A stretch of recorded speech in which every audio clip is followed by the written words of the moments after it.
The moment I stepped through that broken side door, I knew we'd made a mistake. But Maggie was already inside, like some eager ghost hunter, camera flash illuminating the forgotten corners of what was once just another fast food joint. Leo, you've got to see this.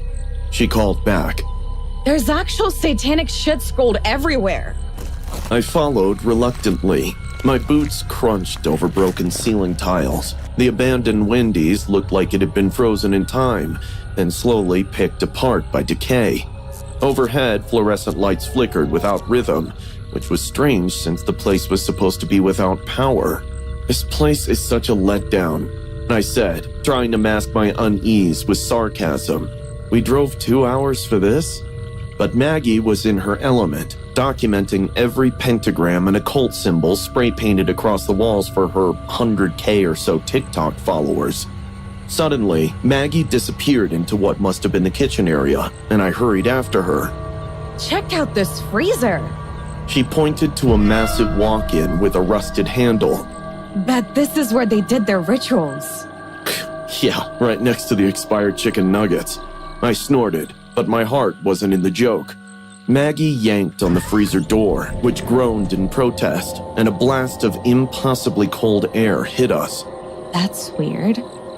The place has been abandoned forever. Maggie whispered, her breath suddenly visible. How's it still working?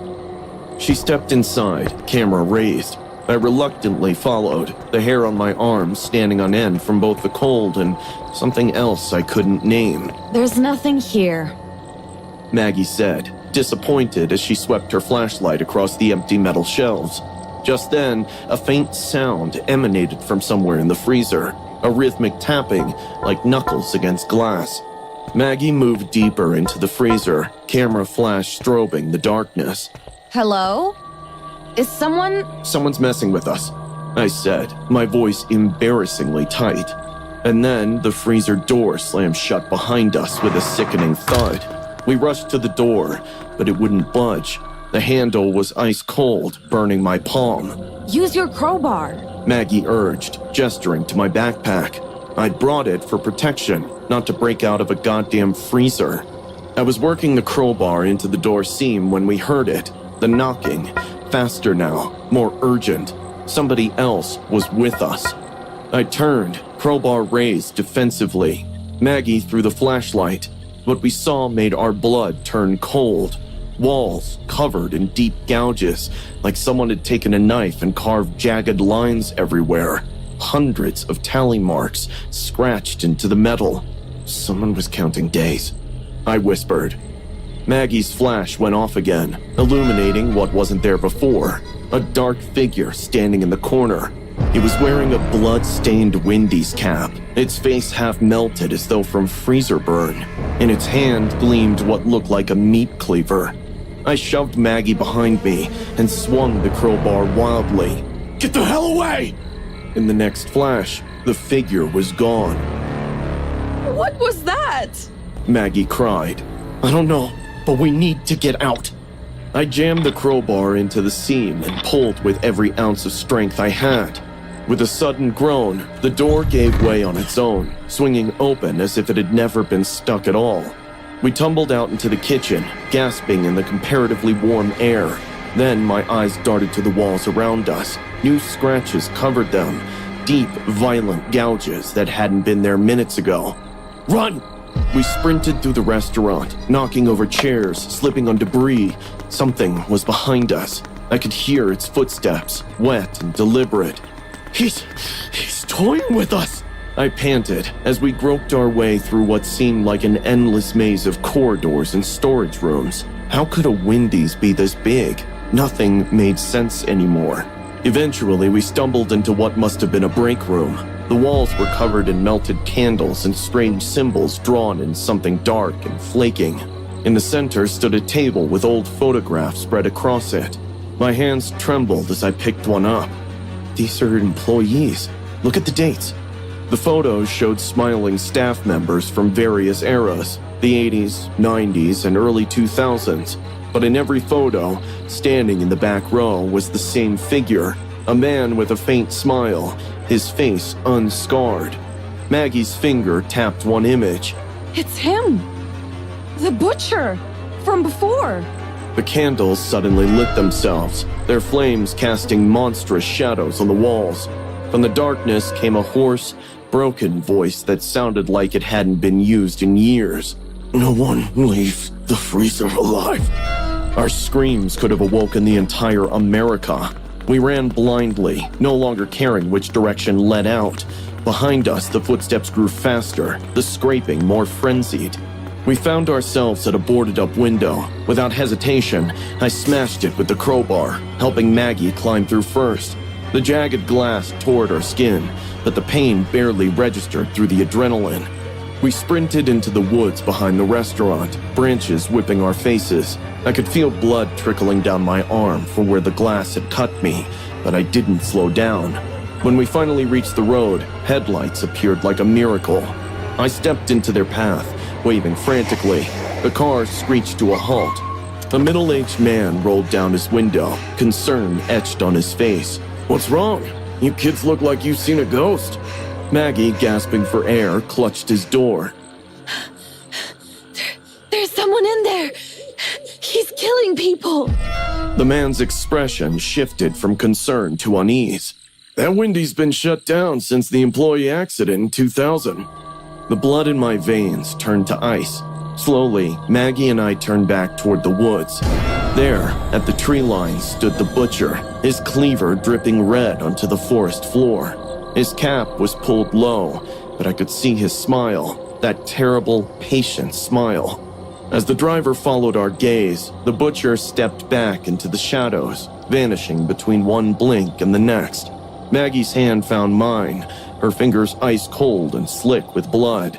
We both knew what we'd seen, and we both knew, somehow, that he'd find us again. The rain was pouring outside, hammering against the Starbucks windows like it was trying to shatter everything. The emergency lights were on, casting this creepy dim glow that made the cafe look like something out of a horror movie. I was so close to being done with my shift, exhausted, just wiping down the counters and counting the till. But then a guy showed up. He said his name was Eric. He banged on the glass door like his life depended on it, his face pale and desperate. "Please, I left my wallet inside!" he yelled, his voice muffled through the glass. I hesitated. Something about the way his eyes darted around made my skin crawl, but I couldn't just leave him out there in the storm. Big mistake. The second I unlocked the door, I knew I'd messed up. He brushed past me, his wet coat dripping all over the floor, and immediately started glancing at the security cameras. My gut was screaming at me to run, but I tried to play it cool. Where did you last see it? I asked, my voice shaky. "Over there," he said, pointing toward the seating area, but his eyes weren't on the tables. They were on the exits. He was blocking the front door, and when I tried to slip out the back, I found it chained from the outside. My heart dropped into my stomach. "Looking for this?" Eric held up my phone, a sick smirk spreading across his face. He tossed it onto the counter, and it skidded out of reach. "We're gonna play a little game, Lily. Hide and seek. You get 30 seconds. I didn't wait for him to finish. I bolted, my sneakers squeaking against the tiles as I dove behind the counter. My heart was pounding so hard I was sure he could hear it. "Ready or not, here I come!" Eric's voice echoed through the empty cafe. His boots scraped against the floor, slow and deliberate. The sound of his switchblade dragging along the counter made my teeth clench. Screech. I flinched, biting down on my lip to keep from screaming. Then, silence. I peeked through a gap between the boxes. The cafe was empty. Where was he? I had to move. I crept toward the restroom, my legs shaking with every step.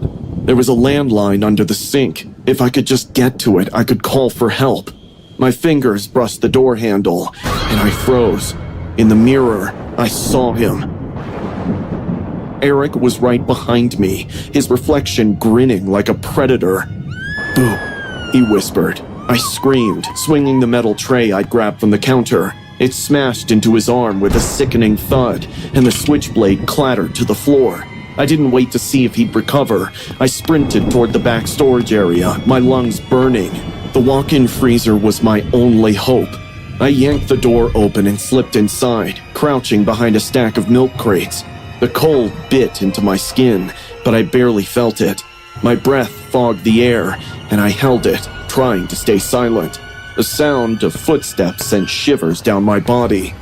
Eric's voice cut through the silence, calm and cruel. "You think you're clever, huh? Shivering in there like a little mouse?"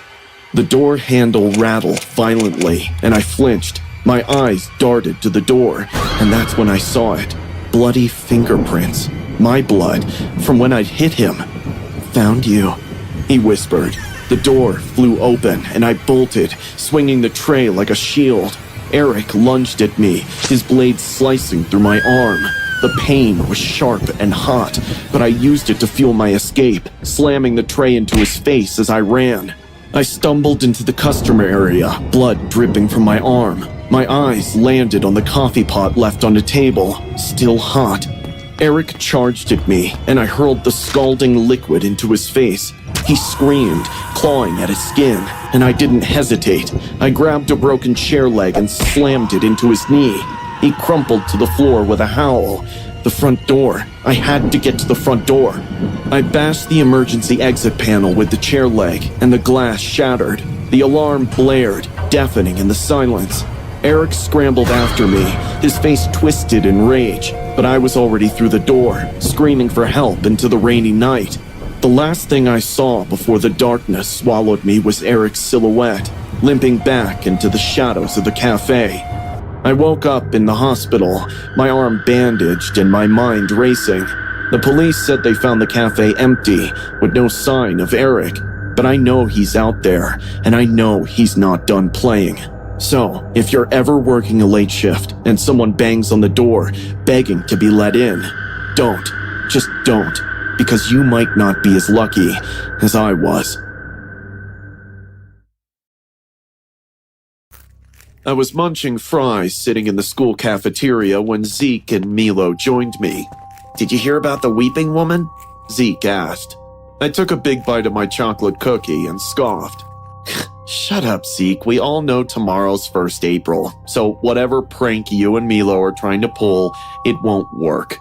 Zeke got defensive, saying his neighbor's son saw this middle-aged, anemic woman in the abandoned tunnel near the broken railroad. When he saw her, he just ran for his life. He said the woman had no eyelids or lips. I still refused to believe him because I was certain this was some stupid prank, but Zeke kept mocking me, saying I was not brave enough to go there and blah, blah, blah.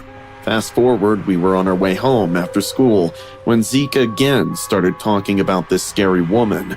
Our argument went on, and suddenly Zeke declared whoever would go to that tunnel right now and record a video will get a free bucket of KFC chicken nuggets tomorrow. I thought Milo would say yes right away because the only thing that motivated him was food. But to my surprise, he was hesitating. At that moment, I knew these two were in this together. They just want me to go out there and get spooked, so they tell everyone how easily I fell for their trap for April Fool. So I accepted the challenge. I told them to go home. Meanwhile, I started walking towards the woods. My plan was simple. Go to the tunnel, record myself roaming around for 10 to 15 minutes, and then return home. As I walked, I kept looking back to make sure if Zeke or Milo weren't following me. FYI, they weren't. The railroad used to be a way of transportation for coal miners before World War. I'd been there a few times with my dad to collect rare plants for our garden. That place has become a low-maintenance sanctuary, honestly. When I reached the spot, the sun had already gone down. The huge abandoned tunnel lay in front of me. I turned the flashlight on my phone to see in the dark. The tunnel is not very long, probably 30 feet, so the end of it was clearly visible. I began recording myself. Trees and ivy branches had curved the tunnel into a greenhouse. I could see bats hanging from above. Drops of rainwater were falling from the roof. A damp smell of rotten leaves and dead rats surrounded the air inside. I walked around a bit and took some selfies. 10 minutes passed by and there was no woman with missing eyelids. I sent a voice text to Zeke, saying he better be ready to buy me those nuggets. I was all set to return home when I heard something moving in the corner. I assumed it was a rat, but as I got closer, I found a headless bat. It was having his final shudders of death. A small pool of blood was beneath it. Gruesome, huh? I immediately jumped, hearing the gravel-like voice from behind. There was a homeless man in his late 40s, his face contorted into a grin while he repeated himself. Pretty gruesome, huh? I was a little shaken by his sudden appearance, but still maintained a poker face. Didn't you hear you come? Just like that bat? No, and also didn't hear the predator when it came for it. I faked a nervous chuckle. You're funny. He stopped smiling, then waddled close to the headless bat and stomped on it. Better to put it out of its misery, he muttered, closing his eyes. Ghost of a woman or not, but I was a second away from wetting my pants. I've often seen those scary stories where people start to run after facing a possible psycho or serial killer, and in 99% of those cases, they get chased. I was so scared that I wasn't sure whether I'd be able to make it alive if I ran, so I put on a courageous face and said, "Well, it's getting late. Mom will be worried." I turned around, keeping my body language as casual as possible, and started to walk. Did I try to look back to see if he was following me? I didn't have to, because a few seconds later the homeless guy was walking right next to me. "So, what were you doing here anyway?" Just exploring." What is there to explore here?" I kept walking, so did he. The tunnel now was feeling never-ending to me. "Nothing, just a casual stroll," I muttered. My throat was so dry in fear that it got difficult for me to speak clearly. He was following my pace, kind of too close to me that our shoulders almost touched. I calculated every move because somehow I felt the only way out was to be normal about this whole scenario. Sweat dripped from my forehead, yet I was terrified to wipe it. The man chuckled, saying, "You sweat a lot, or are you just scared?" I glanced at him, still didn't stop. I stop, I die, I thought. I replied, keeping my cool as much as possible. "No, it's just hot in here." We were almost at the other end of the tunnel. I could see the reflecting glim of the distant streetlight. My hopes were getting high. I could make out alive. Just then, when we were about to step out of the tunnel, the man blocked my way. My heart stopped. Our eyes locked. I was in tears, but he didn't blink, not once. Then, he leaned closer, brought his mouth next to my ear and whispered, "Don't end up like that bat, kiddo. I'll see you around." He then passed on something squishy into my hand, and I couldn't even refuse. I just grasped whatever the hell he gave me like his puppet and ran. I stopped once I reached home. I broke down on the porch, panting and gasping for air. My hand was still closed, holding something wet and squishy in it. I slowly opened it and let out a blood-curdling scream. It was the severed head of the bat.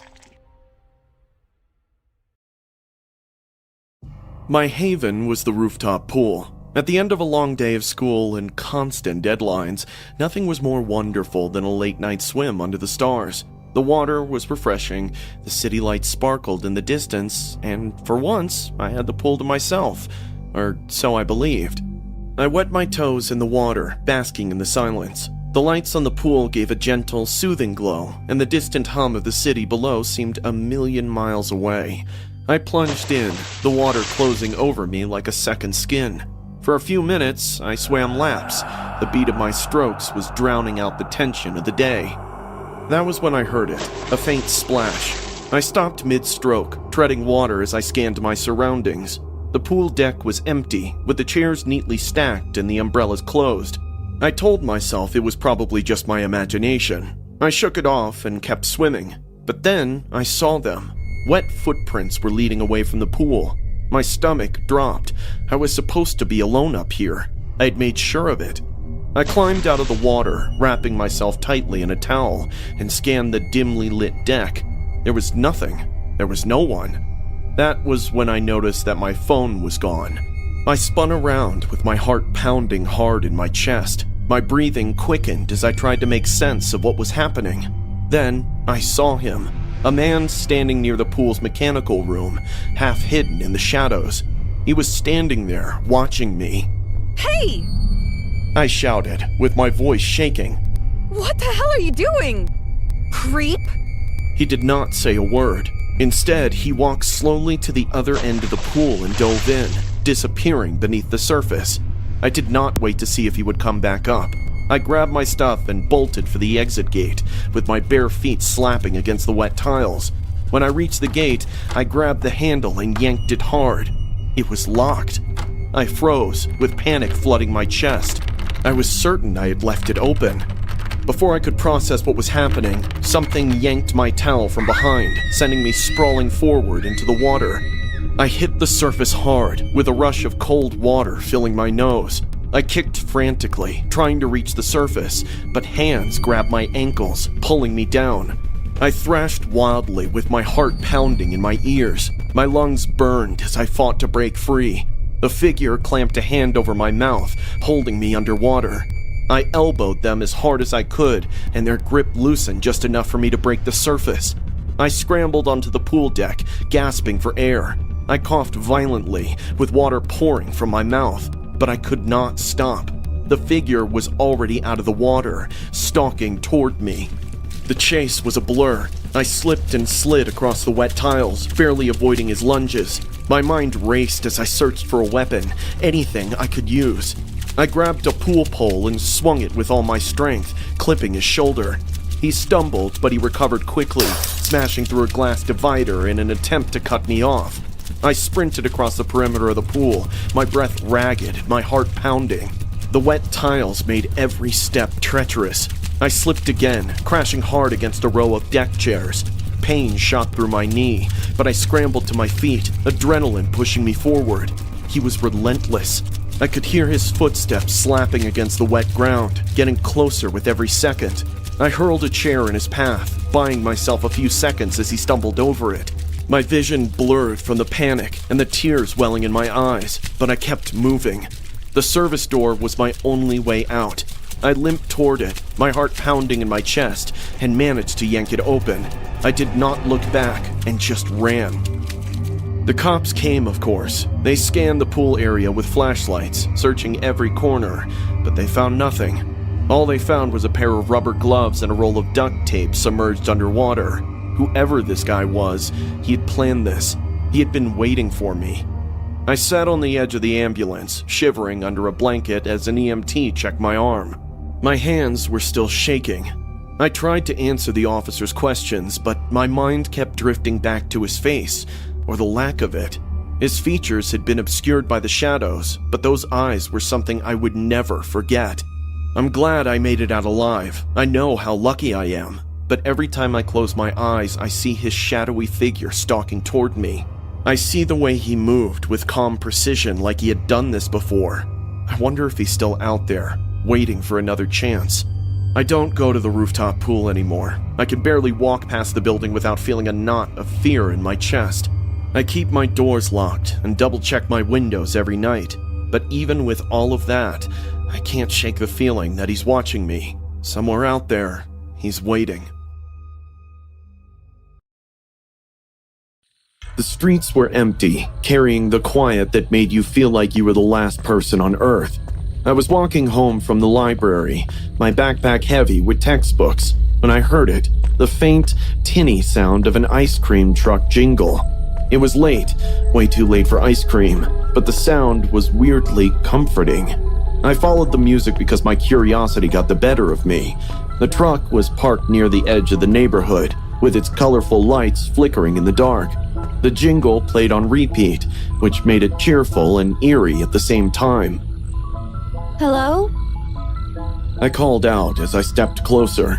The truck looked empty, but the lights were on and the music was blaring. I figured maybe the driver was inside, so I knocked on the window. That was when he appeared. A man in a mask, one of those creepy, featureless ones, popped up from the back of the truck. Before I could scream, he grabbed me with a grip like iron. I kicked and thrashed as hard as I could, but he was too strong. He dragged me inside and slammed the door shut behind us. Everything went black. I woke up shivering, with my teeth clattering so hard I thought they might crack. The air was freezing, and I realized I was in the truck's freezer compartment.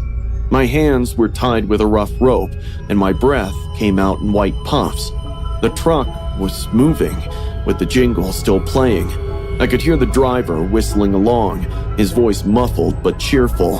"Hope you like Rocky Road," he said through a small vent. "You're in for a rough ride." My heart raced as I struggled against the ropes. That's when I saw it, a jagged edge on a metal tray just within reach. I grabbed it and started sawing at the rope, with my fingers numb from the cold. The truck came to a stop, and I froze. I could hear the driver moving around outside. This was my chance to escape. I slipped out of the freezer, hiding among the tubs of melting ice cream. The truck was a mess, with tools and junk scattered everywhere. I held my breath as I listened for any signs of him. The door creaked open, and I bolted. I burst out of the truck with the cold night air hitting me like a slap.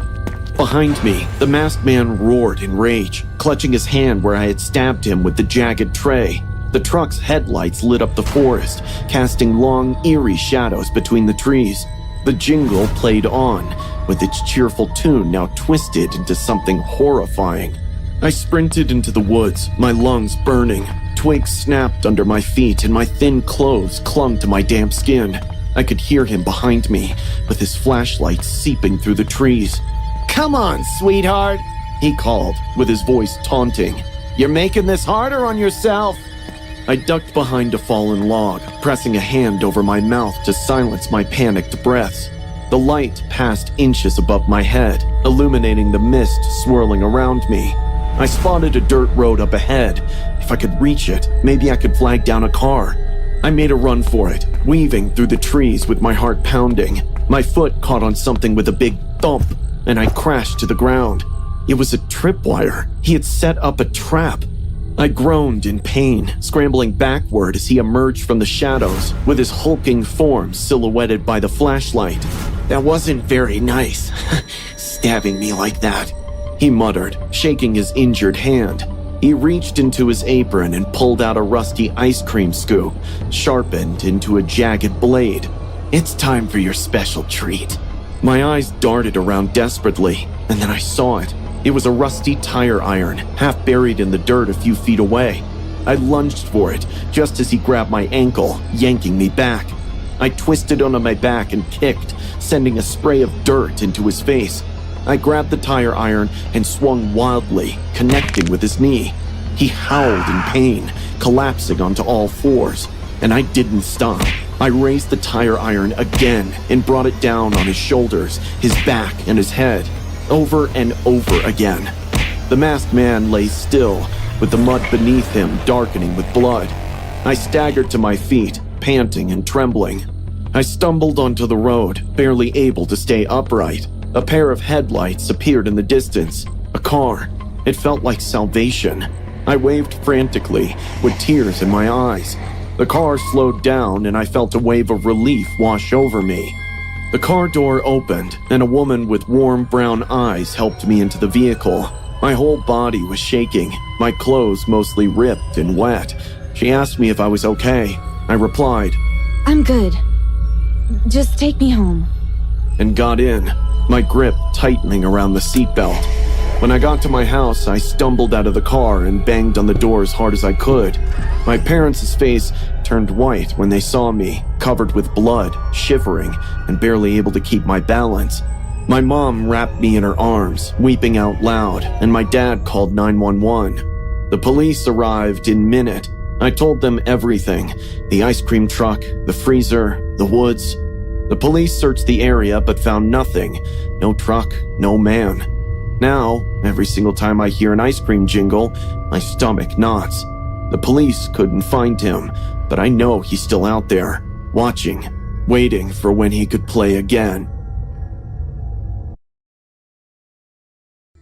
I know I shouldn't have done it, but come on. I was craving some nachos and a Dr. Pepper, and the gas station was barely a mile away. My dad's lecture about not driving alone at night? Yeah.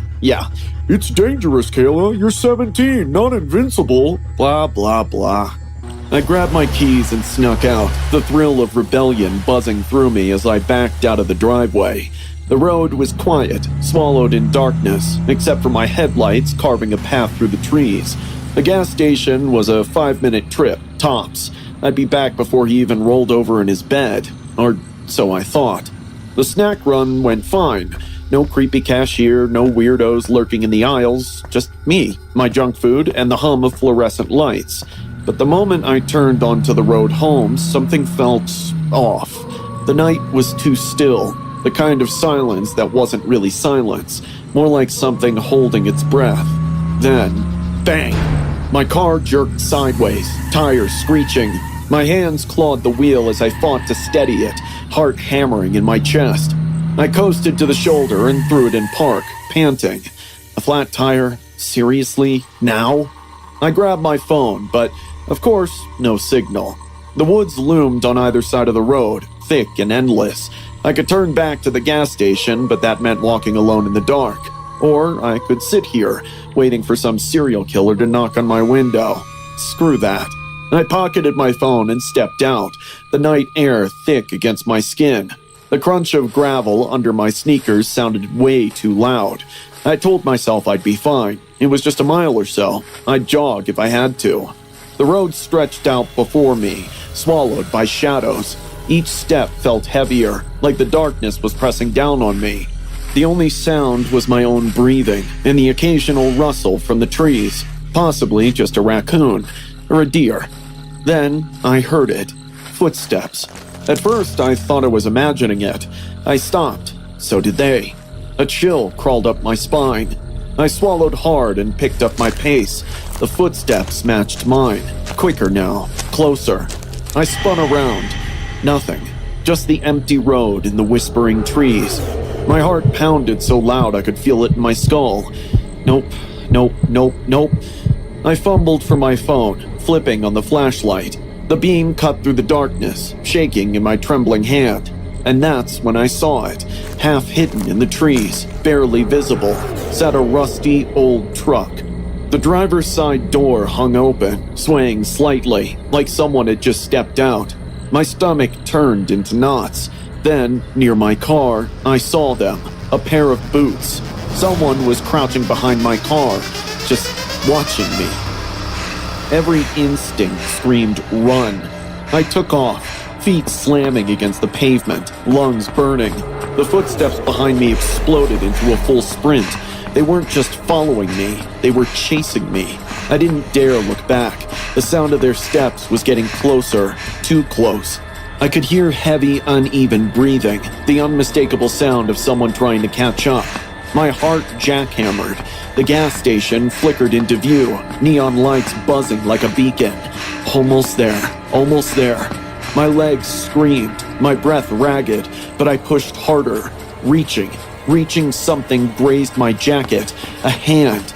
My scream tore through the night as I wrenched myself forward, adrenaline drowning out the fire in my muscles.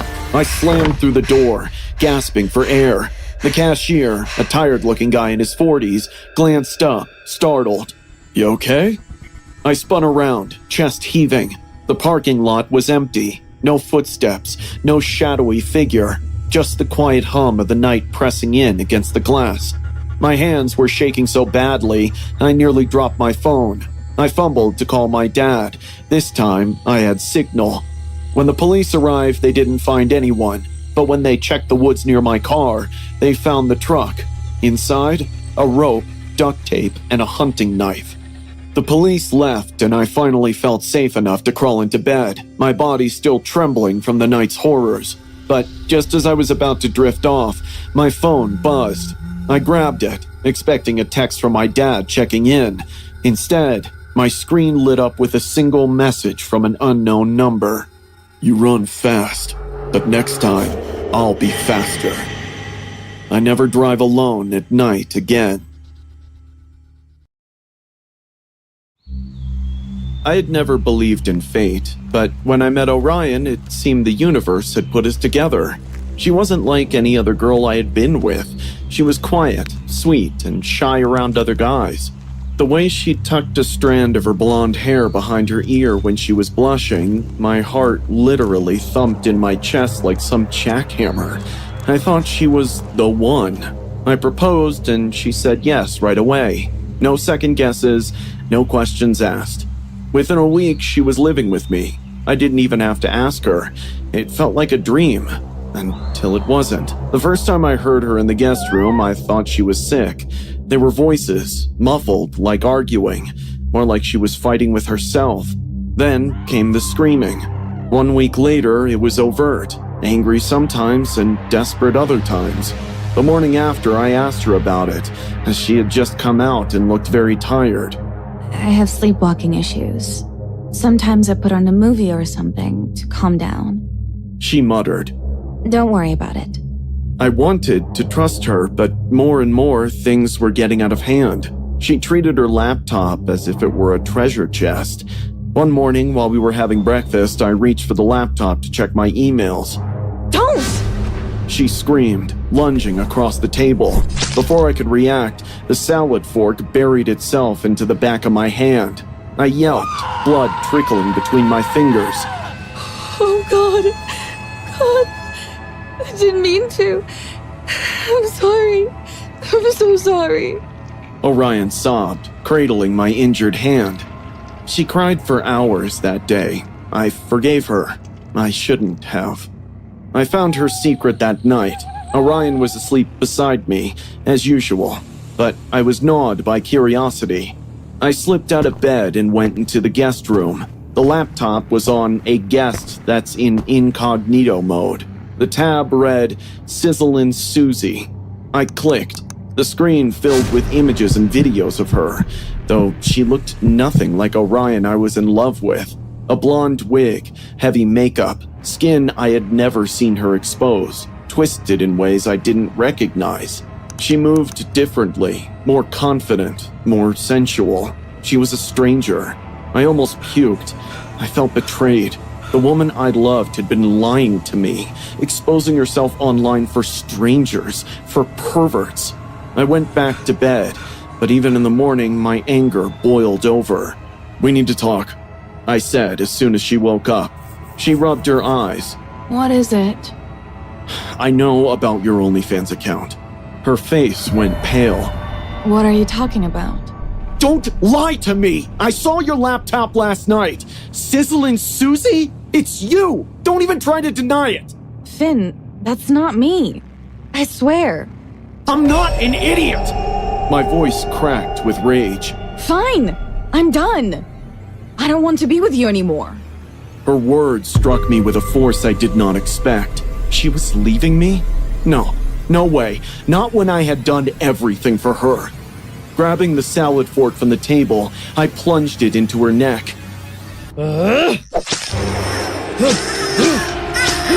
Again and again. Her voice became gurgled gasps that faded into silence. Blood spurted out all over the floor as her body stiffened and then started twitching. I stared at the body for quite a while. The weight of what I did bore on my unsteady chest. I took her under the arms, wrapped her in a black plastic bag, and in panic, moved her toward the door, unsure where to dump the corpse. I had almost turned the knob when the doorbell rang. My heart stopped. I wiped my face with my sleeve, swallowed hard, and cracked the door open. A woman stood outside. The woman from the OnlyFans page. Hey, you must be Finn. I'm Susie. I couldn't breathe. I know this is awkward, She said, glancing down at her hands. but I had to come. Orion and I, well, we don't talk much. She's ashamed of me. I get it. But I started OnlyFans to make ends meet. And when she found out, she begged me to quit. Said she finally found someone special and didn't want you to misunderstand. How did you find me? My voice cracked. Orion finally reached out a few weeks ago. Told me about you. I figured I'd meet you before someone else spilled the truth. My vision blurred. Orion had been telling the truth. The screams? She must have been begging Susie to stop, fighting to protect what we had. But none of that mattered now. Come in, I said, forcing a smile. Orion's been dying to see you. Susie's face lit up. Oh, such a relief. I knew she couldn't stay mad at me. Susie stepped inside. I followed her in, closing the door slowly behind me. The click of the lock seemed deafening. As the door shut, I glanced over my shoulder. Susie was looking around the living room, unaware of the dark red pool seeping from the plastic bag in the corner. I stared at her back, and something hot burned behind my eyes. Tears rolled down my face as I clenched my fists. I had no choice now, no way out. Susie turned around, stared at my face for a few seconds, then asked in a confused voice, Are you okay? I forced a smile. Yeah, will be. I reached for the salad fork still sitting on the table. I smiled, my face wet with tears, but a voice whispered in my head, Get it together, Finn. After all, you have 2 bodies to dump tonight.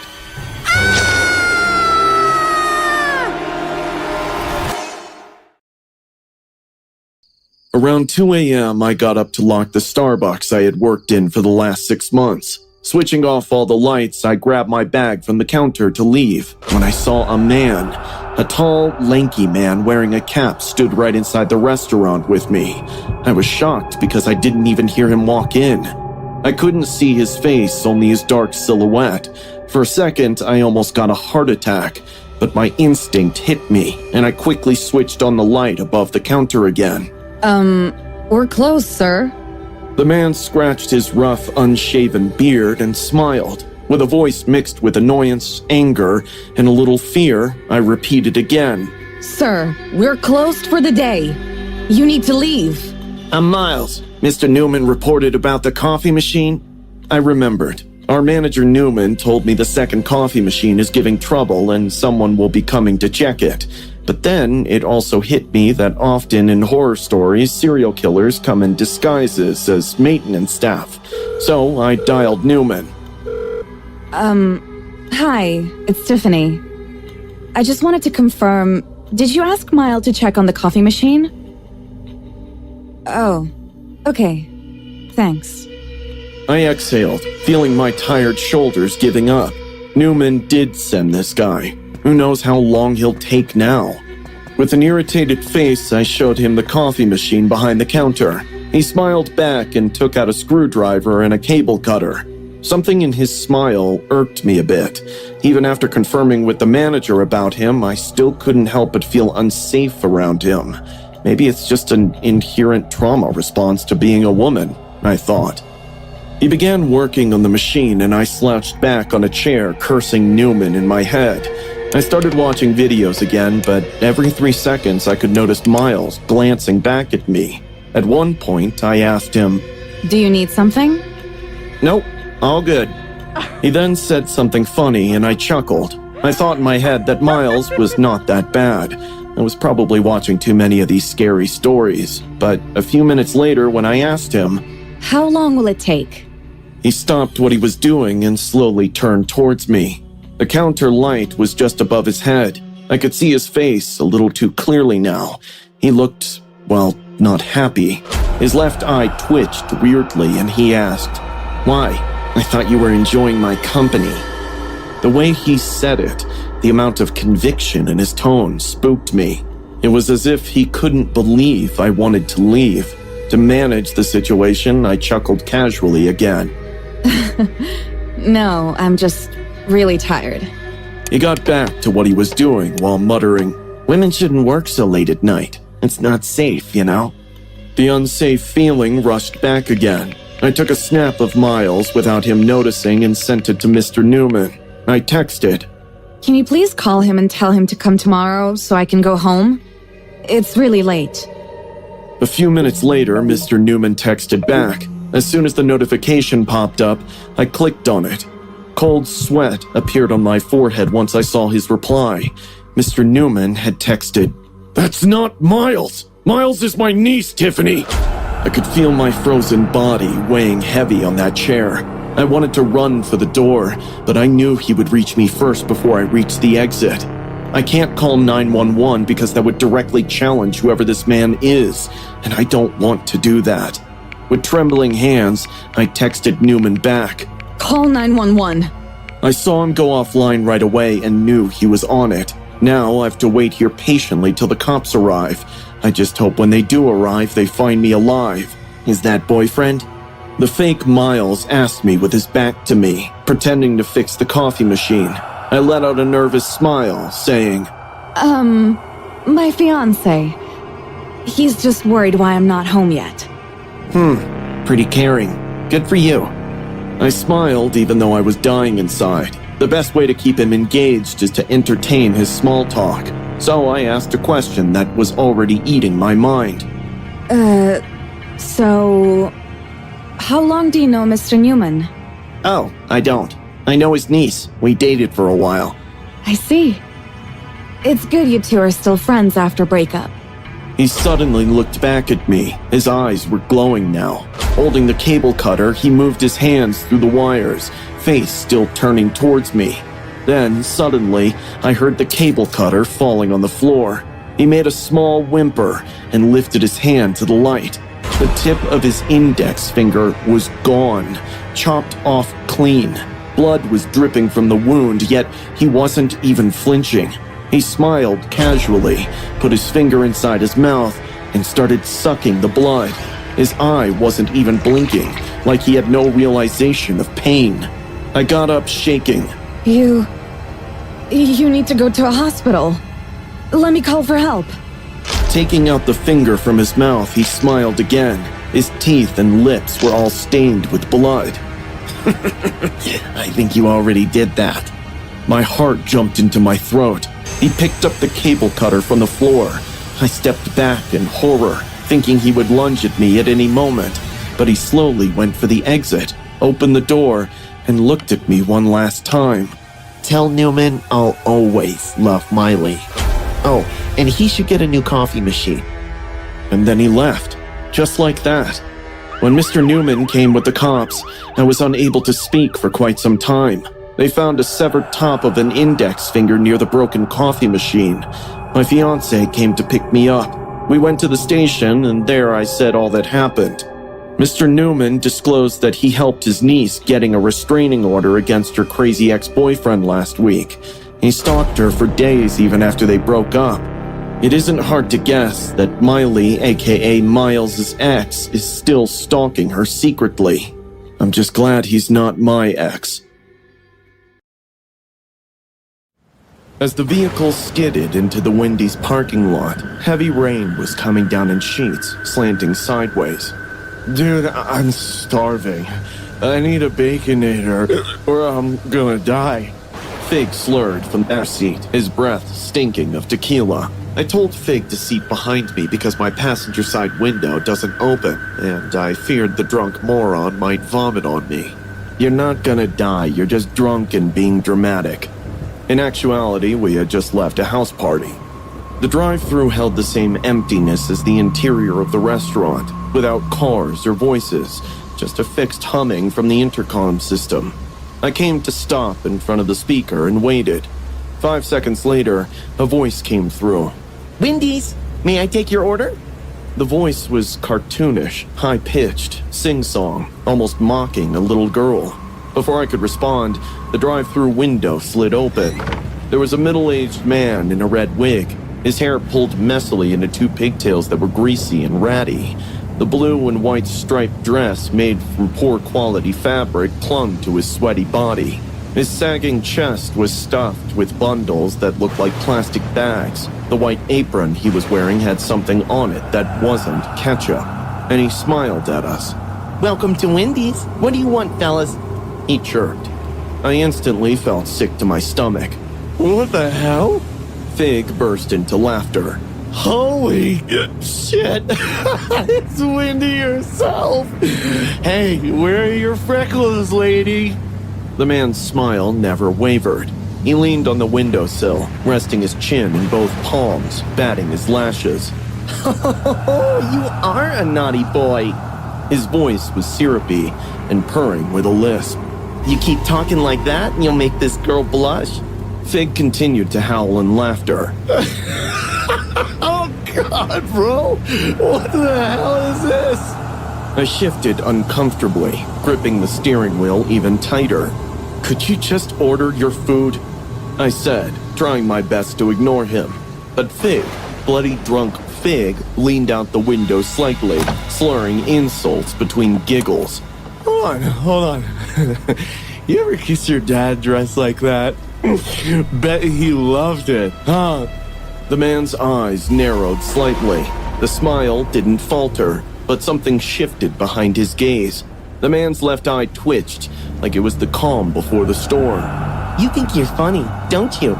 You bad boy. I tried to be the rational one and screamed out orders sitting inside the car. The man let out a sinister smirk and then disappeared into the kitchen. His pigtails jauntily bounced when he turned. Dude, I can't breathe. That guy is insane. I was quiet, his look still fixated out the window. Something was off. The man had taken too well. 15 minutes later, he was back. The man leaned halfway out with our food. He had a little tremble in his arms, but his eyes were locked on Fig. Come on, naughty boy, he sang softly. Come get your treats. Still laughing, Fig and his still-warmed torso half popped out the window to grab the bag. That was when the man grabbed him. It happened unbelievably fast, and I didn't see it coming. One bony hand firmly clamped around Fig's outstretched wrist, the other thrust into his hair, pulling hard. Fig yelped. What the hell? Hey! But the man was strong, too strong. Fig's legs whipped and kicked. His sneakers had little traction on the leather seats. His arms pinwheeled helplessly. How about some kisses from this naughty girl? The man shrieked as he made a violent pucker with his lips. Fig screamed. The man's stinking breath rolled over him. A fetid cocktail of cigarettes, grease, and rotting teeth. The first kiss landed sloppily on Fig's cheek, the other on his forehead. Then he licked Fig's nose, leaving a trail of slime. You taste so sweet! His voice was babyish and breathy, sending chills down my spine. Oh, no! Fig thrashed violently, his face contorted with terror. I grabbed Fig's legs and started pulling him with all my strength, but the man's grip was inhuman. Fig's legs slipped farther out, his torso bent over the window frame. Let go of him, you freak! I roared, clawing at Fig's belt to keep him from being dragged out. But the man kept giggling, peppering Fig with wet, smacking kisses. Blood vessels popped in Fig's face from screaming. I let go, not of Fig, but of my fear. Fig, just hold on for a second, please! I threw open the car door and stumbled out into the rain. I could hear Fig screaming. Hurry up, he's gonna pull me in! His sneakers slipping on the slick pavement. His eyes darted around wildly. A traffic cone sitting at the edge of the driveway. Without thinking, I grabbed it. The plastic was slick and heavy, filled with sand at the base. I sprinted back to the car and swung. The first blow landed across the man's face, sending the man's wig flying. The second cracked against his jaw, making teeth clatter onto the ground, but he didn't let go. Fig was still hanging halfway out of the window, kicking and screaming. I screamed like an animal, swinging over and over. The foam cone struck the man's face. His cheeks split and the flesh peeled back. Blood sprayed out across the pavement, and at last, the man released Fig. He fell back into the car and scrambled frantically into the back seat. Go, go, go! He screamed. Blood splattered across his face. I didn't look back. I threw the car in reverse and peeled out of the drive-thru. As we got away, Fig cried. He was shaking like a leaf. I hung onto the steering wheel like it was the only thing keeping me alive with white knuckles. Neither of us said anything. But just as we were getting clear of the parking lot, Fig glanced at the rearview mirror. A man stood at the window. Blood ran down his face, his dress, and his apron. His left eye was swollen shut, but he was smiling and waved. I was washing last night's dirty dishes and watching Reggie finish his bowl of cereal with his eyes fixated on his phone. Not once he looked back at me. It's been 4 years since Reggie and I tied the knot, and I could see the spark extinguishing already. What happened to us? What happened to my dear husband who couldn't stay a second without touching me? I know he's not having an affair because that's not Reggie. We had been high school sweethearts. Even my sister Camilla praises our bond occasionally. I often smiled in pride because I believed it too. Reggie is not a bad guy. He still cares for me a lot. On the days I get sick, he specially asks his secretary Jack to send me flowers and medicines. It just bothers me that earlier Reggie used to do all of that by himself. How about you come home early tonight? I can fix us dinner, and maybe something more. He laughed. It wasn't a romantic laugh, but rather a laugh that hinted I was being silly. You know, I can't, Diana. I have 3 meetings back to back. Let's do this some other time, okay? I watched him get up, grab his bag, and leave, giving me a goodbye smile. I exhaled and leaned back, thinking that I shouldn't have left my job to be a full-time wife. At least it would have kept me busy. Just then, my phone rang. It was my sister, Camilla. Hello? Hello? Reggie just asked me out for dinner. What?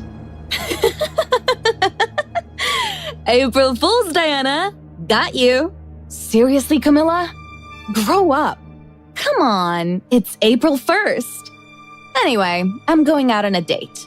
Have fun. Ciao. Camilla hung up and I succumbed to my daily old routine. At around 5 p.m., I was in the bathroom taking a hot shower when an idea came to my mind. Maybe I should do something to shake Reggie up a bit. Something that'll make him just enough freaked out to show that he still loves me and worries for me. Right, I'm gonna leave him. Not literally, but I'm gonna fake it that I'm leaving him and I want a divorce. So I wrote a letter filled with lies about how unhappy I was and I'm leaving for a week to stay with my grandma. He will get the divorce papers soon. I packed my suitcase and hid it in the attic to make it more believable, and then I waited for Reggie to come back. The plan was simple. As soon as I hear our car pulling into the driveway, I'll run and hide in the bedroom closet.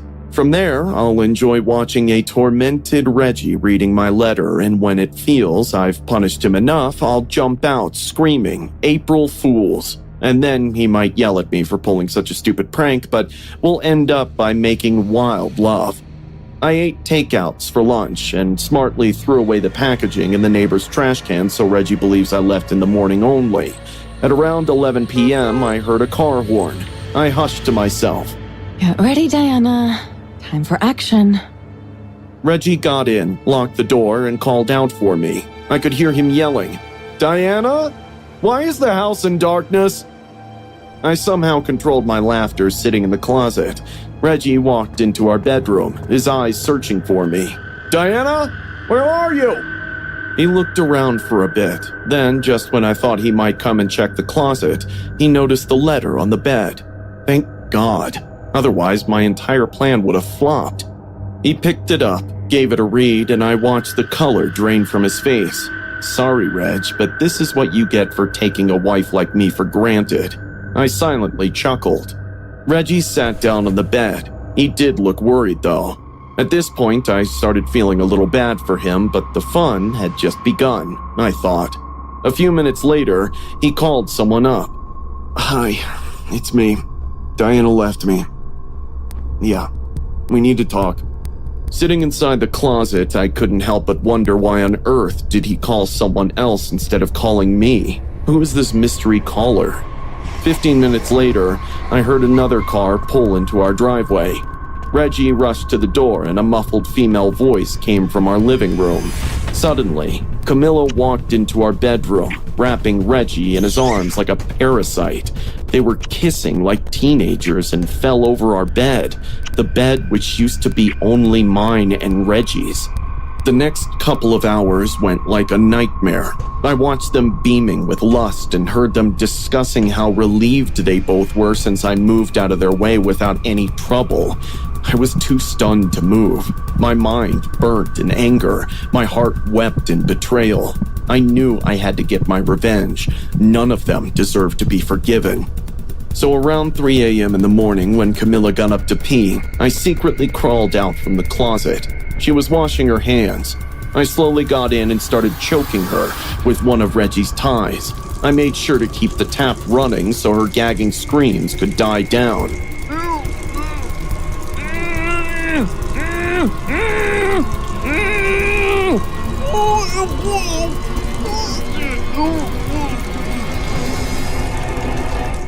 It took some time, but it gave me a hell lot of relief. Can you believe this? This witch just mocked me in the morning, saying she was having an affair with my husband, and she actually was. How evil people can be. I left her lifeless body in the bathtub and got my suitcase from the attic. I'm on a bus to my grandma's house. She has dementia, so it'll be easy to build up my alibi.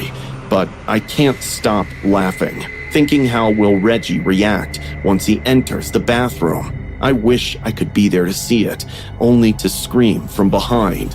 April Fools!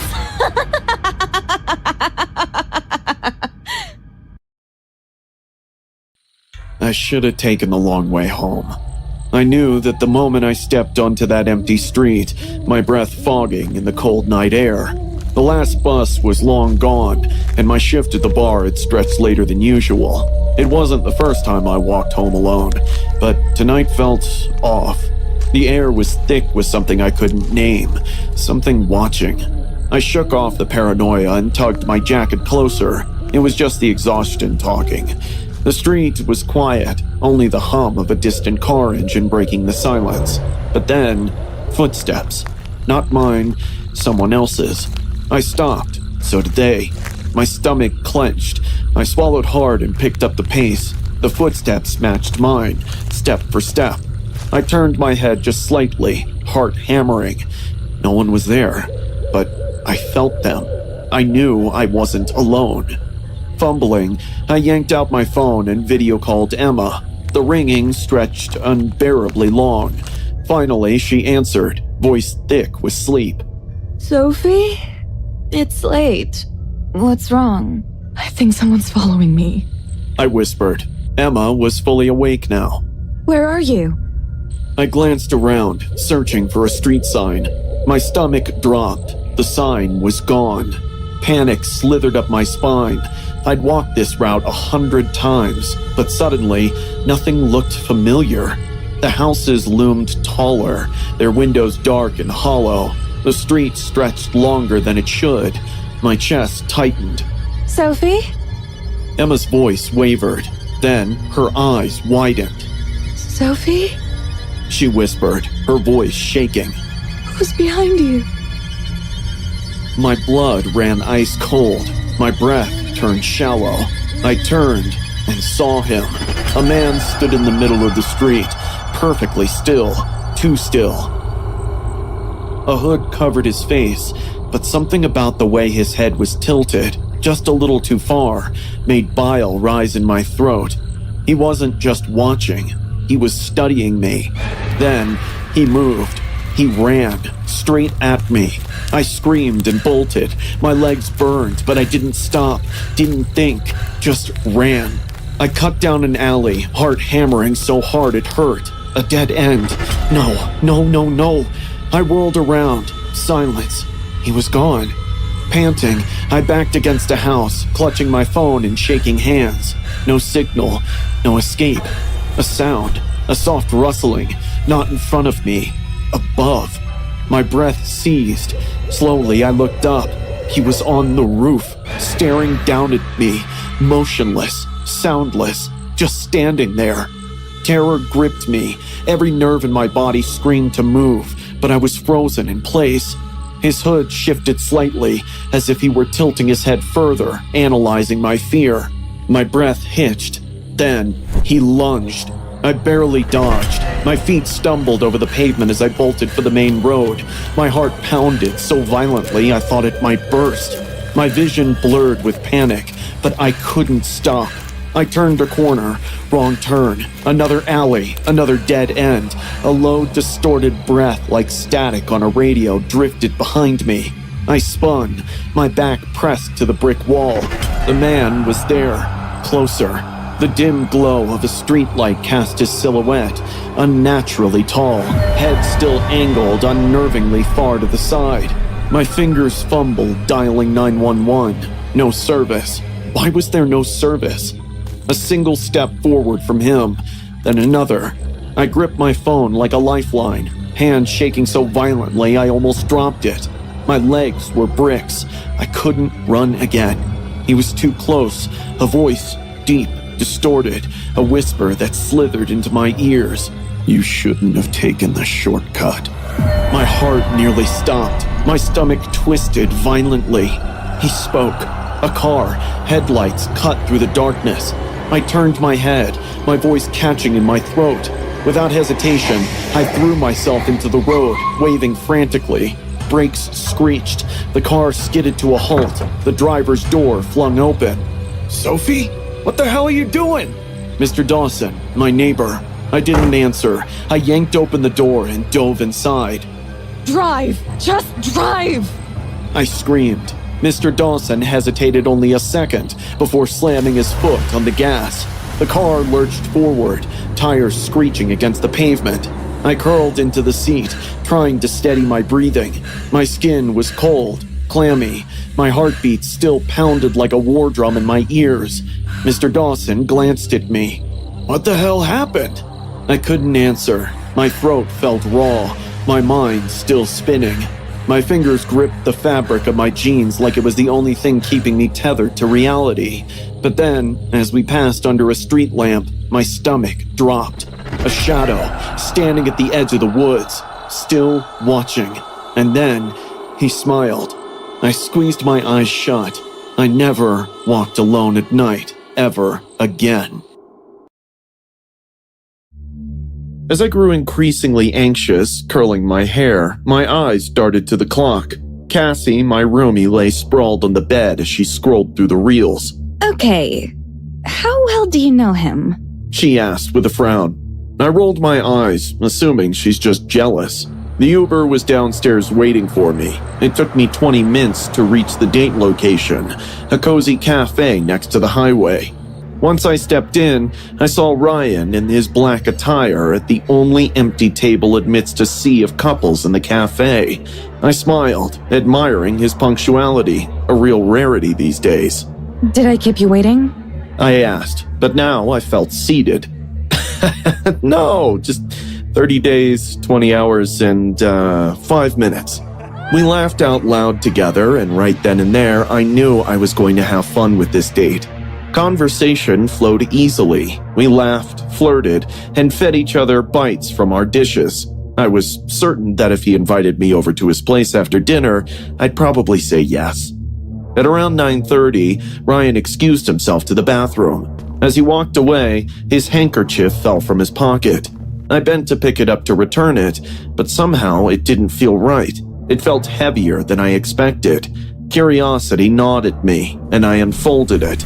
My breath hitched in my throat. There was a shiny, sharp scalpel wrapped in it. Dried blood was still stuck to the blade. My body went right into the shutdown mode. Suddenly, Cassie's worries echoed in my mind. I must get out of here soon.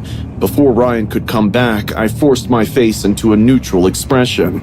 I slipped the handkerchief into my purse and steadied my hands. Ryan returned with a smile on his handsome face that didn't feel handsome anymore. All okay? He asked, scanning me. I nodded, forcing a smile. Yeah, just checking my phone. I pretended to eat, desperate not to raise suspicion. How about we go to my place for a couple of drinks? He suggested. Oh, actually, my roommate just called. She's sick. I'm sorry, but we have to call it a night. Ryan's expression shifted. His eyes darkened. Slowly, he picked up the fork from my plate. I noticed how he gripped it like a knife. Then, out of nowhere, he flattened his free hand against the table and began playing five-finger fillet. He was stabbing the fork between his fingers at an alarming speed. With every stab, his face turned scarier, nostrils flaring. The cafe's noise blurred into the background as I honed in on his rapid, erratic movements. The sound of metal against wood matched the racing rhythm of my heart. Ryan? My voice was barely above a whisper. What are you doing? He didn't answer. The fork struck faster. Stop, stop, stop. Ryan, stop it! It's not funny! His breathing grew heavier. Then, suddenly, his bloodshot eyes locked onto mine. A muscle in his face twitched. His pupils were dilated, wild.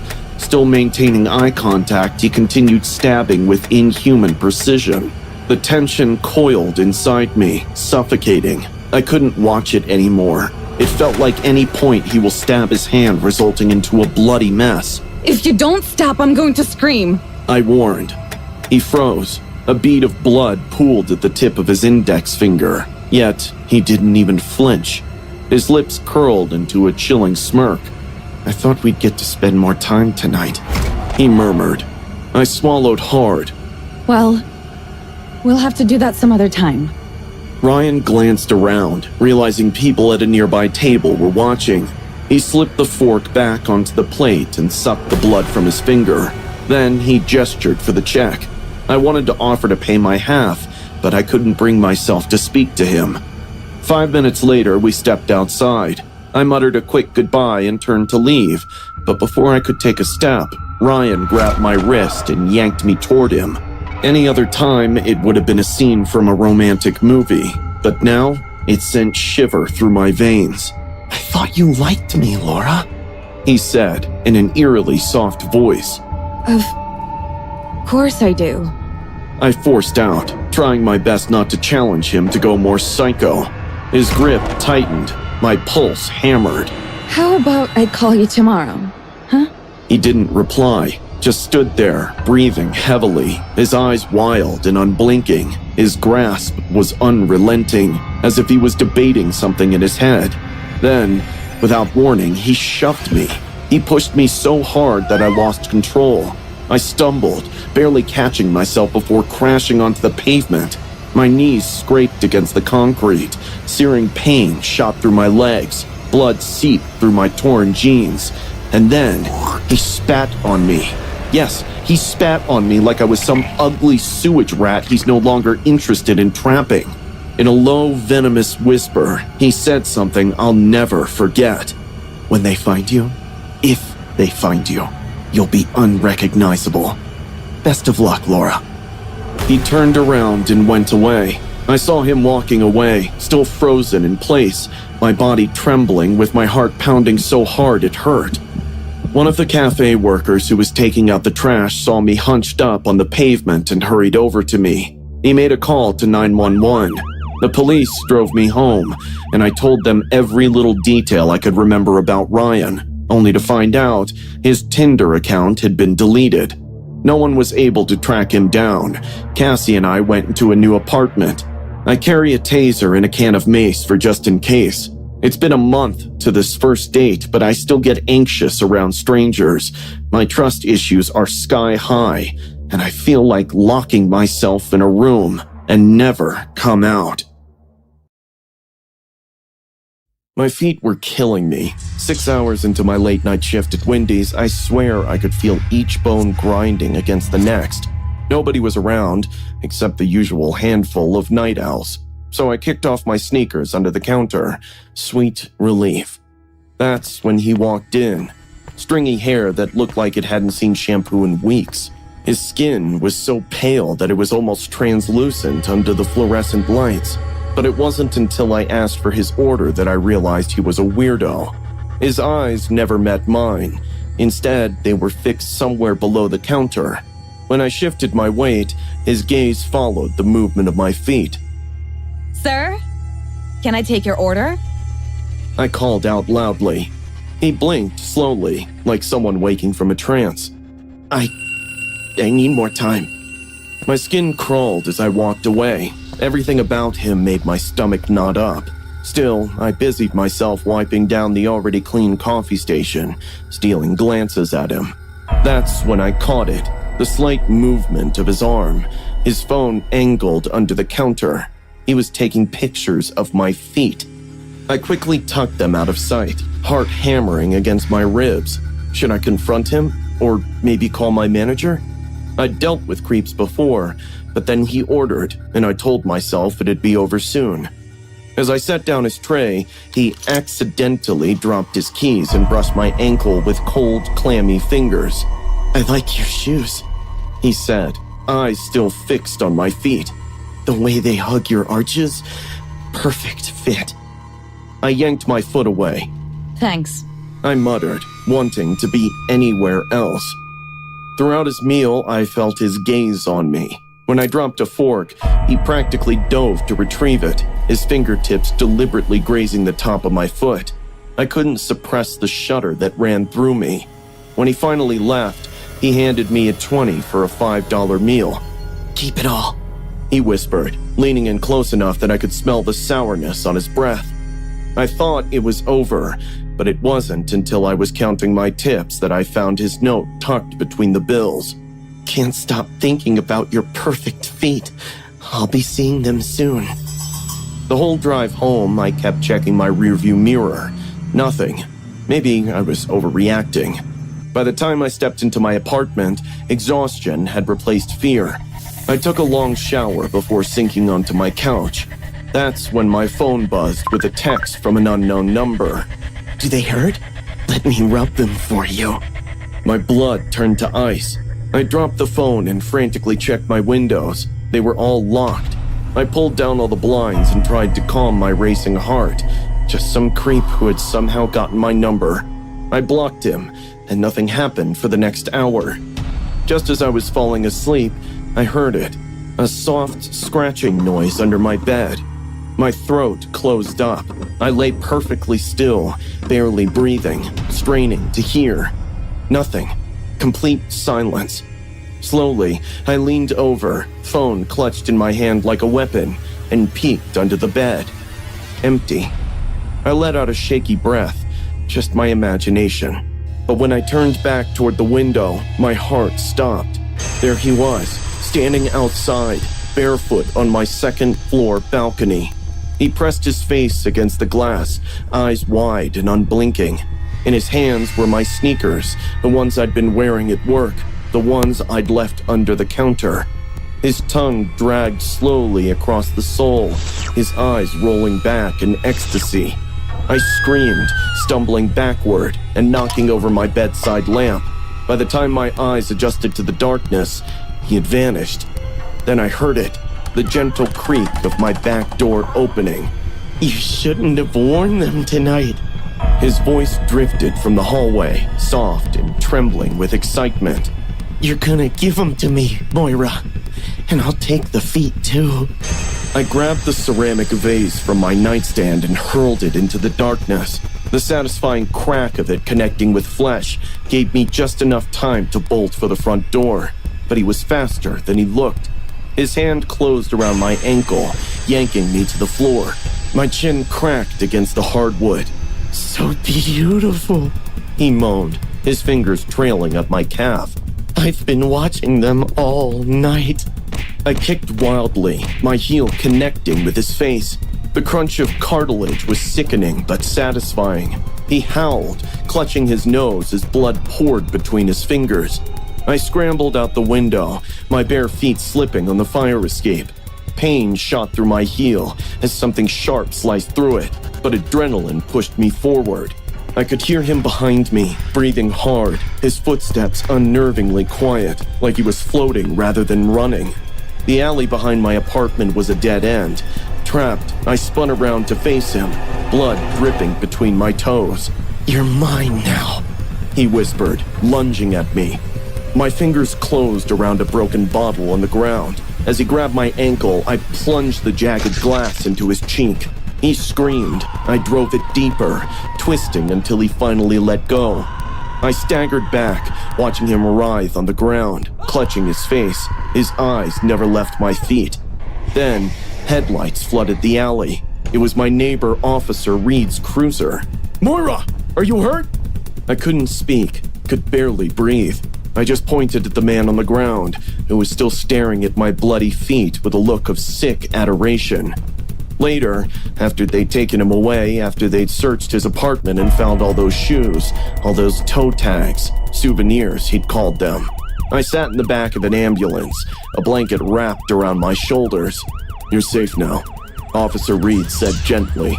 But I couldn't stop staring at my feet, couldn't stop the trembling.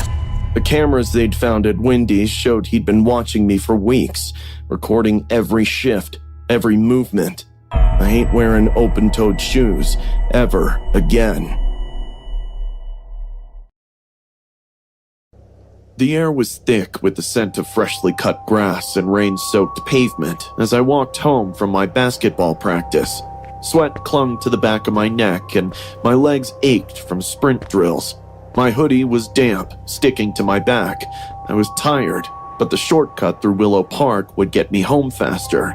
As I cut through the narrow path, I heard it, the familiar jingle, faint but recognizable, an ice cream truck.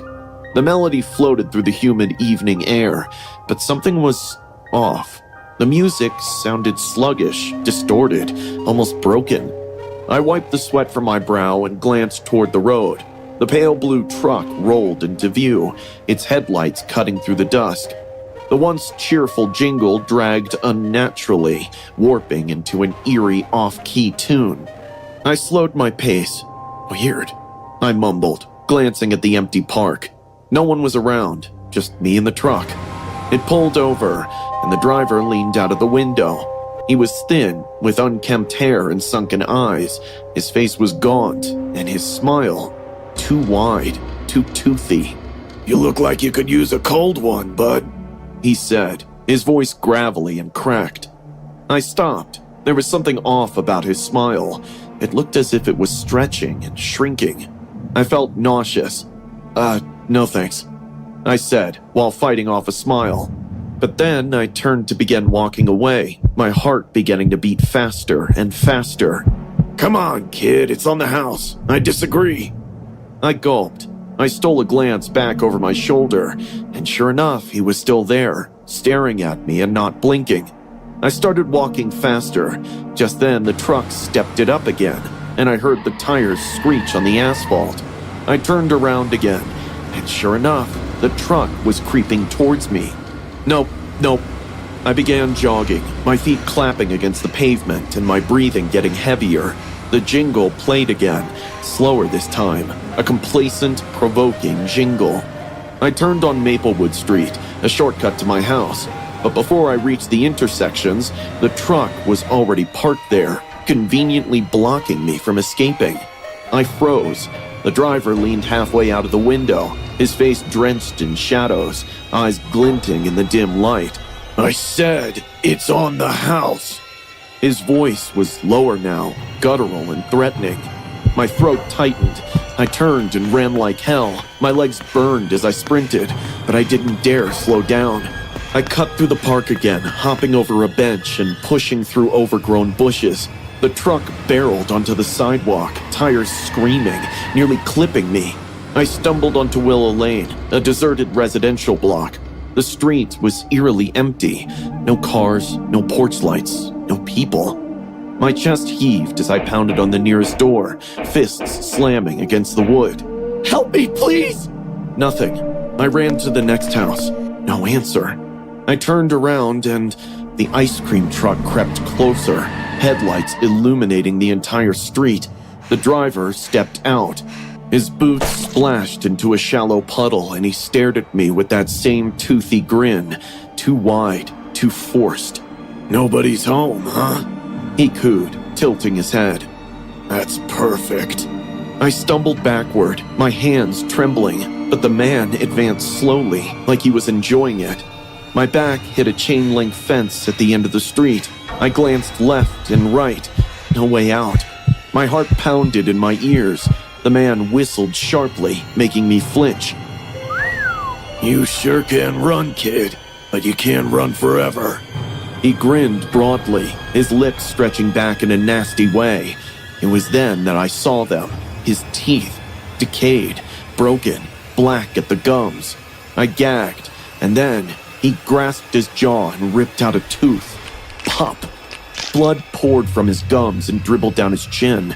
I stood frozen, paralyzed, watching as he ripped out another and then another. He threw the jagged, rotten teeth on the road as if they were candy. Pop! Pop! Pop! His fingers slick with blood, and he smiled even wider, revealing gaping, bloody holes. He reached out, his bloodied hand, and wiggled one of the teeth between his fingers. You like sweets, huh?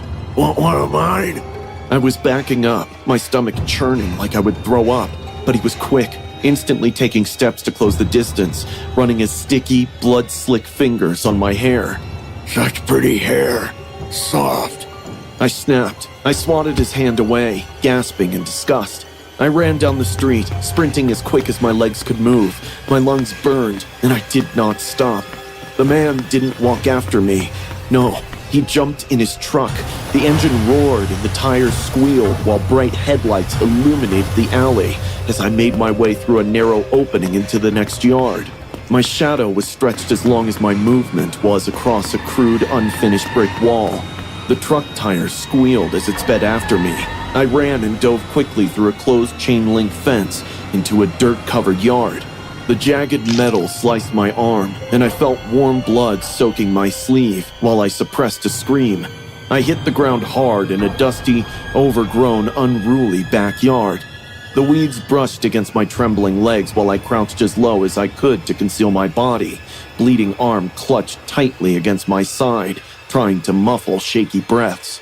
The ice cream truck skidded to a stop, a breath behind me, and the warped skeleton jingle echoed through the empty blocks, rhythmic in its broken offbeat, out-of-tune formation, a dying music box.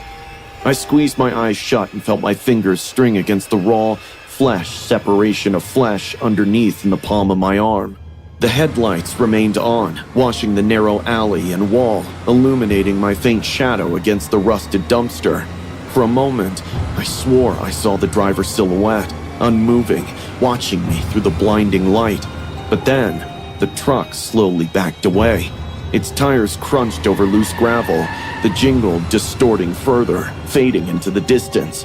I exhaled sharply, my limbs trembling, unsure whether I had truly escaped, or if he was just simply toying with me. But then, I got sure that he's gone, and I'm not sure if it's forever.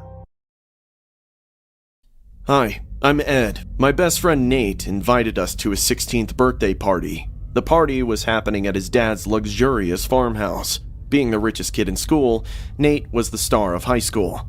Even though he had everything, he lacked one thing for sure. It was manners. He never hesitated for a second before insulting someone. The next day at the party, I was enjoying free booze and snacks when Nate came up to me. We were joking around when a short, thin-built waiter came to us with mocktails. We both grabbed one each. I watched him taking just one sip, and then he smashed the glass on the floor. Everyone stopped and turned their heads at us. The waiter was shocked and nervous. "Is that not to your liking, sir?" Nate spat on him, yelling, "You call this a drink? I said to add chia seeds and mint! Bloody moron can't even do a job well!" The drinks were fine, to be honest, but it's Nate. Creating a scene is his hobby. The waiter cleaned the floor and left to get Nate's drink. Half an hour later, he came back with exactly what Nate asked for. Nate again took a sip of it, and this time he splashed it on the poor waiter. He even laughed at this cruel amusement. Everyone else laughed with him too. I stood on the side, feeling really bad for the guy. The waiter wiped his face and asked, "Why did you do that?" Nate grabbed him by the collar and muttered, "Because my daddy paid for your uniform. Now get lost!" The waiter stood there for a minute, staring at Nate with bloodshot eyes. I could tell something snapped in him, but he didn't give any reaction. Left quietly like the first time. Nate went back to partying. We had cake and everyone started to leave one by one. I was thinking to go home as well because I was pissed off at him too. I decided I'll avoid him from now on because having money doesn't give you the right to treat people like crap. Seeing me get up to leave, Nate said, "Oh, come now, you have to stay here tonight. Gina and Priya's staying back too." He smirked as he knew I had a crush on Priya. I saw Priya coming out of the changing room in her pink swimsuit, and I thought, well, I did decide to ignore Nate from tomorrow. It was around midnight, and just the four of us were hanging in the pool. I was enjoying myself when my eyes caught something behind a bush. That same waiter was crouched down behind a bush and watching us. He watched us for a minute straight, then vanished into the darkness. I was thinking of telling Nate about this, but by the time Nate and Gina had started to play the holding breath underwater game. Gina stayed for a few seconds, then came out, gasping. Priya laughed and cheered. I refused to play because all I could think about was, where did that waiter go? I watched Nate counting to 5 and then diving underwater. 5 seconds went by. 10 seconds went by. 30 seconds went by, but Nate still didn't come up. Now, when a minute went by and Nate still didn't show, we all got very worried. Suddenly, the water in the pool started to move, like it was put into draining mode. I watched Gina dipping into the pool and then resurfacing with a blood-curdling scream. Oh God! He's stuck! He's drowning! I dived in and saw a horrible sight. Nate was pinned to the drain by its powerful suction. He was screaming, but only air bubbles came out of his mouth.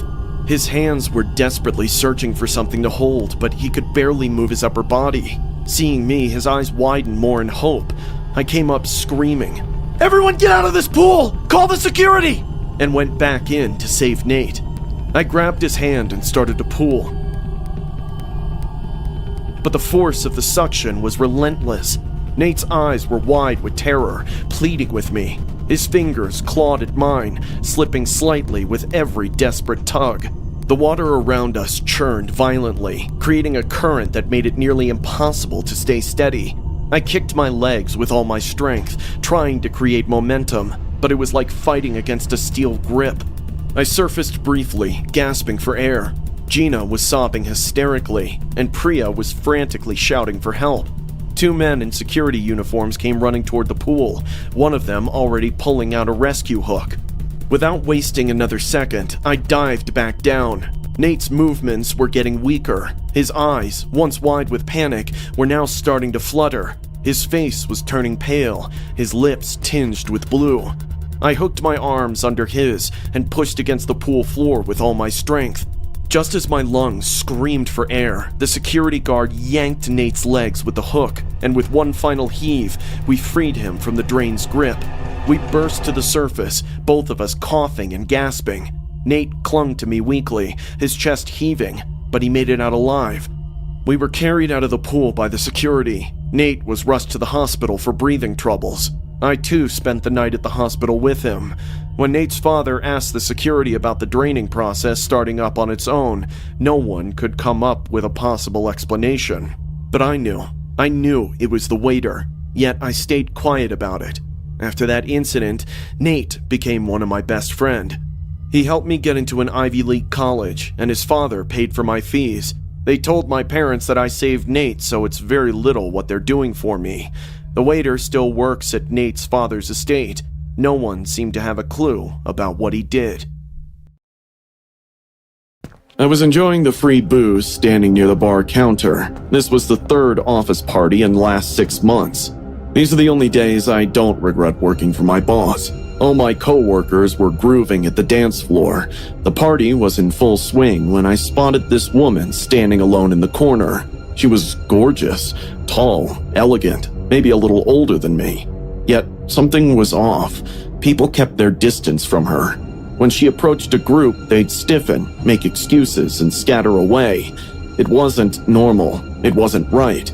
I watched her exhale with a sad face, then going to the rooftop balcony. I felt bad for her, so I grabbed 2 drinks and went to her. "You don't seem like the party type." She turned, a slow smile spreading across her lips. Neither do you. We hit it off right away. She was charming and funny, but there was something about her glare that made me think she could see inside of me. About an hour later, I asked if she would like to come over for a drink. Her eyes lit up. I would love to. My apartment was small but cozy. Julia made herself at home in no time. She kicked off her heels and threw herself onto my couch, as if she'd lived here for years. I poured the wine and we sat next to her. So, is this our first date? She asked, smirking over the rim of her glass.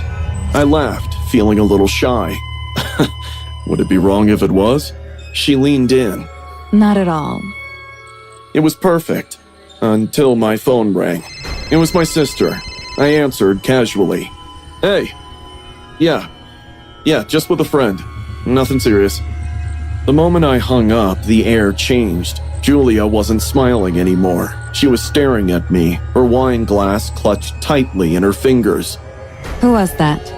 My sister. I frowned. She checks up on me a lot. Her voice was eerily calm. So I'm just a friend, huh? I chuckled nervously. I mean, we just met. Her grip on the glass tightened. But you just said it's our first date. Why did you lie then? What? Her breathing turned erratic. You men are all the same.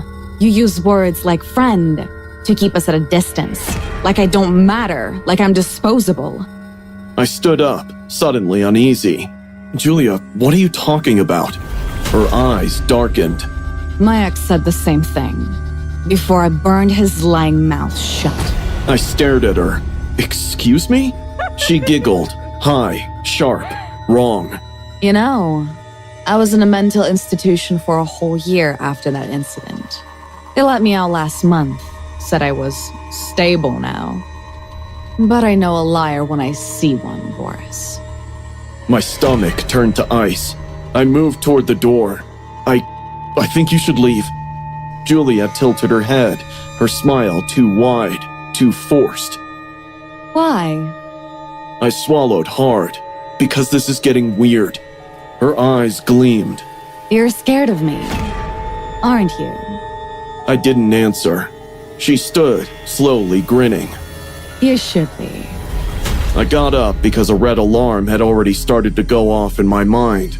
I rushed to the door. Suddenly, Julia lunged, shoving me back with unnatural strength. I slammed against the wall, hitting my head. Ah! Yet I crawled quickly to the kitchen to get a knife. She laughed like a maniac while following behind. Her voice growled as she asked, flaunting her wide, creepy eyes. Why are you making this difficult for us? I was panting and shivering. Clutching the knife, I turned back to her. Stay back, Julia, or I'll use this! She smiled. That's funny. He tried that too. She jumped at clawing her hands like an apex predator. Her nails were sharp like razor blades. I swung the knife at her, but she was faster. She grabbed my wrist, dug her nails so deep into my skin that blood dripped onto my kitchen floor. My grip loosened, and I dropped the knife, screaming in pain. She pinned me against the counter, her breath hot against my face. You don't want me anymore, do you? Her teeth gritted as she spoke, her eyes burning with hatred. I pushed her away with all my strength. She stumbled back but didn't stop. She grabbed the fallen knife and charged. I barely caught her wrist in time. My muscles burned as I pulled all my strength in stopping her from stabbing me in the eye. I could see the tip of the knife shining inches away from my eyeball. She was breathing and growling, trying her best to make me blind forever. I was resisting hard. Are you out of your mind? She still kept pushing. I could feel my body giving up to her madness. I was losing. How do I get out of this? I'm no karate kid.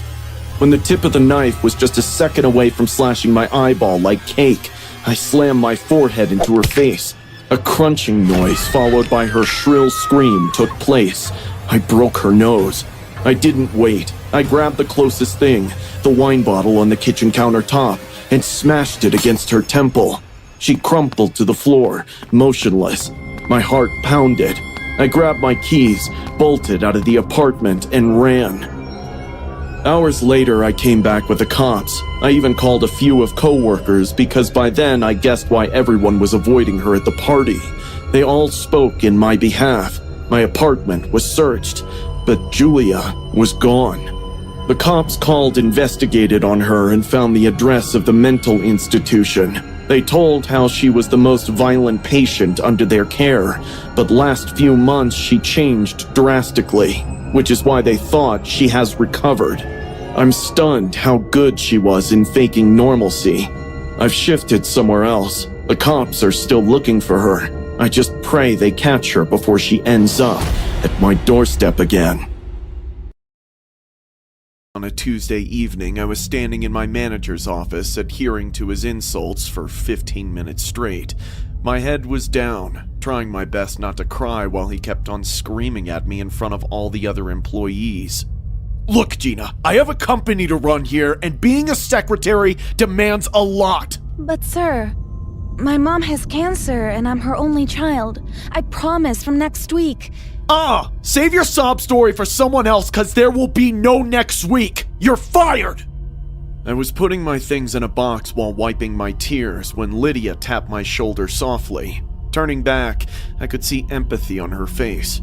She wiped my tears and said in a low voice, Ignore Mr. Turner. I'm also quitting next week. My eyebrows frowned at hearing this. Lydia was doing good, so I couldn't think of a single reason why she would want to leave this job. I know you're confused, but I found a better source of income. Like what?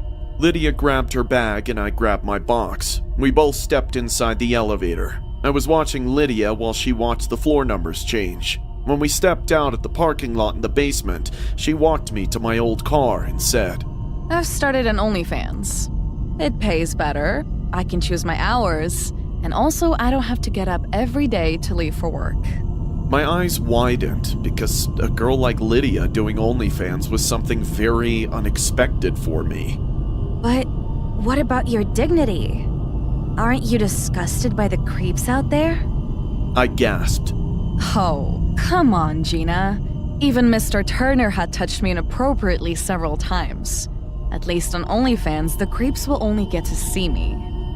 Lydia winked and walked away. The clanging sound of her Louis Vuitton heels reverberated in the empty parking lot. The entire drive home, all I could think about was how I pay for Mom's meds and hospital visits next month. Should I consider what Lydia said? The next 2 nights, I could barely sleep. I laid down on the couch for hours, thinking how ends would meet. If I take a new job, my issues will remain the same. It'll be difficult to do an on-site job while taking care of my mom at home. Remote workers are hard to find, and landing a suitable job might take months. Damn, looks like I'm actually going to do it. By the end of the week, I've created an account on OnlyFans. I've also taken advice from Lydia on how to prep my room like a dorm of forbidden pleasure to attract more followers. Pink neon lights, wind chimes, and some explicit posters made the room more appealing to the perverts out there. Every night after dinner, I would dress up in attractive clothes, putting on a lot of makeup and a pink wig. Lydia said it's important to transform your real look to mask your true identity, so I looked as different as possible every time. Things got easy after a point. I was stunned by how insane amount of money these people were ready to pay just for a couple of pictures of my feet. 3 months went like a dream. Money was rolling, and I was finally able to put my mom in a care home where her treatments were done by the best team of doctors. I even renovated our old house and bought designer clothes and a handbag. So far, so good, right? Then came the stormy Friday night from last week. I had just earned $200 after sending pictures of my face with my tongue out when I got a new follower by the name of Matthew_the_mamas_boy. I accepted his request like everyone else. He began showering me with praises on how beautiful I am, blah blah blah. And then he asked me the same old question. Can you do something for me? I replied. Sure, but it won't be for free. He texted back, saying, I'll pay $500. I smiled and agreed. He asked me to record a video of him singing the common lullaby, You're My Sunshine. Trust me, I've seen weirder dudes than him, so I did it. $500 got credited to me right after I sent the video. I was happy, and I guess he was too. 5 minutes later, he asked, Can you pose like a mother feeding her newborn baby? You can use a doll for the baby. My face contorted in disgust. God, how creepy can this guy be? But again, he promised to pay $800 this time, and I need the money. I grabbed a doll from my childhood toys and did what he asked. 2 minutes later, $800 got credited. I stretched my hands, feeling the neck pain, and thought I should call it a day. It was 2 a.m. already. I posted goodnight to my followers and was about to log off when Matthew, the mama's boy, texted again. I want you to make out with the doll while talking my name, but don't just say Matthew. Say, "Oh, my son Matthew." And that was the end of it. I was so grossed out by his demands that I didn't care if I was rude or lost a loaded follower. I refused to entertain his sick fantasies and logged off without waiting for his reply. I had bad dreams that night and woke up early the next morning. At around 5 a.m., I was cooking breakfast in the kitchen when my doorbell rang. I opened the door and found a small box on my porch. I scanned my neighborhood, which was still empty with the beaming lights of the rising sun, and saw no one close by. As I opened the box, I jumped 2 steps back, dropping it on the ground. Inside that box lay a new doll, smeared in thick red liquid, which I would like to believe is animal blood. It's been 3 days. I'm staying at the care home with my mom. I'm too afraid to go back to my house. I can't report this to the cops because then people will know I do OnlyFans for money. I still don't get how Matthew found me, and why he's so obsessed with his mother. What should I do now? The pool is quiet under the pale moonlight as the water ripples softly with the night breeze moving through the empty chairs. I check the clock on the wall and see that it's 10:45 p.m. Another shift has ended. I grab my backpack, sling it over my shoulder, and flick off the lights. The water turns dark and still. I lock the front gate and start heading home, with the crunch of gravel under my sneakers being the only sound. Halfway down the road, my chest tightens when I realize, damn it, I left my phone behind. I spin around and jog back, with my breath hanging in the cold night air. By the time I reach the gate, my pulse has slowed, but something feels off. The place feels heavier, as if I'm not supposed to be here. I unlock the gate and step inside. The overhead lights buzz softly as I flick them back on. The pool shimmers under the lights, but something about it feels wrong. As I head toward the lifeguard station, I hear something coming from the locker rooms. It sounds like a muffled and distant thud. I freeze for a moment, my heart pounding. I slowly move toward the sound. Another noise follows, something heavy being dragged. My stomach drops. I ease the women's locker room door open. I see her. Jess is lying face down on the wet tile, completely still. I feel like I can't breathe. My body wants to run, but my feet stay planted. I glance toward the back of the locker room, where the storage room door is slightly open. My heart drops when I see him step out, dragging a large bag behind him. I panic and duck into an open locker, trying not to breathe too loudly. My hands are shaking so badly that I can barely keep them over my mouth. Through the slats, I see him wearing dark clothes with his sleeves rolled up. He's calm as he ties Jess's body with a thick rope, moving as if he had done this before. My chest is burning, but I do not dare make a sound. He struggles to get her into the sack while I watch, frozen. My phone suddenly rings, loud and piercing. I fumble for it, my heart slamming in my chest. I manage to shut it off, but it's too late. His head snaps toward the row of lockers. He grabs a long, thin blade from his belt. My blood runs cold as he starts walking. "I know you're in here," he says in a low voice. My heart is pounding so loudly that I swear he can hear it. I bite down on my knuckle, trying not to breathe. The blade taps against the first locker, then the next. Each metallic clang feels like it is pounding in my chest. He keeps getting closer, moving methodically from one locker to the next. When he taps the locker right next to mine, my muscles are so tight they hurt. His shadow shifts as the metal door in front of me starts to move. I shove the door with everything I have, slamming it into his face with a sickening crack. He stumbles back, clutching his nose with blood dripping down his arm. I bolt immediately, hearing his footsteps pounding against the tile behind me. I burst into the hallway with my sneakers squealing on the wet floor. The pool deck stretches out ahead of me, wide open with no cover. My lungs are on fire, but I can hear him getting closer. I grab a metal pool skimmer off the wall and turn just as he reaches me.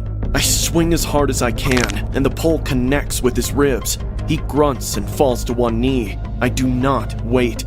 I sprint for the exit, my heart pounding so loudly that it fills my head. I almost make it, but his hand catches the back of my shirt. I crash to the ground, pain shooting through my side. I roll over just in time to see the blade glinting in the light. Desperate, I kick out, hitting him in the knee. He stumbles, giving me just enough time to scramble to my feet and run toward the storage area. I duck into the shadows, chest heaving and mind racing. He's coming, slow and steady. "You're not getting out of here," he says. "You saw too much." I spot a fire extinguisher on the wall. My hands are shaking as I grab it. As soon as he comes around the corner, I squeeze the lever. Foam blasts into his face. He howls, stumbling back and clawing at his eyes. Without thinking, I swing the extinguisher as hard as I can. It cracks against his head, and he drops to the floor. I back away, gasping for air. My phone is in my hands before I even realize it. I dial 911 with my fingers shaking so badly that I almost drop it. The cops show up in minutes. They cuff him while he's still bleeding, but he just stares at me with cold and empty eyes. They wheel Jess out in a body bag. I sit on the curb with my head in my hands, trying not to throw up. The next morning, the news is everywhere. Ex-boyfriend arrested for brutal pool murder. The anchor keeps talking. Police report the suspect, identified as Kyle Madsen, had a restraining order filed by the victim last month. Surveillance footage shows him hiding in the locker room and calling the victim repeatedly to lure her inside before attacking. I close my eyes. I can still hear the locker door slamming, the footsteps chasing me, and my breath, ragged and desperate. I know I will never forget it. As an entrepreneur, my days were often chaotic and nonstop. By the time I locked up my laptop each evening, my brain felt like it had run a marathon. The one thing I valued more than anything was my quiet nights at home. My place in Phoenix wasn't extravagant, but it was mine. A 2-story house in a suburban neighborhood that felt secure and predictable. Until that October night, I had no reason to question that. It was a Thursday, the kind of evening where you sink into the couch, finally letting the silence wash over you.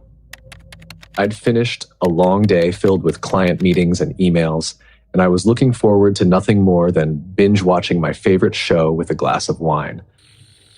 The house was quiet, the kind of stillness you only appreciate when you're truly alone. I didn't realize how fragile that peace was. At around midnight, just as I was considering heading upstairs to bed, my phone buzzed. It wasn't a call or text, but a notification from my home security app. Backdoor alarm triggered. My first thought was that it had to be a false alarm. These systems were notoriously finicky, and it wasn't the first time it had gone off for no apparent reason. I opened the app, saw the alert, and without much thought, deactivated the alarm. Probably a bird or something, I muttered, convincing myself it was nothing. I climbed into bed, the sound of the air conditioner lulling me into a light doze. But then I heard a muffled thud. My eyes snapped open. At first, I thought it might have been the wind knocking something over outside. Phoenix wasn't known for wild storms, but gusts weren't uncommon this time of year. Holding my breath, I focused hard to listen beyond the sound of the AC. Then came another sound. This one wasn't vague or easy to dismiss. It was like the scrape of something heavy being dragged across the wooden floor downstairs. My chest tightened as a dozen rational explanations ran through my head, each one less convincing than the last. I slid out of bed and quietly locked the door to my bedroom. My mind raced through what to do next. I'd taken precautions. Every door and window had sensors. My phone was connected to the security system, and I even kept a firearm in the bedside drawer. But none of that felt particularly comforting now. The idea of someone being in the house felt like a violation I wasn't prepared for. Another noise, this time sharper, like a chair being knocked over. I grabbed my phone and dialed 911. I whispered my address to the dispatcher and explained what I'd heard. They assured me officers were on their way. I added, "Please tell them not to use lights or sirens. If someone's inside, they'll hear it." The dispatcher's calm tone was both reassuring and surreal. She stayed on the line as I retrieved the gun from the drawer and positioned myself in the furthest corner of the room, the phone balanced on my knee. Every second felt like an hour. The creaks and groans of the house had taken on a sinister edge, as if the walls themselves were conspiring against me. I heard faint footsteps on the stairs. My grip on the gun tightened as adrenaline surged through my veins.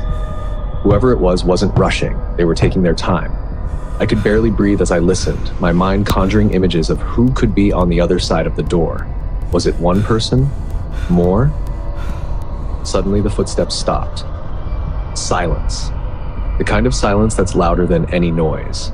Then a quiet knock on the bedroom door. Not forceful, just a soft knock.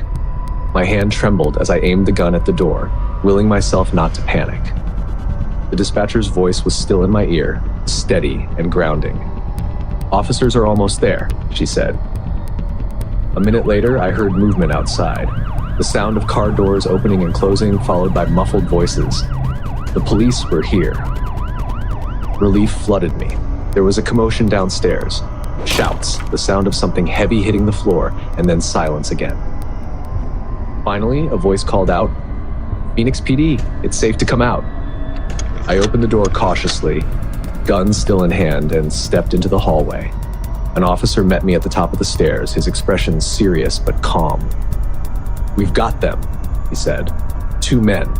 They were downstairs when we came in." My knees nearly buckled as I followed him to the living room. 2 men sat handcuffed on the floor, their faces grim. One of the officers explained that they'd entered through the back door, which they'd managed to unlock somehow.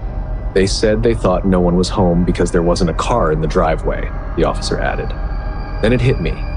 I'd lent my car to my brother earlier that week while his was in the shop. To these men, an empty driveway meant an empty house. The police searched the house and found a crowbar and zip ties in the men's bag. One officer pulled me aside and said, "You did everything right, locking yourself in the room, calling us. That probably saved you tonight."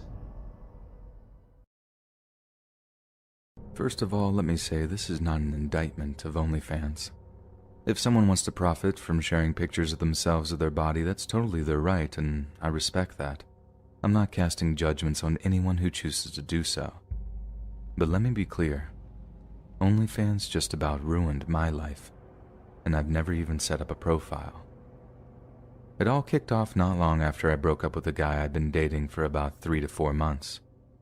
As a single mom, it's way harder to get dates than I'd like it to be, but at the same time, I totally understand why someone wouldn't want to raise a child that isn't theirs. I mean, I wish more guys would be open to it. It's not like I'd never have a kid with them too, but it's just a sad fact that it puts guys off when you've got a child from a prior relationship. So you can imagine how excited I was when I met Richard. It's not his real name, but I'd rather not attract his attention, thank you very much. Having a 6-year-old son didn't seem to bother him in the least bit, and he even asked a lot of questions about him. I found the whole thing so refreshing and mature that by the time Richard asked me out, I just about bit his arm off accepting the invite. But then the first red flag appeared when he started making comments about my son, calling him Daddy. That wasn't the red flag in and of itself, it was more his reactions when I told him, no, my son has a dad and I don't want him confused as he grows up. Richard didn't seem to respect that position whatsoever and actually said some quite personal things regarding my taste in men, as well as the integrity of my son's father. It's a complicated situation, I'll concede that, but Richard's take on the whole thing was frankly disgusting and misogynistic. But given that it was a very unusual setup, I didn't want to give up on him so quickly, not since guys like him seem to be so hard to come by. But then, after 2 months of clashing, not often, I should add, I had to face the music and accept that if there was a guy out there for me, it certainly wasn't him. I've dated guys for 18 months who took the breakup better than Richard. They're always rough, but I think if I actually told you what Richard did, you'd think that I was making this all up. Needless to say, his reaction totally justified my decisions to end things. End things, and that's exactly how I phrased it too. But that breakup was far from the end of my ordeal with Richard. And you know what? It's kind of my fault too. In fact, it's mostly my fault, because if I hadn't been so trusting, I wouldn't even be writing this right now. The one big mistake I made was trusting Richard to keep private certain pictures I'd sent him. I think I trusted him because, well, he sent me pictures of him too. I think that's why there's a lot less nude leaks than there are nudes. It's like Americans and the Russians in the 80s, mutually assured destruction. You release mine, well, I'll release yours. But after we broke up, I deleted all of his intimate pictures, and I was foolish enough to think that he'd also done the same. Because the next thing I know, I got a message from a friend of mine saying something like, "Oh, you have an OnlyFans. You go, girl." I had to ask her what OnlyFans was. I literally had no idea at the time. She replies like, "You're joking, right? Was this supposed to be a secret?" Immediately, I start Googling OnlyFans, and as you can imagine, I'm pretty shocked at what I see. The whole website is basically homemade lewd images, and for those that aren't familiar, and from what I could gather, the girls in question make quite a lot of money too. I mean, I wouldn't say no to an extra $2,000 a month, but I hadn't set up a profile, had I? I asked my friend to send me anything she's found with my name on it, then what do you know? There's a freaking OnlyFans profile set up in my name, and the whole preview picture in the banner was a raunchy picture that I'd sent to Richard.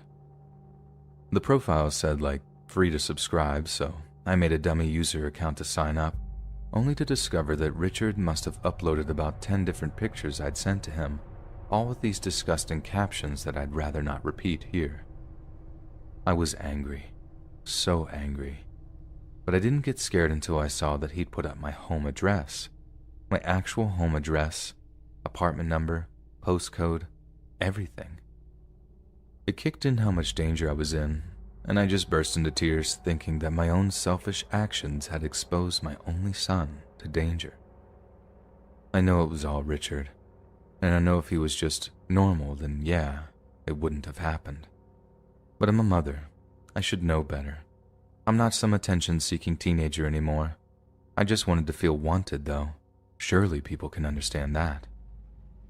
In the end, I managed to get the profile taken down, and I think OnlyFans and other sites like that now make you verify your identity so stuff like that can't happen again. But what if you manage to get a hold of a girl's ID or something?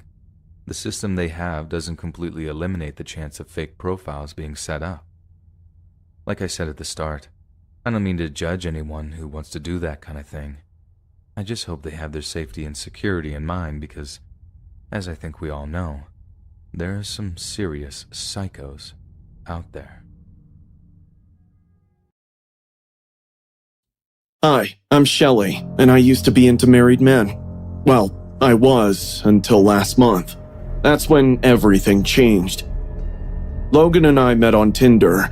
After a few days of flirtatious texts, he asked me out on a date. I agreed. He seemed fun, and to be honest, I liked the thrill of it. That night, I wore my new red dress, the kind that shows just enough to tease, but not enough to give everything away. For safety, I put on a blonde wig, just in case. When I arrived at the restaurant, it was around 8:30 p.m. Logan was already outside, waiting for me. He was okay, I guess. Slightly balding at the top, but he was dressed in an expensive suit and had a Rolex on his wrist. He definitely looked like he had money to spend. The moment he saw me, he smirked like a dog who just found a steak. "Damn, you're hot." I flipped my hair and smirked back. I know. We took a table in the corner, and from the second we sat down, Logan's eyes were all over me. What a perv. I twirled a strand of my wig between my fingers and teased. So, does your wife know you're here? He chuckled nervously. Pray to God she doesn't, otherwise she'll kill me. I laughed. That's scary, huh? He nodded, still smiling. You would know if you ever met her. The night went on, expensive dishes, glass after glass of champagne, and endless compliments, though 90% of them were about my body. I let him look, let him admire. That's how this works. Toying with these guys, letting them spend their money on me. That was my thing. About 40 minutes passed and we were finishing up. The restaurant was almost empty, just a few other people scattered at their tables. Logan pulled out his wallet to pay the bill. I was sipping my last bit of champagne when a blood-curdling scream shattered the air. Logan! You dog! I knew you weren't in some damn office meeting. The restaurant went dead silent. Logan's face drained of color. If fear had a face, he was wearing it. No, listen, I can explain. I don't need your damn explanation. Before I could even react, she yanked the tablecloth, sending everything, plates, glasses, silverware, crashing to the floor. I shot up from my chair. What the hell is wrong with you? That's when she turned to me. Her piercing green eyes locked onto mine, and I swear, for a second, I forgot how to breathe. She clenched her jaw so tight, bubbles of spit gathered at the corners of her mouth. Then she sneered. So this is the little witch you're wasting your money on? Logan barely got the words out. Gilda, please, let's just go home. But Gilda wasn't listening. She bent down, picked up a dinner plate, one of the few that hadn't broken, and smashed it straight over Logan's head. Blood instantly spurted from his forehead. I understood why Logan was so scared of her. People screamed. A couple of them ran for the exit. Someone was yelling at the manager to call 911. I started backing away, but before I could turn, Gilda grabbed my wrist.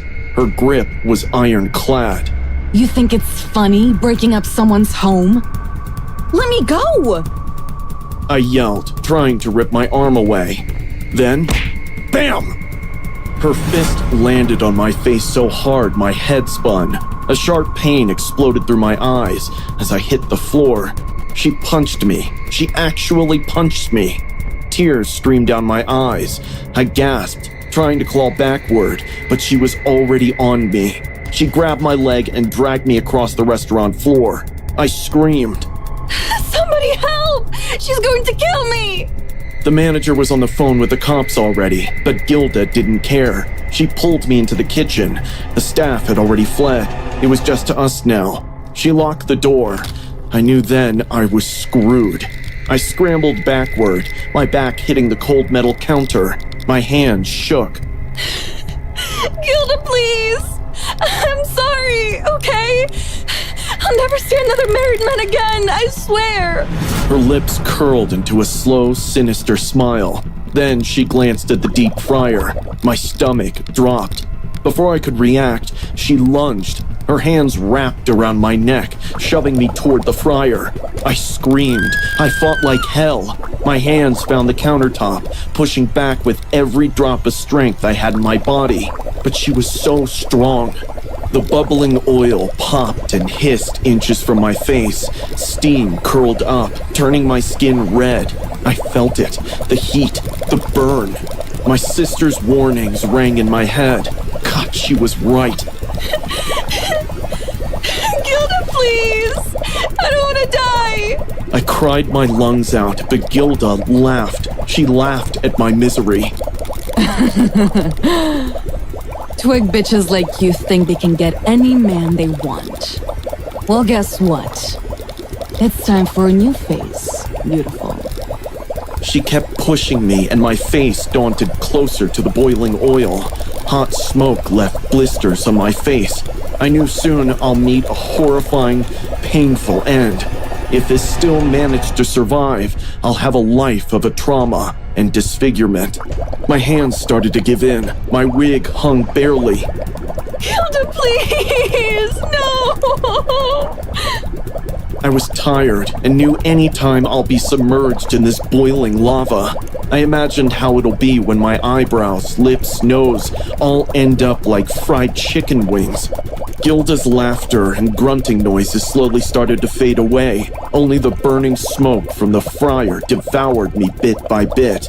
My vision began to blur. My nose almost touched the boiling oil. Sprinkle of it burnt the tip of my nose. I screamed and screamed till I couldn't anymore. It was time to accept my fate. Just when I thought I'm done, I heard the kitchen door break down, followed by a gunshot. I fainted on the floor.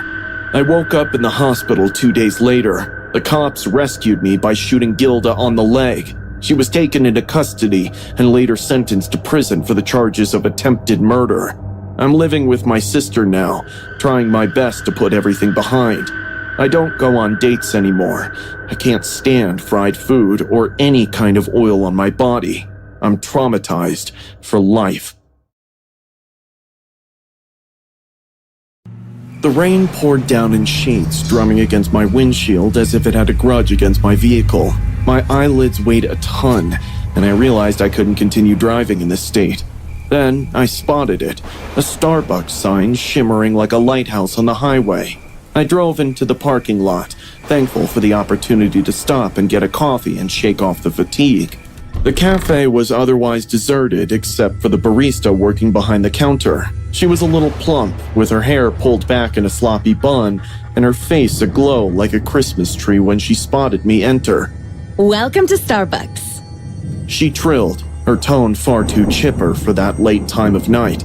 I asked for a cafe Americano and chatted a little while she was making it. She said her name was Rachel, and I made a few jokes to kill the time. Honestly, I was trying to be friendly, maybe even a little flirty, because she looked like she needed to pick me up. Big mistake. I sat by the window sipping my coffee and watching the rain. Rachel brought me a chocolate chip cookie, saying it was on her. Thanks, I said, smiling. But then she started asking questions, personal ones, like what kind of qualities I'd want in a girlfriend. I laughed it off at first, but it didn't take long to realize she was hitting on me. I felt bad, like maybe I'd given her the wrong idea, so I casually mentioned my girlfriend and how I was planning to propose to her this weekend. That's when everything went sideways. Rachel's face twisted like I'd slapped her. How could you do this to me? She hissed. I was stunned. Do what? I was just being nice. You made me feel like you liked me. She shouted, her voice shaking. It was love at first sight. I stood up, my patience wearing thin. Look, even if I was single, I wouldn't date you. I was just being polite. Her eyes narrowed, and before I could react, she swung a coffee cup at my head. Everything went black. I woke up with a pounding headache, my wrists tied together with rough twine. The room was dark, lit only by a single candle flickering on the floor. The smell of coffee beans and damp cardboard filled the air. Rachel was sitting across from me on an upside-down milk crate. Her makeup was smudged, bright red lipstick bleeding into the corners of her mouth. She smiled sweetly like we were on a date. You left me no choice, babe. She said, leaning in close. You were going to leave me. Now, we have all night. My heart raced as I scanned the room for anything I could use to escape. That's when I saw it. A shard of broken glass from a shattered syrup bottle on the floor behind her. Rachel started rambling about our future together, stroking my hair like we were some kind of couple. I gritted my teeth, inching my hands toward the glass shard. The twine cut into my skin, but I didn't care. I had to get out of here. Hey, are you even listening to me? She snapped, her voice sharp. I didn't think, I just acted. I lunged forward, headbutting her as hard as I could. She stumbled back, knocking over the candle. Flames erupted from a pile of napkins, and I used the distraction to grab the glass shard and slice through the twine. I bolted out of the storage room, my vision blurry. The cafe was dimly lit, the neon Starbucks sign casting an eerie glow over the counter. Daniel, come back to me! You can't leave me! Rachel's voice echoed behind me, no longer sweet, but guttural and feral. I sprinted, knocking over tables and chairs to slow her down. She was right behind me, wielding a coffee stirrer knife she'd sharpened into a shiv. We're meant to be together! She screamed, lunging at me. The blade slashed my forearm and I cried out in pain. I raced to the restroom, slamming the door shut, locking it behind me. Rachel pounded on the door, shrieking. You can't hide from me! I'll find you! I splashed cold water on my face, trying to stay alert. Blood from my arm mixed with the water, staining the sink red. That's when I saw the small window, my only way out. The banging stopped and there was complete silence. I pressed my ear against the door, holding my breath. Surprise! Her voice came from behind me. I spun around to see Rachel's face in the mirror. She'd crawled through the air vent. I barely dodged as she swung the shiv at my throat. Grabbing the soap dispenser, I slammed it into her face. She stumbled back, blood dripping from her mouth, but she laughed, a manic, unhinged sound. I jumped onto the counter and smashed through the window. Broken glass sliced my leg, but I kept going, limping to the parking lot. Rachel burst through the cafe door, a jagged sharp of glass in her hand. Her face was smeared with blood and smudged makeup, making her look like something out of a nightmare. Rachel leaped onto the hood, stabbing at the windshield. I floored the gas, sending her tumbling onto the pavement. As I sped away, I glanced in the rearview mirror. Rachel was slowly sitting up, her grin wide, staring at me. My chest heaved as I drove into the night, rain pounding against the car. She was alive, and I knew she'd come for me again. What really made me fall in love with April Fool's Day was the thrill that came with pranking people and the rush of pulling off the perfect fooling. And honestly, once you get into that, you can't get away from it. But last year, I went too far. It was all innocent enough, though. My target was Palmer, the new neighbor across the hall. He hardly spoke to anyone, always kept his blinds down, and had this weird paranoid vibe to him. Naturally, I thought him the perfect victim. I spent 2 days planning it, and the fake bloody footprints were my best idea yet. All I did was dip an old shoe into red paint and carefully stamp it from Palmer's door to mine. For small kicks, I left creepy notes under his door. I see you, and you're next. Really made sure to get under his skin. The night before April Fool's, I stood by my peephole, giggling softly as I watched Palmer step out and find the first note. He stared at it for a long time, then glanced around the dimly lit hallway, almost as if he thought someone was watching him. He looked rattled. Perfect. By the time I planted the final note the next afternoon, I was absolutely buzzing with excitement. My phone was set to record his reaction. I imagined him terrified and panicked and shrieking, maybe. Instead, when the knock came, I opened the door to find Palmer trembling and biting his nails. His face was covered in sweat, eyes wide. He clenched one of my fake notes like it was a death threat. "Help! Help me!" he stammered. "I don't feel safe in my apartment." For a second, I nearly laughed. The prank had worked better than I planned, but the sheer panic in his eyes gave me pause. His face was drained of color, and his chest moved up and down like he was having difficulty breathing. He wasn't acting. "Fine," I said, still half convinced this was part of the joke. "I'll check. Let's go." I followed him across the hall. The moment I stepped inside, something felt off. The air was cold and damp. As I twisted the doorknob, Palmer's messy apartment unfolded in front of my eyes. There was a reeking odor all over the place. "God, Palmer, do you ever clean here?" I gasped. We stepped into the living room where everything was out of their place. Drawers were flung open and papers scattered across the floor. "No, it wasn't like this before," Palmer whispered. "Whoever broke in did all this." My eyes drifted to the floor. The bloody footprints I had created were there, but they weren't quite right. The shoe prints I made had neat, clean edges. These prints were smeared, streaked, and panicked, chaotic patterns, like someone had been dragged. I didn't make these. I muttered under my breath. What do you mean? Palmer asked. I was about to speak when I heard it, a faint creak from the bedroom door. Did you hear that? Palmer whispered. His face was frozen in dread. I swallowed hard. Yeah. We crept toward the bedroom with my heart hammering in my chest. The door was ajar, swinging slightly as if someone had just passed through it. I tapped it with my fingers. Hello? I called out, barely louder than a whisper. No answer. I reached out and pushed the door open. The room was dark, except for a sliver of moonlight leaking through the blinds. I strained my eyes, scanning the room. The bed was unmade, and the clothes were scattered on the floor. Then I saw him. A man crouched in the corner, his body twisted like a broken puppet. His clothes were filthy, his face smeared with grime. He clutched something in his hand, a knife.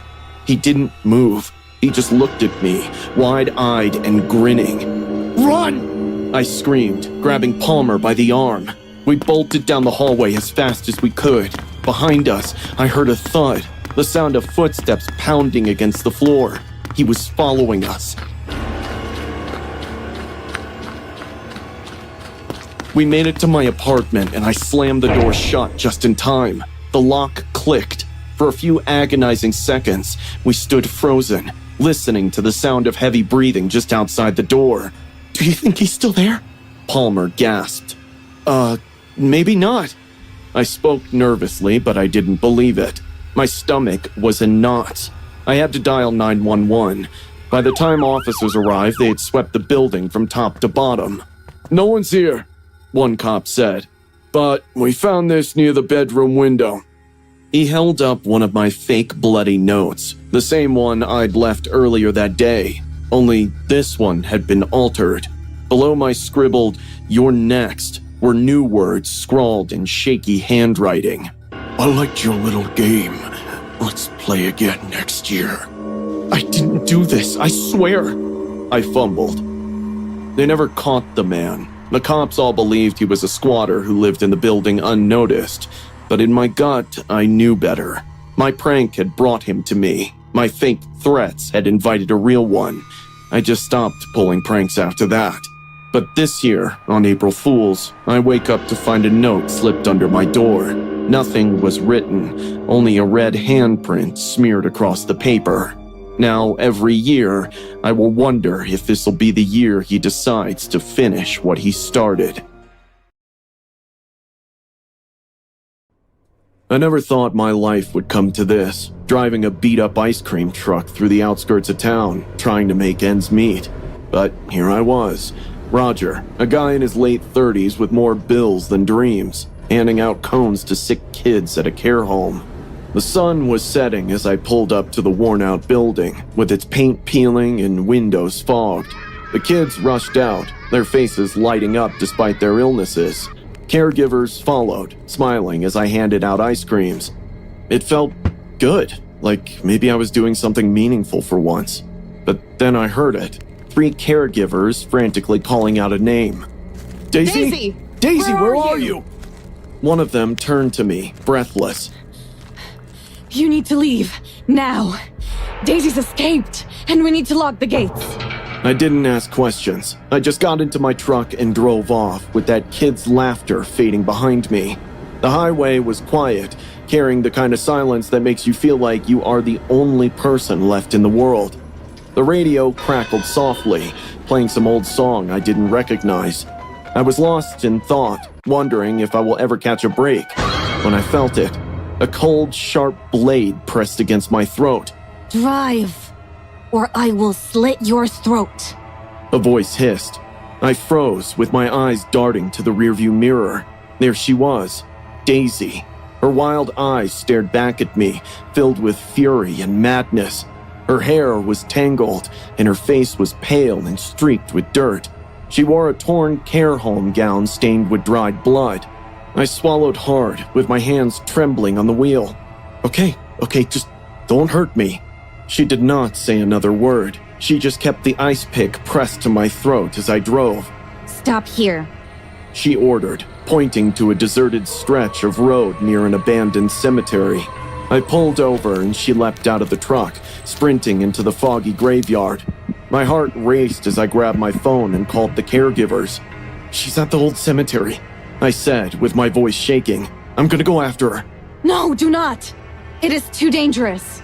One of them shouted, but I could not just let her go. If she made it back to the road, someone else could get hurt.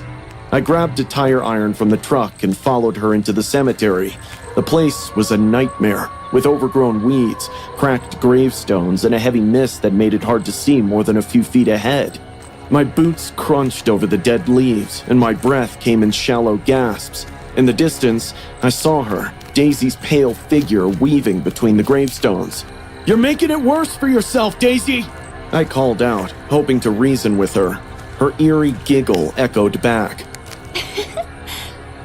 I'm not the one you should be scared of. Suddenly, a gravestone toppled behind me. I spun around, but no one was there. The faint crunch of footsteps made me whirl again. I gripped the tire iron tighter, with my knuckles white. Out of nowhere, Daisy lunged at me from behind a gravestone, slashing my forearm with the ice pick. I stumbled, clutching my bleeding arm while she sprinted deeper into the cemetery, disappearing behind a crypt. I followed her footsteps in the damp grass, with my heart pounding. The mist thickened, wrapping around me like a suffocating blanket. Every shadow seemed to move, and every sound made me jump. I spotted her near an old mausoleum, with her small figure trembling. Thinking she was too weak to run, I approached cautiously, but she vanished. Before I could react, Daisy burst from the shadows, tackling me to the ground. We struggled violently, tumbling against broken headstones. She scratched and clawed at my face, screaming incoherently.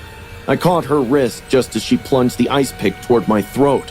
Sirens wailed faintly in the distance. The caregivers and authorities were coming. Using my last ounce of strength, I slammed Daisy's hand into a sharp fragment of a broken gravestone, disarming her. She wailed like a wounded animal, thrashing against me, but I pinned her down until the caregivers arrived. They injected her with a sedative and she went limp.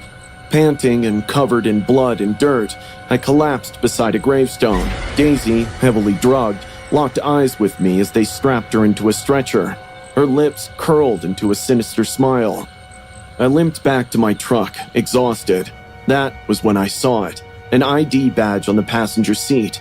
It was a care home badge with Daisy's picture, but the name read Carly Rivers. My stomach dropped. One of the caregivers noticed the badge and turned pale. That is not Daisy. She whispered. Daisy's still missing. I stared at the cemetery, with realization dawning. I had just spent the last hour chasing the wrong girl. From the darkness, Daisy's faint giggle echoed, unseen and still on the loose.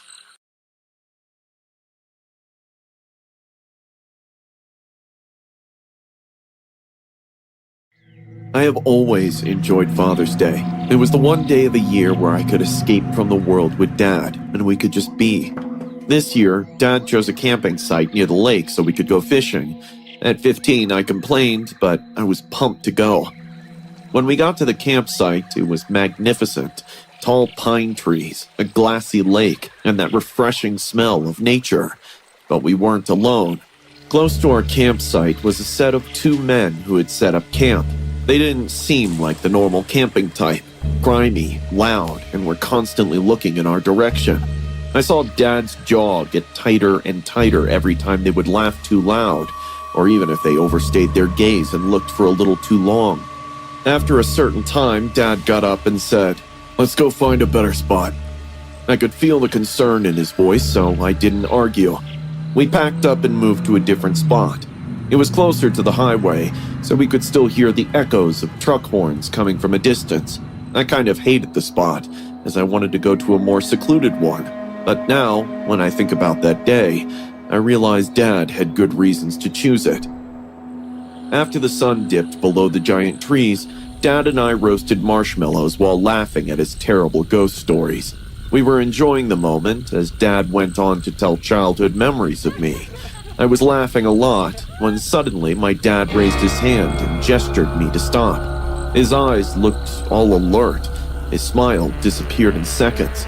He whispered to me, "Naomi, I want you to hide under the car." I was stunned to hear such a bizarre request. I looked at him, confused, and asked. What? Why would I? My dad cut me off, saying, "No arguments, just do as I say." I got up and started walking to our car. It was parked under this big tree in darkness.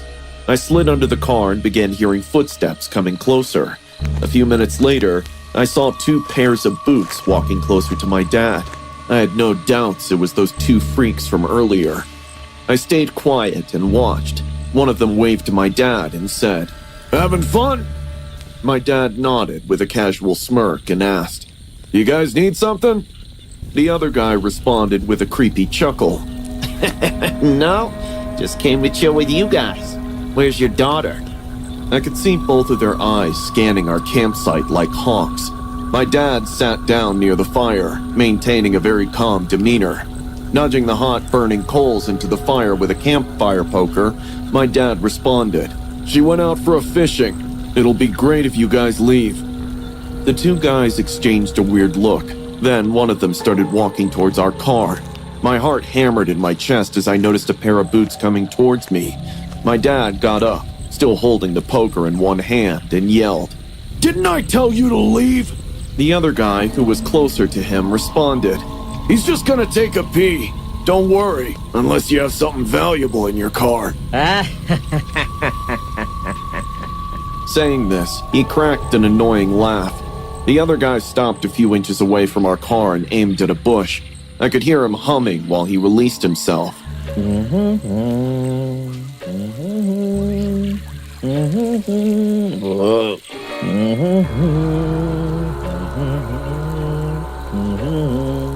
Deep down, I understood why Dad wanted me to hide under the car and not inside.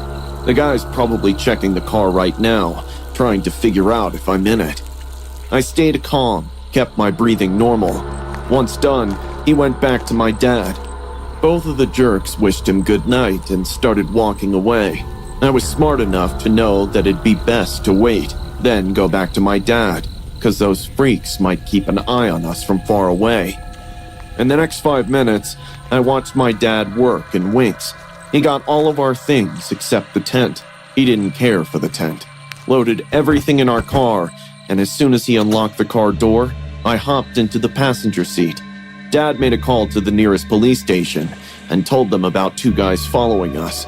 We didn't go home from the campsite. We went straight to the police station. My dad was right. Those 2 jerks did follow us, only they didn't know my dad is way smarter than them. The moment their car came close to the police station, a cop car blocked their way. They were taken into custody for following us and stalking a minor. My dad didn't even flinch when the cops asked him if they were the guys from the campsite. He looked them in the eyes and said, "You're lucky I brought you to the cops instead of leaving your lifeless bodies buried in those woods." I try to be as fearless as my dad. And to all the campers and wilderness lover out there, always follow your instincts in the wild. Come on, the after parties are even more fun. When Hazel begged me to go with her, I couldn't say no. It's college, after all. The seniors poured shots like water. Some cute boys even flirted with me. The after party continued till 2 a.m. in the morning. Hazel wanted me to stay back, but I slept better in my own bed. Also, my dorm was just 2 blocks away. The weather was a little cold, and a thin layer of fog covered the streets in fragments. I was stumbling a little for obvious reasons, but not totally out. I knew I'd have to walk back, so I didn't go overboard with the booze. A big owl hooted from a nearby tree, letting me know that I'm not the only one in these empty streets. I told myself the night wasn't creepy, just quiet. That was until I rounded the block. Under the yellow glow of a flickering streetlight, I saw a woman. She was crouched low to the ground, her hands pressed on the concrete like she was mimicking a dog. At first glance, I thought she was just some homeless person scavenging for scraps, but her sudden, jerky movements felt like a calm before the storm. As I got closer, I slowed down. Something was off. A reeking odor was floating in the air. I rubbed my eyes to see it more clearly, and I did. A mangled lump of fur and flesh was lying in front of her, which seemed like roadkill. Probably a raccoon or a cat. Hard to tell, really. She wasn't picking up trash. She was eating it, tearing chunks of meat with her bony fingers and then shoving them into her mouth like she hadn't eaten for days. The wet slurping sounds hit me before the sight fully registered. Strings of meat hung from her lips as she chewed, lips glistening with blood. Her fingers dug into the carcass like claws. She was so busy with her feast that she didn't even see me. Now, I wasn't drunk anymore. All my blurry vision, stumbling body movement disappeared in a second. The best thing I can do right now is change sides and quietly walk as far as possible from this woman. So, I slowly cross the road, my eyes fixed on her. In case she sees me and chases me, I'll start running. But luckily, she didn't. I took off my heels so I could walk as silently as possible. My eyes are still on her, my heart hammered in my chest. I'd never felt so scared before. It was like straight out of a horror movie. I was praying to God that she wouldn't notice me, but suddenly, an owl flew over my head from a nearby tree and I ended up screaming in shock. My blood froze, realizing what a grave mistake I just made. I slowly looked at the streetlight where I saw her, and now she was looking at me, a chunk of flesh still hanging from her mouth as she shot her death stare. I started backing away without turning my eyes from her. She watched for a few seconds that felt like eternity, then slowly stood up. Her claw-like hands were dripping with blood. Her stringy hair made her appear even more scary. She tilted her head to her left and then screamed. She screamed just like me, as if it were a taunt. I started running after that. My breathing got heavier, and the booze in my stomach was trying hard to stay in. I was panting and gasping for air, but I knew I couldn't stop. Not now. Not until I reached my dorm. I looked back and saw the woman had crossed the road already and was now sprinting at me. She was cackling like a coyote with her hands stretched at me. I didn't know why she was running like that, but I felt she wanted to eat my flesh as well. I ran and ran until I couldn't anymore. I fell on the ground, but again got up. I have never felt fear up so close. My body was on the verge of collapsing. I stumbled one last time on the ground and immediately turned back to see her inches away from me. I stopped and screamed. What do you want? She stopped as well. She looked me up and down, then laughed.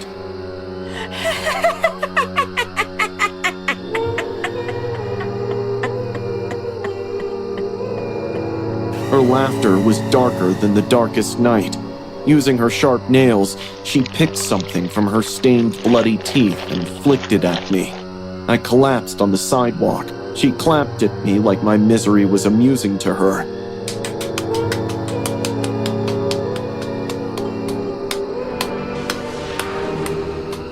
She then turned back and, hopping like a 9-year-old girl, disappeared into the night. I woke up with a high fever in my dorm. The memories of picking myself up from that sidewalk and walking back to my dorm will always be a blur to me. I'm just happy that I'm alive. I don't go out alone after dark till today. If I go to a party, I stay back if it gets too late. I would never want to meet that woman, ever again. As a night owl, I prefer working out late. The workout and slow hiss of machines, slow thumps of people softly running on mats helps me clear my head. It's my kind of peace. So naturally, I didn't expect anything out of the ordinary when I walked into my gym at 9 p.m. that Friday. I started with weights, worked through my normal circuit, and then returned to the heavy bag in the back corner. That's when I noticed him. Lanky, pale, somewhere in his mid-30s. I had seen him around, mostly standing too close, perched on machines he never used. An observer. He slipped in quietly and made a beeline for the calf raise machine, which also happened to face the heavy bag. I watched him rearrange the seat and balance his phone between his legs, camera pointing directly at me. I stopped mid-round, sweat trickling down my back. I pulled off one glove and walked over. Hey, are you recording me? He didn't respond. He tapped the screen of his phone, shoved the device into his pocket, and sprinted across the gym. I watched him running away upstairs. What should I do? Go to the front desk? What do I have? My skin was still crawling from his stare when I left my session. After 1 hour, I walked outside into sharp, still air. I thought I was done with him. Wrong. There he was, standing at the curb, looking like he was waiting for a cab and waiting for me. I didn't look at him. I just kept walking. But after a few blocks, I heard footsteps behind me. I turned around, and he was still there. I quickened my pace. He picked up his pace. I cut across 2 blocks and ducked into a flower shop, the only store still open. I put my head down behind a row of peonies and wrapped roses and tried to slow my breathing. He walked inside. He paused at the door, checking the place out. He took a couple of steps toward the counter like he was thinking about just browsing. I slipped out quickly, heart racing. It didn't stop until I got back to my apartment. I was sitting on the couch in sweaty clothes, catching my breath. I should have called somebody. The police? The gym? But what would I say? Then I realized I have left my wallet in the locker. My ID's in it. I knew I had to go back to get it. I took some pepper spray this time for just in case. The gym was almost empty. I scanned the gym again. I didn't see him. I let out a deep breath and headed towards the lockers. A breath of relief washed over me once I found my wallet just where I kept it. I was glad he didn't try to steal it, because identity theft could have created more troubles for me, and people like him are capable of all the awful things. I trudged back through the weight room. You never know. And that's when I saw him again, this time reflected in the mirror right behind me. He smiled. "Hey," he said again. "You work out a lot." I didn't say anything. I just kept my angry face on. It was Christian, the guy I hated from last week, and he couldn't tell I was annoyed. "You're intense. I like that." Getting scared will give him power, so I kept my voice loud and clear. Why are you following me? His smile was stuck on his face. I'm not. We just keep ending up in the same place. Isn't that magical? My heart was pounding. No, nothing about stalking is magical. He tilted his head. Pretty girls like you live for this kind of attention, right? I was shocked to hear how delusional this guy was. I clenched my keys between my fingers like claws. Back off. He stared for a moment with blank eyes. Okay, but I'll see you around, Maple. And he turned and walked out like it was just another night. I felt frozen. How did he know my name? That was it. I marched to the front desk, canceled my membership, and walked out without looking back. By midnight, I had signed up at a different gym across town, only during the day. Crowded, well-lit, safe. Some people would say, Speak up. Report him. Don't be a victim. but those people are not walking home alone at night. Those people have not been followed, watched, or filmed. So yes, I did what I had to do. I survived. And if you're reading this, be careful. Watch your back, because creeps do not always hide. Sometimes they smile.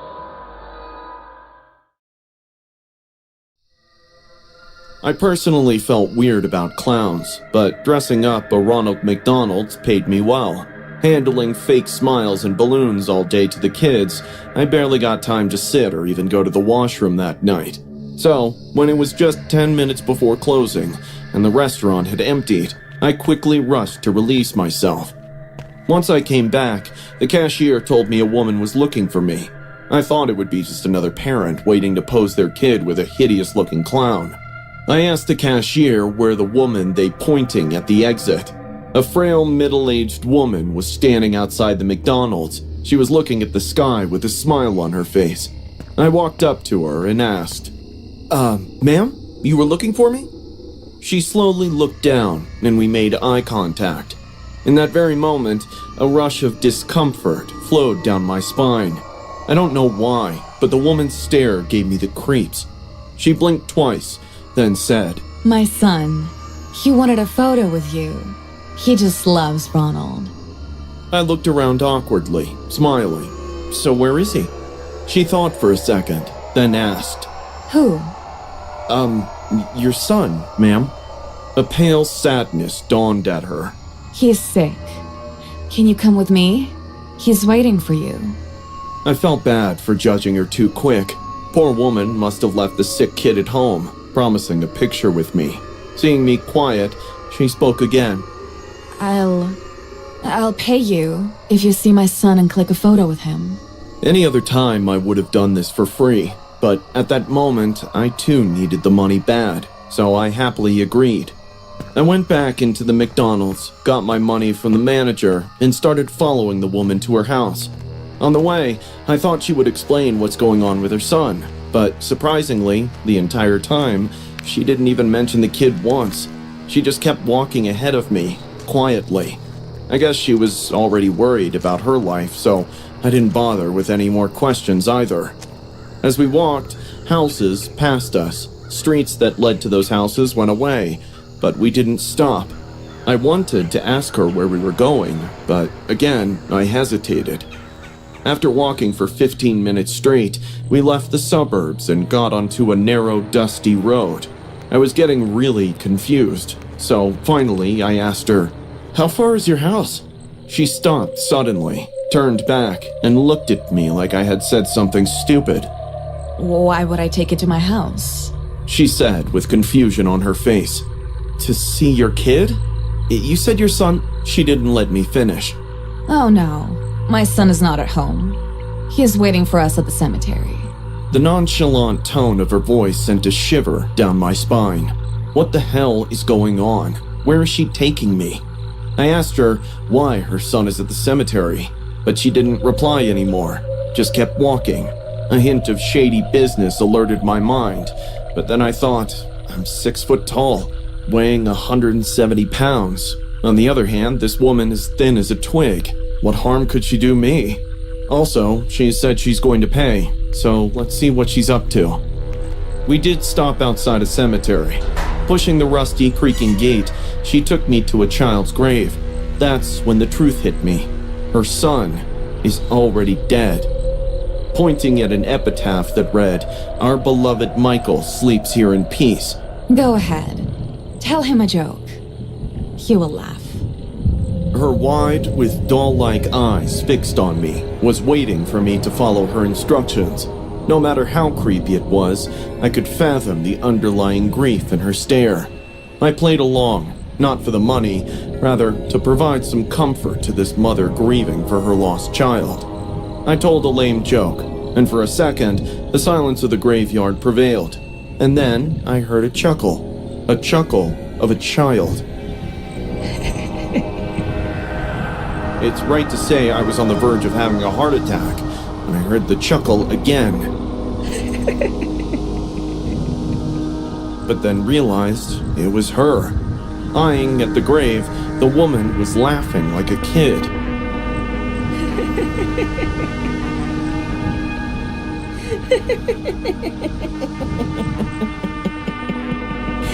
This continued for probably a few seconds, but it felt like eternity.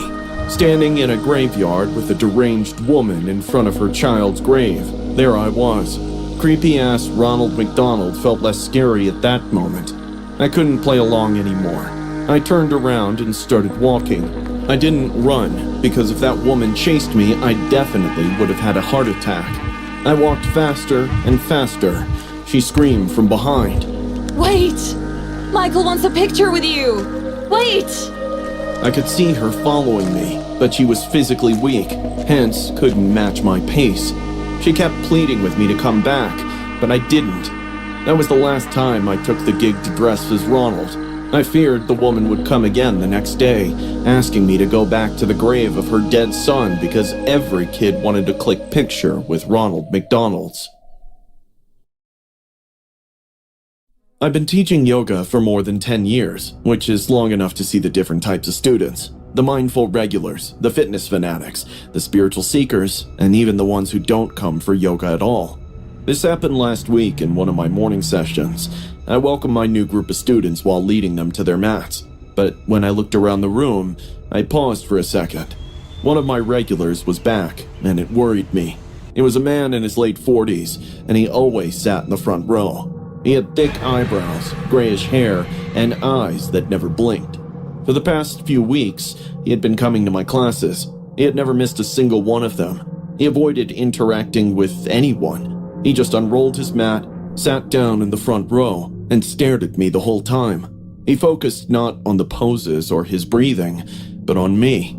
At first, I used to tell myself I was being too paranoid.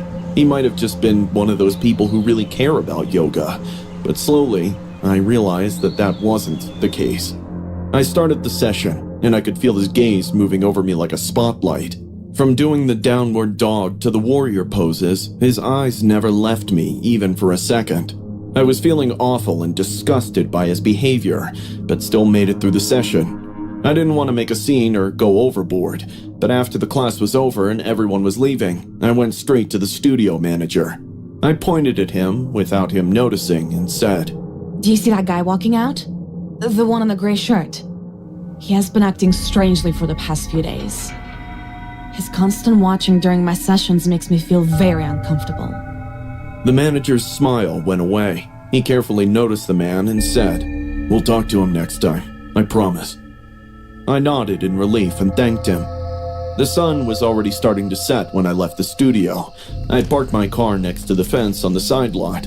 I was halfway there, getting my keys out of my bag, when I heard someone behind me. I turned around, and my stomach dropped. It was that creepy yoga student again. Hi, Ava, he said, his voice too soft, yet full of menace. You always look so calm when you teach. I didn't say anything. I went to the driver's side, but he stepped in front of me and blocked the door. He leaned in and said, I think we have a connection. Every time I see you, I feel close to you. When you talk in class, it feels like you're only talking to me. The way he spoke with a grin and twitching eyes hinted he's a complete psycho. I still kept my calm and said strictly, I have no interest in you, so move away. Right now. His smile contorted into hate. You don't mean that. You have always been looking at me. I was stunned to hear his level of delusion. No, I haven't. Step back. He didn't. Instead, he moved closer to me.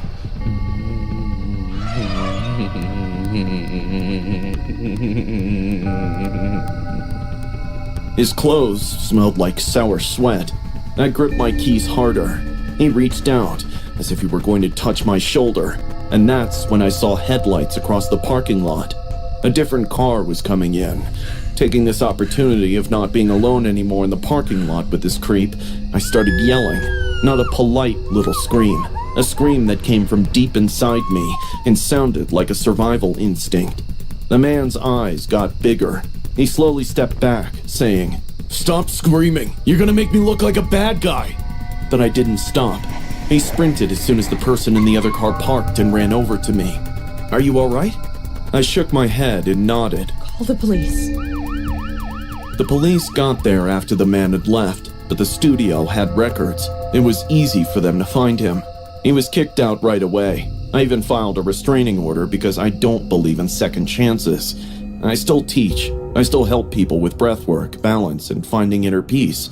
However, I now always lock the doors of my car. I park close to the entrance. Before every class, I look at the front row, and sometimes I jump when I feel someone's eyes on me for too long. People think you're safe when you're a yoga teacher. You're in a peaceful place and everything is calm.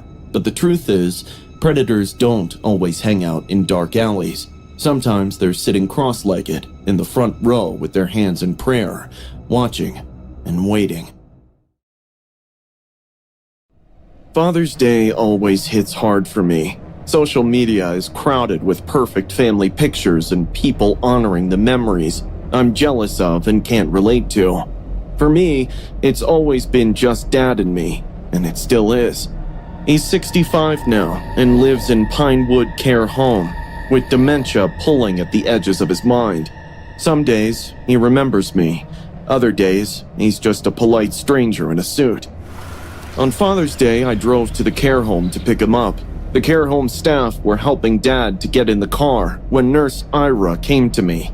Clara, you should know your father's daily routines have altered since he got diagnosed with dementia. Often at night he wakes up and, I frowned and asked, And? as if she covered some hidden truth. Nurse Ira replied, I would suggest you take one of our helpers with you. It's a free service, and handling a patient alone. I didn't let her finish. The patient is my dad, and no thanks. I can take care of him for the next 48 hours. After all, how hard can it be? Saying this, I got into the car with my dad, buckled up right beside me. I looked at Nurse Ira one last time, and she smiled awkwardly. The drive home was calm. Dad was staring at the streets with his curious eyes. After a long time, he had stepped outside the care home. When we reached my apartment, I took him to the guest room, which I decorated with a flower vase and fresh linens on the bed just for him. He sat down on the bed, looked at the ceiling, and then said, "Clara, I'm hungry." Tears of joy rolled down my cheek. It's been a while since my dad called me by my name. I rushed to the kitchen and made sandwiches for both of us. The next few hours went like a dream. We both ate together, laughed, and recalled some distant memories from my childhood. It was great to see Dad being Dad. After dinner, I asked him if he would like to watch a movie, and he agreed. We both lay down on the couch in the living room and began watching The Lion King. Well, I was watching Dad, how his face changed in excitement seeing the movie. I guess I was quite tired, hence I don't remember falling asleep. I woke up with a weird silence. The movie has ended. The screen has paused in the credits. I looked beside me, and my dad wasn't there. My heart skipped a beat. I called out. Dad? Dad? My apartment was in complete silence. I got up from the couch to look for him. Next to the living room, there's a dimly lit corridor. My bedroom is at the end of it. I stood in front of the corridor. My back was facing the other end of it. I called out again. Dad? Where are you? Just then, I felt someone run behind me, chuckling. Turning back, I saw no one. I switched on the corridor light and found my bedroom door half ajar. I tiptoed to the bedroom, trying not to spook Dad if he's inside. But as I stepped in, I was left dumbfounded and horrified at the same time. My dad has opened the big window of my room. Half of his body was already out as he leaned down, looking at the streets. My voice shook as I called out to him this time. Dad, you need to step back. He slowly rotated his head to look my way. His face was different. He didn't look like my dad at all. A scary smile was spread across his face, and his eyes were bloodshot. "You should jump," he said in a chilling voice. Terror numbed my veins. What? What are you saying, Dad? Tears welled up in my eyes. He then backed up and started walking towards me. He was walking slowly, like a baby trying to learn how to walk. "You should jump. I can push you," he chuckled. I don't know why I was stepping back, because it was my dad having the worst episode, but I was horrified to witness it. I understood why Nurse Ira warned me in the morning. My phone was thankfully in my pocket. I took it out and dialed the care home. Once I informed them to come to my address, my dad stopped. His face changed from smiling to hatred. "You want to send me back to that cage?" he screamed, and then started bashing his head on the wall. I watched in horror as he screamed and continued this madness. My body froze in trauma.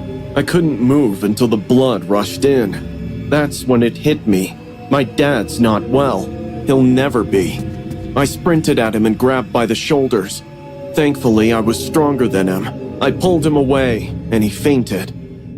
When the caregivers took him into the ambulance, I was crying like a 9-year-old standing on the sidewalk. Nurse Ira hugged me, and I cried even more. The worst feeling in the world is to see your loved ones on the decline. I don't think I'll ever feel excited about Father's Day again. I arrived at elevation on a crisp morning, the air thin and cool at the top of the mountain.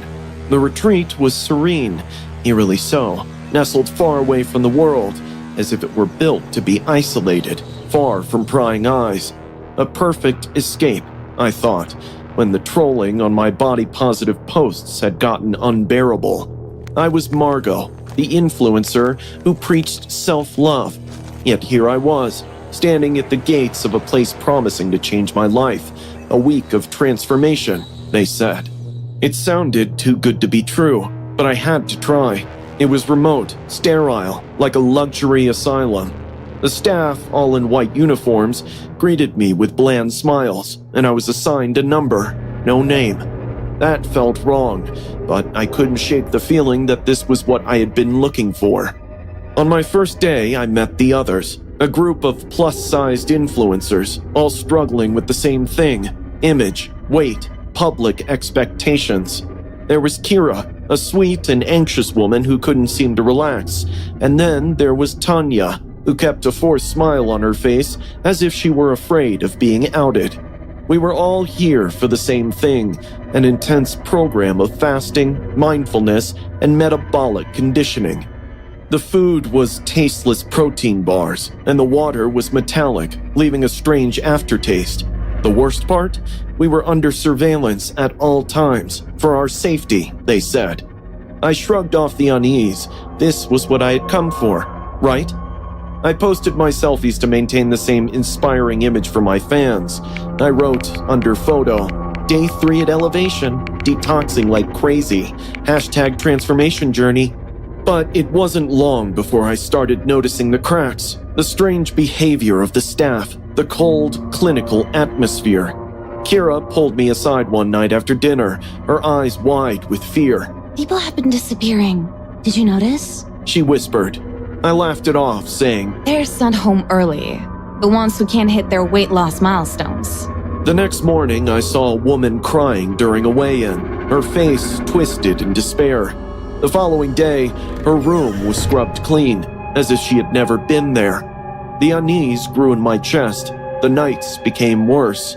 Every morning, I woke up groggy, dizzy, as if I hadn't slept at all. One day, I found a needle mark on my arm, hidden beneath the sleeve of my pajamas. I asked the staff, but they brushed it off as a routine hydration support. Something wasn't right, and my instincts screamed at me to leave, but I didn't know how. One night, during curfew, I hid in a cleaning closet, desperate for answers. I watched 2 staff members unload boxes labeled Protein Supply, Human Flavor.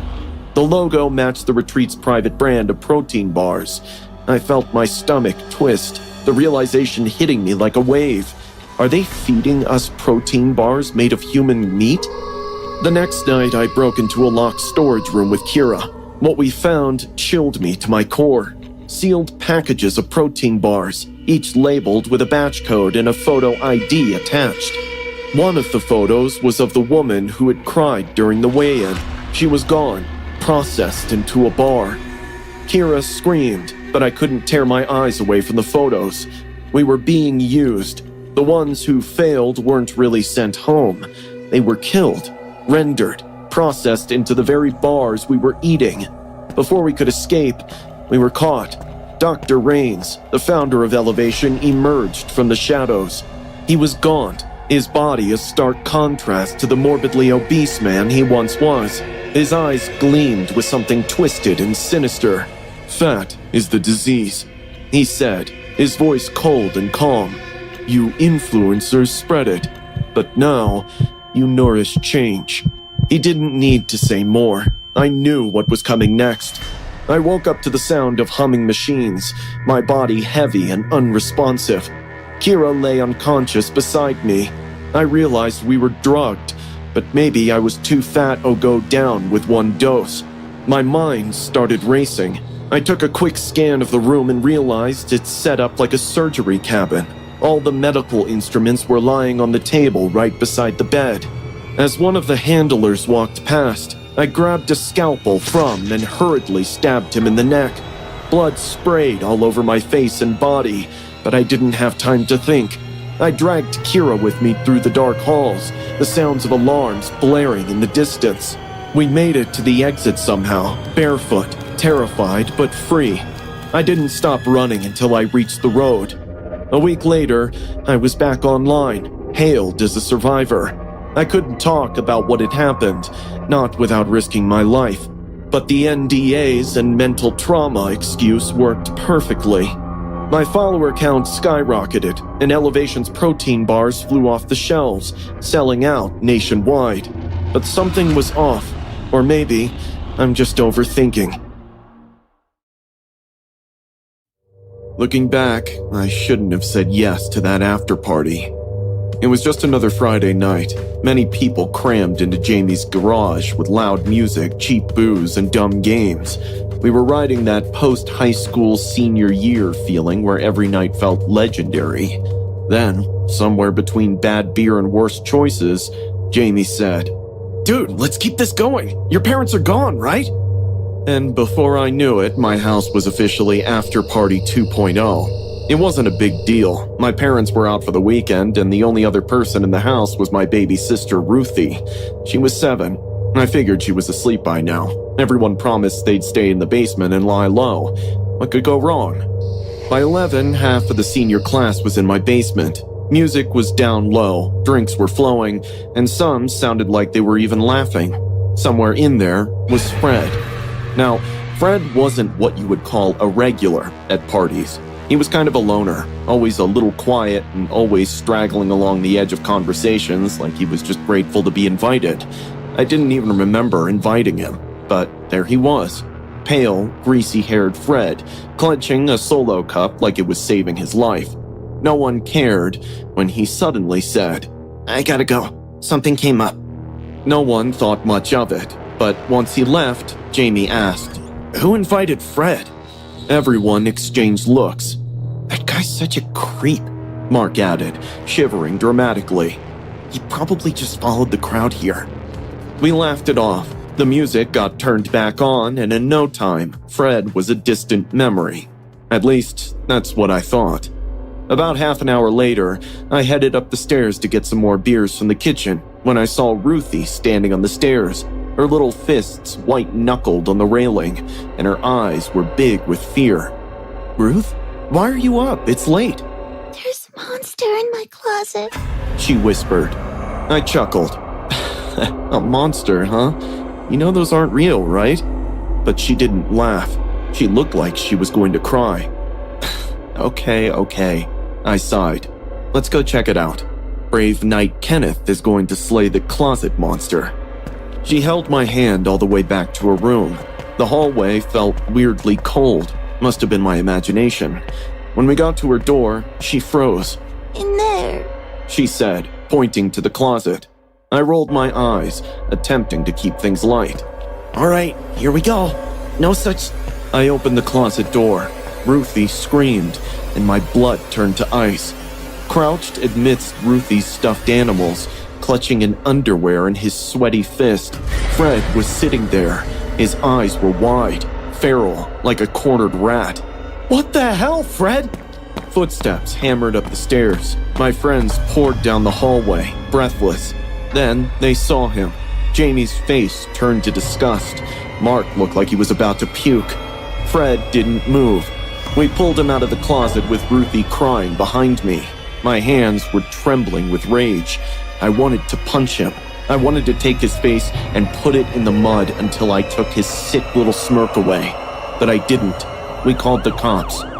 I think Fred never even left the party. He just snuck upstairs to Ruthie's room. God knows what would have happened if she hadn't woken up. The cops cuffed him in my living room. They gave me the whole speech about being good for calling us, but I wasn't listening to them. I couldn't stop looking at Ruthie, holding Mom's old teddy bear, her eyes swollen from crying. Later on, one of the officers pulled me aside and told me that I was lucky to let anybody into our house. I called Mom and Dad and told them all about it. It didn't matter what they said to me because internally I was screaming at myself for not catching this sooner, for not getting Fred kicked out earlier, for even allowing that to happen to my little sister Ruthie. I should have hit him. I should have done something. That night changed everything. Ruthie did not sleep in her bedroom for weeks. But the worst part? Sometimes, even now, I can see Ruthie staring at her closet before bed. as if she's still waiting for the monster to come back. I've never thrown another house party again since that night, and if some creepy loner ever tries to invite himself again, he won't even make it to my front door. I've been working in shipping for quite some time. Driving through dark, sketchy roads and stopping in the middle of nowhere to check tires had become my usual. On one side of the highway, I often witnessed the Canadian Rockies, standing like towering giants. I'd driven this stretch 100 times before, but that night seemed weird. It felt too quiet, like the road ahead held a bad omen. I passed a small town whose name I had forgotten, with my caffeine-dead mind and bladder full. I had missed the last rest stop altogether, oblivious that I was not using the last mile marker. And I couldn't wait another 30 miles, so I pulled over. Opening the door, I stepped out and took a long stretch. My back was killing me. I walked to the tree line to release myself. The black silhouettes of pine trees were moving in the cool wind. They were so dense that pitch black rested in the backdrop. Once done, I reached into my pocket and grabbed a cigarette. I lit it and took a couple of slow drags to calm down. As I stood there, my eyes slowly adjusted to the darkness surrounding me. I saw a sudden shift in movement behind the trees. At first, I thought it was a deer. The way it sprinted through the trees felt odd. I'd never seen a deer move like that before.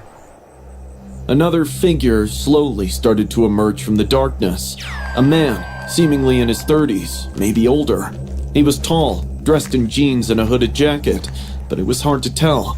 The darkness was playing tricks on my eyes, making his movements strange and jerky. My gut twisted. There wasn't another soul on this highway. No parked cars and no cabins nearby. Just me, my medium-duty truck, and now him. I kept it casual, crushed my cigarette under my boot, and calmly walked back to the truck. I got in and locked the doors. I put it in drive, foot hovering over the gas, but for some reason, I didn't peel out. I just watched him. He continued walking, one step at a time. He never increased his pace or slowed down. His hood obscured his face, yet his eyes remained fixated on me. His gaze could pierce your soul. He reached the passenger window and stopped. Lifting his bony hand, he knocked on the glass. My body jerked involuntarily. He brought his pale, skinny face closer to the window. I noticed his hollow cheeks and sleepless eyes. His lips were badly cracked, like he hadn't had a drink in days. I didn't want to, but I rolled down the window an inch. "What's up, man?" I asked in a firm voice, gripping the wheel. He let out a deep, raspy breath and replied, "I need you to call the cops."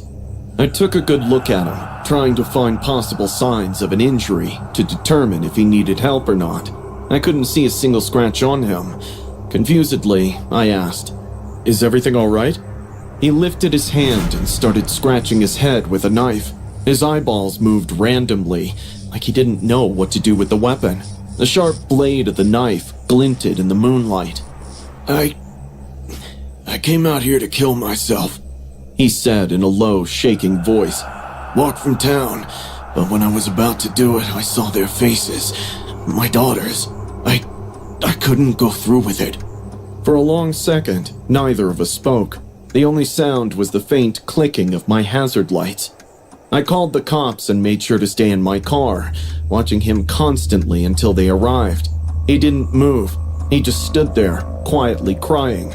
Tears streamed down that dead-eyed face as if they didn't even belong to him. I told him gently to leave the knife on the ground before the cops arrived. He stared at me like he didn't understand, then slowly crouched and placed the blade on the gravel.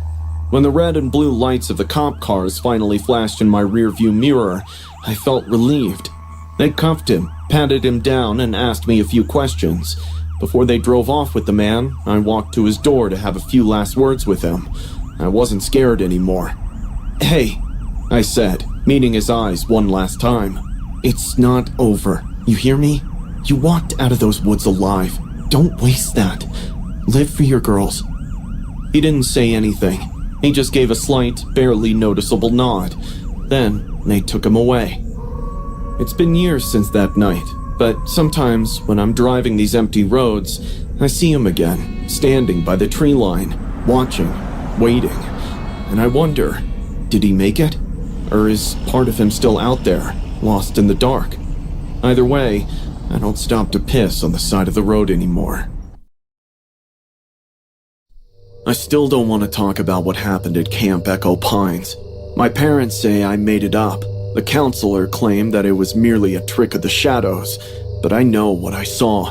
I was excited when my parents dropped me off at the summer camp. Kids were running everywhere. I was excited to make new friends. Our camp counselor assigned us to cabins. The girls' cabin was on the left side of the campsite, and the boys' on the right. I shared a room with 3 other children, and we enjoyed having fun throughout the day. After dinner, we went back to our cabins, as we had an early morning hike the next day. Even if I was tired, sleep didn't come easy because of the new surroundings. The bunk beds creaked every time I moved, and the cabin smelled like old wood and bug spray, but I slowly drifted off. It was probably past midnight when I woke up with the urge to pee. I regretted drinking too much lemonade. The outhouse wasn't that far, but the thought of going out into the dark by myself spooked me. I didn't want to wake anyone else up because they were all snoring. I took my flashlight, unzipped my sleeping bag, and stepped out of the cabin door. The trees were moving slowly with the gentle breeze. The sound of crickets and hooting owls made the atmosphere more eerie. I walked over the gravel path holding the flashlight. Its beams bounced in front of me. I was halfway to the outhouse when I heard a rustle in the woods. It sounded like someone stepping on dry leaves.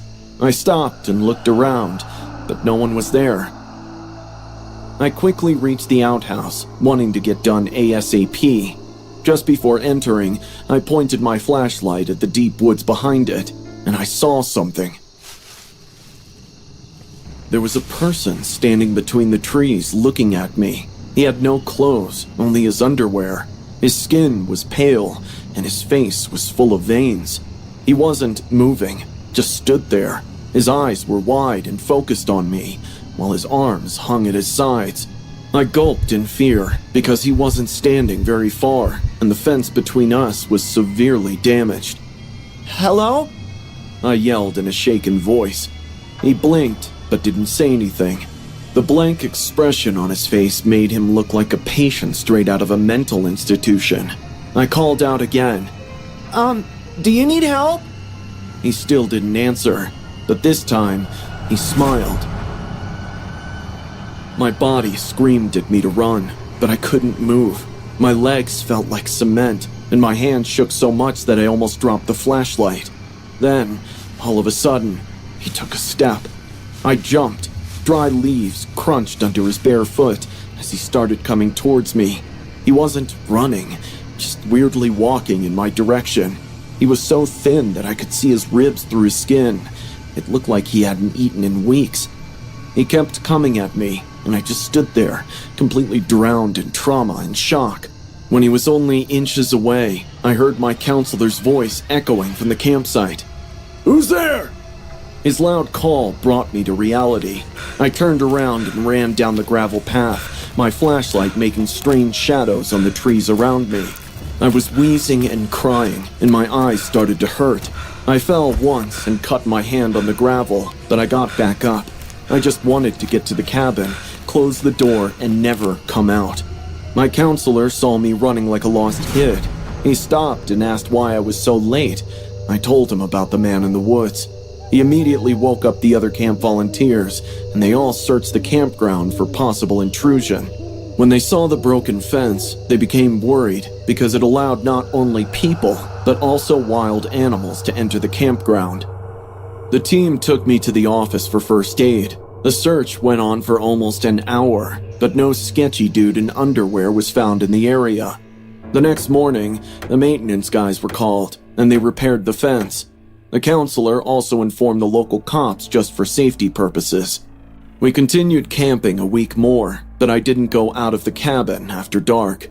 I deliberately drank less water so I wouldn't have to go pee. Slowly, everyone said I just hallucinated because no one else saw him apart from me. Do you also think it was my imagination? It was a boring Saturday night and my parents went to visit my grandma.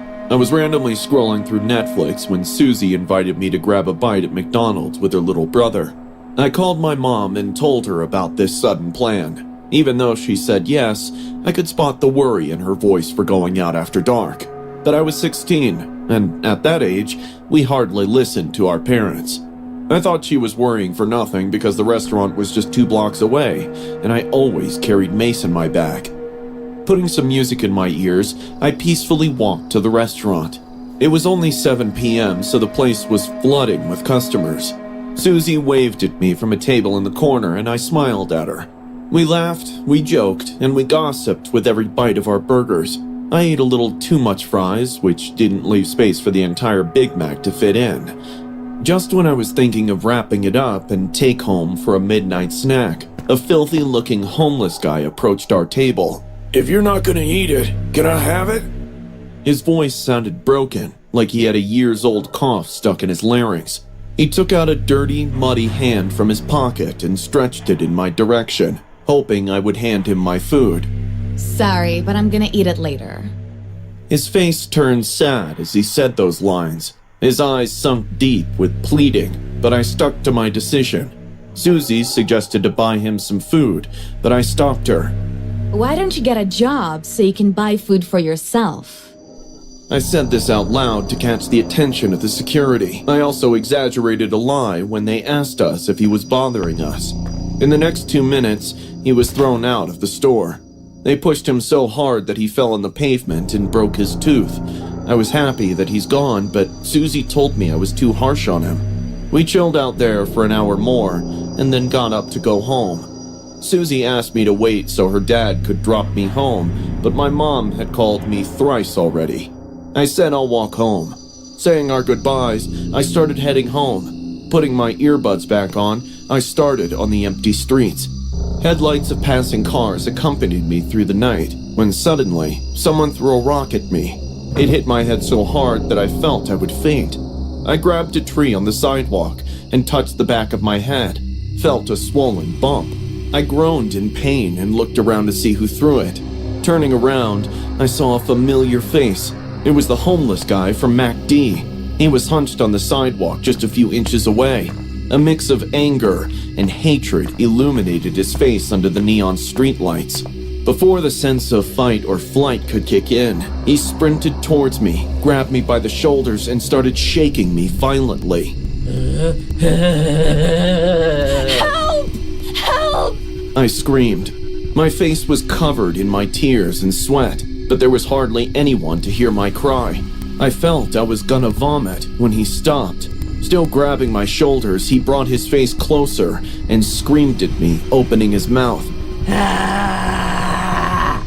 His bad breath mixed with his spit spray-printed my face. Blood was oozing from his broken tooth. I'm sorry! Let me go! Please!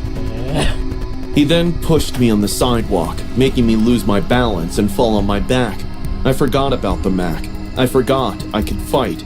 Like a tiny bug trying its best to set free from a spider web, I almost crawled back on my hands. The guy just stood there, watching me go through all the emotions before I got up and started running. I could hear his laughter echoing in the night.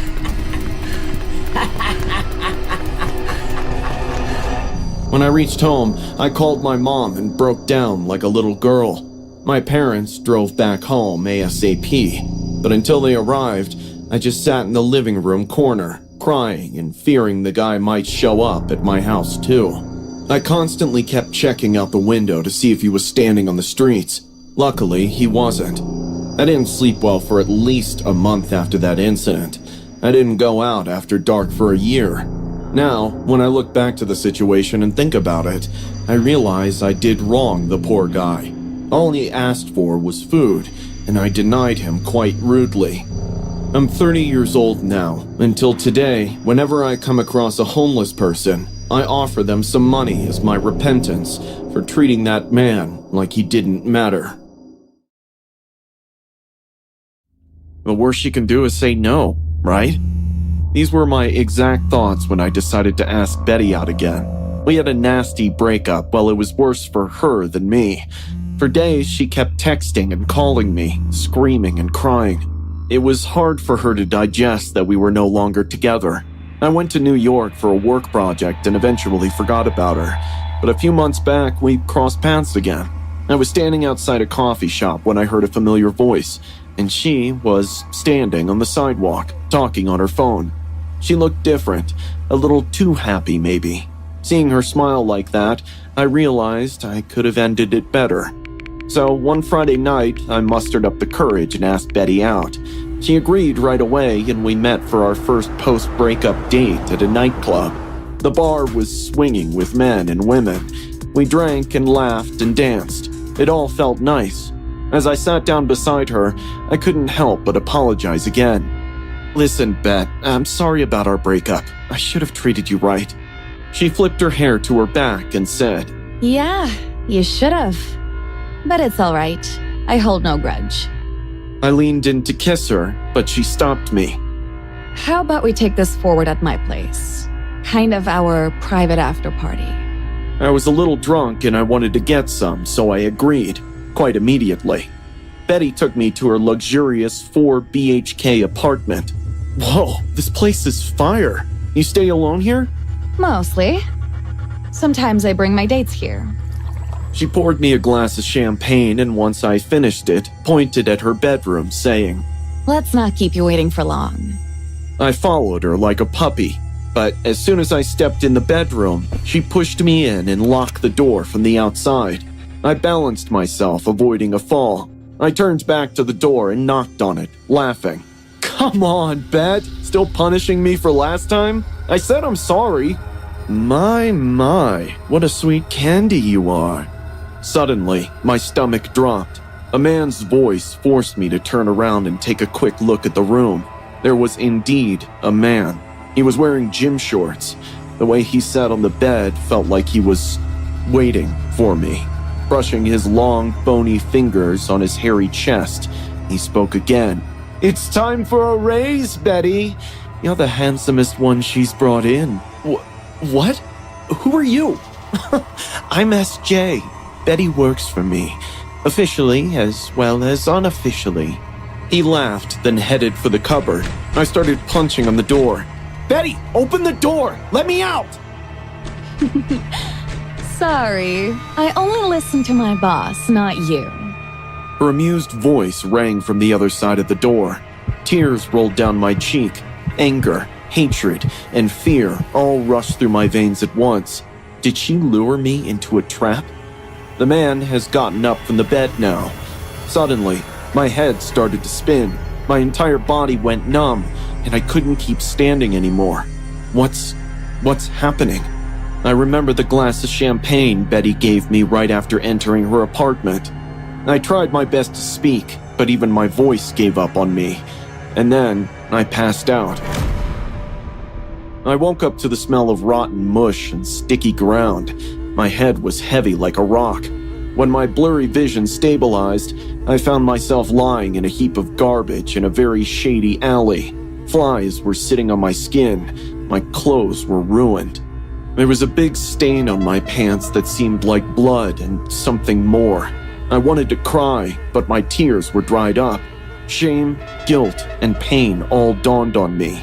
I can't recollect how I reached home. I took many showers to wash off the filth and the memories, but I still feel the reeking smell from the garbage pit circling me. I haven't told anyone anything about that awful night. I haven't gotten any text or call from Betty since. I wish I had the courage to go to the cops, but speaking about that night spirals my trauma even more. Maybe someday I can finally speak up and get justice for myself. Sometimes I laugh at myself looking at the mirror. What a naive guy I was, that I thought the worst she could do was say no. I work as a maintenance guy in my local gym. My job includes cleaning after the closing hours, setting the equipment for the next day, and loading the lost and found to maintain the integrity of the gym. Customers often forget their towel, bandana, even wallets in a hurry to rush back home. I get paid well and I'm never influenced by greed, so even if someone leaves something expensive, I notify the gym instructor so people get their things back. Maybe that's why the owner trusts me, and I've been here for quite some time. I know this place like my own house. It's a 2-story building with the office and reception on the ground floor, and the entire gym with the washrooms area on the first.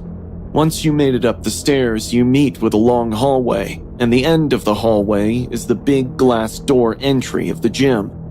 One afternoon, my boss called me to his office. He told me they're going to undergo a renovation, so for the next week, the gym will be closed.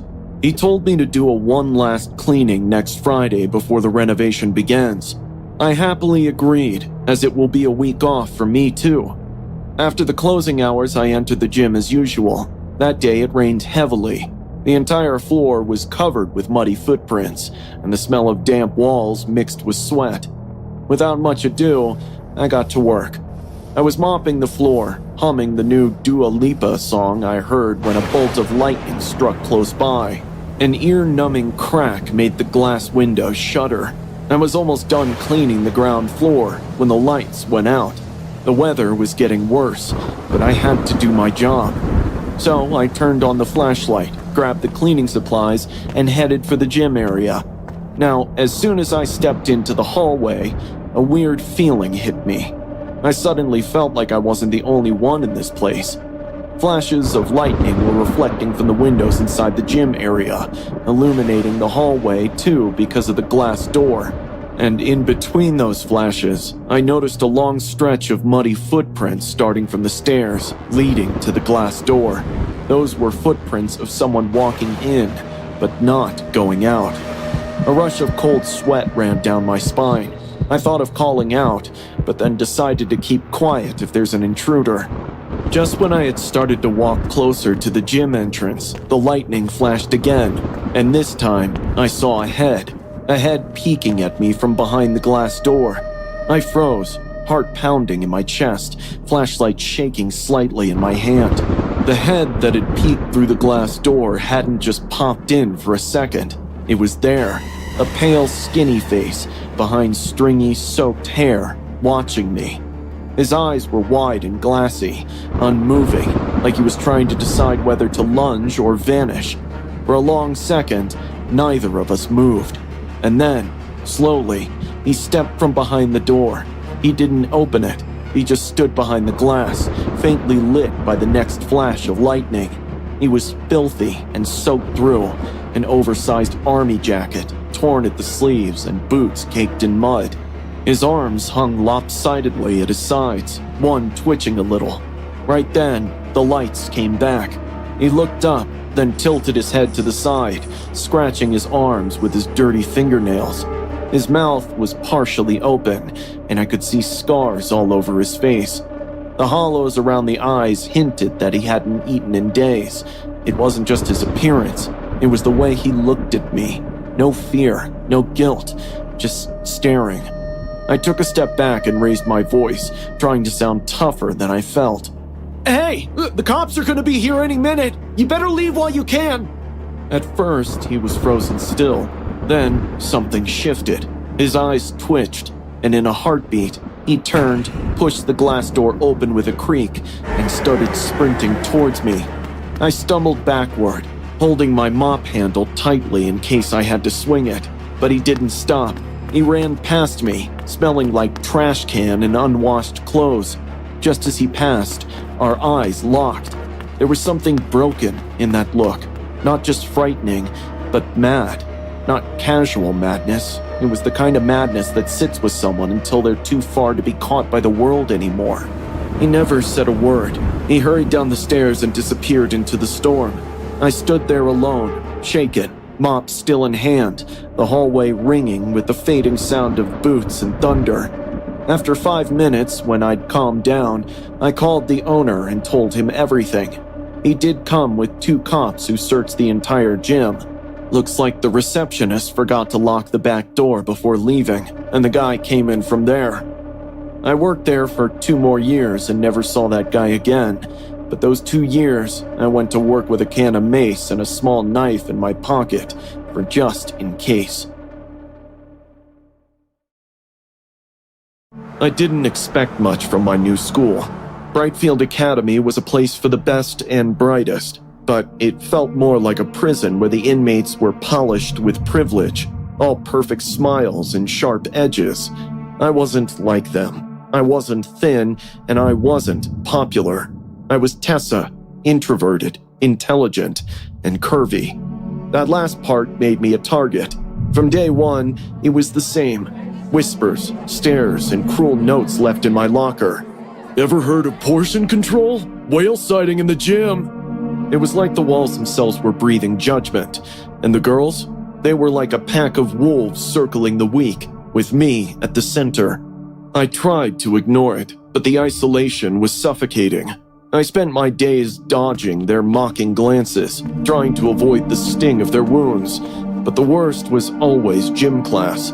That day, after yet another round of taunting, I couldn't hold it in anymore. I found myself running to the nurse's office, tears threatening to fall. The office was dim, the air thick with the scent of herbs and something strangely soothing. Nurse Marrow was there, as always, soft-spoken and gentle. She never asked too many questions, never seemed to care about the details. She just knew how to make things feel quiet. I told her I couldn't take it anymore. She listened, nodding, her eyes soft with sympathy. You need something to help. She said in her calm voice. These pills. She reached into a drawer and handed me a small velvet pouch. They're from the old country. They'll help with the weight. Give them a try. I hesitated. Something in her eyes made me question it, but I was desperate. The pills tasted chalky, dry as if they were made from ash, but within hours, I felt different. My appetite vanished. The constant hunger that gnawed at me was replaced with a surge of energy. I felt light, almost euphoric. By the next day, the change was undeniable. The scale showed I'd lost 5 pounds. My classmates started noticing. You look good. They said, half mocking, half curious. It wasn't much, but it was something. I clutched the velvet pouch tightly in my hands, taking a pill every morning and every night. I told myself I would stop, but somehow I couldn't. It didn't take long for things to go wrong. My reflection became distorted. My face thinned unnaturally, my cheeks hollowing out as though something inside me was eating me alive. I tried to stop taking the pills, but every time I reached for the drawer where I kept them, the pouch was there, always refilled. One night, I looked in the mirror, and it wasn't me staring back. I was fading. My body felt wrong. Bruises appeared without reason, my skin sloughing off in flakes like sunburn. I couldn't stop it. I didn't know how to stop it. The worst part? I couldn't even scream. When I opened my mouth, my voice cracked like a broken cassette tape. That's when I ran to Nurse Marrow. I can't stop. Please help me. I cried, my hands shaking.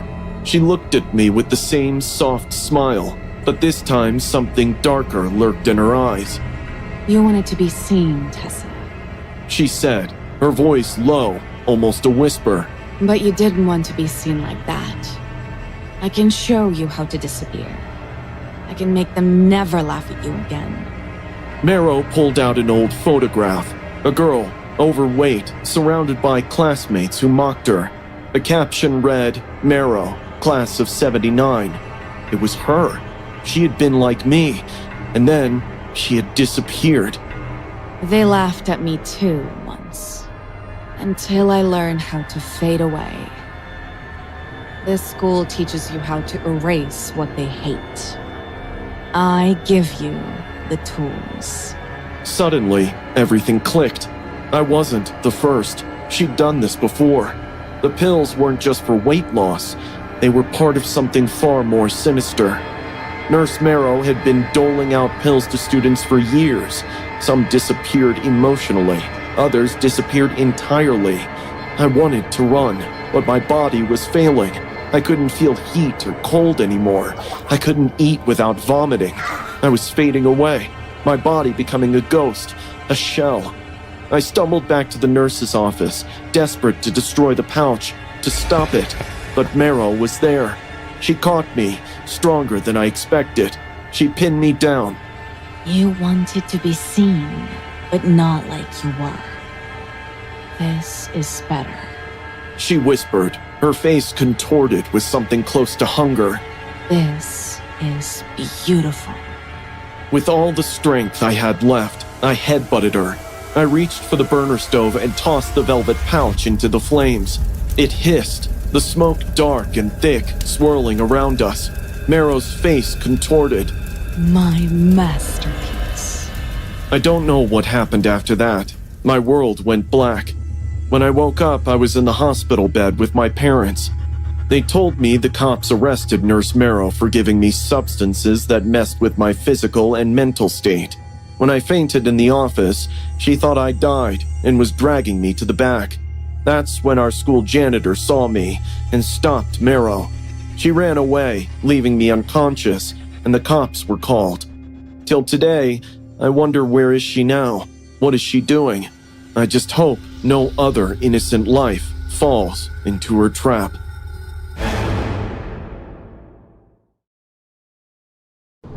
I signed up for yoga because I needed something to help me get back to my normal life. My mind was a hub of anger and regret after the toxic separation with my ex-husband, so I thought a little soul healing would do me good. I enrolled in a local yoga studio, nestled between a vegan cafe and a nail salon. The very first day I entered through the doors, a calming smell of sandalwood and lavender hinted that I'd come to the right place. Our yoga teacher, Mira, told me there's going to be a special Kundalini meditation workshop and I should attend it. She said, It's perfect for grounding and waking up your inner self. with a comforting smile that most yoga teachers seem to have. I didn't refuse because it sounded promising. I wanted peace so I could feel alive again. Apart from me, there were about 10 women joining the class. Mira arranged our mats in a circle, placing a flickering candle in front of each one. Mira turned off the room lights and told us to take positions on our mats. We sat cross-legged in the warm light of the candles. The session began with a spiritual Om chant playing in the speakers, and Mira's soothing voice guiding us into breathwork. She asked us to keep our eyes closed. Breathe in through your nose.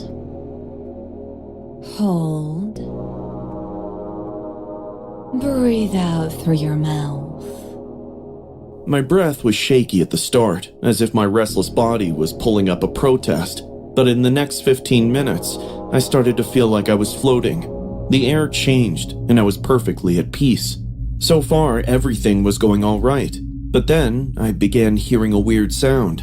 At first, it was just a rhythmic wheezing, but then it escalated like someone was having difficulty breathing. I opened one eye just to get a look around.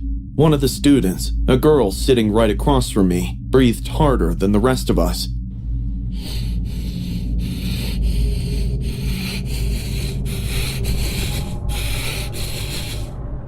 I thought she was trying too hard and going too far, but suddenly, she started to rock back and forth like a metronome. I saw Mira get up and walk to her quietly. She held her hand and tried to calm her down.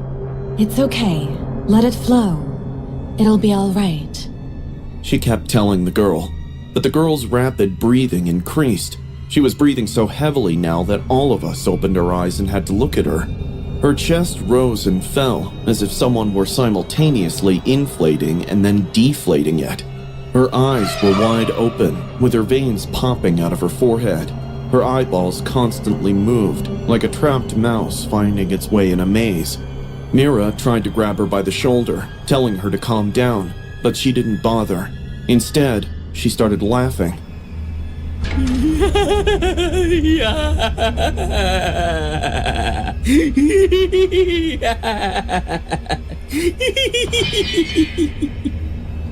Her laughter sounded as if 2 or 3 voices were layered on top of each other.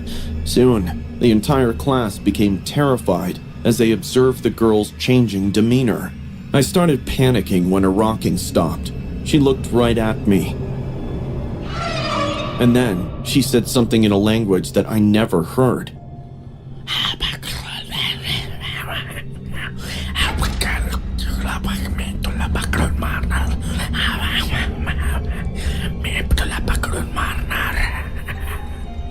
No one in the room seemed to understand what was happening to her.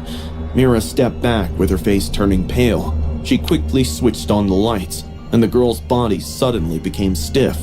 Her jaws stretched into this giant hollow, and her eyes rolled back. She collapsed on her yoga mat without saying another word. We were all horrified by what just happened. Mira went close to her, and after about 10 seconds, she opened her eyes. Did I fall asleep? She asked, rubbing her eyes like a kid waking up from a nap. She couldn't remember anything.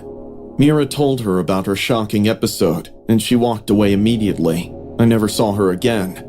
I cornered Mira after the session. What the hell happened to her? Mira let out a sigh and closed her eyes. Sometimes these karmic meditations can take us to another world. She might have gone somewhere she wasn't supposed to. Something might have come back with her. You mean she got possessed? Mira nodded slowly, her face still pale with the fear. Any other time I would have laughed it off, but I did see the girl and her scary reactions. That night, I couldn't sleep. I kept hearing the girl's laughter in my head, and the strange voices that were overlapping with hers. Every time I closed my eyes, I could see her face, how her pupils were swallowed by darkness. I told Mira the next day that I wouldn't take any more meditation classes. She didn't fight back. Take care of your energy, Sophia, she said. Since then, I'd gone to other yoga studios, but I don't do Kundalini. I would rather not sit in the dark with a circle of candles. I don't even close my eyes when I do breath work. Maybe Mira was wrong. Maybe it was just a psychotic break, or an epileptic episode. But what if it wasn't? What if the girl really did bring something back? And what if they're still looking for someone else to ride? This happened last week. I was driving down the empty highway for almost 4 hours. I needed to deliver some machine parts for a construction company in Utah. It rained for the first few miles, which compelled me to drive slowly. Upon reaching the dusty road, I was exhausted. Thunder rumbled in the sky, and I decided it would be best to stop for the night and begin after sunrise. I parked the truck under a tree and finished the cold turkey sandwich made by my wife. It tasted like her hugs. I rolled down the window to take a good look at my surroundings.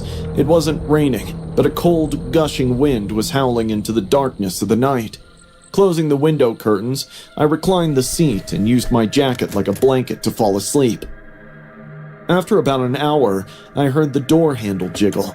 It came from the driver's side. It sounded like metal against metal. The sound was subtle and almost polite, like whoever was out there was checking to see if maybe they could just let themselves in. I sat straight up. You know that feeling when you're deeply asleep but you hear an unfamiliar sound and you immediately open your eyes, trying to figure out whether what you heard is real or not? That one. So far, no cars passed by. There had not even been the crunch of tires. I took my time to pop back up. I tiptoed to the edge of the curtain and peeked out from the corner, but I saw nothing outside. All I saw were empty roads and trees. Suddenly, I heard a click on the passenger door handle. I crouched down, popping my face up to the top of the curtain once again, but there was no one. A cold shiver ran down my spine. I pressed the starter. The engine roared to life, and the lights illuminated the way. Spotlights, floodlights, everything worked. The high beams showed the long, stretched road ahead, and it was empty. No person was hiding next to my door, and no car was behind me. I told myself it was the wind. Hell, it must have been gusty. Maybe the friction had caused some tumbleweed to bounce against my truck. That's what I told myself. I rolled over to return to sleep, but sleep wasn't coming easily now. My ears sharpened. I could hear every creak of my truck frame, every rustling of the wind outside, as my mind twisted them into footsteps. Suddenly, the vents started rattling. You know those little panel vents next to the sleeper berth? The ones that no one pays any mind to? Well, it sounded like fingers were prying at the other side. Someone was scraping on them, slowly. The door handles rattled once more, but this time with great intensity. I was starting to get scared now because this wasn't just the work of one person. It has to be a group of them. Once the rattling stopped, someone started punching on the metal body of the truck. It felt as though a weight was pressing down in an unexpected place. Someone or something was crawling onto my truck from the back because I couldn't see anyone on the windshield. I hit the panic button back in the sleeper. The truck alarm started going off. The alarm was loud enough to rouse the dead. I thought for sure that'd send them scurrying, but it didn't. The noises continued, tapping, scraping. The alarm synchronized with the clicking of the handles. The air suspension hissed as if the truck sighed under a heavy load. The glass of the windshield cracked from the corner because something was paddling footfalls across the roof. I didn't dare to come out. I was terrified for my life. I don't exactly remember how long this chaos sustained, but it stopped all of a sudden. The alarm blared for a few more seconds, and everything went silent. It felt as though the world had regained its clarity. For a few long minutes, the only thing I could hear was my own ragged breathing and racing heartbeat. A few minutes later, headlights sliced into the road. Another truck drove past me, and I felt alive again. I remained awake throughout the night, tightly gripping a tire iron as if my survival relied on it. As soon as the sunlight hit the trees, I jumped out of the truck, still clutching the tire iron. I looked for footprints and tire tracks, and to my shock, there were dragging bloodstains all over the truck. It appeared as though hordes of hungry zombies had scavenged across the truck, their wounds exposed.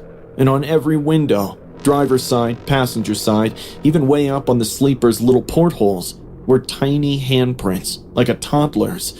It seemed as if someone had licked their palms multiple times and pressed them against the glass. There weren't any tracks leading to or from the truck. Only the tiny, sticky handprints clung to the glass, and the truck's body was covered in bloodstains. I had to clean the truck before driving off because if a cop car spotted me, they would have charged me with murder. I still don't know what happened and who did all that to my truck that night. I'm just glad to make it out alive. I still remember how thrilled I was to spend the summer at Uncle Ben's farm. Uncle Ben's farm was a place filled with endless fields, a lake resembling glass, and my older cousin Jack, whose wild ideas transformed even the most mundane chores into thrilling adventures. The tent was the best thing he bought that summer. One morning, Jack said, "Let's camp by the lake. We can fish and cook 'em over a fire. It'll be fun to sleep outside tonight." At the age of 11, I enthusiastically accepted. Of course I said yes. We spent the entire day fishing, submerging our toes in the water, and laughed without any worries. Jack successfully caught 3 perches. I got 1 and a strange-looking boot. Our dads helped us put up the tent and build a fire. Jack and I carefully cooked the fish until it was crispy and a little burnt, just the way Jack liked it. When the sun went down behind the trees, the lake turned golden, and the shadows in the backyard got longer and thinner. I was taking in the beautiful view of the lake when I felt a strange tingle on the back of my neck. My eyes scanned through the woods around, and for a moment, I thought someone was watching us, though I saw no one. I didn't say anything to Jack because I knew he wouldn't believe me. Instead, he'll make fun of me for being a baby. But I kept looking at the trees behind the house until it got dark. The sound of the forest is one of a kind. A group of coyotes started howling in the woods. Their howls echoed all over the lake, making the night more mysterious. After dinner, we crawled into the tent, zipped it up, and listened to their howls. It took Jack just a few minutes to fall asleep. I lay there, looking at the nylon ceiling, my stomach still buzzing with worry. After 15 minutes, when I just started to doze off, I heard a noise. The fire outside was still going on, casting a dying glow on the tent.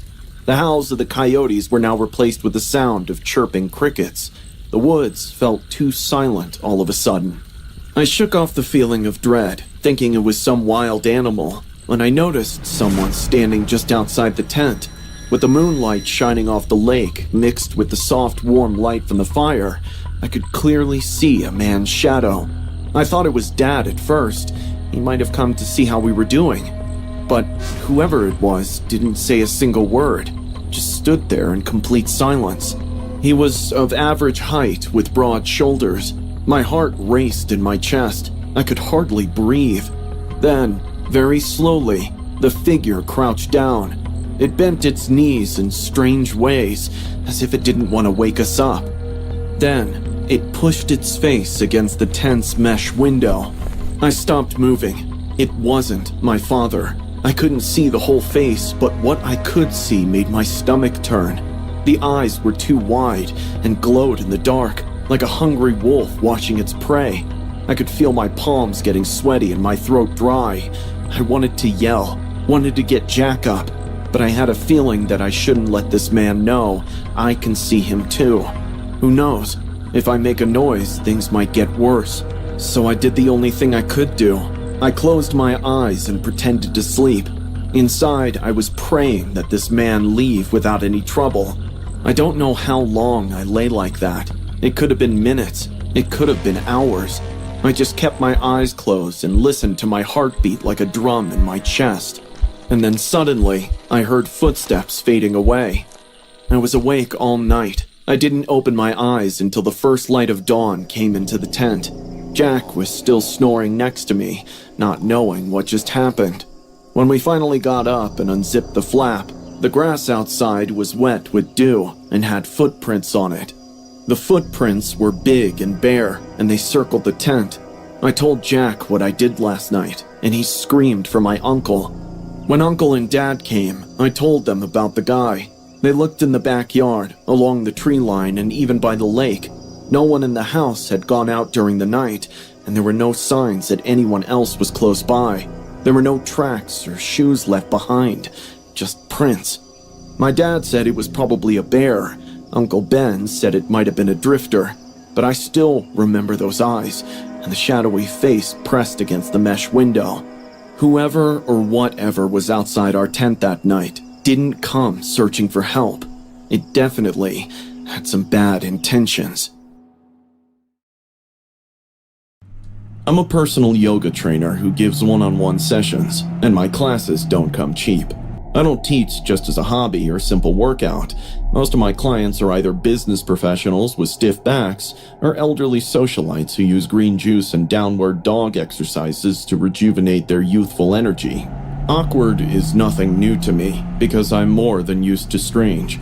But what happened last year is the main reason why I'm afraid to take new clients. I was by a middle-aged man who recently went through some accident leading to a severe back injury. He said I was referred to him by a former client, and I believed him without digging deeper into his claims. He called himself Mr. Bellamy and offered me 3 times what I usually charge for in-home sessions. Even though I was making good money with my regular clients, who says no to more money, right? I thought I could deal with him, even if something awkward happened, because the money would help me get a bigger apartment at the end of the month. I reached his house, hoping to see a lot of grandeur. The house was big and fancy from the outside, but on the inside it looked like a model home, modern and glassy. There were only white walls, straight lines, and almost no furniture. I felt an unease that moment I stepped in, but I thought it was just rich people being minimalistic. I made some small talk with Mr. Bellamy and put my mat in the living room. He sat on the couch and watched me, with his hands folded neatly in his lap. My doctors don't want me to move around much yet, so I would just watch and learn today. I paused for a second, but then he reminded me that he was going to pay exactly what he promised, so I decided to just get on with the session. Once I began the poses, I noticed a smirk on his face, which got wider with each passing second. The way he watched me sitting in silence, without blinking, made my skin crawl. During some poses, he would ask me to repeat it, saying he needs to memorize my posture well, which only added to my discomfort. Still, I continued while keeping my discomfort hidden behind a tight-lipped smile. 20 minutes into the session during the sun salutation, I moved to the cobra pose when I noticed a small black camera lens blinking red in the top corner of the room. It was aimed only at me. I froze for a second. A bile churned inside of me, and the empty house and the sketchy man all made sense all of a sudden. This pervert was recording me. I got up, doing my best to conceal my anger, as I was uncertain about what this man was capable of. Mr. Bellamy, I said, trying to keep my voice steady. I think we're done for today. I have taught you enough to remember until next session. He didn't answer right away, just slowly tilted his head.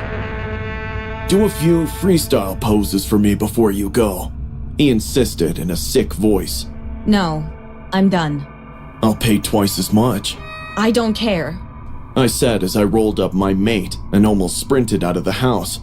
When I got to the driveway, my hands were shaking. I blocked his number and deleted the email thread as soon as I got home. I tried to forget about it all. But the next morning, I got an email from an unknown sender. There was no subject, just a link in it. I should have deleted it, but I couldn't help but look. It opened up to a blog about yoga fetishes, a lot of zoomed-in stills from my session, with each pose recorded and stored. I called the cops and the cyber cell right away. I gave them everything, the pictures, the house address, his name, and the email. That night, I couldn't sleep. Every noise outside my apartment window made my heart race.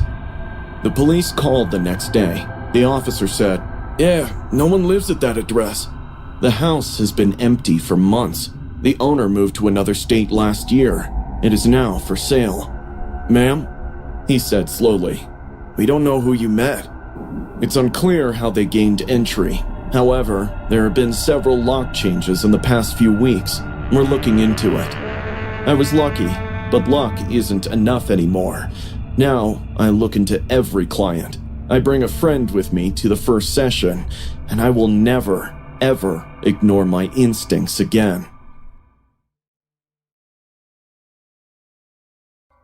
I've always been bold, confident, unapologetic, an influencer who built my platform on being a proud, plus-sized woman in a world that wanted to silence me. But even I couldn't escape the trolls. They came for my body, my looks, my every post, and for a while, it felt like nothing I did could silence their hate. But then, the email came, and suddenly, it seemed like maybe everything I'd worked for was about to pay off. It was from Divine, a high-end fashion label known for its inclusive campaigns. They were launching a new line called Real Body, and they wanted me to be a part of it. Their message promised an exclusive retreat, a photo shoot unlike anything I'd ever seen before. I had to take it. This was it, my big break. I could already hear the voices in my head telling me how great it would be, how the retreat would give me a chance to prove everyone wrong. I wasn't prepared for what came next. I arrived at the mansion, a sprawling desert estate far from anyone and everyone. I was greeted with champagne, a warm smile, and a sleek, minimalist room that felt sterile, almost too perfect. The only thing that felt off was the contract I had to sign upon arrival. It forbade any outside contact during the retreat. They said it was for creative integrity. The first day was a whirlwind of fittings, glam, and photo shoots.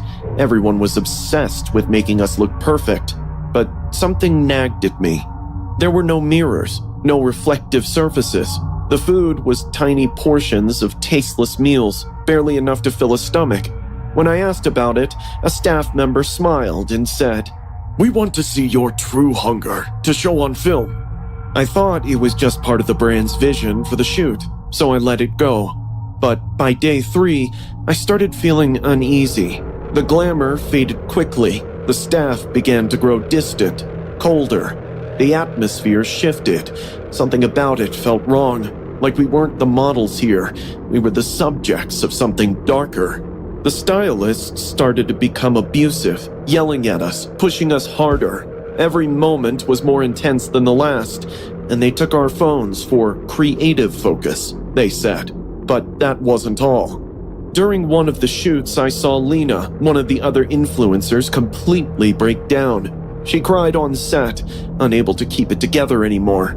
I watched in horror as she was led away by the staff, her face blotchy and red, her spirit clearly shattered. The next morning, Lena was gone. They said she had left the retreat early, but when I found bloodstains on her bed, I couldn't pretend it was just a coincidence. I tried to ignore the rising panic, but my suspicions grew stronger each day. During a forced empowerment walk through the desert, I noticed hidden cameras tucked into rocks, peeking out from the brush, following our every step. Something was off.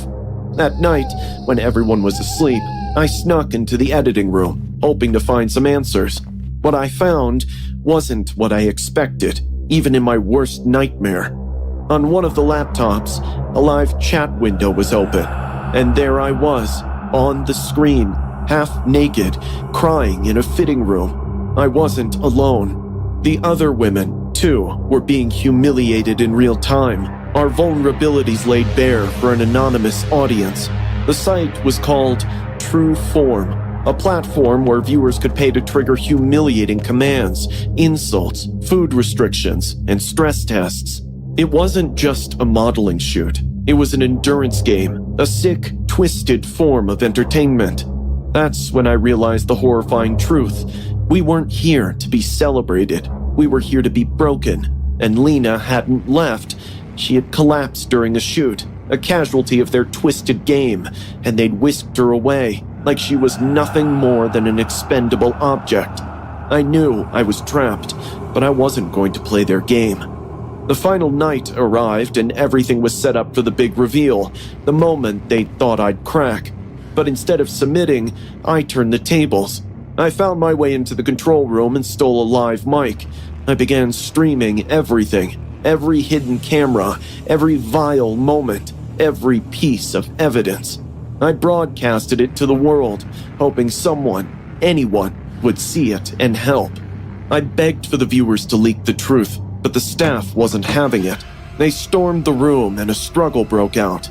I fought back, grabbing a bottle of acid from a station they used to distress clothes and threw it into one of their faces. It wasn't enough to stop them, and they kept coming.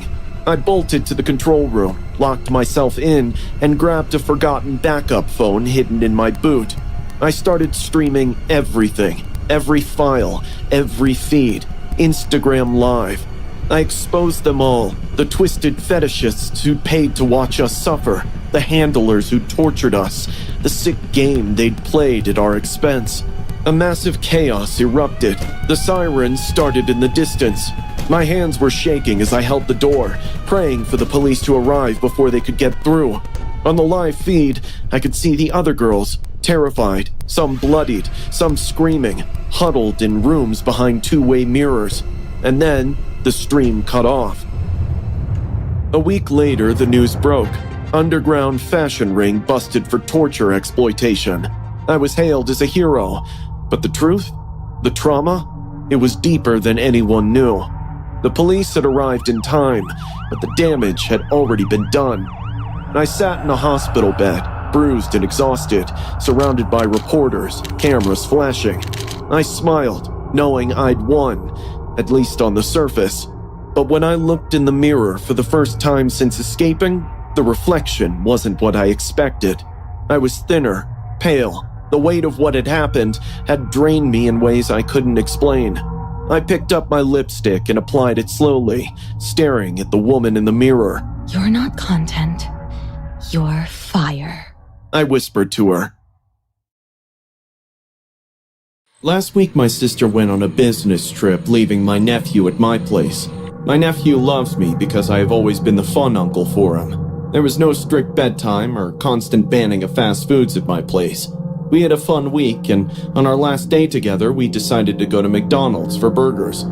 When we reached the first thing that caught my mind was how busy the restaurant was. I placed the order and picked up the food.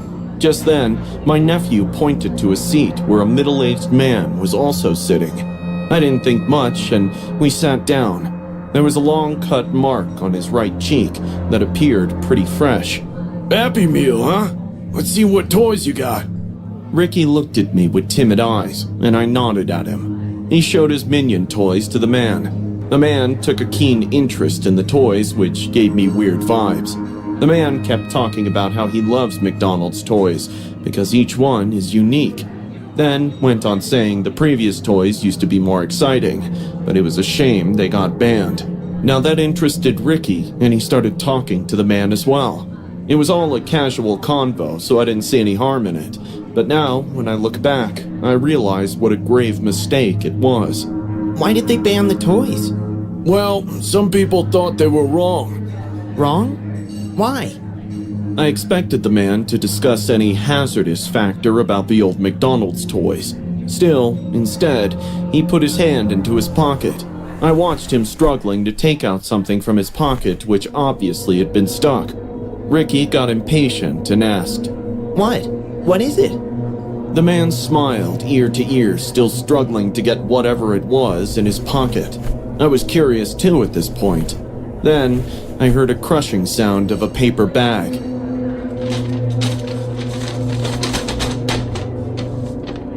The man took out this paper bag, which had something inside. He placed the bag on the table and pulled out this bizarre McDonald's toy, shaped like a jellyfish.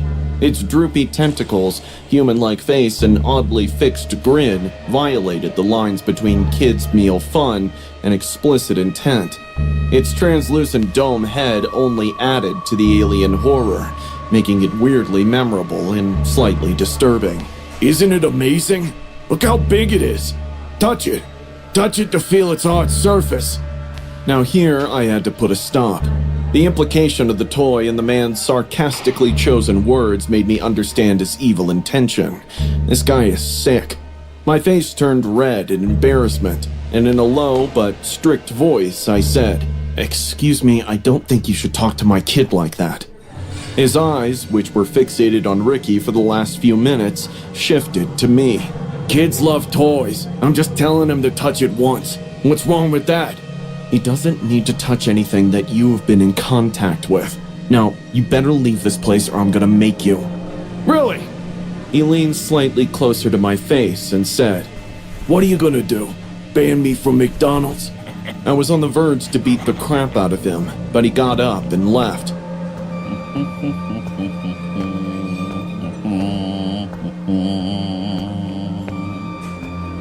That guy gave me the creeps, Uncle Ted. Me too. Let's go home. We'll eat in the car. I was fuming with rage. On our way to the exit, I informed the McDonald's employee about the guy, but she brushed it off, saying creeps are all over the world. We got in the car and were about to drive away, when suddenly, a big hand stomped on my window. It was him. Again. Ricky screamed in terror. Without opening the window, I cussed him and told him I'll go to the cops right now, but none of my words created any worry on his face. Instead, he took out the jellyfish toy and gave it a big lick from bottom to top.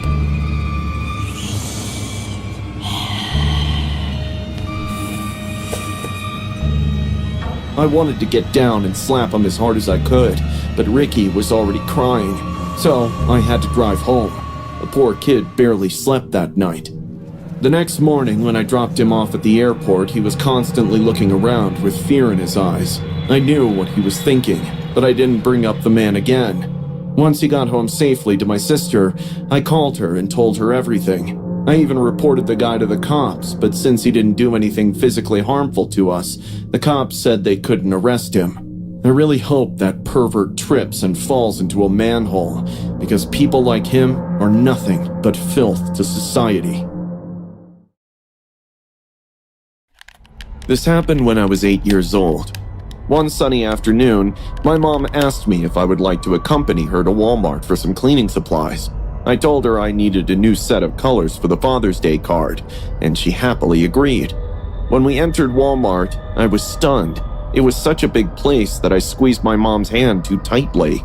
Mom gave me a gentle pat on my back and said, Let's get new colors.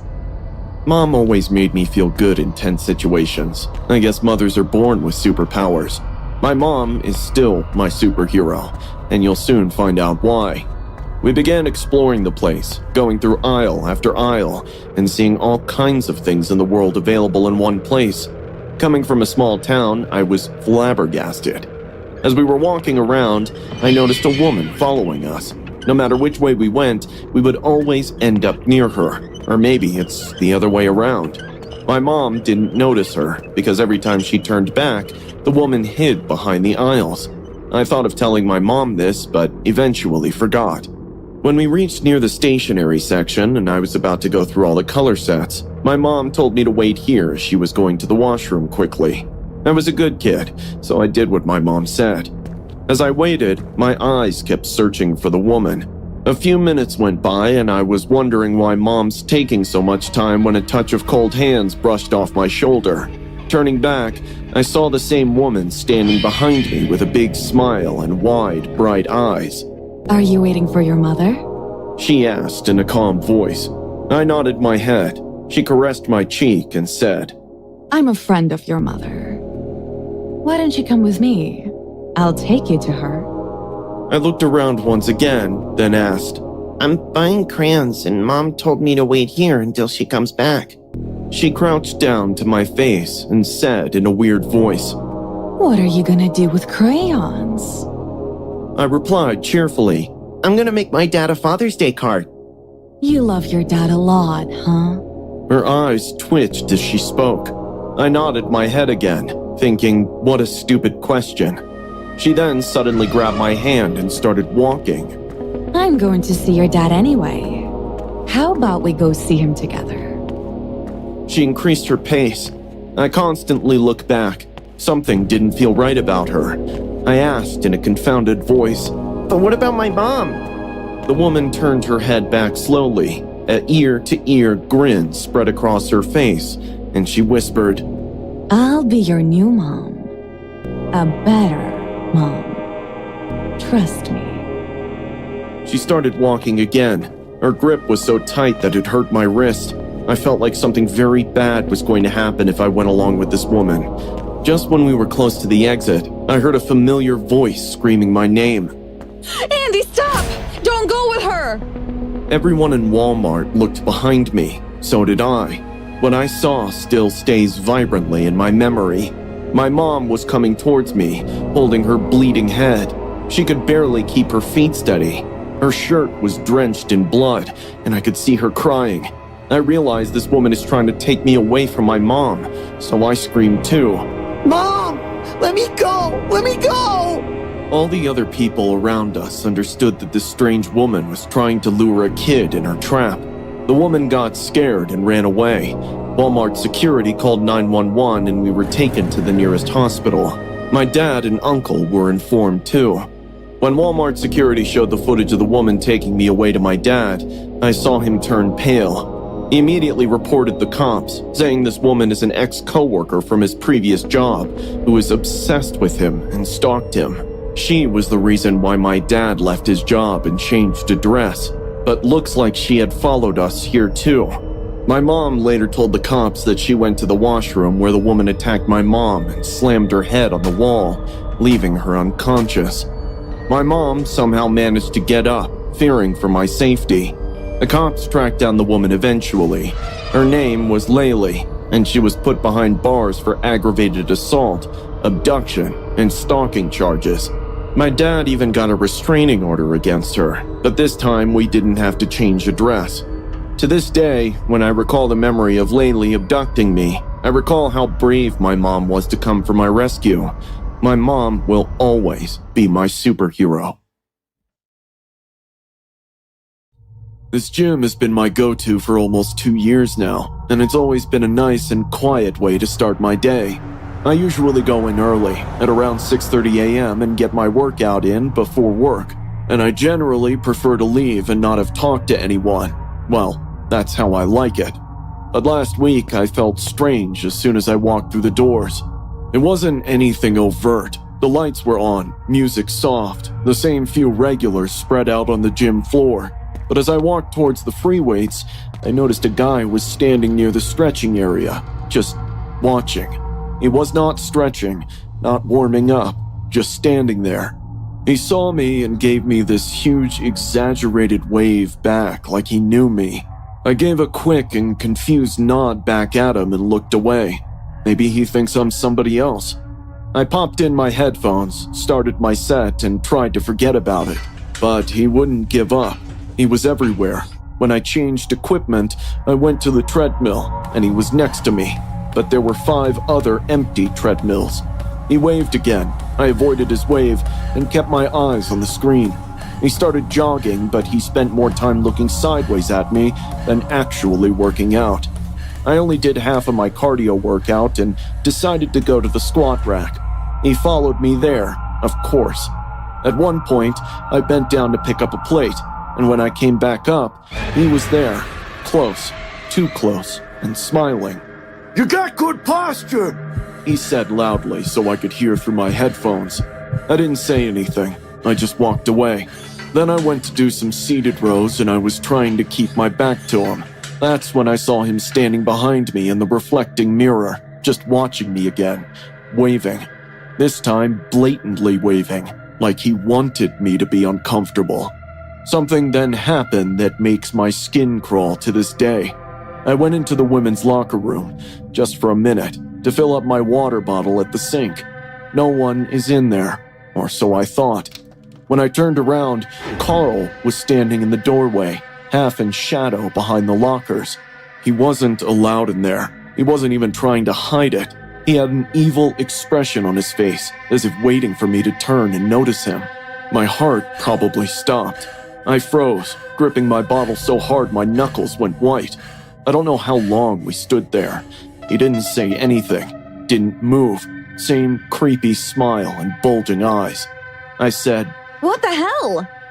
And stepped back, squeezing by Carl and through the door. He followed me, only a couple of steps behind, and casual, like nothing was going down at all. That was when I walked straight to the front desk. I don't know what he was after. I don't want to know. I'd had enough. I grabbed my towel and bag and approached Jamie, one of the staff members. Being a woman, she could immediately spot the trauma on my face. Everything okay? She asked. There's a guy following me around the gym. I said, my voice low but firm. Gray hoodie, black joggers, tall. He's been hovering around me since I walked in. It's creeping me out. Jamie's expression tightened. Wait, is that Carl? I blinked. I don't know his name. She glanced over my shoulder and gave a subtle nod to someone behind the counter. That's Carl. He's been warned before. He's not even supposed to be here during this time slot. Security came a minute later, pushing through the small crowd that was needed to take the guy outside. I took a step back and watched, heart pounding, as they walked towards him. He didn't even resist, looked dumb and confused, like he didn't just comprehend what was going on after all the fuss or what the problem was. Then, on the way out, he turned around and locked eyes with me. He smiled again, a slow, sinister smile, not friendly, not contrite, just wrong. I walked out without finishing my workout. I spent the rest of the day thinking about that smile, that slow wave, how he showed up from all the opposite directions like a willing participant in a pre-rehearsed show. It all happened in 1 hour. 1 hour was enough. I got to know later from Jamie that it wasn't Carl's first time getting in trouble with harassing women. The cops found out he was already facing some minor charges for intrusion and stalking a teenager. Since then, I haven't seen him. But now, every time I walk into work, I scan my surroundings before I ever check in. I keep my keys close, and I never, ever remove both headphones. I've been driving on Mississippi roads longer than I'm willing to admit. Flat farmland, 2-lane highways that seem to stretch on forever. The quiet and emptiness gradually become familiar to you. But that night, somewhere in between Clarksdale and Greenwood, I fully understood that not all spaces are lonely. I was driving for 14 hours straight. Repeated doses of caffeine and smoking were keeping me awake. The weather had turned ugly fast. There were high wind advisories, tornado watches, and unexpected storms in the Delta. I had called my wife before leaving Clarksdale and told her to expect another call as soon as I was out of the danger zone. But 30 miles out, a hailstorm took over. The hailstorm began with small pebbles, which gradually grew in size and bounced off the hood and windshield with a sharp metallic crack. Any Mississippi boy knows summer begins with hail. I slowed down. I eased off onto the gravel shoulder. There were no cars in my wake or in front of me. It was just me and my pickup, with nothing but black farmland in every direction. I cut the engine but left the lights on. I rolled down the passenger window and retrieved my flashlight. I threw it out into the fields, and as far as my eyes went, all I could see was rippling corn and distant flashes of lightning. I leaned over to check the driver's side when I saw this man. He was standing right there, pressing his face against the glass. His eyes were so still that it felt like I was staring into two vacant pits. He observed me for a brief moment before beaming a broad smile. The wilderness of his smile exposed his crooked yellow teeth. I screamed, "What the hell do you want?"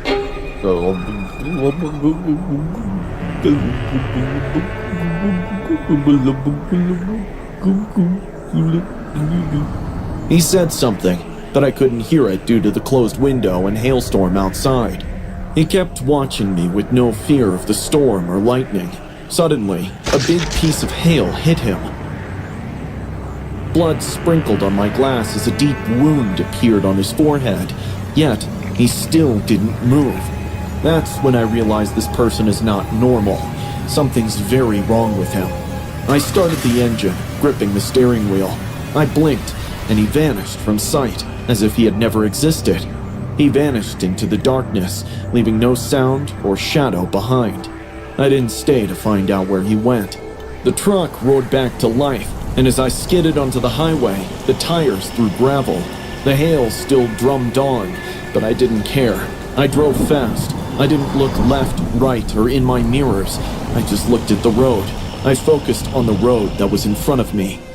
By the time I reached the first gas station, the storm had already passed. I parked with my hand still shaking. My wife would be waiting for my phone call, so I called her back. I assured her that I was safe and maintained my composure. I didn't mention the man. I didn't mention the smile. But my mind would not let me forget. You see, our trucks have cameras. Our trucks are constantly recording from the front, rear, and interior of the cabin. I popped the SD card right there and slid it into my tablet.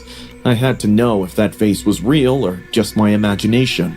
I watched the recording. I recorded every second from the time I left the road until I departed, but there was no sign of the man. There was only the road in the rain. The camera never saw him. I told myself it was stress. The combination of 14-hour shifts, unfavorable weather conditions, and my own delusions were to blame. The Delta can do that to you at night. The vast expanse of open space was so dimly lit that it felt like drowning. Maybe it was all in my head. Until I wiped the fog off the side of that window. I found something, and it was faint, but I did spot it. It was a smear, a wide, greasy arc right where the grin had been. Since then, I haven't driven the Delta roads at night. If you've driven those long, empty stretches before, you know the feeling. It feels as though a presence is observing you from the edge of the cornfields amidst the storm. It seemed as though it was waiting for you to slow down, roll down your window, and take a closer look. I don't know what I saw out there, but I'll never forget those teeth.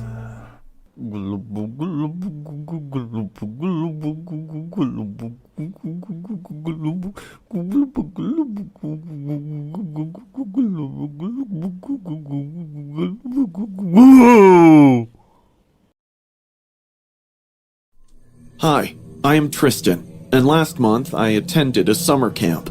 I never thought ghost stories were real, at least not before Camp Nightshade Grove. It was supposed to be just another summer with crafts, canoeing, campfires, and maybe a silly crush or two. But on the third day, I heard people talking about the Ash Cabin. One morning, while we were making clay crafts, one of the older girls pointed at the woods and said, There's an old cabin back there. In the 1950s, a fire hazard trapped a counselor inside the cabin. They say he screamed for help, but no one could get to him in time. They never found the body. Some nights, campers say they see a man walking through the woods smelling like ashes. My brother said, if you hear crackling outside your tent, don't ever come out. Because he's still looking for someone to take his place. Someone who'll burn like he did. She laughed like it was all a joke. However, her tone suggested that she had a more profound understanding of the situation. I couldn't stop thinking about it, so I told my best friends, Lucy and Brian, at lunch about visiting that cabin. Lucy said with a smile, Let's do it! We had to hike for 15 minutes in the trees behind the archery range to find it. Ash Cabin stood isolated, in disrepair and weathered by the sun. The roof was sagging, the windows were gone, and the door creaked when we walked in.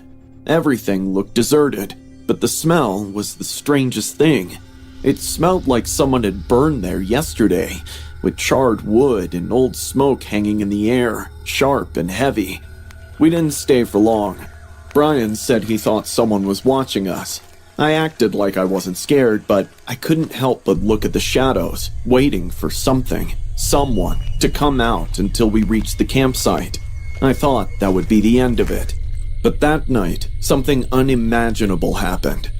It was around 1 a.m. in the morning when I opened my eyes, smelling a lot of burnt wood.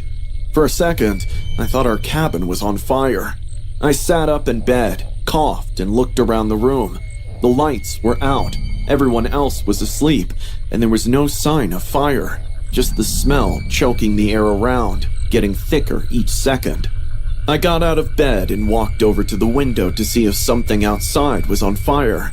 That's when I saw him. He was only a few inches away from the glass, a tall man, or what once was a man. Half of his face was slick and pink like wax, and the other half was blackened and crumbling. Smoke came out of his head like his hair was still burning, but the worst part was his bulging eyes, which seemed desperate to fall out of their sockets as they watched me with anger. Hatred came off of him like heat. I fell back from the window, screaming at the top of my lungs. All my friends woke up thinking I had a nightmare, but they found me crouched on the floor with my face staring at the window in horror. By the time everyone saw the window, the man had vanished. The smell of smoke lingered, which was enough to keep me awake the entire night. The next morning, I told Lucy and Brian about what I had seen, and I expected them to either laugh or roll their eyes, but they didn't. They just stopped talking. I thought I smelled something too, Lucy said in a low voice. We told the nurse at the camp everything. She said it was just first week jitters, or maybe a bad dream, but I wasn't making it up. The face, the smoke, the rage, it was all imprinted in my memory forever. I begged my mom and dad to come get me. They thought I was overreacting, but they came 2 days later and took me home. I haven't been back to Camp Nightshade Grove since, nor do I ever want to. I looked it up online a few months ago. There indeed was a fire, for real. The year was 1953. David Cray is the counselor. During a storm, the lantern fell on him while he was helping to build the cabins. The fire spread quickly. They found him too late, trapped inside what would later be called Ash Cabin. No one ever put it back together. They just let it go to waste. But they should have taken it down. Certain things don't remain concealed, and some spirits would rather not be at peace. They want to get back at you.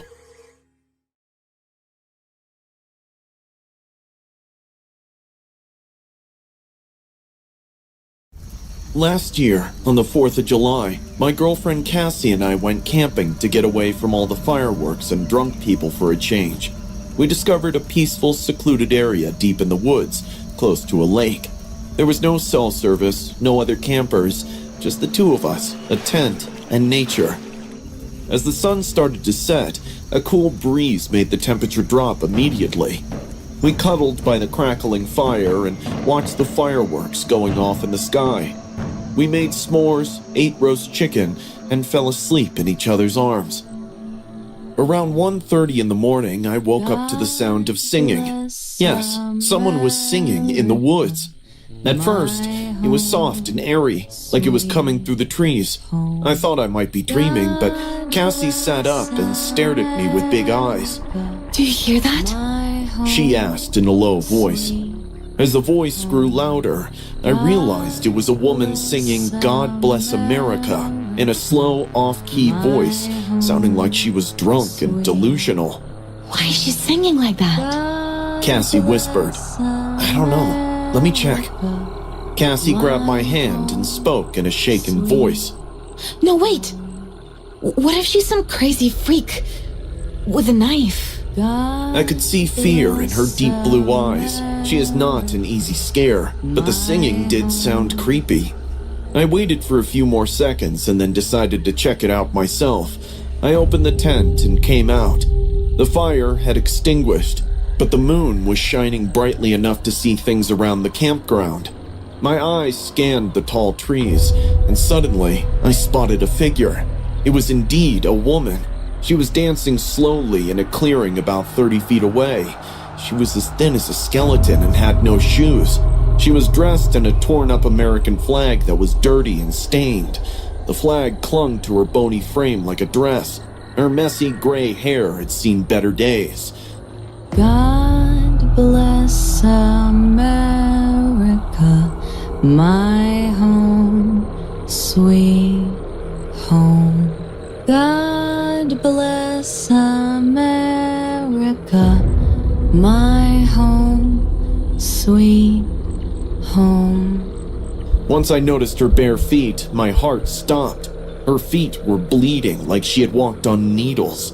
But the worst thing was her face. She was happy. A wide, frozen smile spread across her face that didn't change, even when she sang. But then, Cassie had come out too. She took my arm and said, What the hell is wrong with her? Before I could respond, the woman looked at us and laughed in a breathy, broken way.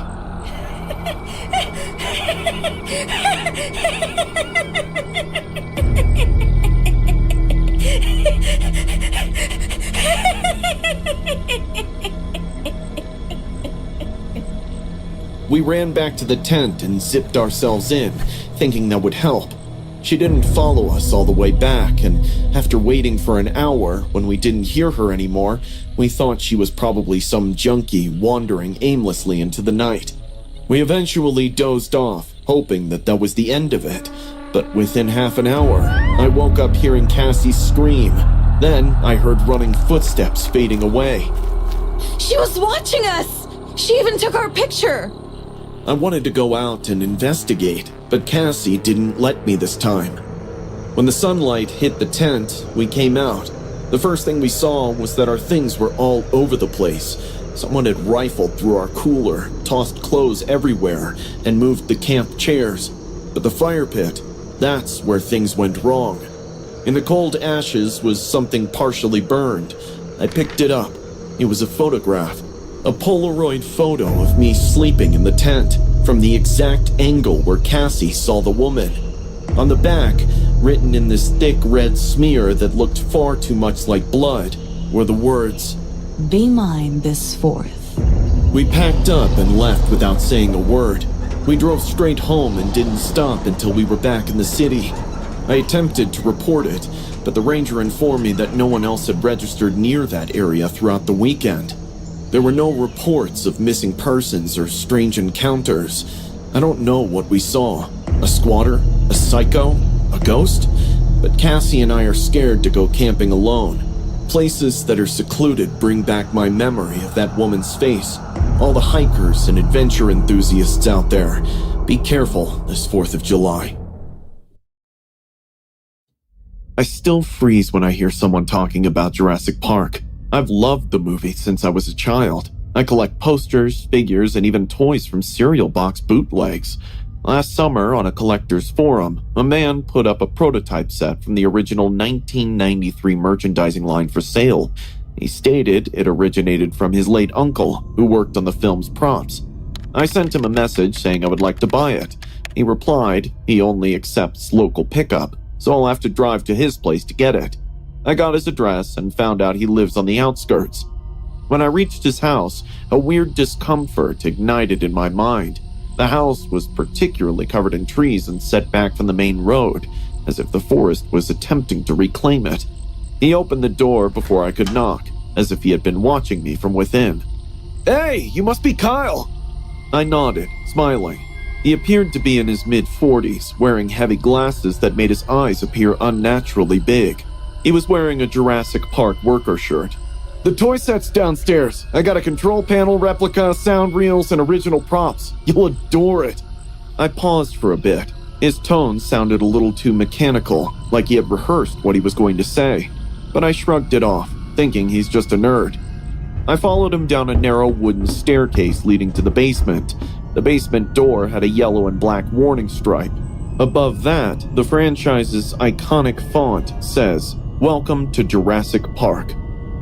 As I set foot inside his basement, I was flabbergasted. It was the whole set. In the corner, a life-sized raptor head sprang out from faux jungle foliage. There were muddy tire marks on the ground, indicating that someone had driven a Jeep. Red emergency lights flickered, similar to the scene at the visitor center. Even the iconic music was playing from hidden speakers. It was wild. There were photographs all over the walls, photos of people smiling while posing next to the props. Dude, this is wild. I know, right? Who wouldn't want to spend hours here?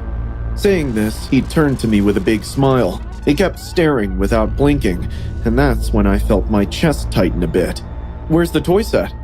He took me to the rear of the basement, where he had built an exact duplicate of the movie's computer lab. It looked straight out of the movie. There were screens set up with CCTV capturing various angles of his property. One of the monitors had a live feed of myself. I realized he had been monitoring me since I arrived. That's why he opened the door before I could even knock. He pressed a switch and said, "You know, I tried my best to have a Jurassic Park of my own." I heard something large brush against the artificial trees behind me. As I turned, I saw a raptor animatronic slowly emerging from the foliage, its eyes gleaming in the dark. It screeched so loud that my ears went numb. I rushed to the door and found it locked. When I turned to shout, the man stood behind me. His face looked ominous. "Kyle, you're now a member of the park. Each of the guests contribute to the story." I rushed back into the main area to find a way out amidst the disturbing raptor noises and false vines. However, the surroundings were changing now. A fog machine started up. Loud thunderclaps rang out from speakers. The entire space seemed to come to life as the floor panels moved slightly beneath my feet. The lights suddenly went out, leaving me in complete darkness.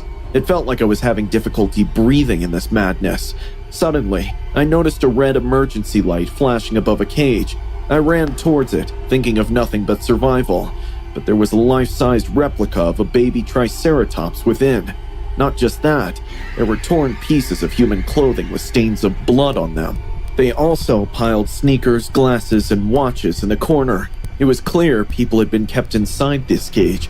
A daunting realization made my skin crawl as I thought about the wall of photos. So this guy lures Jurassic Park fans to his house and then tortures them for his own sick fun? Oh my god, what did I get myself into? Now I was panicking.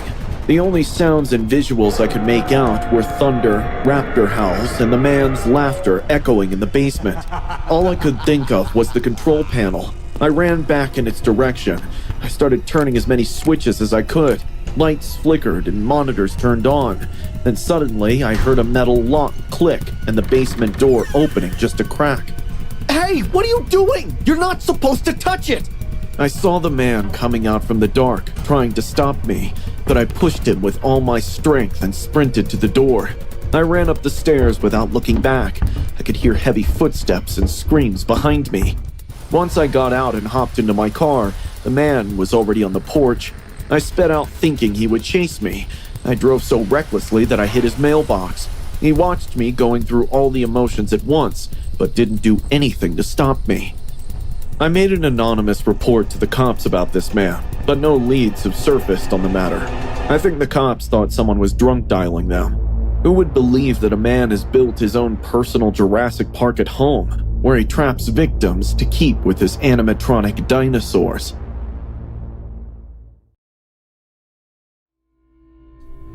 Last month, I took a long break and went on vacation. I'm a sporty guy who loves adventure, especially scuba diving. I booked a trip to a quiet island that seemed like the perfect way to start over. I hadn't had a real vacation in years. There was only me, the waves, and silence. The clouds were low and heavy on the morning of the dive, but the weather reports said they would clear up by noon. I wasn't too worried, as it wasn't my first time. When I told the man at the dive shop I was going alone, he raised an eyebrow, but I didn't care. I thought I knew what I was up to. The currents had gotten stronger by the time I got 15 meters down.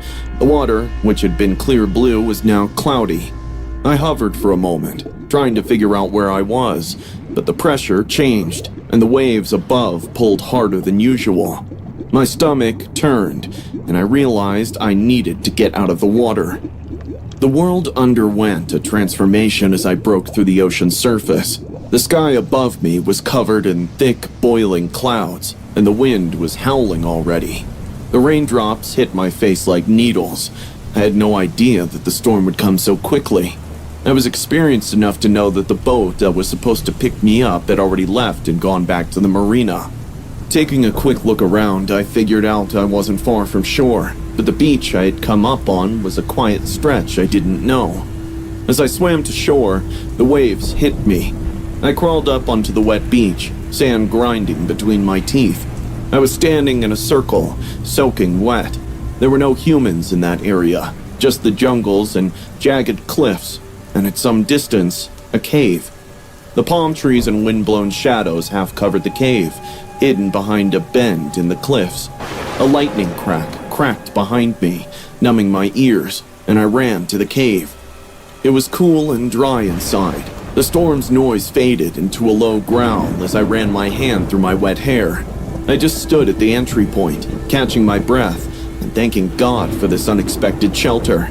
The storm grew louder, and I probably spent half an hour just watching the high tides. The water in my dive suit was cold and stuck to my skin. It was getting very boring to wait like that. Hence, I got curious. I turned on the light on my helmet and set out to explore the cave. The cave extended further than I had anticipated, and the walls were covered in moss and weeds. There were strange patterns on the stone. I couldn't tell if they were carvings or just natural phenomena. As I went deeper, the silence became strange. There weren't even sounds of water dripping or birds chirping. The only sound I could hear was my breathing. It seemed like no one had been here in a long time. I was casually looking around when I saw a man sitting on a large rock. My flashlight illuminated him well enough to get a good look from the distance. There was a slight tilt to his head, suggesting that he was either sleeping or meditating. Thinking I'd found some company, I yelled, "Hey!" No answer. I got closer. Are you okay?" I could see his body move. He lifted his head. And in that moment, I felt weird. His face was not right. His lips were cracked and blackened, and his skin was pale. His wide eyes were tired and sunken, yet he smiled at me. He raised his arm and gave a lazy, casual wave before collapsing onto the stone floor. I stopped. There was something very, very wrong. But what if he's sick? What if he needs help? I took a few steps forward. "Dude, are you hurt?" When I got close enough to touch him, his body jerked up like a puppet. He looked at me and started coughing.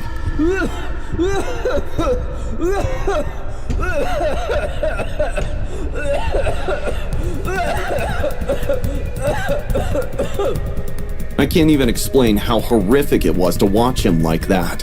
He wasn't just coughing air. He was coughing blood. His chest heaved with wheezing coughs, sending more blood flying across the stone floor. This continued for 5 to 10 seconds. Then he stopped and began laughing like a maniac.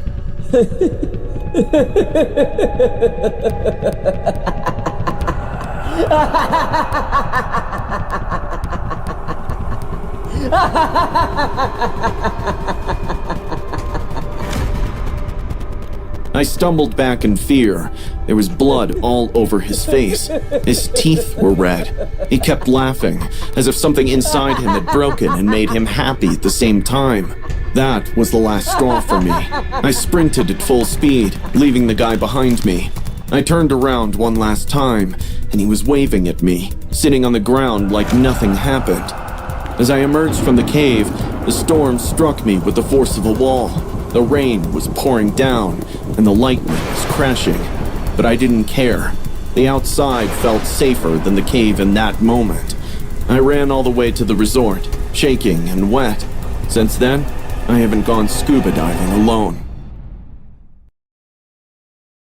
This happened to me about 6 months ago during a week off from work. I'd been stuck at home all day due to heavy rain and a thunderstorm. It was one of those days when the sky wouldn't stop crying, and when it finally did, it was past afternoon. I hadn't eaten much and started craving something salty. Specifically, I wanted a can of Pringles and maybe a pack of smokes. I live alone, and that too in a quiet neighborhood, so I decided to simply drive to the closest gas station, about 5 minutes away, and quickly grab what I needed. The gas station was almost empty. The streets were deserted, and the street lights were flickering from the rain. As I pulled into the parking lot, I saw a man slumped over one of the garbage cans close to the building's side. I first assumed he was simply searching for recyclables, but then I noticed he was eating out of the trash can. He looked filthy.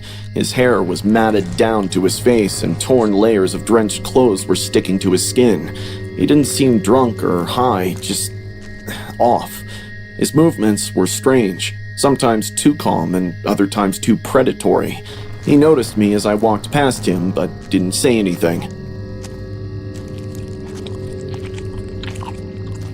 I walked in, grabbed my can of Pringles and a pack of smokes. It probably took a minute to pay. The cashier didn't acknowledge me. He just fixed his gaze on his phone screen. Once I was done, I came out holding the Pringles in one hand and the smokes in the other. The homeless guy stood exactly where I last saw him. Hey, you got any money? He asked. Although he spoke in a low voice, I felt uneasy about the forced politeness in his tone. I said, "Sorry, I got nothing," and hurried around him. I got in my car and turned on the engine. I was about to drive away when a loud thud appeared on the hood. The crazy man jumped on my car. He began yelling and pounding his fists on the windshield and screamed something I couldn't understand.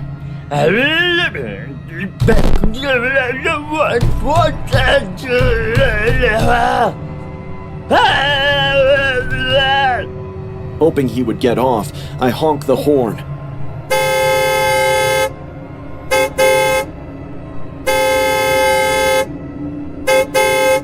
But he casually rolled off and stood in front of my car as though he was planning to create some sort of act. I looked back at the cashier inside the store, hoping for some help, but he had headphones on and was facing his back at me. Suddenly, the homeless guy did something that I didn't see coming. He fell backward and began laughing hysterically. His coarse, high-pitched laughter echoed into the night.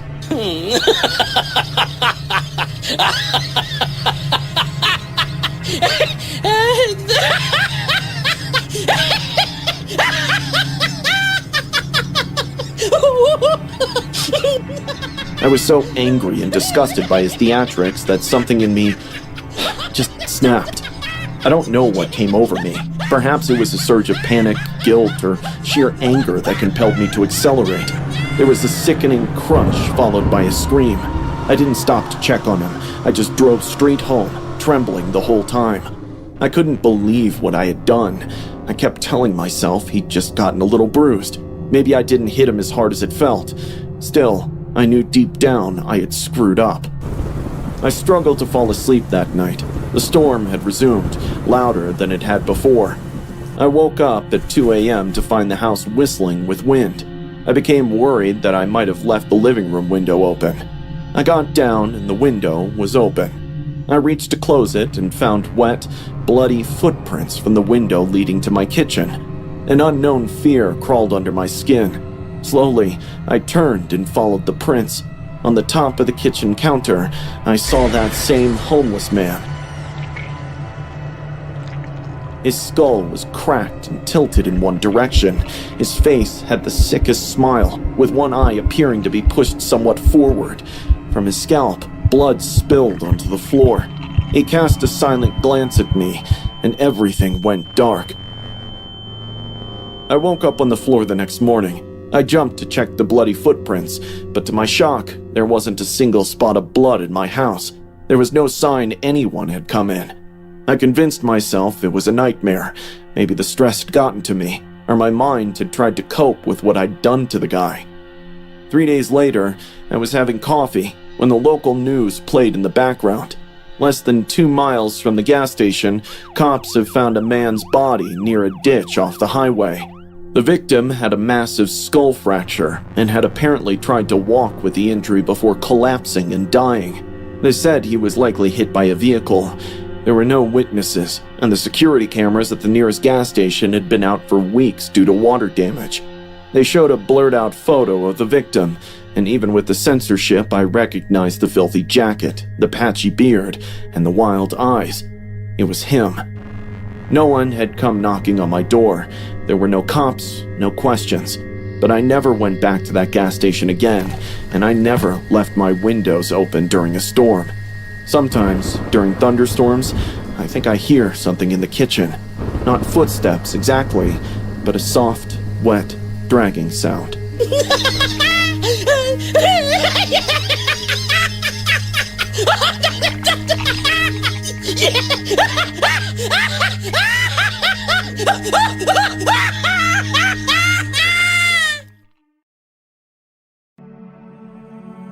I was working as a seasonal park ranger in a national forest in Washington state last fall. It's the type of location where your radio crackles more than it speaks, and fog thickens between the trees. It was just another usual afternoon. I was the only person assigned to Firewatch Tower 9, a distant observation post situated atop a ridge and utilized only during seasons with a high danger of wildfires. Things had calmed down, and the weather had cooled by late October. I mostly just patrolled a few hiking paths and recorded any wildlife observations. After long walks, I was taking a short break sitting inside the tower when I heard a furious knock on the door. I looked at my watch and saw it was 3 o'clock in the afternoon.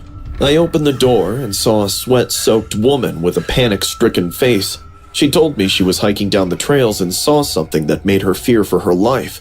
When I asked her what she saw, her hands started trembling. In a shaking voice, she replied, There's a woman along Ridge Trail. She's screaming, but not yelling. What? What do you mean? Her mouth, it's wide open in a scream, but she's silent. I don't know. Please come with me. I thought she might have spooked herself while venturing in the woods alone, which is why her traumatized mind wasn't making sense. It was going to get dark soon, so I grabbed my flashlight and started following the hiker into the woods. On our way, I asked her if she got hurt. She responded no. I was a little relieved that there was no medical emergency at the moment, because paramedics would take time to reach here for help. We walked for about 10 minutes until we reached a clearing. She pointed to a tree and said, There. This is where I saw her. But there was no one around. The soil in this area was pretty soft, so I started checking for footprints. I scanned the area with my flashlight, checked the tree line, and called out a few times, but there was no sign of any person around. I looked back at the hiker and asked, Are you sure? Maybe you saw a shadow or an old tree. It happens sometimes when you roam alone in the woods. She started crying. I swear to God, I saw her. She was just standing right here. I told her I believe she saw something, maybe even someone, but there was nothing here now. I encouraged her to take the trail back down and head home. Best not to dwell on it. These woods play tricks. She didn't say much else, just walked away. I watched her walk back as she talked to herself. She was trying to convince herself that maybe it was something else, but deep down she sounded terrified. I was glancing back down the trail every few seconds until the fog swallowed her. Woman or no woman, as a park ranger, it's my duty to inspect suspicious activities in these woods. So I decided to patrol the area once before heading back to the tower. I wanted to double check what the hiker said. Sometimes deranged criminals also hide in these forests. So maybe, just maybe, the hiker actually saw someone. I was walking down the same trail, flashing my light at every shrub and bush. The first few minutes all felt normal, but then suddenly I started getting an uncanny feeling, like someone was moving just behind me.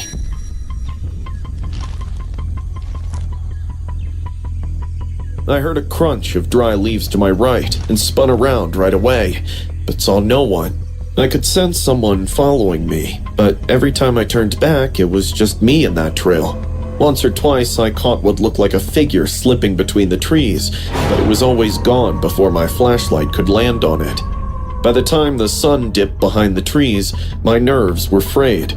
The forest had gone too quiet. No wind, no bugs, just the sound of my boots and that spine-chilling feeling.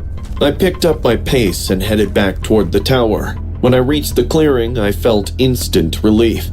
Tower 9 stood ahead, the only silhouette above the trees. I climbed the hill quickly, eager to get inside, but as I got closer, I stumbled and stopped. A woman was sitting under the stairs. Her tangled hair was hanging over her face. Her clothes were torn in places. Her skinny arms wrapped around her knees, and she was rocking back and forth, breathing loudly.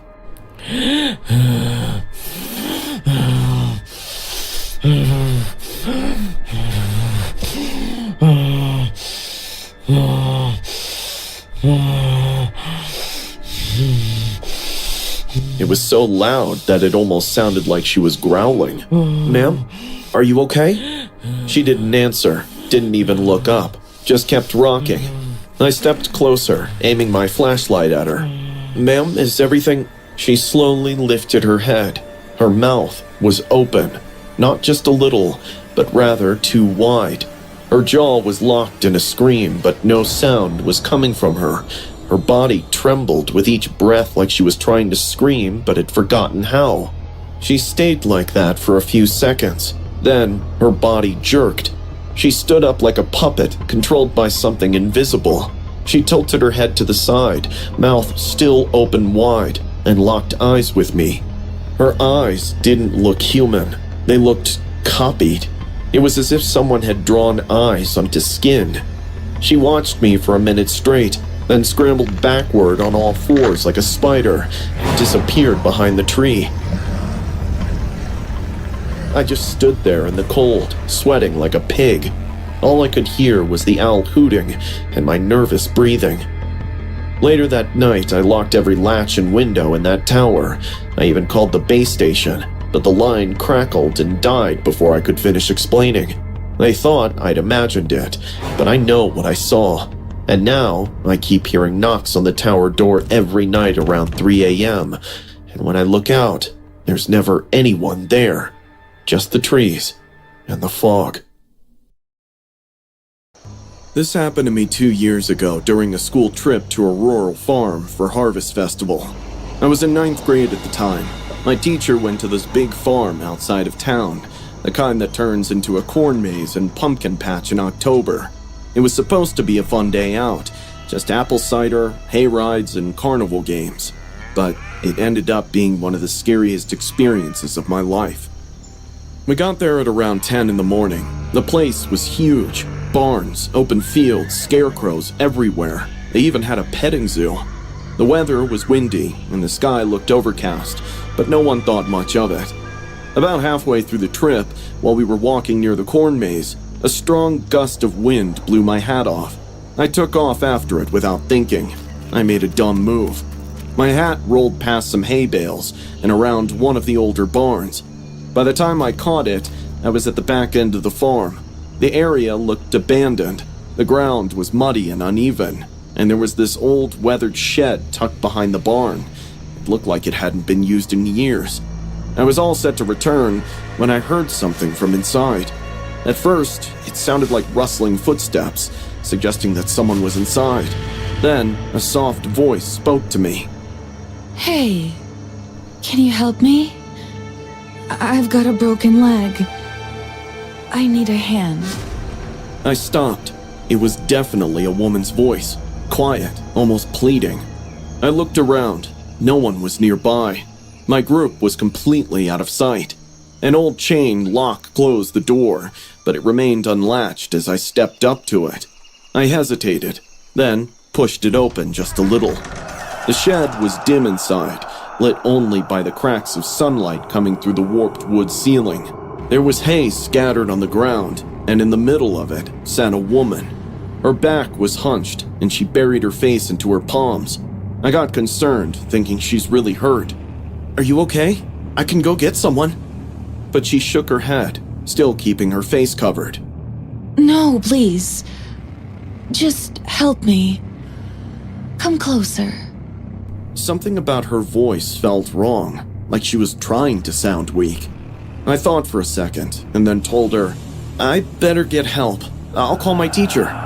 That's when she slowly started to raise her head. I'll never forget what I saw. Her skin, it was covered in oozing yellowish boils. Some were already ruptured, leaking a mix of pus and blood down her neck and arms. Her eyes were wide and bloodshot. She was smiling at me. Corners of her lips had dried blood. I stumbled backward, shivering in horror. She extended her hand in an attempt to reach me, but I was unwilling to remain there for even a moment longer. I turned around to run, but before I could get out of the door, she lunged forward and grabbed my wrist. She was incredibly fast and strong in an instant. Her fingers were ice cold, and her nails were long, cracked, and filthy. She dug them deeper into my skin. I felt a sharp pain as blood started to run down my arm. "Leave me! Let me go!" And the whole time she laughed, not just a little, a full-blown hysterical laugh that echoed in the shed like something from a nightmare.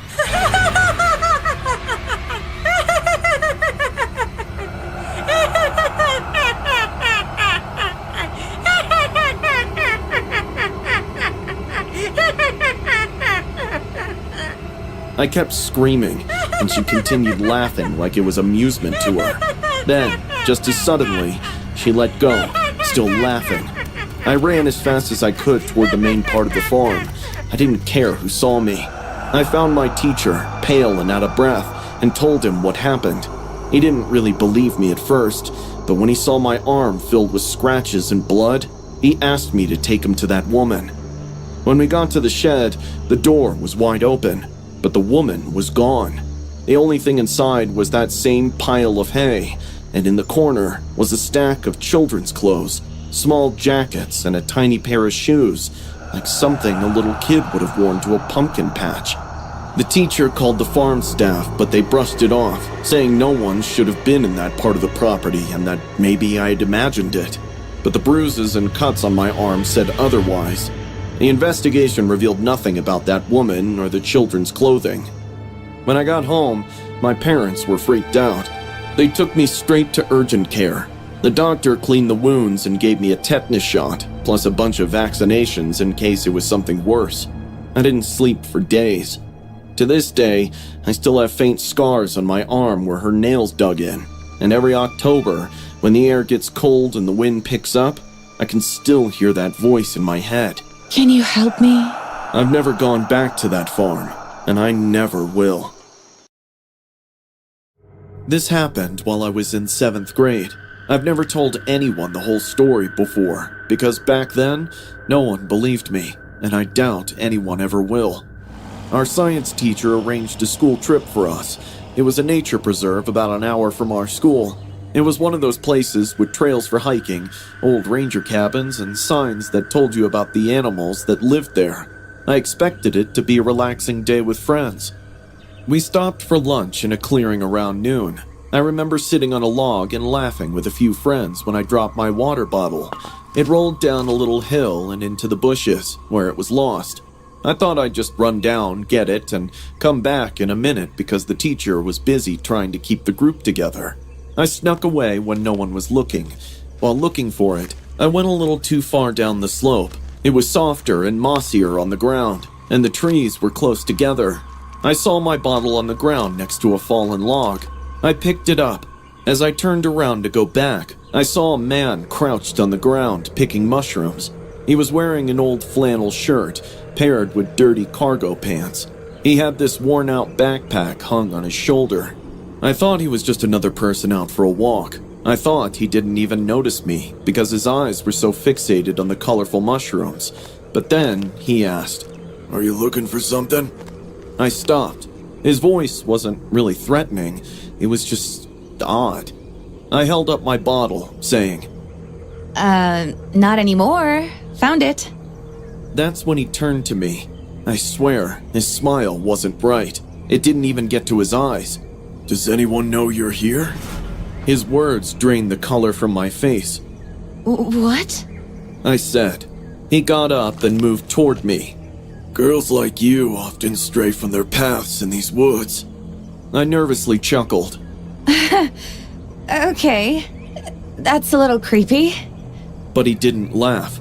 He looked at me up and down, then pointed further back into the woods. Do you want to see something old? I shook my head and moved back. No thanks. He smiled bigger this time. Back there's a tree, struck by lightning 7 times. If you press your ear against the bark, some say it bleeds. At that point, all my instincts told me to leave. I turned around and started walking quickly back to the clearing with my heart racing. And just in time, I heard someone say my name. Mikey, one of the other students, was calling out for me. He must have seen that I was gone. I turned around and the man was back to picking up the mushrooms. It was as if he never saw me. My hands were sweaty, and I was terrified from the inside.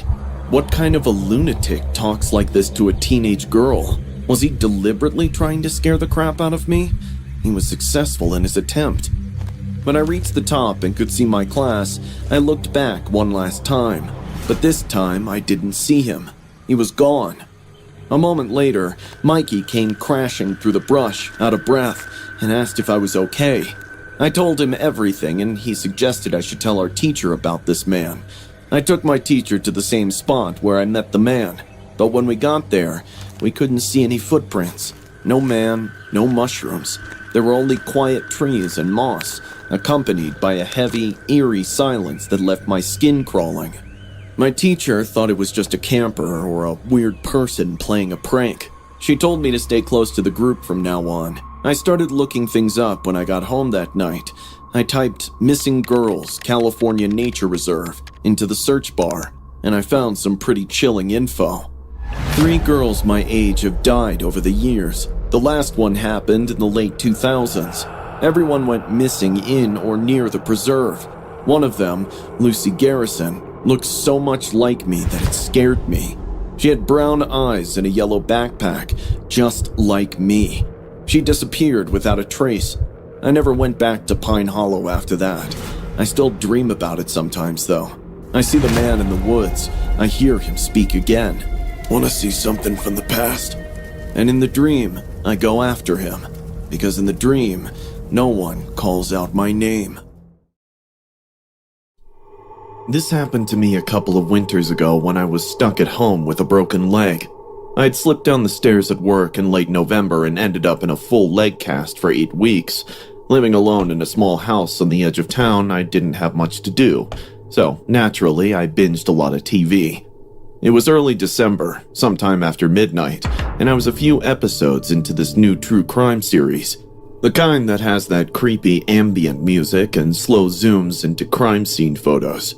I remember the event clearly, because the episode was about a stalker who had been sneaking into women's homes at night. Great choice, right? I paused the show when I noticed it was snowing outside. The season's first snowfall made me smile like a child, despite the fact that I was in pain and confined inside.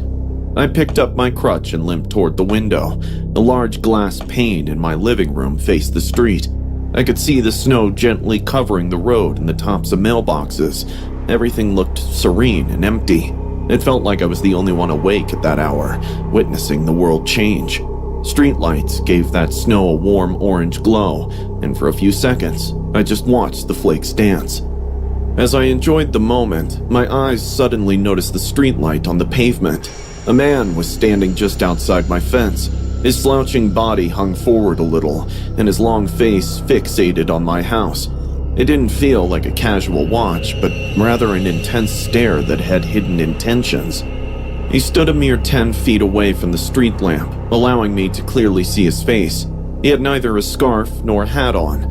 How could someone stand in the cold without any warm clothes on? From that very moment on, everything about that man started to feel odd to me.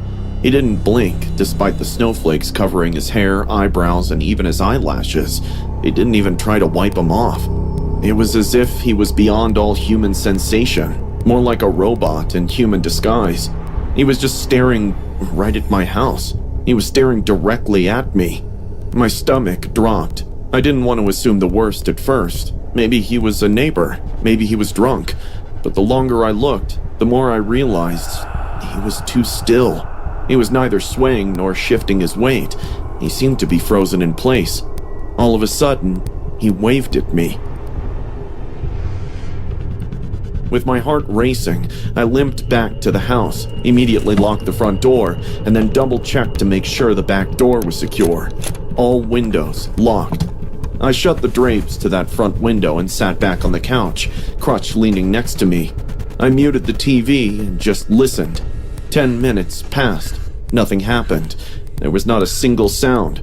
There were no approaching footsteps, no alarming knocks on my door, just silence. I kept telling myself, Don't look. Don't peek. He's probably gone. However, my curiosity overcame me. I carefully approached the window again, opened the curtain just an inch, and looked out. He was right there, right outside the window. He had his terrifying face pressed against the glass. The heat from within is now melting the snow from his cheeks. His eyes glowed in the moonlight. A giant grin spread across his face. I could see his yellow stained teeth gazing at me like he'd been waiting for me to look. Our eyes locked, and I swear my blood froze. I stumbled backwards and almost dropped my crutch as I screamed. I quickly reached my phone and dialed 911. I could barely speak because my voice was shaking so much. The dispatcher tried to calm me down and asked me to report exactly what's happening. It took me a few nervous seconds to gather my courage and report the incident.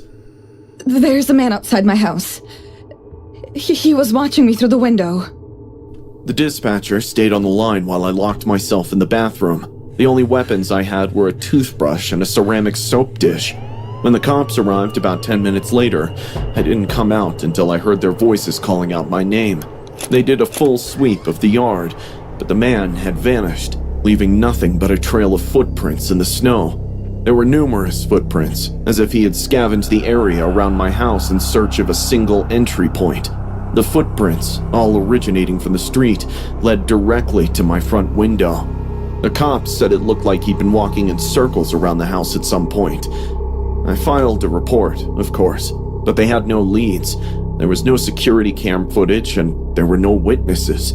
Just a set of prints in the snow, and the memory of that man's face burned into my brain.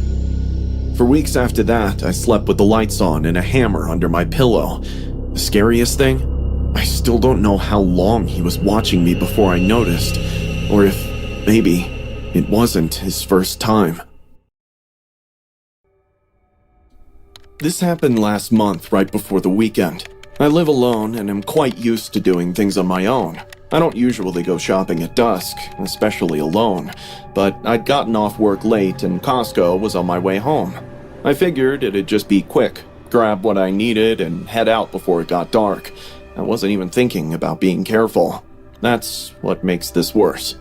By the time I pushed my cart out into the parking lot, the gloomy sunset had taken over the sky, and shadows stretched long between the parked cars.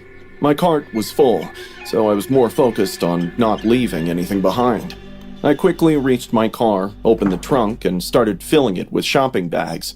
Once it gets dark, it'll be difficult to see, because I had parked further from the streetlights. I was on my own when I heard breathing behind me. Hey, excuse me. Do you have jumper cables? Turning back, I met a man. He was standing just a few feet away. He was probably in his 40s.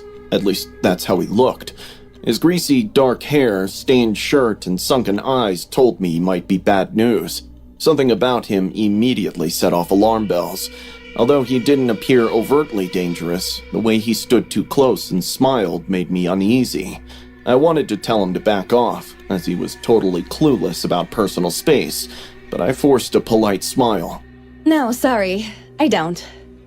I turned back to my car, hoping that he would get the hint, but I heard him take a step closer. Are you sure? You look like the kind of person who keeps things organized. Can you check your car, please? I stood petrified. My eyes immediately scanned the Costco parking lot, which had only cars and no people, and it was getting dark now.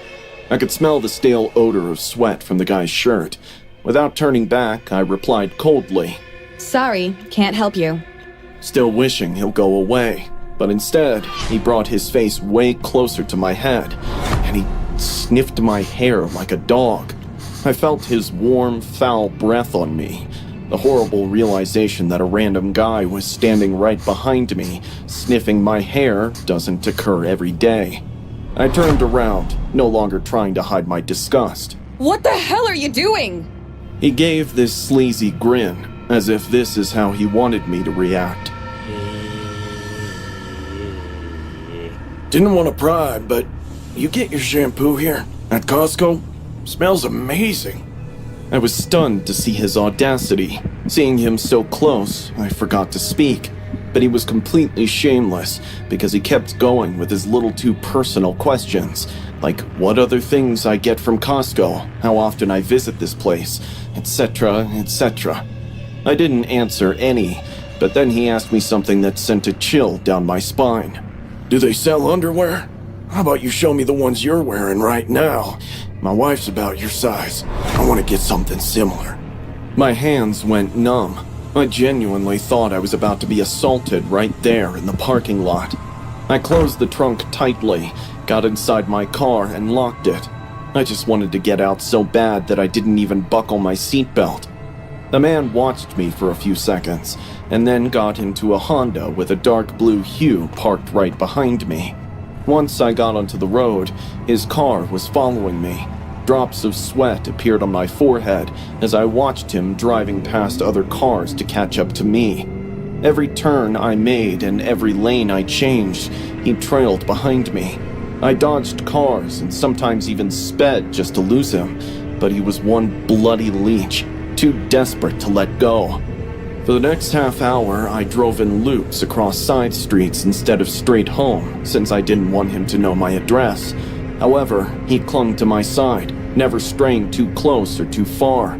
I was shaking and almost broke down crying when I thought of the adjacent police station. I ignored red lights and grounded it toward the main road. I watched his car slow down behind me as soon as I entered the precinct parking lot. Then he turned the other way, like he's got a sudden emergency. I staggered into the lobby and blurted everything to the front desk officer. They took my statement, helped me cool off, and watched Costco parking lot security footage. 2 days later, they contacted me once more. As it happens, the man had just come out of jail. He registered as a sex offender, carrying several charges related to stalking and harassment. He had no business being anywhere close to that area. They said I was lucky. I do not consider myself lucky. I still check behind me as I leave work. Even now, occasionally I smell his breath while I sleep, and I haven't visited that Costco since. To all the women out there, if you're ever alone and someone approaches you too closely, trust your instincts. Hi, I'm 14-year-old Jamie from Jacksonville, Florida, and last year, on the 4th of July, something happened that changed my sleep cycle forever. I haven't told anyone the whole story, except for my cousin Josh, who didn't really believe me. Our town organized this big, fun carnival on the local fairgrounds. Getting annoyed by stupid kids running and people talking loudly, I snuck out behind the fairgrounds to smoke. I only smoked cheap, crumpled cigarettes that I stole from my uncle's stash. My mom didn't know I smoke sometimes, hence I had to be discreet. The sound of the rides and the country music blasting from the speakers got quieter the closer I got to the dumpsters at the edge of the field. There were a few lights that flickered and a chain-link fence that kept the fairgrounds and the woods apart. I took a big drag that calmed my nerves. Everything felt all right until I noticed a man crouched down next to the trash cans with a red, white, and blue bandana tied around his head. His face was rough and lined, and he had long, shiny scars that looked like burns going down the side of his cheek. He lit a small firecracker between two fingers and giggled to himself.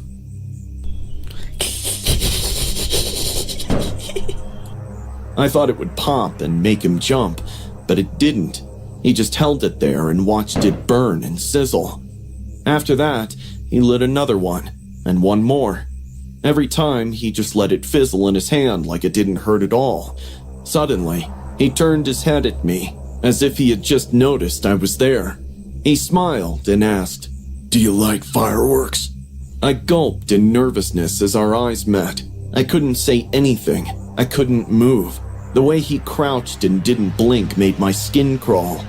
He didn't care for my answer and went on saying, "I love the way they scream," and then started to laugh loudly.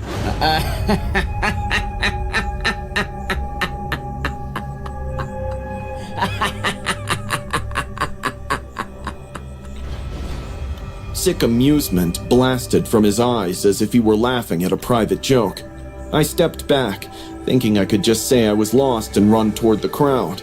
But then, the man took something out of his coat that looked like a Roman candle and lit it with the end of a sparkler.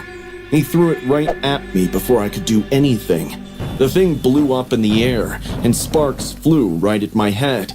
He stood up, clapping in ultimate joy, like my fear was fuel to his menace.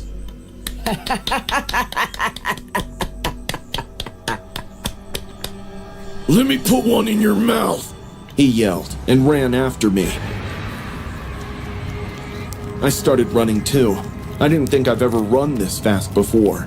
I could hear the fizzing and popping of bottle rockets going off in his pockets and the whoosh of sparklers behind me. "Hear that bang?" I swear he was laughing the whole time. It was a high, broken laugh that didn't sound like a person. I was able to get back to the main carnival area and dove behind the corn dog stand. He was gone when I turned around, just like that. I didn't say anything to the police. What was I supposed to say? A crazy person was throwing fireworks at me? The next morning, everyone in town was talking about Madison. She was 14 years old and went to my school. There was a picture of her on every post. She wore braces and tied her blonde hair into a ponytail. She went missing from the carnival that night. 2 days later, the cops found her body in a ditch off Mill Road. The official report didn't say much, but people talked. My cousin told me that his dad, who works for the fire department, saw what happened. Someone had put firecrackers in her mouth and lit them. Madison's lips were burned, and her face was blackened, as if someone had tried to make her scream one last time. Hearing this, the man's creepy words echoed in my ears. I love how they scream. I still hear that sentence in my head from time to time. Since then, I haven't been able to go to the fairgrounds, and I haven't smoked another cigarette either. The investigation turned out to be a cold case because the man was never caught. But a week ago, I was walking home from school and saw something in the storm drain next to the playground. One side was burned black, and it still smelled like sulfur. It was a bandana in red, white, and blue. I didn't touch it. I looked at it for a few seconds and then ran all the way home. So yes, you can believe me or not, but if you smell sulfur or hear the fizz pop sound late at night on the 4th of July, don't stay outside. And if a guy asks you if you like fireworks, run. I still find it terrifying to enter Costco or any other large retailer due to an incident that occurred when I was 7 years old. I often forget the reason we went there initially, as that one horrifying encounter overshadowed nearly all my childhood memories. Maybe Mom needed to get milk or paper towels and Dad was at work, so I just tagged along. It was an ordinary weekday afternoon. We didn't have many big stores where we lived, so entering Costco was like taking part in an adventure for me. It was enormous, packed with every single thing that existed. Innumerable aisles, brilliant lights, high shelves, cool air, and free samples made my eyes glitter in awe. I was clutching Mom's hand because she kept saying I could get lost in here. When we walked, I bounced in place and kept asking whether we could visit the toys or books once she's finished. 2 seconds, baby. I just need to get some new soup flavors for dinner. She replied. We stopped by the instant food aisle, and Mom got busy checking it. She let go of my hand to reach across the aisle to grab the soup packets. That was the moment I spotted a man. He slowly walked up to me with this not-so-genuine smile. Though it was summer, he wore a windbreaker and had a ragged beard. He bent slightly down and leaned in toward me. Hey, buddy.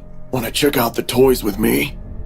Now, I was just 7, but my mom did teach me about stranger danger, so I glanced at my mom, who was a few inches behind me.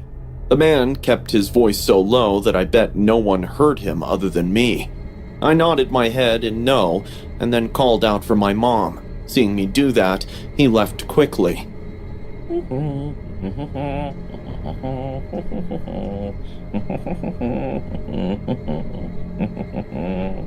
I didn't tell Mom about him because she grabbed my hand again to move to another section. For the next 20 minutes, we explored Costco.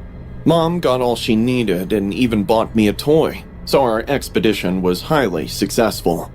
She was heading for the checkout when I told her that I had to use the washroom, which was at the right. She nodded in agreement and pointed me in the direction of the washroom, reminding me not to talk to anyone and that she would be waiting right here. I headed toward the restrooms from the rear of the store, turned right, and was just about to enter when someone grabbed me from the back. I turned around to see it was the same man, and now I'm alone in this corridor with him.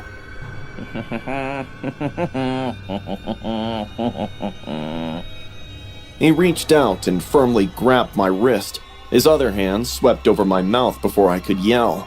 His fingers smelled like sweat and trash. I started crying, but my muffled screams died down in my throat.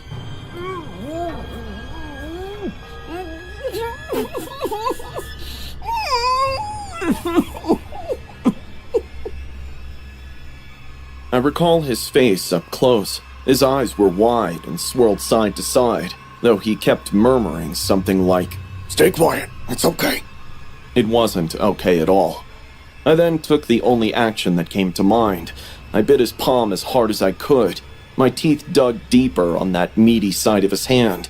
He yelled and removed his hand from my mouth for a second. That's all I needed. Gathering all my breath, I yelled for Mom. Mom! Although I'm not sure whether she could hear me from that distance, the scream was loud enough to draw the attention of 2 Costco employees who were arranging shelves nearby. The man pushed me to the ground and then sprinted away without waiting another second. Lying on the ground, I kept crying for my mom until the employees came and picked me up. One stayed with me while the other called security. Shaking and crying, I tried to explain what had happened. My mother arrived a minute later. That was the first time I saw my mom crying in public. She hugged me to her chest and continued crying for God knows how long. The Costco security looked through the CCTV footage and did find the guy walking in and leaving as well. He wandered around without making any purchases. For more than an hour, he lurked at the children's books and toys section suspiciously. He even looked at the cameras occasionally, like he despised being recorded. They called the cops, but he was never caught. Currently, I'm in my 30s, and every time I go to a bathroom stall alone, while just walking down those empty corridors, I get a flashback of my memory from that day. I never look away from my niece whenever we go shopping. To consider what might have happened if I had followed him that day still scares me to sleep. It happened in the summer of 2004 when I was 12. My best friend Leo and I were spending a weekend at my grandparents' property in rural Nebraska. My parents used to drop me out there every summer, but this was the first time they let me bring Leo. We recorded our own version of Jurassic Park using my dad's old camcorder, as we were both major fans of the movie. We rushed across cornfields on Saturday, acting as though raptors were after us. Leo had a toy flare that he would wave around while feigning to divert a T-Rex, and I wore a cowboy hat like Dr. Grant. It was dumb fun, and we laughed the whole time. There was no smartphones back then, only antiquated VHS tapes and imaginations. In the early afternoon, we strolled past the ancient red barn and reached the property's back boundary, which was farther from the house. We noticed the fence at that point. It was a tall wire fence that ran the length of the field, with signs reading "electric fence" spaced every few feet. To most kids, that would be the end of the story, However, we were only 12. We didn't care. We simply took action. That scene from Jurassic Park came to mind right away. The child climbs the electric fence and is blasted off of it when the power comes back on. I pulled Leo's arm and told him, "Dude, the electric fence scene must be performed here. It appears exactly like the film." Leo, on the other hand, looked doubtful about that idea. Is it truly electric? What if it turns on? "It's not," I said out loud. Look, Grandpa doesn't even keep the cows back here in the summer, and there's no noise of them buzzing. It's probably not working. Anyway, you only need to climb for a second, like in the movie. I'll act like I turn it on and count down. Everything will be recorded. It is going to be wonderful." He paused, but I could tell he didn't want to look scared. We were already recording everything on the camera. He looked at me with a nervous smile, took a deep breath, and walked up to the fence. "Ready?" I asked. Leo gripped the wires and nodded. He started the climb. 3, 2, 1, power's back on! Pointing my finger at him like I was flipping a switch, I yelled. That was the time it happened. There was a terrible snap, like the crack of a whip. Leo screamed. He jerked very hard. He held on to the wires so tight that his palms turned white. He kicked his legs once, and then twice. After that, he stopped moving. I was totally unaware that the fence was on timer. The camera fell from my hand. My heart was beating so fast, I couldn't hear anything else. I ran toward him while screaming his name. He was still hanging on the wires, with his head tilted back and his eyes wide open but not blinking. I didn't know what to do. At first, it hurt my hand when I touched the fence while trying to pull him down. It was turned on, full. We were too far from the house, so no one heard my cry for help. When I realized no one's gonna come, I took off running. I can't recall how I made it to the house. I only recall screaming until my throat dried up and my legs burned. My grandfather ran out to see my face when I arrived at the house. I was unable to even speak. All I did was point. Where I left Leo, they found him. Minutes later, the fence was turned off, but it was too late. He had left. An ambulance arrived after the sheriff. They grabbed the camcorder's tape. It had all been captured on tape. The ascent, the countdown, the electrocution moment. I didn't see it. I had no desire to. It was determined that the death was an accident. It wasn't my fault, everyone said. I was only a child. However, I was aware that I was to blame. I persuaded him to do it. "It was safe," I said. I didn't talk to anyone for weeks following the funeral. I didn't eat much. I stayed up late most nights just to stare at the ceiling and hear his scream over and over in my head. When I closed my eyes sometimes, I could see his legs moving and his scared face. I longed to return. I regret not climbing it with him. The questions, the investigation, or the funeral weren't the most difficult aspects. The most haunting memory for me is recalling the expression on Leo's face just before he scaled the fence. That forced smile, as if he wanted to withdraw but didn't want to disappoint me.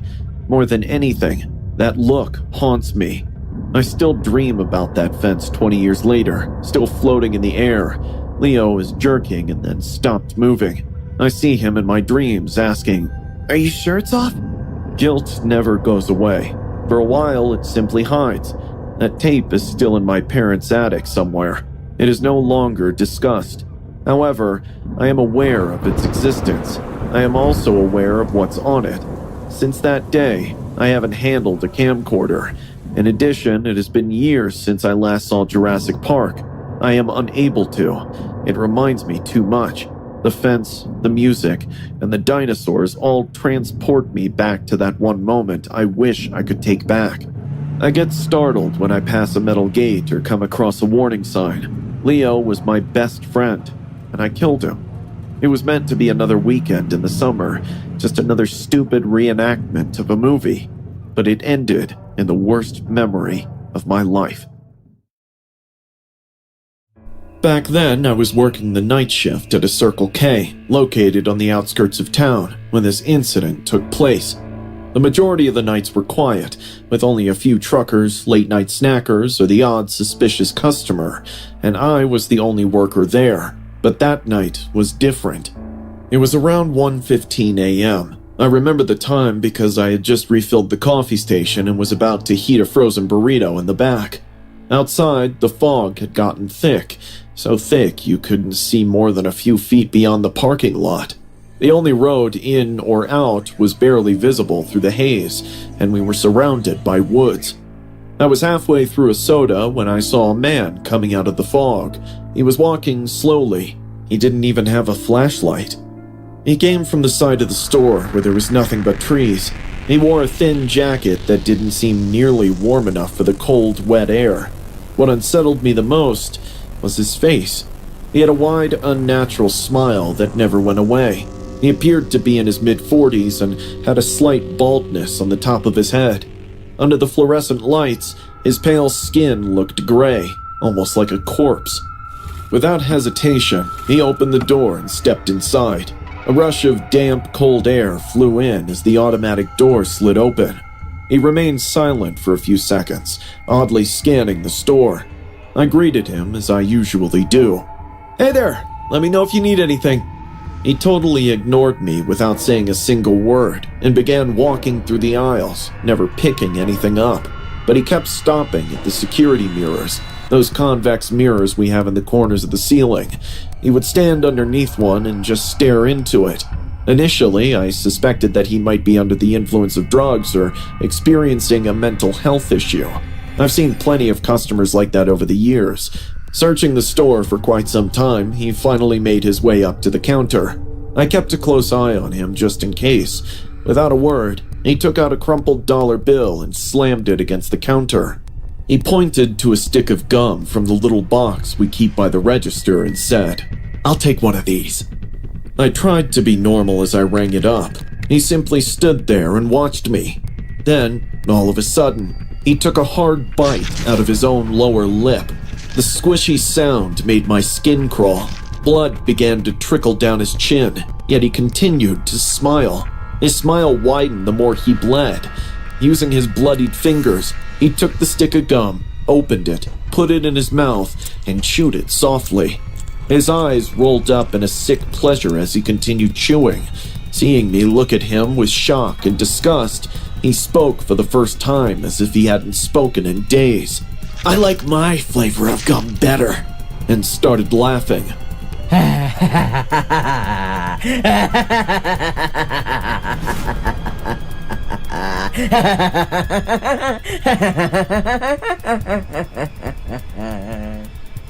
Without saying another word, he turned around and left. I saw him disappear into the fog. That seemed to be the end of it. I was mistaken. 15 minutes or so later, the guy was back, and now he was standing outside the window, staring right at me. His smile remained unwavering. The expression on his face remained unchanged. He didn't knock. He didn't move. He just stood there, watching me. This went on for almost 20 minutes. I didn't want to go outside, obviously. I kept trying to focus on anything else. My phone, the camera monitors, counting cash, but my eyes constantly drifted back to the window. He was still watching. He didn't blink. He just smiled. Finally, I picked up the store phone and held it up so he could see. "I'm calling the cops," I mouthed. He tilted his head slightly, then spat the bloody gum on the glass. The gum stuck to it with saliva and blood dripping down the glass. He winked at me like he had just cracked the funniest joke, then walked back into the fog. Although we are technically not supposed to, I left right away. I didn't give a damn. Next morning, when the manager showed up, I told her everything. She just nodded and said she'd report it, but didn't seem too concerned. I quit the night shift the same day and requested to move to daytime hours. A week later, another clerk from a nearby station said he saw the same guy, same smile, same bloody mouth, walking along the shoulder of the highway, chewing gum and laughing to himself. The authorities still didn't report him to the cops because the man hadn't done any physical harm to anyone. I still work at Circle K, but I'll never work the night shift again, not after encountering that man. There's something deeply wrong with a guy who doesn't feel the cold, who walks barefoot through fog, who enjoys tasting his own blood, and laughs like it's all a joke. Some people are just wrong. and I hope I never see him again. I was in my junior year of high school back then. Our school organized a field trip to the state botanical gardens. It was supposed to be a chill day accompanied by fresh air and a break from boring lectures. I'm into photography, so I brought my camera to take some pictures for my portfolio. Our class split into small groups, with the teachers and chaperones reminding us to stay within certain areas.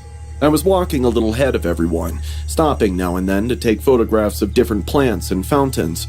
After about 30 minutes, I found this secluded path lined with these hanging wisteria vines, the kind of spot that looks like it belongs in a dream. I was adjusting my lens, crouched to get a better angle, when I heard a man's voice behind me. "Nice camera," he said. I turned around, and there was this guy standing a few feet away. He was in his mid-30s, maybe older, dressed in a ball cap, gray hoodie, and black trousers. He had a pretty average-looking face. A camera bag slung across his chest made me think he too was interested in photography. Thanks. I replied with a casual smirk. "You a photography student?" I nodded. Yeah, kind of. He smiled. "You got a sharp eye." I thanked him again and turned back to what I was doing, hoping that was the end of it. But then I heard the click of a camera. I thought he might be taking pictures of the vines too, but then 3 to 4 random sounds of clicks occurred. I was facing my back at him, and something didn't feel right, so I spun around. He was pointing his camera right at me, and he was taking my pictures. He didn't even pretend to hide it. I froze for a second, then protested. Please don't take pictures of me. He didn't stop or apologize. He didn't even look bothered that I was seeing him capturing me against my will. I yelled at him this time. I told you not to take my pictures! He just smiled like this was very normal to him. Then he walked off, just turned and wandered down the path like nothing happened. I was shocked and terrified by his careless demeanor. What does he think of himself? But I didn't want to create any scene, so I ignored it. I figured he was just another weird creep. I took a few more pictures of that same spot and then caught up with my group, but the entire time, the fact that this man had my photos kept bothering me. I continued telling myself it was probably harmless, so I didn't tell anyone, yet. About an hour later, we were near the Butterfly Conservatory when I saw him again. He was standing near a bench across the courtyard, only this time he wasn't looking at me. He was pointing his camera at Gina, another girl in our class. Gina didn't notice, but I did. He was taking pictures of her from behind a group of bushes, like he had thought no one could see him. It finally hit me.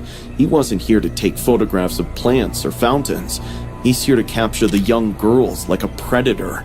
I couldn't keep it in anymore. I went straight to the teacher and pointed at the man. Our teacher immediately called security and told them about this man. I watched him getting dragged out by the security. He was yelling and trying to explain how it wasn't his fault. I was stunned by his audacity in trying to prove himself innocent after committing such a disgusting act. We were all told to stay together, but he never turned up again. Some people thought it was no big deal. Others were clearly shaken, especially Jenna when she found out. That should have been the end of it, but it wasn't. That night, I was lying in bed, still a little on edge, and decided to scroll through Reddit. I follow a lot of photography threads, so I typed in a few search terms just for fun. Botanical garden, flower, photography, stuff like that. I wish I hadn't. One thread caught my attention. It was on a weird subreddit I'd never seen before, full of low-res, creepy-looking photos of random girls. It was titled, "She Smiled at Me." I clicked on it. The first photo was blurry, taken from behind some bushes. It was a shot of me, crouched under the wisteria vines, camera in hand. The caption said, "She talked to me. I think she liked me." There were others, too, including one with Jenna earlier that day. I don't know how he posted them so fast. I reported the thread and sent screenshots to my teacher. The school contacted the authorities, but since there was no real ID, there wasn't much they could do. I didn't go out alone with my camera after that, and I never went back to that garden. I kept checking Reddit for an entire month just to see if there was any update from that creep. However, I was unable to locate any additional images similar to those. The thought of him still secretly taking pictures of girls while lurking in public spaces makes my skin crawl to this day. People say that diving is like flying underwater. The calm, weightlessness feeling is like magic. But no one mentions how quickly peace can turn to fear, or how the ocean can decide you're not coming back. We dropped anchor just off the reef, and the morning sun made the water look like glass. I got off the boat last, following the group. I preferred being alone, even underwater. The reef and the slow pull of the sea were all I could see.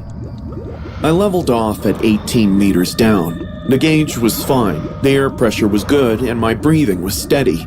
I floated near a jagged coral reef and watched a lionfish move through the water like a ghost. But suddenly, things changed. The change occurred not around me, but within me. The next breath I took tasted wrong. It was more like sucking on a penny wrapped in cotton candy. The taste is akin to that of metal with a sickening sweetness. I blinked, confused, and looked at my gauge again. I couldn't tell any difference. I tapped the valve on the tank, and it was still safe. Suddenly, I experienced nausea. My chest got tight, and it was difficult to take a full breath. I looked around, but I couldn't find my dive buddy anywhere. My vision began to blur, with the edges getting darker. There was something awfully wrong. I tried to stay calm as I reached for my BCD inflator. I remembered the training lesson about how panicking only uses up oxygen, but it felt like my hands were not mine. They felt heavy and numb. My thoughts were all mixed up, slow and sticky. The sea around me warped, with colors that were too bright and edges that were too sharp. Then, I realized I was passing out. I kicked upward and pulled on my buoyancy control device. My ears screamed in protest as I went up too quickly, but I didn't care. I needed to breathe. I had to get out. The world turned black about 6 meters below the surface. The next thing I knew, someone was yelling my name. The dive boat pulled me over its side while I coughed and threw up seawater. It felt like someone inserted razor blades inside my ears. I couldn't hear anything apart from a low, steady ringing. Later, the dive master told me that I must have passed out and floated the rest of the way up. The crew didn't understand how I managed to avoid drowning. They told me I was lucky, but I didn't feel lucky. I felt like I was being haunted. The doctors said that both eardrums had burst. I would never be able to dive again. It hurt, but not as much as not knowing. There was no unpleasant air for anyone else. There's no problem with the equipment. My tank only has a clean mix of oxygen. Then what went wrong? I couldn't sleep that night. I kept seeing the lionfish, which looked like it was waiting for something. I kept tasting that metallic sugar and hearing the ocean whisper things I couldn't quite make out. That night, I had the most horrible dream ever. In the dreams, I found myself back at a depth of 18 meters. The reef was dead, and had lost all of its color. Fishes were hanging still, looking at me with bulging eyes. Something was moving in the dark, but it was not a shark. It was worse than that. Something with too many arms and mouths. I could feel it watching me, waiting for me. I turned around to swim away, but met my face staring back at me, floating at a distance. The mouth was open and screaming, but no bubbles came up. Gasping for air, I woke up, my lungs burning, and my sweat soaking the sheets. My night terrors got worse, and I was sure something came up from down with me. Even in the daytime, when the taps were off, I could hear water dripping in my apartment. Weeks later, when I finally learned to cope with the trauma, I went back to the boat for one last look. The captain knew who I was, so he recognized me immediately. He gave me a tight smile that offered some comfort. "You were very close to the edge," he said. What do you mean? He paused for a second. "There are many stories about the coral reef. Many divers reported seeing things and hearing unusual sounds. People say it's the stress. Perhaps it's the nitrogen narcosis. But some others..." He stopped talking. Others what? He finally met my gaze. They say that when you go too deep into the sea, it takes something from you, and occasionally, it gives you something back. His words sent a chill down my back. I left without saying goodbye. I don't get close to the water anymore, but there are times when I close my eyes and I'm 18 meters down again. I'm tired of reliving that memory deliberately. I really hope that sharing my story will ease my burden and allow me to resume my normal life. Until then, I'm not going close to the ocean, ever again.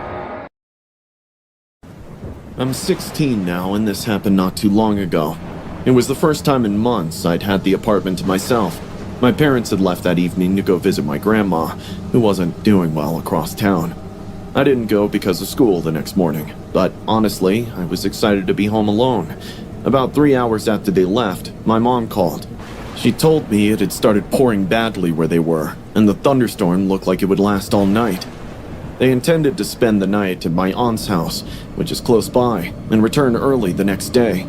Peter, please make sure you lock all the windows and doors before bed, okay? She said, before hanging up. I said I would. I meant to, but I was in full solo mode by then. I had loud music playing, junk food on the table, and a horror movie queued up. I lit one smoke, crashed on the couch, and just melted into the night. It was raining outside, and the sound was calming. Somewhere around the second act of the movie, I must have dozed off. I woke up hearing knocking sounds. My eyes shot up. I could feel my heart pounding. The knocks were not very loud, but they were enough to make me open my eyes wide. Initially, I suspected that the noise was coming from our neighbor upstairs. He sometimes came down when his Wi-Fi was acting up or to ask about packages, so I ignored it. But then it came again. It was more intense this time. Knock, knock, knock. Something felt off. I paused the movie, stood up, and looked around. That's when I noticed that my front door was wide open. Rain was splashing in from the open hallway window. A gust of wind had blown some junk mail onto the floor. My heart sank. I knew I forgot to lock it. I quickly rushed over and slammed it shut, locking the deadbolt immediately. I tried to make sense of it. Maybe it was slightly ajar and the wind blew it open. If someone did open it and got in, then I would have heard that person, right? So many thoughts were going on in my mind. Just then, I heard giggling behind me. The laughter was unlike any you might hear from a friend or a sitcom. The laughter was soft and wet, almost childlike. I turned my head around slowly. For a few seconds, I saw nothing but the empty couch and dark floor. Then, a face, a head, a full human body emerged from behind the television cabinet. A human figure was crawling on all fours, and I knew that person well. He was the brother of our upstairs neighbor. I'd seen him maybe 3 times before in my life, always with someone supervising him. Everyone in the building knew about his mental history and unstable condition. He was rarely outside unless his brother had him by the arm. When I fell asleep, he must have gotten in and hid behind the cabinet. I watched in horror, not knowing what to do. The guy was crawling across my floor, with his back arched, knees and palms on the ground, and his head tilted up. He stared directly at me with an unblinking grin, like he was playing a game. I backed up until I hit the door behind me. What the hell? I stammered. He kept crawling, coming closer each passing second, and then he lunged. He began to scratch at my face, his laughter piercing my soul. I screamed like I had never screamed before. His laughter grew louder, from raspy to demonic, transforming into a growl.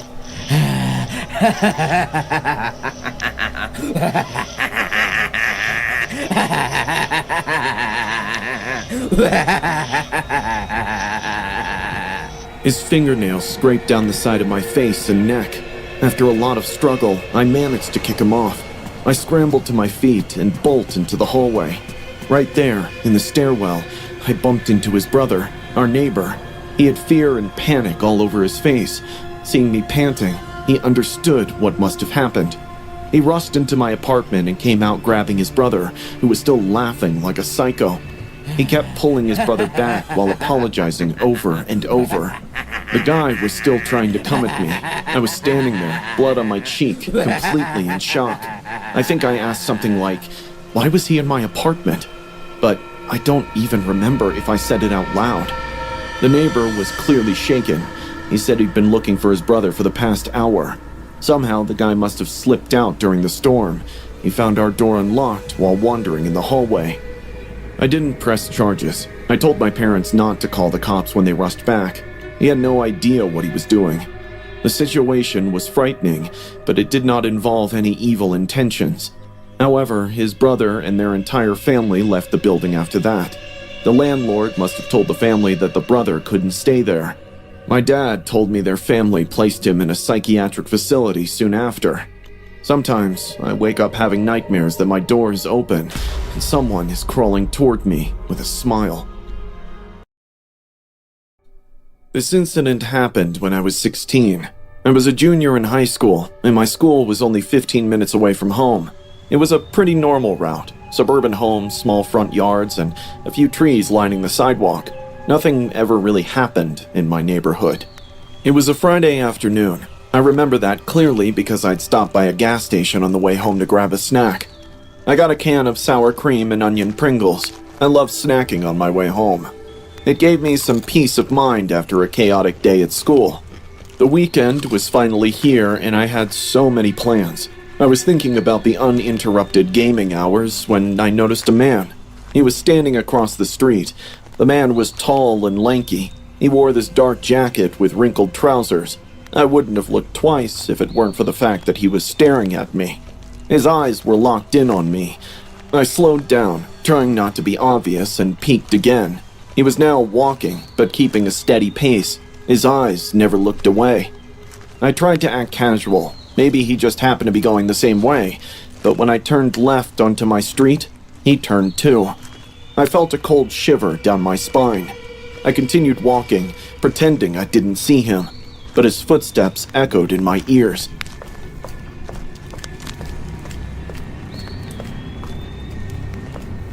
I was halfway to my block when I felt him changing sides. I turned around quickly, trying to look confident, and that's when he stopped. He was right behind me, maybe 10 feet away. His eyes were wide, and his face was expressionless. Then, in the creepiest voice I've ever heard, he asked, "Can I have some?" I blinked, confused. "What?" He pointed to the can of Pringles in my hand. Can I have some? I've been watching you eat them. I stood clueless, like I'd forgotten to speak. He was neither laughing nor smiling, which hinted this wasn't some silly joke. It was this weird, calm face, like he really meant it. "No, and you're creeping me out, man. You've been following me," I said. He suddenly smiled. I took a few steps back. Something about his smile told me he's about to snap. I turned and booked it. I didn't look back. I ran as fast as I could and only stopped when I got home. I told my dad about the guy. Seeing me panting and coughing, he got all worried. He went outside to check, but the man was nowhere to be found. We both kind of shrugged it off, thinking he was just another homeless weirdo. But that night, something happened that still haunts me in my sleep. It was around 2 a.m. when I woke up. At first, I didn't know why. Something just felt off. My room was in absolute silence, but then I heard a soft crunch. It was faint, but it was coming from a close distance. Another crunch, and then another. I sat up in bed and looked toward my window. I kept it open just a crack for ventilation, and I could sense a shadow on the curtains. I got up slowly and walked over to the window. I slid the curtains to get a good look, and the moment I stared outside, my heart stopped. There's a big old tree next to me, probably 5 feet away, and sitting on one of those thick branches about level with my room was that man. The same man who asked for my Pringles. He was sitting there, legs hanging off the side, holding a can of Pringles. My flavor, sour cream and onion. He was eating them slowly, staring straight at me like he was showing off, and he was smiling this time.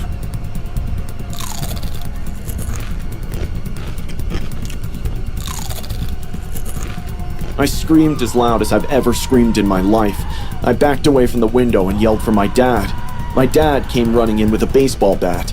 I pointed at the window, nearly hyperventilating. "He's in the tree!" My dad rushed to the window. He saw someone jumping from the tree and heading toward the backyard. He grabbed his shoes, told me to stay in my room, and went outside with the bat.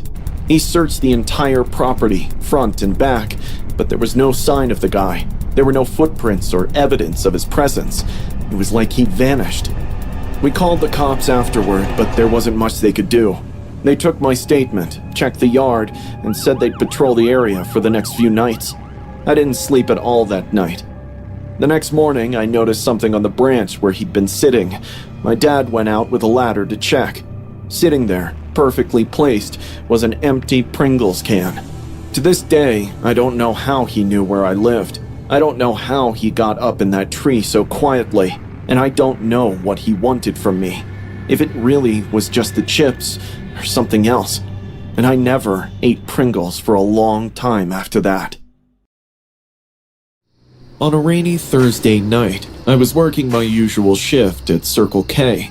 This place was just off the highway, with an empty road on one side and woods on the other. Most nights around this time, I barely see any customers, just the occasional trucker or someone grabbing a drink on their drive home. I was standing behind the counter, restocking some gum packs, when the front door slammed open. As I turned back, I noticed a girl standing barefoot, completely drenched from head to toe. She had a small cut on her forehead and hair uprooted in places on her head. She appeared to be around 16 or 17 years old and was panting continuously, as if she were having difficulty breathing.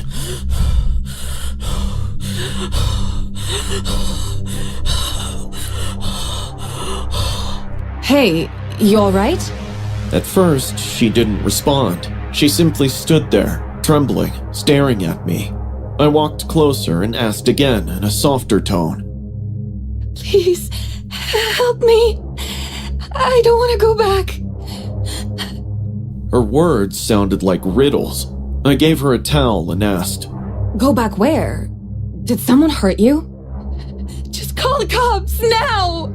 I called 911. Everything about her gave a strong indication that something awful had happened to her. I kept looking at the girl while I was on the phone with the 911 operator. I don't know why, but her face seemed familiar. The cops are on their way. I tried talking to her while we waited. She didn't answer when I asked her name. She finally responded when I asked her how she got into the woods. It was him. My master. But I'm scared of him now. I felt sick to my stomach when I heard the word master. What?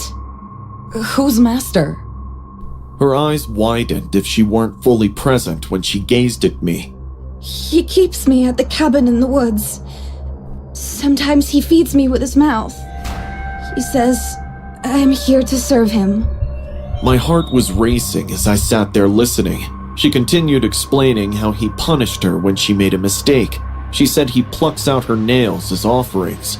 It's been 2 weeks and I only have one nail left. She lifted her hand and I jumped, seeing the tip of her fingers. That's when it hit me. I'd seen her photo on Facebook on a missing person post. She was the girl who vanished about 2 weeks ago from a town 30 miles away. Just as I was about to ask if her name was what I remembered from the post, a van pulled into the lot. The headlights were off. It rolled up slowly, stopping right in front of the store. Then, the driver honked, just once. The girl's face went pale. Her lips trembled as she whispered, Master's here. Without thinking, I bolted to the front and locked the doors. The driver of the van stepped out. He was alarmingly tall and wore this dark raincoat. He had an expressionless face with blue eyes that sent a shiver down my spine. He approached the glass, gazed at the girl, and then looked at me.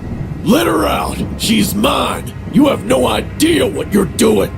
I told him the cops were on the way, but that only made him angrier.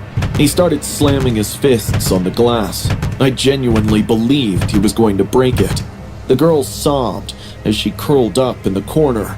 I tried my best to remain composed as I stood between her and the door. This continued for a minute, and I was sure I'd fight him till the last drop if he got in. Just then, sirens from a cop car echoed from a distance. The man ran back to the van and sped off into the darkness. The cops came in, guns drawn, checking every corner of the store. Once they were sure it was safe, I told them everything. The girl confirmed her story and even pointed out a small symbol she said he made her carve into a tree near where she escaped. The cops radioed it in and said they'd search the area immediately. Within an hour, they had found the makeshift shack deep in the woods, along with evidence confirming she had been kept there. By the next morning, they had arrested the man. He had a long record of disturbing behavior that had somehow flown under the radar for years. The girl's parents came to see me at the store 2 days later. They cried so hard they could barely speak. Her mom hugged me and thanked me over and over. The cops said if she hadn't run into the Circle K, or if I haven't stopped the man, things could have ended very differently. It's been months now, and I still think about that night. I work the day shift now. I can't bring myself to be in that store alone after dark anymore. Not after hearing what that girl had been through, and not after seeing that look in the man's eyes, like he really believed she belonged to him. Some nights, I still see his face in the window, even though I know he's locked up. Some images just don't go away. I've been a park ranger in western Montana for over 8 years. In that time, I've seen my fair share of strange things. Missing hikers showing up miles away with no memory, distant howls that didn't sound like a familiar animal, and shadows that moved just out of sight. But nothing compares to what happened near Devil's Hollow last September. It began with a normal call from the main station. A group of campers packed up and left their site early that morning. Around 2 a.m., one woman said she heard someone say her name. Someone else said she saw a man in the woods yelling and running behind trees, but they never saw his face. Devil's Hollow has always been known for its eeriness. Many locals believe it to be cursed. There are many old stories about ritualistic sacrifices and evil spirits lurking there, but I never really paid attention to them. Most of it sounded like made-up stories told around a campfire to scare tourists. So, when I got to know about the campers, I figured I'd check it out. It took me an hour to reach Devil's Hollow. It's a low-lying stretch of woods surrounded by thick pine. I patrolled it dozens of times and could walk it blindfolded. Things were not the same that day, though.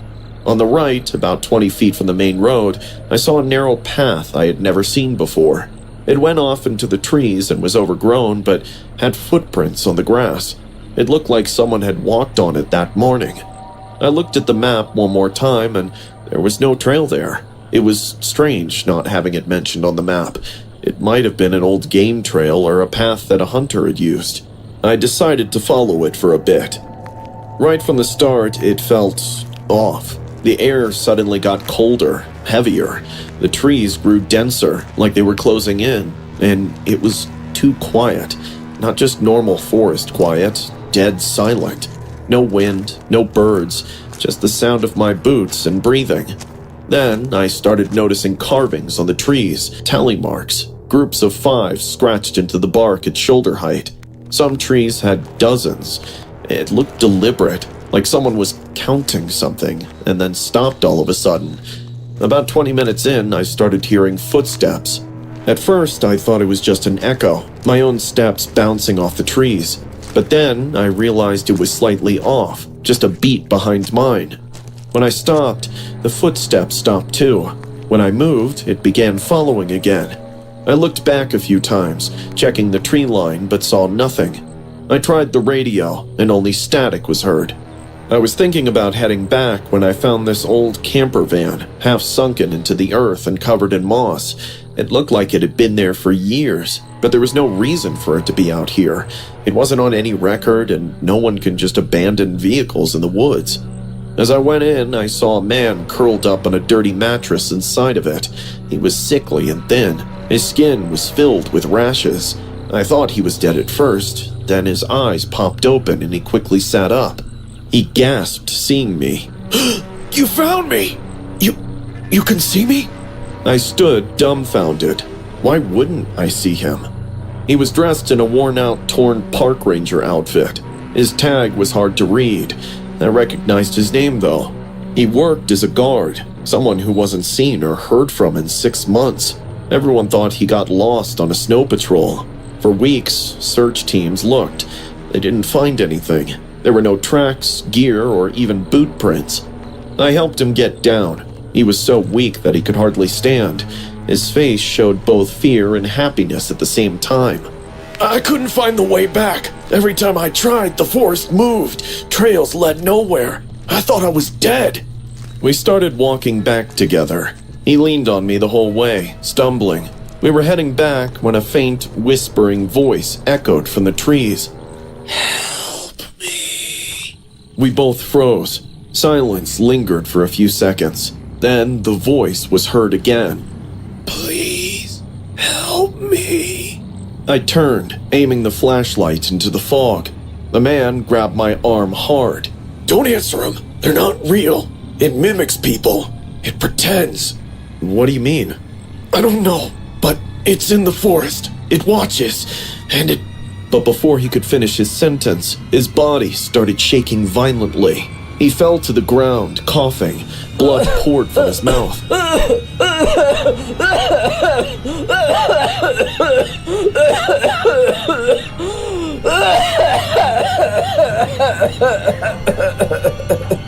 I backed up, yelling, What's happening to you? Oh my God!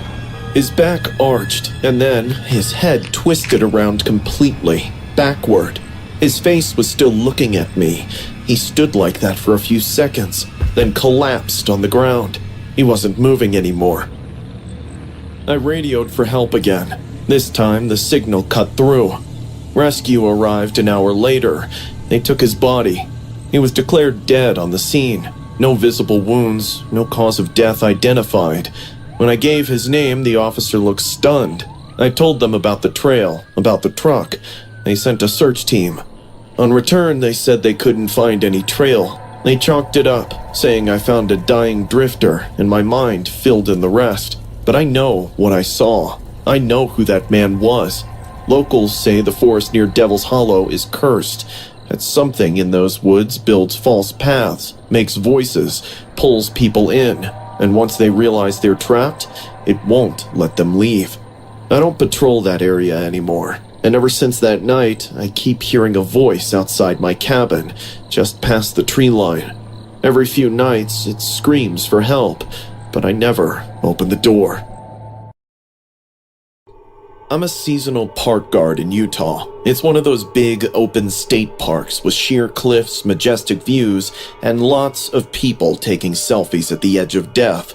Last year in August, we got a chain of reports of hikers going missing in the park. Within 2 months, 3 cases raised suspicion because there had been no storms or reports of wild animal attacks. All of the hikers disappeared like fog into the park. The authorities didn't even find their shoes or equipment, and no bodies were ever discovered despite extensive searches. Inside the visitor center, we had a missing persons board with laminated printouts of names, ages, and their last known locations. Every day, I glanced at that board. I've memorized all of their faces, but had no idea what had happened to them. But something happened last week that left me in shudders. It was just after noon on a warm Tuesday. I was on patrol at the park's most photographed location, the Canyon View Overlook. Imagine expansive cliffside vistas, barriers to prevent foolish people from plunging, and a large number of tourists posing as National Geographic with DSLRs. I was keeping an eye on the visitors when I saw this elderly man. Perhaps he was in his late 50s, dressed in a trekking vest and muddy boots. He had this gray camera bag hung over his shoulder. His well-groomed beard gave him the appearance of a granddad. He was pointing a huge zoom lens at the canyon while standing near the railing. It felt good to see a man of his age still craving nature. I walked up to him just for a casual chat. "You getting any good shots?" He grinned. I'm trying. The valley shadows are pleasant today, despite the sun being too high. We spoke for a minute about his favorite trails, photography, and the weather. He has said he is coming to the park for quite some years now. I asked if he lived nearby. Something like that. he responded, laughing. From there, the conversation took a dark turn, so dark that it made my stomach churn. You know, some of the individuals on your missing hikers board look familiar to me. I blinked. Oh, is that so? He gave a nonchalant nod. Yeah, that June pair, hiking with the blue backpacks, and that lone man in the red flannel. Did he own a drone? My eyebrows frowned. Those were precise details that only the park authority and the cops knew. There was no way anyone in the public was aware of it. The cops strictly told us not to disclose any of these findings, as it could hamper their investigation. How do you know all this? I asked without trying to sound too curious. He grinned once again as he glanced at me. There was something in his pale blue eyes that made my skin crawl. He brought his face closer to mine and just kept staring at me for a few seconds. Then he said, You know, there are two kinds of people in the world. One enjoys watching crime on screen, and the other enjoys turning all that gore into reality. I don't think you fall into the latter. My hands started shivering because I could guess the underlying meaning in his words. Which one are you? He put his finger on his lips and shushed very creepily. Then turned his camera bag over his shoulder and walked down the overlook trail as if he hadn't just admitted to something crazy. I stood there motionless in fear. Is he kidding with me? Or is he the one behind all the missing hiker cases? I couldn't brush it off like just another weird interaction. I hurried back to the visitors center security room. At Canyon View, we just placed a camera, not for surveillance exactly, but to keep an eye on crowds and cliff safety. However, it captured every single visitor throughout the day. I retrieved the timestamp where I was talking to the man while standing close to the edge. But he was smart. He stood the entire time with his back to the camera. Not once did he look back, not even by accident. He seemed to have a perfect awareness of the camera's location and its blind spots. I could be seen nodding, pointing, and chatting in the video, and him, a faceless figure that hardly moved.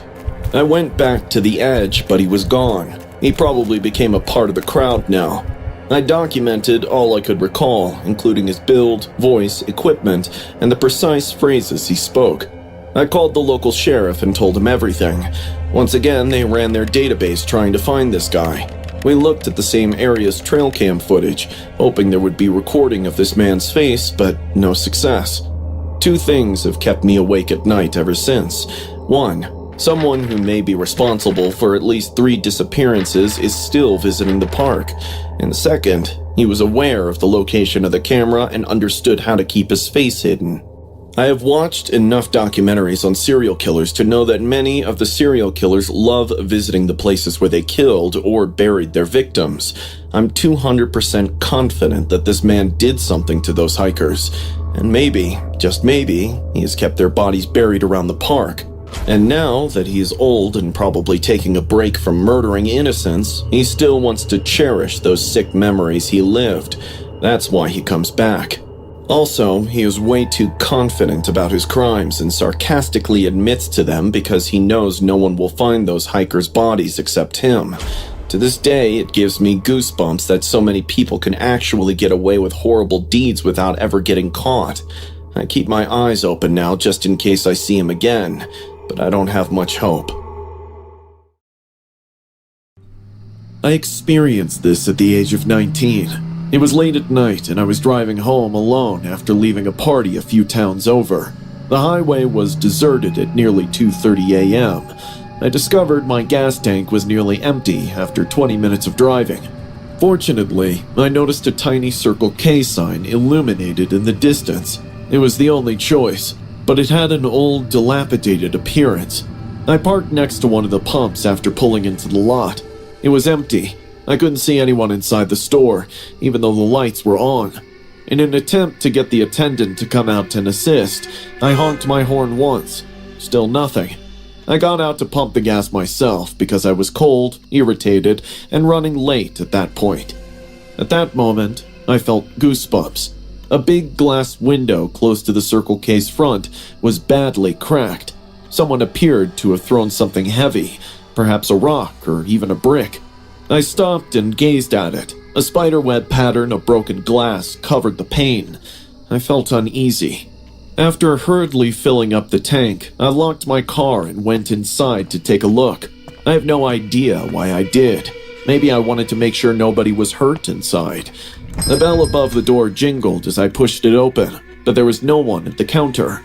I called out a quick, Hello? but only silence remained. The shelf in one of the snack aisles near the back was overturned, and bags of candy and chips were all over the place. It looked like a struggle had happened. The place wasn't trashed entirely, but just enough to hint something's not right here. I was about to pull out my phone and call 911 when I heard footsteps. A man walked out from the back storage room, dressed in a Circle K uniform. He looked off. His shirt was wrinkled and half untucked. There were sweat marks on his collar and his name tag was missing. He looked tense, as if he wasn't ready for a customer. He smiled at me in this really forced way and said, Sorry about that. I had to take care of a mess in the back. I tried to act casual and said, It's okay. I just needed some gas. He nodded and went behind the counter. I asked him if everything was all right, and he laughed nervously. Yeah. Some kids tried to break in earlier. They broke the window and made a mess, but I chased them off. My instinct told me he was lying. His eyes kept shifting toward the back room. As I turned to glance at the door from which he had come, I noticed something unusual. There were two legs just barely visible through the small crack in the door. They were lying completely still on the floor. The shoes were pointed upwards. I tried not to react, awkwardly smiling. I informed him that I needed to use the bathroom. He paused for a moment to think, then nodded in response. With trembling hands, I took out my phone and locked the bathroom door after entering. I whispered everything I saw to 911. I told them about the body in the back room, the strange guy, the shelf, and the broken window. The dispatcher informed me that officers were already on their way and advised me to remain locked in the restroom. I spent what seemed like an eternity inside. I heard the man breathing heavily as he passed the door at one point. Perhaps he was aware that I had seen too much. I remained silent and held my breath. 10 minutes or so later, I heard police sirens outside. The front doors exploded open. I heard shouts and footsteps, then a loud crash that resembled a tackle. A few minutes later, a police officer knocked on the bathroom door. I opened it and saw two officers waiting for me. One let me outside, while the other stayed in to secure the scene. It turns out the guy wasn't a Circle K employee. He was a known criminal with a record of break-ins and robberies. According to the officers, he had walked into the store less than 10 minutes before I got there and had gotten into an argument with the real clerk, who was just a 22-year-old guy working the night shift. Things escalated and he stabbed him during the struggle. The cops said if I had come in just a few minutes earlier, I might have walked in while it was happening, or worse, been part of it. They found the clerk's body in the storage room. The guy had tried to hide it, but hadn't gotten the chance before I arrived. He was probably going to clean up the scene and take the cash before disappearing. To this day, I can't stop thinking about how close I came to dying. I still drive that same highway sometimes, but no matter what, I make sure I fill up before I leave, and I never stop at that Circle K again. I was 19 years old when I encountered fear and helplessness at the same moment. After receiving acceptance to a college, I was desperate to find a place that wouldn't deplete all of my student loan funds. I found a post for a shared house only 10 minutes from campus, after looking through dubious listings and expensive dorm rooms. The advertisement was short and straight to the point. Roommate wanted. Rent is reasonable. Separate, quiet, and clean room available. If interested, contact Ryan. His phone number was also mentioned there, so I texted him right away. I received a message back within an hour. Ryan Miller was living in this apartment and needed a roommate to split the rent. That afternoon, he offered to show me around and told me the room had been looking for its master for quite a while. It sounded a little odd, but then I thought maybe I was just nervous about living with someone I didn't know. But I had no other option, and the place set well enough with my requirements. Ryan was like every normal guy when I first met him. He was quiet, soft-spoken, and maybe a little awkward around women. He told me he was in his mid-20s, worked from home, and loved Jurassic Park a lot. A few pictures in the hallway caught my eye, and his room, well, it looked like a small museum. There were movie souvenirs, model skeletons, and dinosaur figurines on every shelf. He said he's a student of film studies and working on his own independent project. I moved in right away. Everything went well. Ryan spent most of his time in his room. In the kitchen, we had a quick conversation. He inquired as to what I was studying and whether I enjoyed movies before launching into a lengthy discussion about how Jurassic Park was a vision rather than merely a movie. I nodded, courteously, and had dinner in the living room. I fell asleep fast that night because of the fatigue from the entire day. Around 2 a.m, I woke up to a weird sound. It was a low rumble. I guessed it was coming from outside, possibly a dog or maybe distant thunder. But the more I paid attention to it, the closer it sounded. At one point, I realized it was coming from within the apartment. This low, deep growl changed quickly into a long, loud screech. It sounded like the scary BGM of movies. I sat up in bed immediately. The heart was racing, and palms were sweaty. The growl continued, and it was coming from the living room. I got out of bed slowly and opened my door just enough to see what's going on. What I saw made my stomach turn. Ryan was down on his knees, crouched in the living room corner. He had on a full velociraptor mask, like the ones you can find in Halloween shops. I heard the same growling sound and understood it was Ryan who was making it.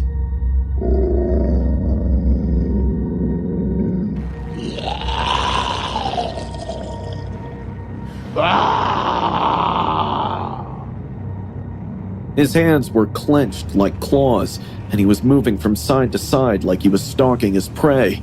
I quietly closed and locked my door. I thought it would be safer if Ryan didn't know I saw him, but I thought wrong. Within the next few seconds, soft knocks started appearing on my door, followed by creepy whispers. I know you're awake. I heard you move. I stood next to the door, terrified for my life. Ryan spoke again, and this time louder. I need to talk to you. You're flawless. Just what I was searching for. The missing component of my film is you. He sounded too composed, like he had just switched back to his human form. I asked, attempting to remain calm. What film? My version of Jurassic Park. I'm making it again. Better, though. More realistic. And the lead is you. I picked you for that reason. You're here for that reason. My blood froze. I never consented to this, Ryan. I have no desire to appear in any film. You're not getting it. The script was written by me. I've practiced my lines. The raptor requires a target to pursue, someone to yell at. I know your screams will be perfect for my movie. I moved away from the door. I'm going to call the cops if you don't leave now. Silence prevailed for a few seconds. Then I heard footsteps going away. I spent the rest of the night sitting in my bed, clutching my phone closely. I jumped at every sound. I couldn't stop thinking about the mask, the swaying gestures, the growls, and mostly how much Ryan wanted to hear my screams. The next thing I remember is that I grabbed my suitcase, packed everything I could put inside, and snuck out the door as soon as the first rays of sunlight hit my window. Ryan's door was closed. I did not bother to tell him that I wasn't spending a second more with him. I never returned. For days, he called me from different numbers. He mumbled phrases from his script into voicemail. The park isn't complete without you. Please come back. I did not respond. I changed my phone number and relocated to a different block. This continued for a month until one day he stopped calling. I was happy that he's gone from my life.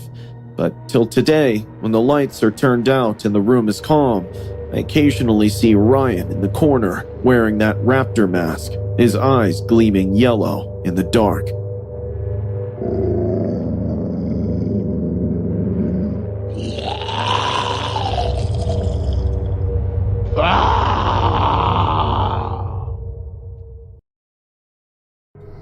This was undoubtedly the most terrifying night of my life, beginning as a typical Netflix and chill date. I'm 25 and I've been seeing this girl Ava for a few weeks. She's the kind of girl who's smart, funny, and beautiful.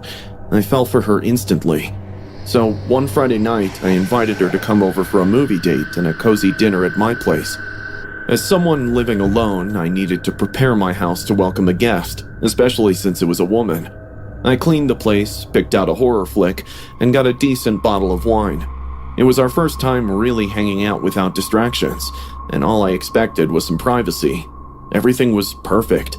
Dim lights, a movie playing while we sipped the wine sitting on the couch, full-on romantic vibes. We were laughing, kissing each other from time to time, and about halfway through the movie, I heard a creak from the bathroom door. It sounded like someone shut it very slowly. I paused the movie. "You hear that?" I asked. Ava looked at me confused. Was that the bathroom? I brushed it off. Old apartment. Doors swell when it rains. I tried to laugh it away. We got back into the movie. In the next 5 minutes, my hand was on her shoulder, and we were closer than ever. I looked into her eyes, and she blushed looking at mine. Before I knew it, we had started making out. For probably 5 magical minutes, all was going well, but then suddenly, a high-pitched scream tore through the apartment. Both of us jumped in horror, not knowing what just happened. The sounds of glass shattering in the bedroom made me believe it wasn't just me and Ava at my apartment. We have a third uninvited guest with us. We froze. Ava clutched my arm, eyes wide. What the hell was that? She whispered. I got up and ran toward the bedroom, half expecting to find my mirror had just fallen or something. Instead, standing barefoot in the middle of the bedroom, was Marissa. Marissa was my ex-girlfriend with whom I experienced the most devastating breakup of my life. Her hair was all messed up like she hadn't brushed it in weeks. She was standing barefoot, holding my bottle of cologne in one hand and Ava's hoodie in the other. There was broken glass everywhere. Her hands had little cuts on them, but she didn't seem to notice. She looked at me with this completely unhinged expression. She doesn't know you like I do! Marissa, what the hell are you doing here? She started pacing slowly, sniffing the hoodie, muttering Ava's name under her breath.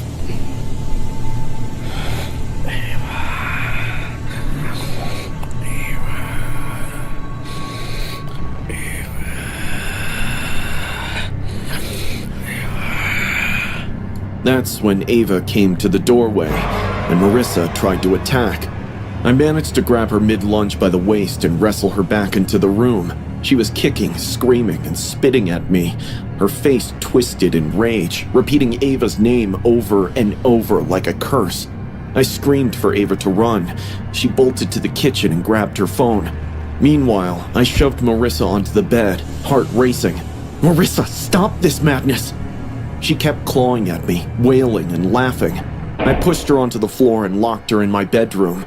Ava and I stood outside the bedroom, totally shocked by this quick change of atmosphere. Suddenly, the room felt silent. Did she? But before Ava could finish her sentence, a soft tapping took place on the bedroom door.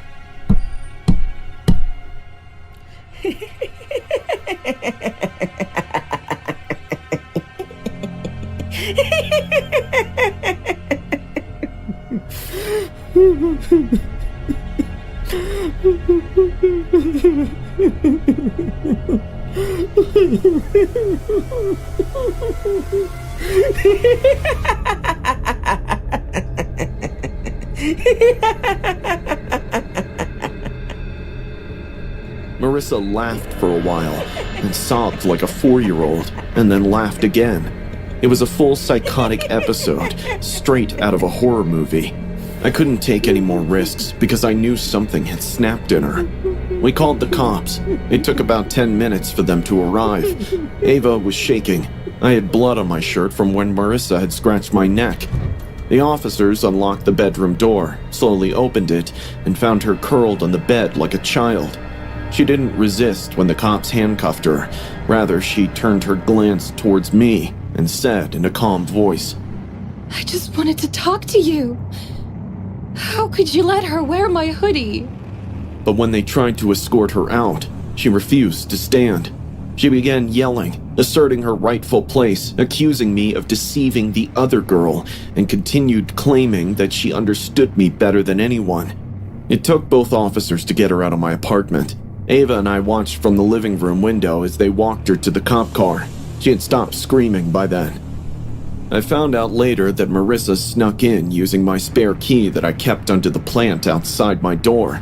She let herself in, waited in the bathroom until we got there, and then slipped into my room during the movie. She was watching us the whole time. She'd been placed under psychological care now. I never pressed charges, but I changed the locks the next day. As for Ava, she's still around. Stronger than me, honestly. But she said she'll never forget that night, and neither will I. So next time you Netflix and chill, maybe double check your locks. The semester was coming to a close, which for any college student meant one thing only: all-nighters. My name is Ryan, and I was in my sophomore year when this incident happened. I had a massive video editing project due, the kind that made up about half of my final grade. The deadline was 8 a.m., and I was staring at a long night of clicking, rendering, and trying not to fall asleep at my desk. Around midnight, I knew I needed fuel. I raided my dorm room's small pantry, which was mostly just a collection of instant noodles and cheap snacks. My hand landed on a can of cheddar cheese Pringles I'd bought a few days earlier. It was the perfect mindless snack for a long night of work.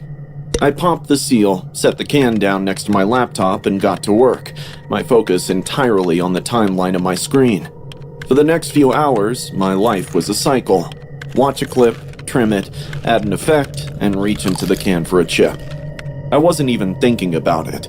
My hand would just dart out, grab a curved, crispy potato wafer, and bring it to my mouth. The project was slowly coming together, and the can of Pringles was gradually emptying. I don't recall the exact timing, but I guess it was past 2 a.m. I had to reach to the bottom to get my chips, so I knew I'm about to get done with it at any moment.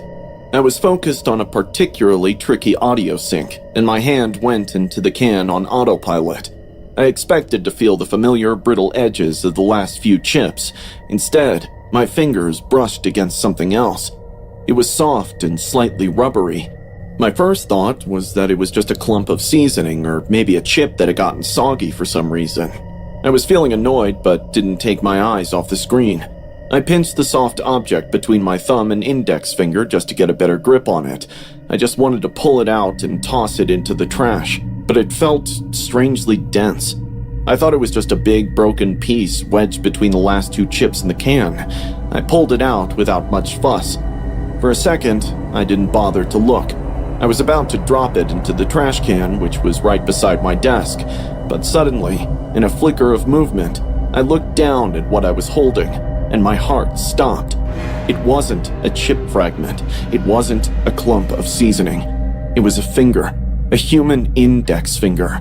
It had turned pale and wrinkled from the salt and seasoning. The nail on it was sickly yellow-brown. The bottom of it had ripped flesh and splintered bone. A gut-wrenching smell of rotten flesh immediately clouded the room. I started to gag and dropped it on my desk, screaming like a 6-year-old. Oh, ew, ew, ew, ew, ew, ew, ew, ew, oh. I shot back in my chair, watching the severed finger lying on my desk, curled between a pen and a stray paperclip. I was on the verge of vomiting all over my carpet. My hands were shaking so badly I could hardly unlock my phone. When I managed to calm down, I dialed 911. The police arrived a short time later. I think they were skeptical at first, probably thinking it was some kind of prank. But when they saw the finger, their expressions changed. They never thought they'd find a rotten human finger inside a Pringles can. They took my statement, collected the can and its horrifying contents, and left. I couldn't work on my project anymore after that. I just sat there, staring at the space on my desk where the finger had been until the sun came up. About a week later, a detective called me. He told me they had found out what had happened. A worker at the Pringles factory had lost his finger in a piece of machinery. They had run his DNA and it was a match. The detective said the factory owner knew about the accident, but he didn't want to stop the production. I used to work overnight shifts at Costco. You punch in after the store closes and spend the next 8 hours immersed in forklifts, pallets, and an overwhelming silence. Most nights were uneventful. We spent our nights restocking shelves, enjoying our music and making jokes to keep ourselves awake. But there's one night I'll never forget. It was around 2:30 in the morning. I was assigned to restock near Dock 3, the far end of the warehouse where the emergency exits and loading bays are. It's always a little colder and quieter back there, like even sound avoids that corner. I had my headphones in, but low enough to hear if someone called out. I was casually checking the delivery receipts of new stock when I noticed the corridor leading to the emergency door. The corridor was in darkness, but the door was cracked open, letting the yellow gleam of the streetlight outside peek in. Now, these doors are always supposed to stay shut. Not only are they alarmed, but it's a major security risk to have them unlocked or ajar. We had previously received a warning about this issue, so I assumed someone just forgot to pull it shut all the way. Maybe one of the truck drivers, or even a coworker who went for a smoke. I started walking over, figuring I'd close it and let security know. But when I got within about 15 feet, I stopped. There was someone standing in the end corner of the corridor. He was trying his best to blend in the dark. I couldn't see him clearly, but I could make out a shape. It was a man with messed up hair, and he was watching me. "Who's there? I can see you!" He didn't say a word and didn't move. He just stood there like he was waiting for something. At first, I thought it might be a homeless guy or a worker locked out, but something about the way he stood, completely still, like a statue, made the hairs on the back of my neck stand up. I reached down slowly to grab my radio from my belt. The second my hand touched it, the man bolted. He didn't say a word. He just turned and sprinted into another corridor leading to the left. He was gone before I could even speak into the mic. I grabbed a flashlight and checked the corridors, only to find nothing but void. My mind wanted to believe he was gone, but my gut feeling spoke otherwise. I got back to restocking the aisles. From time to time, I kept glancing at the long, empty corridors. 15 minutes went by, and I had just started believing that the man's gone, when I felt something wet on the back of my neck. It seemed like drops of water, but the ceilings of Costco are well built. It's impossible to have any leakage, so where did the water come from? My eyes kept searching the high ceilings, and all of a sudden, I felt the aisle in front of me shudder. Am I getting sick, or is this an earthquake? I was just hoping to check the other side when I saw a head rising above the top shelf. The man was looking at me from the top of the shelf. He had climbed up and was watching me like some deranged peeping Tom. Guess what? The water drops were his drool. That brief encounter we had, I will never forget his eyes. They were staring me down like hungry wolves. I screamed at the man and called the security immediately.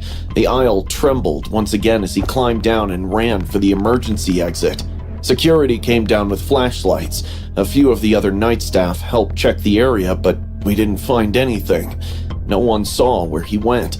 Everyone tried to brush it off, thinking it was some addict looking for shelter.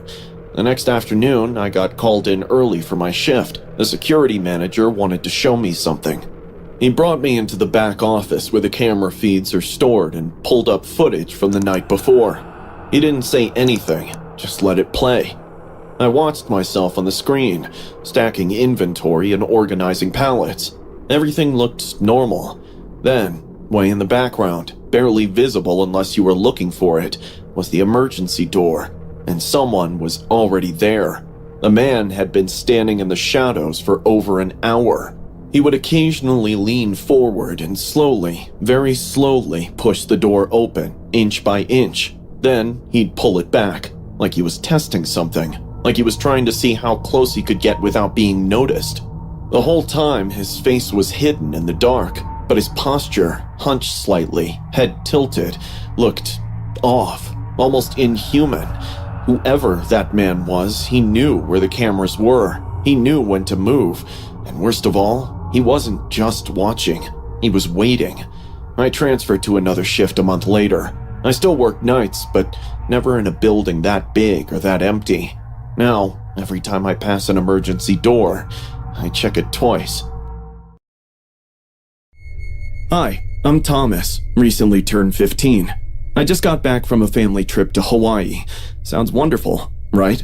But most of it was just my parents relaxing at the resort and drinking wine like their lives depended on it. We had been there for 3 nights, and I was so bored.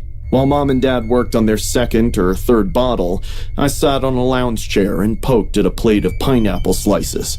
The sky was changing colors with the dying sun, and the private beach below looked like a picture. The calm waves and the afternoon light made me to explore for a little while. I told my parents that I was going to go scuba diving, which was the main reason I agreed to come on this trip. They nodded without thinking, raising their glasses as if that was a sign of good luck. I picked up my stuff and jogged down the path to the beach. The sunlight made the waves look golden. The beach was completely empty. I put on my mask, flippers, and oxygen tank and waded into the warm water. The world changed below. It was quiet and still. Schools of tiny fish moved past me like dancers in sync, and coral reefs reached up to the surface like castles in the water. It was the first time since I got there that I felt calm, like I wasn't just the extra kid on my parents' wine tasting trip. After a while, I floated back to the top and took off my gear. I wanted to relax on the warm sand for a few minutes before going back. I laid down on the sand and took a deep breath. Just when I had started thinking life can be beautiful, I saw someone on the beach. A man was walking towards me. He was fat, bald in the middle, with stringy gray hairs hanging onto the scalp. He wore a bright red Hawaiian shirt, unbuttoned at the top, revealing his hairy chest. His flip-flops gave him a little difficulty walking on the sand, but he managed somehow. He looked at me and waved, not in the, "Hey, another beachgoer" way, more like, "I see you" way. I ignored him, but he sat down right next to me, giving me a smile like we were old buddies. You enjoy water sports, huh? Yeah, I said quietly, turning a little away. I used to swim like that when I was your age. His voice was rough and wet, like something bubbling up from deep inside his throat. I nodded in a polite way. He might leave if I didn't say much, I thought. He didn't. Are you here with your family? This big hotel must cost a lot of money. You're lucky. His smile never reached his eyes. They kept looking at me with hidden intentions. Listening to him, I realized he isn't staying at the resort, and that beach is private, as far as I knew. But still, I would rather not be rude, so I decided to leave. I should probably go back. He suddenly took hold of my wrist. His sweaty palm made my skin crawl. Oh, leaving already? I was just getting to know you. Yeah, well, I'm not interested in knowing you, so leave my hand. That's when his grip got tighter.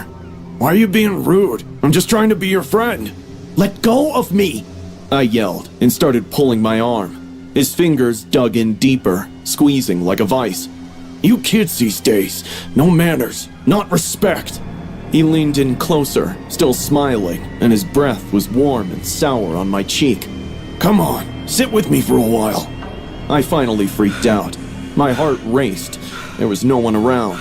The building of the resort seemed far away, and he was overpowering me in strength. So I did the only thing I could think of. I bent down, grabbed a handful of sand, and threw it into his face. He screamed while rubbing his eyes desperately.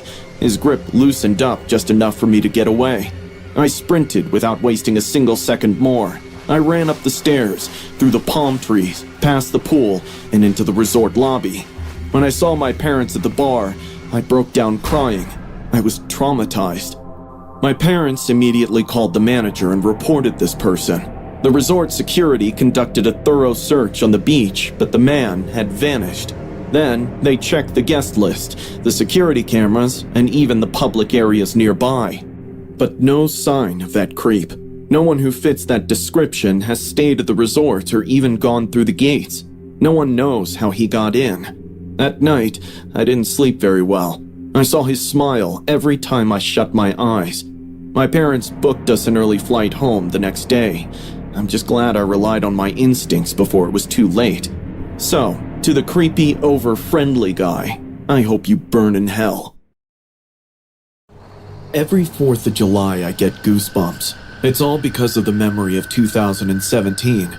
I was 16 back then and visited my uncle in rural Indiana. He owns this big farmhouse in the country. It has fields, old trees, and a crooked white fence, just like a classic American postcard. I had been there a few times before, but this time was different. My aunt, uncle, and their 2 kids took care of me over the weekend because my parents were away. It was a laid-back 4th of July with hot dogs, music, and fireworks. The town doesn't put on big shows, so we lit our own things in the backyard. It was just after the sun went down. I was keeping an eye on my cousins while they lit firecrackers. I got up to get a soda from the cooler when my eyes went to the edge of the tree line on the other side of the field. A little girl, maybe 7 or 8 years old, was standing there with a sparkler in her hand. Her dress looked old, like it was made in the 60s, and her socks were stained with mud and dirt. She wasn't wearing any shoes, which felt very odd to me.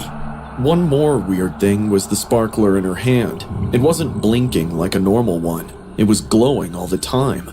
The brightness of its sparks felt too bright. I assumed she was a neighbor's child, either lost or eager to join us, so I made my way to the tree line. When I was close enough for her to hear me, I waved at her. She waved back with her hand, saying, Come light one with me. Well, you can join us. My cousin has more firecrackers. She grinned at me, and suddenly approaching her felt like a rookie mistake. I have seen annoying kids who make people regret having them, but she scared me. Something in her stretchy smile and expressionless eyes told me I shouldn't be talking to her, but it was too late already. Suddenly, she turned around and ran into the woods. I thought of going after her, but then I noticed the spot where she was standing. The ground beneath her feet had a dark patch of burnt grass. The sparkler's light continued to shine in my eyes even after she left. I tried to forget about it that night. We went to bed at around midnight after watching a movie. I slept in the guest room upstairs. I left the window open a little bit so the cool breeze could calm down my nerves. I woke up at about 3 a.m., seeing lights under the crack of my door. Did someone keep the corridor light on? But no, I was wrong. I opened the door and found a sparkler on the wooden floor. It was just sitting up. Whoever brought it here made sure to stick it between the floorboards so it could burn perfectly. There were no sparks or smoke, just this steady white-hot flame like before. I watched it, feeling it was all just a dream, when somebody giggled from the other end of the corridor. It sounded like a little girl's. My eyes kept staring at the dark end of the corridor. A few seconds passed, and then a minute passed, before I suddenly heard running footsteps approaching me. I couldn't see anything. I only heard the stomping of feet getting louder and closer with each passing second. I rushed back in and locked the door, panting like a dog. Cold sweat covered my palms as I couldn't figure out what was happening with me. Suddenly, I heard the same giggle in the corner of my room. I looked, and there she was, standing in the darkness, smiling at me. It was the same girl from the tree line, and her eyes were glowing. She slowly peeked her head from the darkness, and I saw her face that numbed my veins. Her mouth was on fire. It looked as if it had melted shut in some places and cracked open in others. Her lips were black and full of blisters. Her hands were even worse. They were thin and bony, and the skin was burned all the way down to the bone. She had a sparkler stuck to her fingers, which was burning her skin. Happy 4th of July! She screamed in a demonic voice. I was horrified. I couldn't yell. I just passed out completely. In the morning, when I woke up, I found myself lying on the cold floor, covered in sweat. I ran down the stairs and told my uncle and aunt everything. Their faces drained of color as they heard the words coming out of my mouth. My uncle sat down slowly and started crying. My aunt sat me down with teary eyes and told me the most tragic story ever. The girl I saw was my dad's cousin. Her name was Ellie. When she was 8, she died in a fire during a 4th of July party. She was alone in the barn lighting sparklers when one of them caught her dress. People say she didn't scream. She walked into the field, on fire and smiling, as if she didn't even feel it. They showed me a picture from an old album. It was her. After her funeral, my grandparents kept the shoes she was wearing at the time. The shoes were half melted with many burns. I realized why Ellie was standing in the field wearing socks. I don't understand why she let me see her. Perhaps it was because I was the only one unfamiliar with her story. She might have wanted someone to remember her. I told my cousins about her too, so that they don't get to see Ellie, like I did.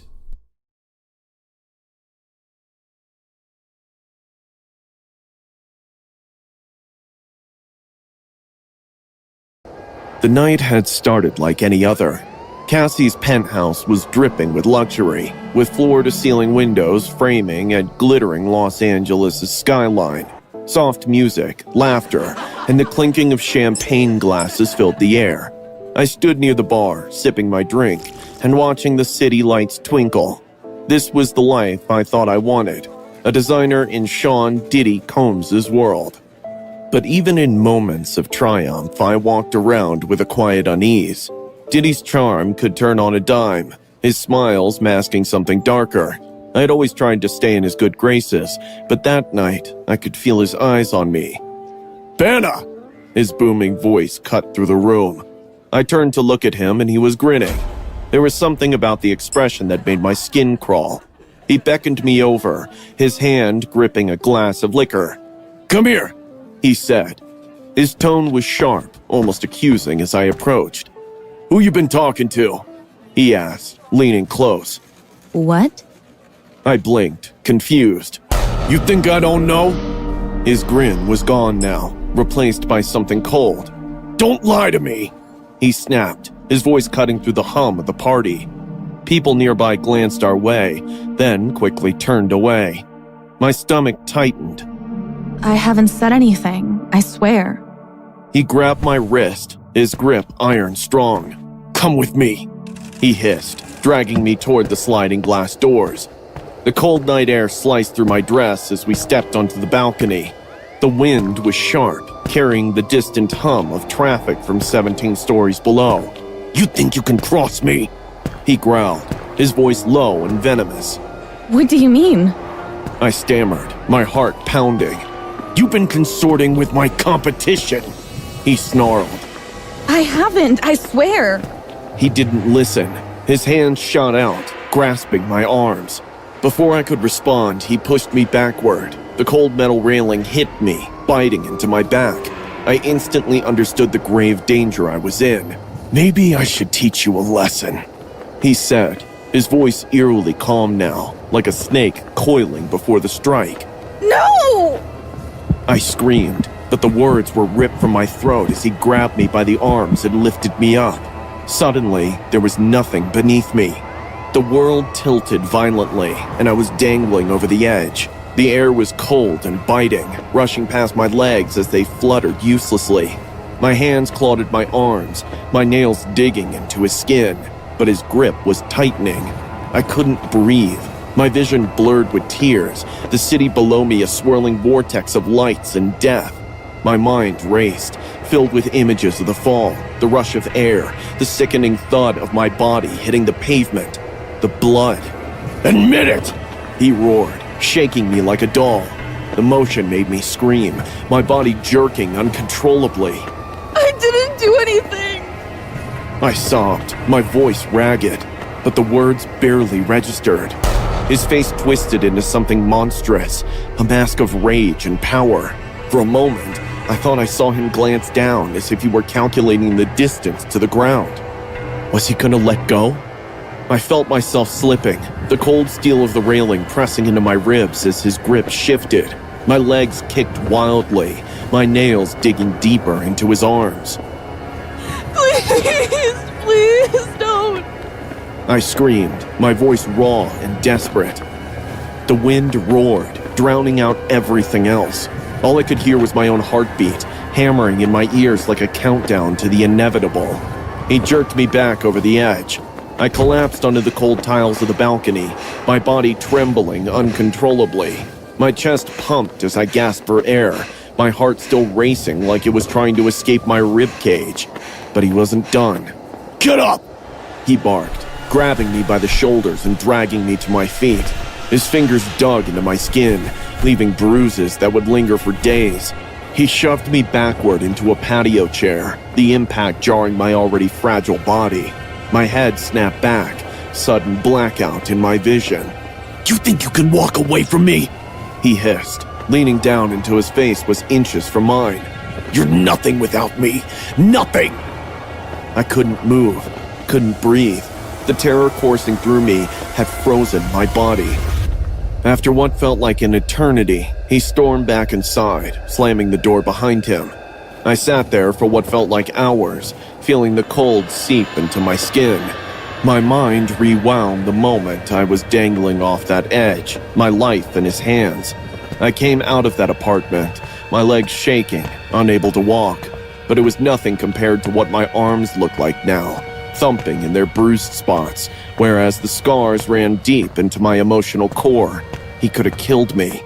This was not the first time Diddy's anger had boiled over, but I swear it would be the last time I stayed silent. I survived that night.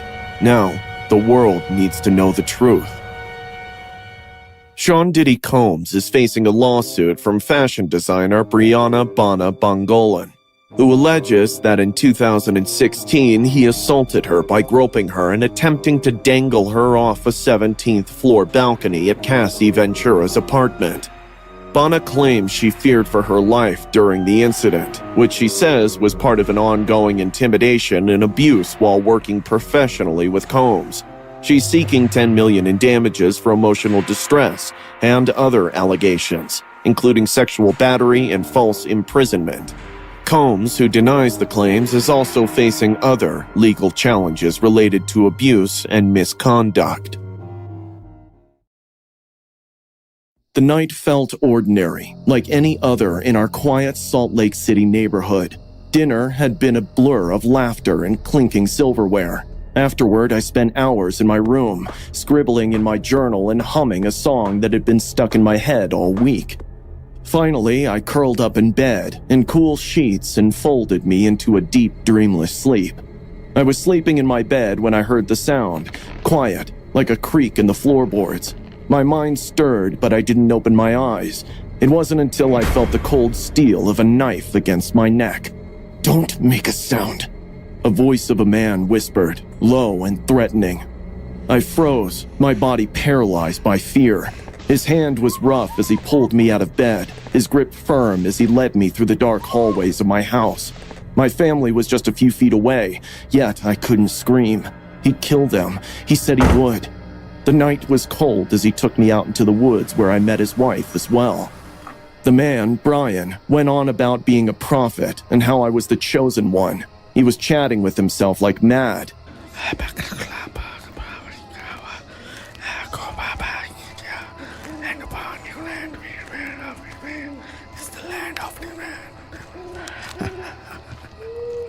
Meanwhile, Wanda kept chuckling at me matching his madness.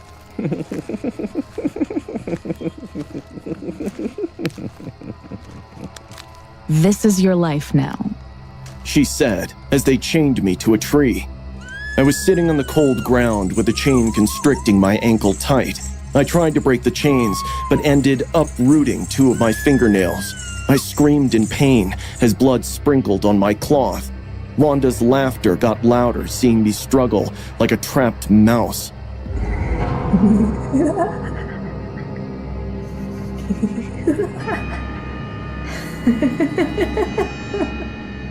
They did a weird ritual that night. They mad couple dance around a fire pit. Wanda pulled hair off my skull, tearing a patch of my scalp. I cried and cried, but my tears were nothing to them. Days blurred into nights. Brian and Wanda fed me scraps of food, just enough to keep me alive. Brian would talk endlessly about his delusions, calling me his wife, and insisting that it was God's plan. Wanda watched me constantly, her gaze as sharp as a knife. One day, Brian declared that we had to move. He dressed me in a dirty robe and veil that covered my face. "No one will recognize you now," he said, his voice full of smugness. We walked down suburban streets with Brian, preaching to strangers about his strange beliefs. I was right there, but hidden under the veil. I wanted to scream for help, to tear off the mask and beg somebody to notice me, but Brian's voice echoed in my mind. "If you try to escape, I'll kill your family." Then, one night, I summed up my broken courage. I worked for hours on the chain around my ankle, my fingers raw, my heart pounding at every creak of the links. I finally got it loose, stood up and ran, my feet slipping on uneven ground. A branch snapped beneath me, and that was all it took. Brian was on me in seconds, dragging me back with a snarl. "You'll never leave us!" he screamed. Months passed. I stopped keeping track of time. Winter came and went, and they still had me captive. But I began to see cracks in their control. Wanda was growing paranoid, snapping at Brian and crying more often. Brian seemed distracted, wandering off for longer periods. Then, morning again, Brian declared, "We gotta go to the city." He dressed me in the same dirty robe and veil, and dragged me along as he preached to anyone who could hear him. We were in Sandy, Utah, when a police car slowed as it passed us. My heart pounded as the officers stepped out, their eyes scanning the three of us.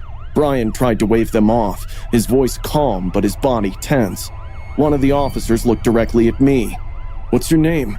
he asked. I hesitated. Could I trust him? What if Brian was right? What if he hurt my family? But then I thought of my mom, my dad, my siblings. They were out there waiting for me. I pulled the veil back, my voice shaking. I spoke. I am Elizabeth.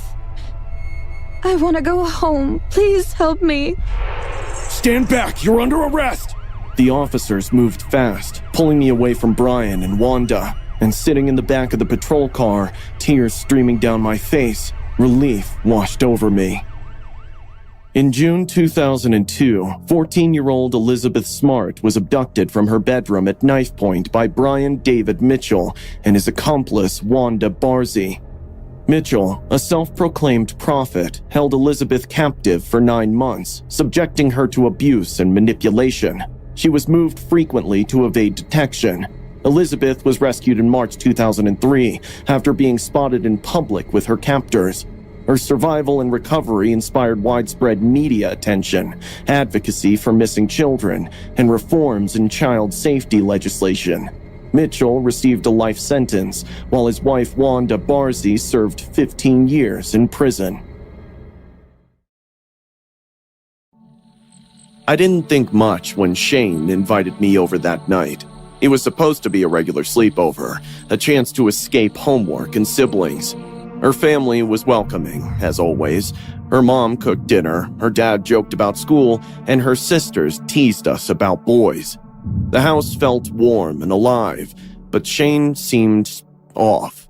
She kept glancing at her phone during dinner, her fingers trembling slightly. Sean's coming. She finally whispered after we went upstairs. Her words hung in the air, heavy and unspoken. I'd met her brother once or twice, and something about him always felt wrong. His presence was suffocating, like he brought his storm cloud with him. Why? I asked. He wants money. Dad's going to say no. She didn't have to say the rest. I didn't push her, but I remembered the rumors about him. People in town said Sean wasn't right. He had a temper, a way of looking at you like he was planning something you wouldn't like. It was after midnight when his car pulled into the driveway. Shane's body tensed. Why is he here so late? I asked.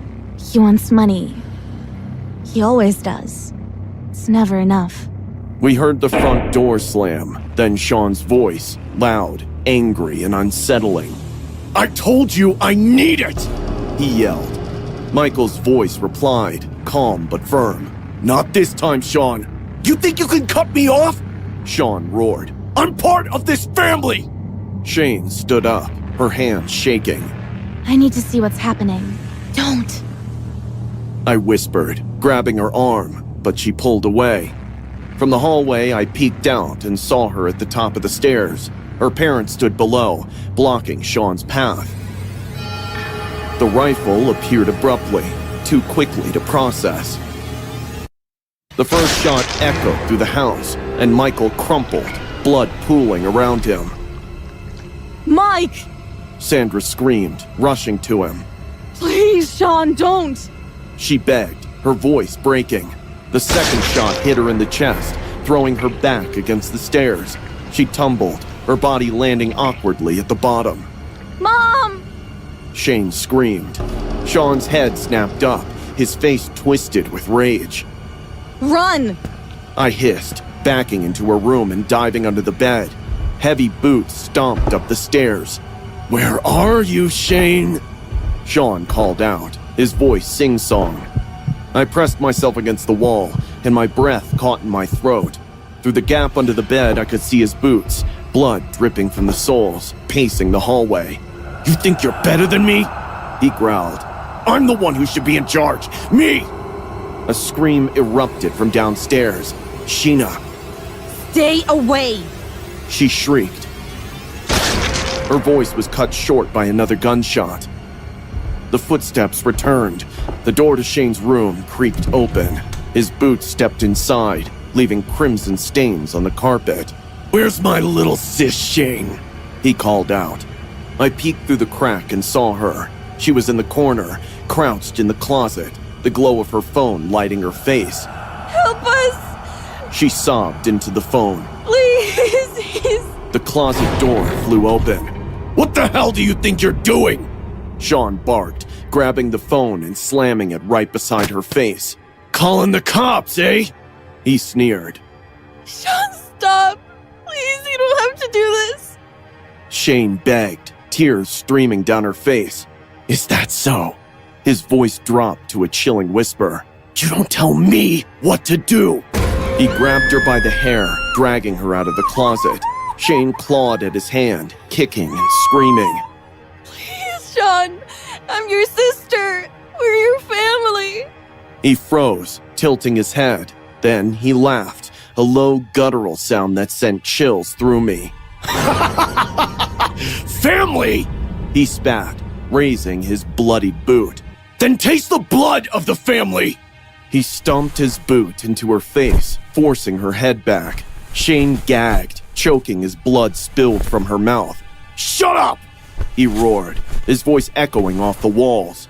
He pressed harder, slamming her head into the floor, her cries muffled by the weight of his boot. I clenched my fists, tears streaming down my face, trying to muffle my own sobs. Finally, he stepped back and raised the rifle, aiming at her head. No, please! She screamed. The shot rang out, and blood splattered across the wall. Shane's body slumped lifelessly to the floor, her head at an unnatural angle. Sean crouched over her, tilting his head, as if admiring his artwork. You should stay quiet. I stayed frozen, unable to move, the bloodied floor etched into my mind.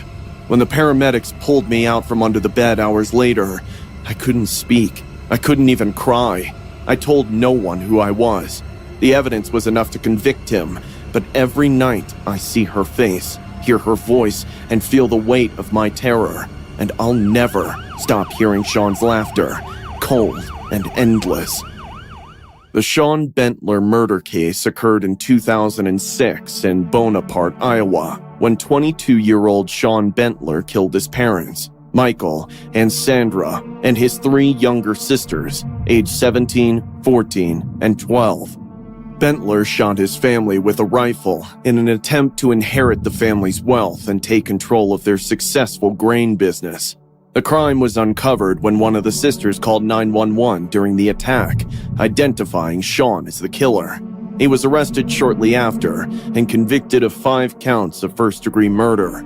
Bentler was sentenced to life in prison without parole, leaving a community devastated. Life in our little Michigan town was ordinary, boring even. School, video games, and the occasional grounding from Mom. The house wasn't perfect, but Grandma made it feel like home. And then she was gone. She left town. Mom said one night at dinner, barely looking at me. She sat at the head of the table, cutting her steak into small, deliberate pieces. What do you mean? I asked. She's visiting a friend. Mom replied flatly, shoving a forkful of steak into her mouth. She'll be back when she's ready. The way she chewed, slow and mechanical, made my stomach turn. Grandma hated leaving home. Something wasn't right. The first week without Grandma felt strange. Mom started acting weird. One minute, she'd hum cheerfully while scrubbing the counters. The next, she'd slam drawers so hard they'd rattle. She started locking the garage. Why? I asked one afternoon. Raccoons. She said, her tone clipped.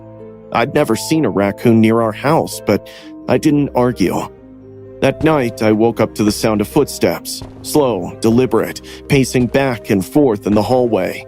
I cracked my door open just enough to see her shadow. She was standing in front of the garage door, her head tilted at an unnatural angle, her hand gripping the doorknob so tightly her knuckles were white. "Mom?" I whispered.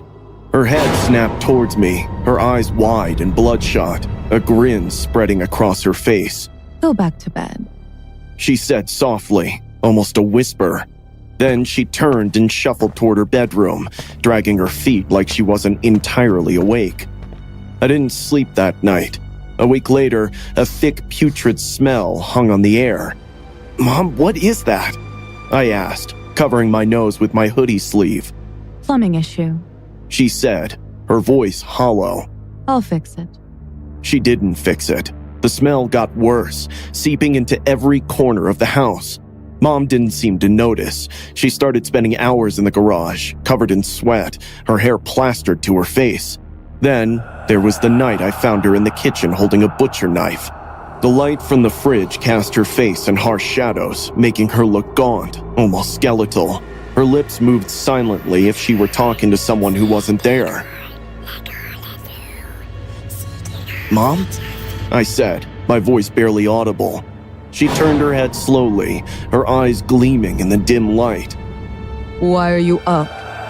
She asked, her voice low and almost guttural. I was thirsty. She stared at me for a long time, then smiled. Her teeth were yellowed and her lips cracked. Go to bed, she said. I didn't argue. The night I opened the garage, I thought I was going to die. Mom had gone out and the smell was unbearable. I grabbed the spare key she thought I didn't know about and unlocked the door. The second it opened, the stench hit me like a wave. My eyes watered as I gagged, pulling my shirt over my nose. The light flickered weakly, casting eerie shadows over the cluttered space. Tools hung on the walls, their edges glinting like teeth. Boxes were stacked in the corners, but my eyes were drawn to the tarp. It was crumpled in the far corner, soaked in something dark that had spread across the concrete floor. My hands shook as I pulled it back. Underneath was Grandma. Her lifeless eyes stared back at me with her wrinkly mouth wide open, her body covered in terrible bruises and limbs crumpled at unusual angles like an old doll. Flies buzzed around her decaying flesh. My stomach churned and I stumbled back, knocking over a box of tools. And then I heard it, the sound of tires on the driveway. I barely had time to cover the body before sprinting upstairs. My hands were shaking so badly I could barely grab my phone.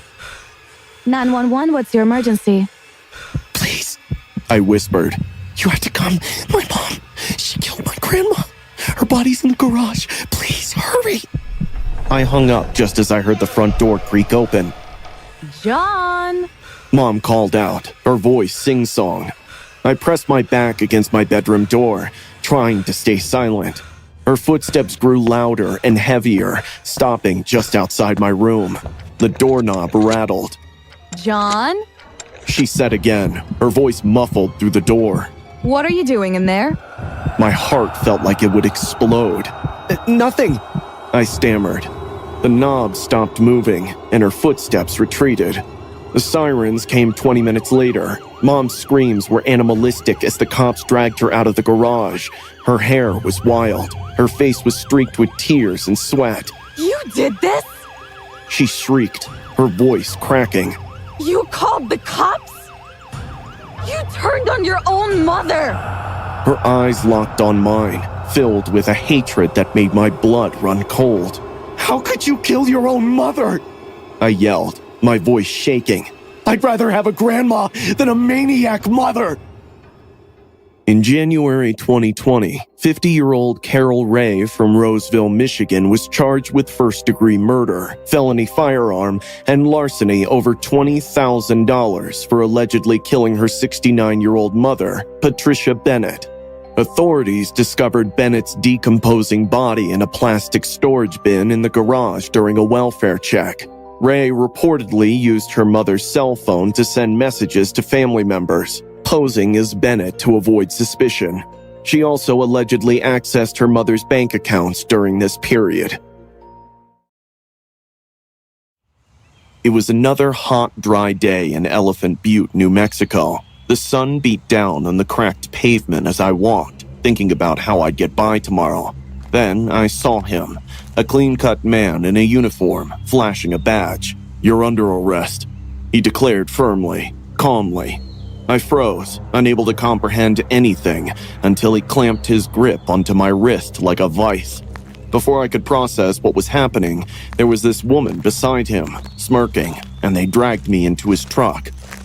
Don't fight. It'll make it worse. The woman said. I could scream for help, but the car was moving too fast. The landscape blurred into an endless desert until we stopped outside a trailer. I'll never forget it. A weathered, unassuming box in the middle of nowhere. My stomach churned as they shoved me through the door. Inside, it came, the stench of blood and sweat and metallic. The moment my gaze was directed to the room, my legs lost their grip. Every surface was covered in instruments of torture, chains, whips, saws, and devices I couldn't even name. The walls were plastered with photos of women, some bound, some screaming, all broken. And in the center was the chair. It wasn't a chair for sitting. It was a throne for experiment. "Welcome, doll. I'm David," the man said, his voice sickeningly polite. "And she's Cindy," pointing to the girl. He smiled, a predator sizing up his prey. "You're gonna make a fine addition to my collection." Before I could scream, Cindy shoved me onto the chair, the leather straps biting into my arms and legs. David turned on a tape recorder, and his voice, detached, emotionless, filled the room. "If you're hearing this, you're mine now." The recording started. "You'll experience pain like you've never imagined. No one will hear your screams. You're here until I decide to throw away my toy." I struggled against the restraints, but they were too tight. David chuckled, picking up a scalpel from the table. He pressed the blade against my skin, tracing a line down my arm, then across my stomach. The cuts were shallow, at first, just enough to sting, but as my screams grew louder, his smile widened. "Let's brand you properly, eh?" he said, reaching out to grab a glowing branding iron. I thrashed against the chair, raw and bloody at the wrists, but there was nothing to be done. He pressed the iron against my thigh. The searing pain was indescribable, a white-hot explosion that stole my breath, but his wicked grin widened. "What a beautiful canvas. Love it. I love it. You're my 24th, he said, carving 24 into my flesh with a burning blade. The smell of burning skin filled the air, mixing with my screams. But he wasn't finished. Time for a makeover. Cindy sneered, Should I just pull it off her head, David? grabbing my hair. She started pulling as I felt my skin tearing almost. I blacked out from the pain, and when I regained consciousness, blood was dripping in from my eyebrows as I saw my scalp burning. Then David took a knife, slashing shallow cuts into my exposed scalp. It was a bloodbath. And he continued with all of these for hours or days. I don't even remember anymore.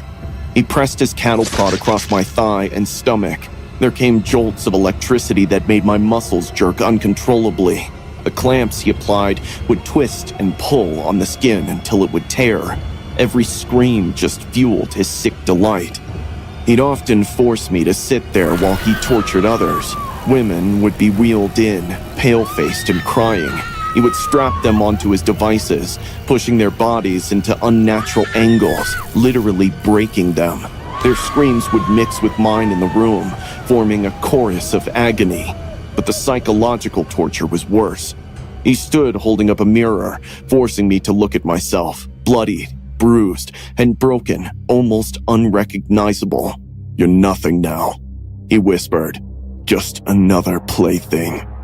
I wanted to die. I prayed for it, but part of me refused to give in. I waited, biding my time, hoping for a mistake. Cindy made it. One day, she left the keys to my chains within reach. My hands trembled as I reached for them, the cold metal slippery with sweat. It felt like an eternity before the lock clicked open. I ran. My legs screamed with each step, the wounds opening on my body, and yet I did not even slow. I burst through the trailer into the desert, the sun blinding me. Cindy's calls followed me, and David's angry voice led the air. I reached a nearby house, banging on the door until it opened. The look on the homeowner's face told me everything. They knew something unspeakable had happened to me. The police came, their sirens slicing through the quiet desert night. David and Cindy were arrested, and their reign of terror was finally over. But even as they were taken away, I couldn't shake the horrors I'd endured. I managed to escape, but the toy box will never leave me. In the dark, sometimes I still hear his voice, cold and mocking, and I see the faces of the women who didn't make it out, their silent screams etched into my mind forever. The toy box killer, David Parker Ray, was a sadistic criminal who abducted, tortured, and sexually assaulted women in a soundproof trailer he called his toy box in New Mexico during the 1980s and 90s. Equipped with horrific devices and tools, the trailer was designed for prolonged torture. Ray allegedly killed several victims, though no bodies were definitively linked to him. His crimes came to light in 1999 when a woman escaped and alerted authorities. Ray was convicted of kidnapping and torture, but died of a heart attack in 2002 while serving a 224-year prison sentence. His accomplices faced lesser charges. Thursday at Medisure Insurance. Same old phones ringing, the same clatter of keyboards, and the usual groans about who'd finished their coffee first before the vending machine broke again. I was at my desk on the 30th floor, scrolling through emails, counting the hours till lunch. Nothing ever happened here. Then he walked in. He didn't look like trouble at first, just some middle-aged guy with tired eyes, dressed in a suit that didn't quite fit him. But it was the bag that caught my eye. This huge black duffel bag slung over his shoulder looked way too heavy for just papers. He went straight to the front desk where Clara, our receptionist, greeted him with her usual overly chipper smile. Good morning. How can I help you today? He slammed a folder down on the desk. "I need someone to look at my claim," he said, voice flat. Clara frowned as she opened the folder. Oh, I'm sorry, sir. This is something the claims department handles. But you'll need an appointment. His tone changed so fast it made my stomach flip. "An appointment? I've been waiting for months. My wife is dying, and you people can't even..." He cut himself off, slamming his fist on the desk so hard the papers jumped. The whole floor went quiet. Clara, bless her, tried to keep her calm. I understand, sir, but... "You don't understand anything!" he yelled, and that's when I saw it. His hand moved to the bag, unzipping it slowly. My chest tightened, my gut screamed. This is bad. Really, really bad. He pulled out a shotgun. "Everyone back!" he shouted, his voice so loud it made my ears ring. Clara let out this blood-curdling scream and ran, her heels clicking against the floor. People ducked under desks or bolted for the exits, but I just froze, My hands gripped the edge of my desk so hard, my knuckles went white. The man, Carter, I heard someone whisper, climbed onto Clara's desk, the shotgun swinging back and forth like a pendulum. His face was red, veins bulging in his neck. You think you can ignore me? Push me around? Not anymore! He fired into the ceiling. Boom! Dust and chunks of plaster rained down, covering everything in this gritty white powder. The whole office went into shock. No one moved. No one even breathed. Where's your boss? Carter barked. Get him out here, now! The silence was deafening. No one dared answer. His eyes darted around, landing on this young intern sitting near the back.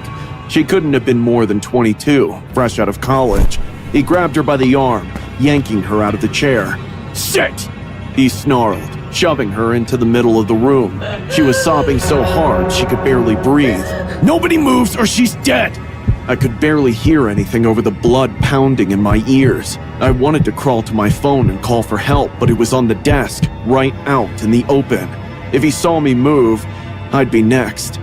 Minutes dragged like hours. Carter was pacing now, waving the gun around, ranting about how the system is broken and insurance companies decide who lives and who dies. His voice cracked when he said, My wife begged me to fight for her, and this is the only way you people listen! The sirens came next. The sound was muffled at first, but when the lights outside started flashing red and blue, it hit me. The cops were here. A voice came over the intercom, calm and steady. Mr. Carter, this is Detective Ellis with the NYPD. We want to help you. Let's talk. Carter laughed bitterly, shaking his head. Talk? You want to talk now? Where were you when I needed your help? When my wife needed help? Where were you then? He yanked the intern to her feet again, pointing the gun at her head. Her knees buckled and she let out a sob that made my heart shatter. You don't think I know how this ends? Carter growled. You'll call me crazy, a terrorist, but I'm not the bad guy here. You, the ones with riches and power, get to decide who gets to live and fucking die! His shoulders slumped. For a second, I thought he might give up. His grip on the shotgun loosened, and his head dropped. That's when I saw it, the red laser dot on his chest. The shot rang out, louder than anything I'd ever heard. Carter staggered back, his eyes wide in shock as blood blossomed across his shirt. The shotgun fell to the floor with a heavy thud. He collapsed a second later, crumpling like a puppet whose strings had been cut. The intern screamed, and officers stormed the room, pulling her to safety. The SWAT team swarmed in, guns drawn, shouting commands that I couldn't even process. I stayed under my desk, too afraid to move, too afraid to breathe. My whole body was trembling. Even after they carried Carter's body out on a stretcher, his face pale and lifeless, I couldn't make myself get up. Some nights I wake up in cold sweat, the echo of that gunshot ringing in my ears, and Carter's voice whispering over and over, "You think you're safe?" The protagonist of the story is a fictional character based on 26-year-old Luigi Mangione, an Ivy League graduate. He's accused of fatally shooting United Healthcare CEO Brian Thompson in Midtown Manhattan on December 4th, 2024. Allegedly motivated by anger toward the healthcare industry, Mangione was arrested in Altoona, Pennsylvania, 5 days later, found with a 3D printed gun, silencer, and a manifesto criticizing the U.S. healthcare system. He faces multiple state and federal charges, including murder as an act of terrorism, and has pleaded not guilty. The case has sparked debates over the idolization of alleged criminals and the potential influence of public opinion on legal proceedings. I was never someone who enjoyed parties. Being an introverted and socially awkward guy has always been a problem around this time of year. Parties were winding down and the streets were mostly empty. Our house was no different. Maddie and Kaylee had gone out earlier and returned sometime after 1:30 a.m., their laughter echoing faintly through the walls. Xana and Ethan came back shortly after, their voices mixing with the sound of the TV upstairs. I stayed downstairs, tucked away in my small room, scrolling through my phone and trying to ignore the world above me. By 2 a.m., the house fell silent. It wasn't unusual. We all had our own routines. I thought I'd drift off to sleep, but then a noise broke the quiet. A muffled thud, followed by another. I froze, my ears straining. It didn't sound like someone stumbling or dropping something. It was heavier, deliberate. My mouth went dry. Maybe it was nothing, I told myself. Still, my chest tightened as I got up to check. I told myself I was just thirsty. As I opened my door, the air felt strange, heavy and cold, like the house was holding its breath. I crept into the kitchen, my bare feet barely making a sound on the hardwood floor. That's when I saw him. At first, I thought it was Ethan. The build was similar, broad shoulders, average height. But then I noticed the mask, black, smooth, and featureless. My breath hitched. He moved slowly, purposefully, a long knife glinting in his hand.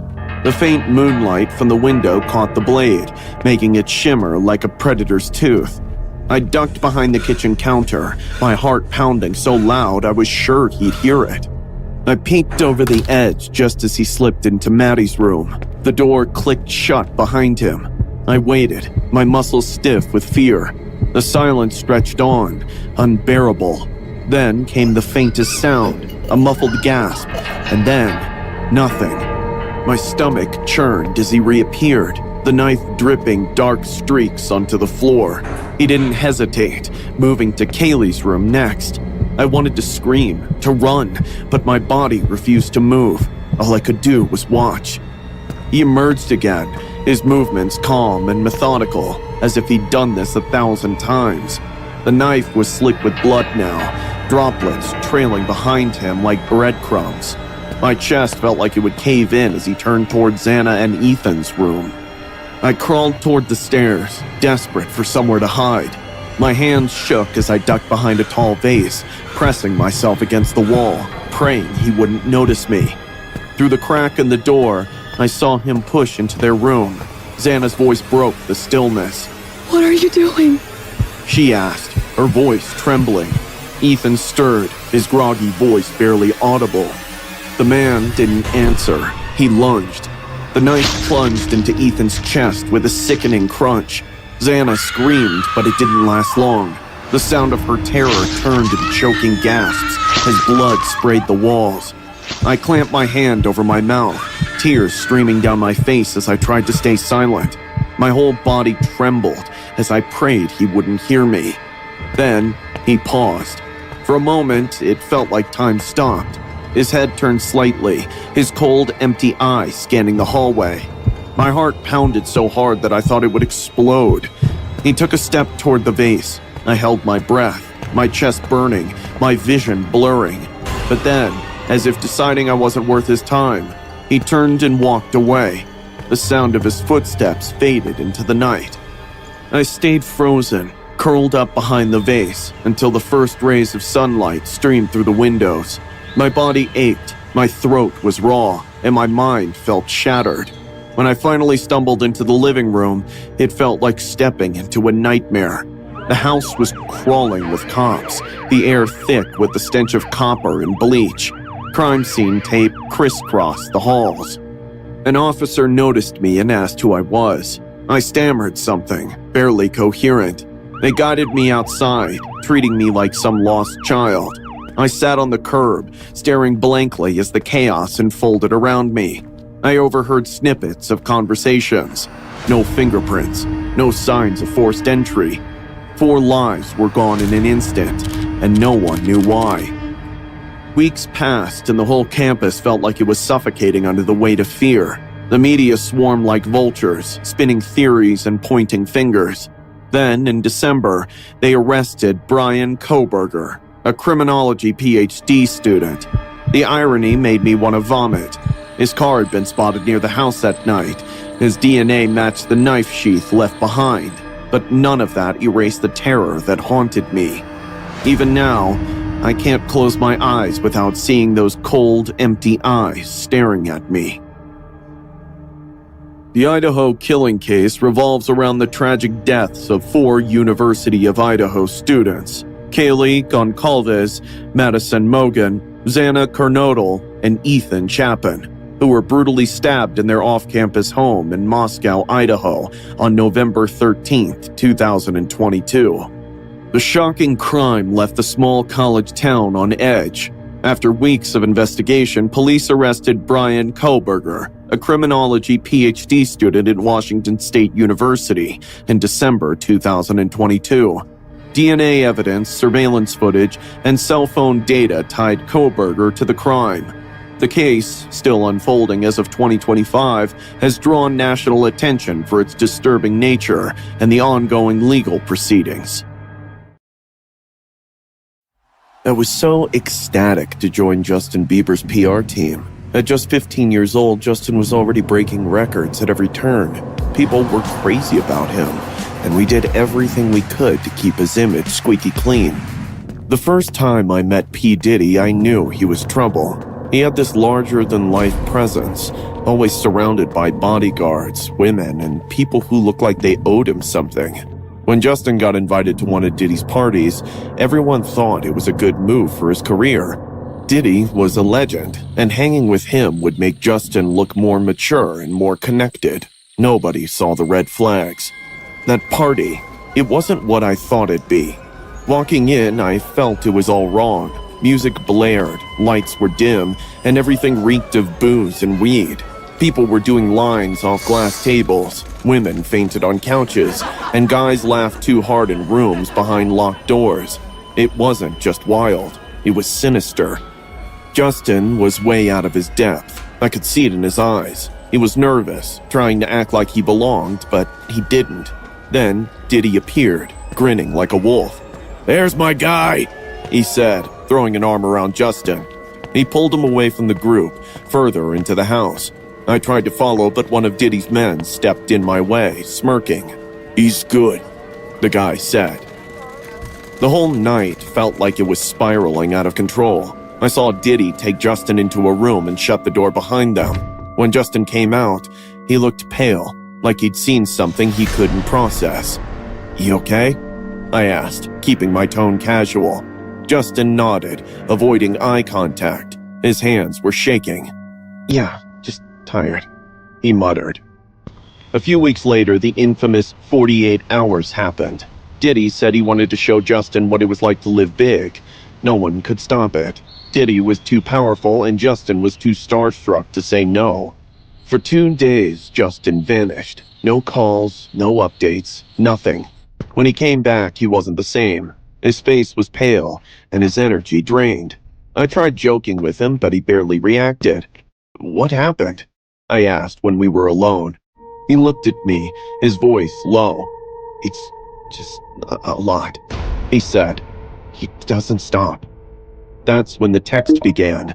Diddy would text Justin at odd hours, saying things like, "Come over tonight, we gotta talk," or "You owe me, kid."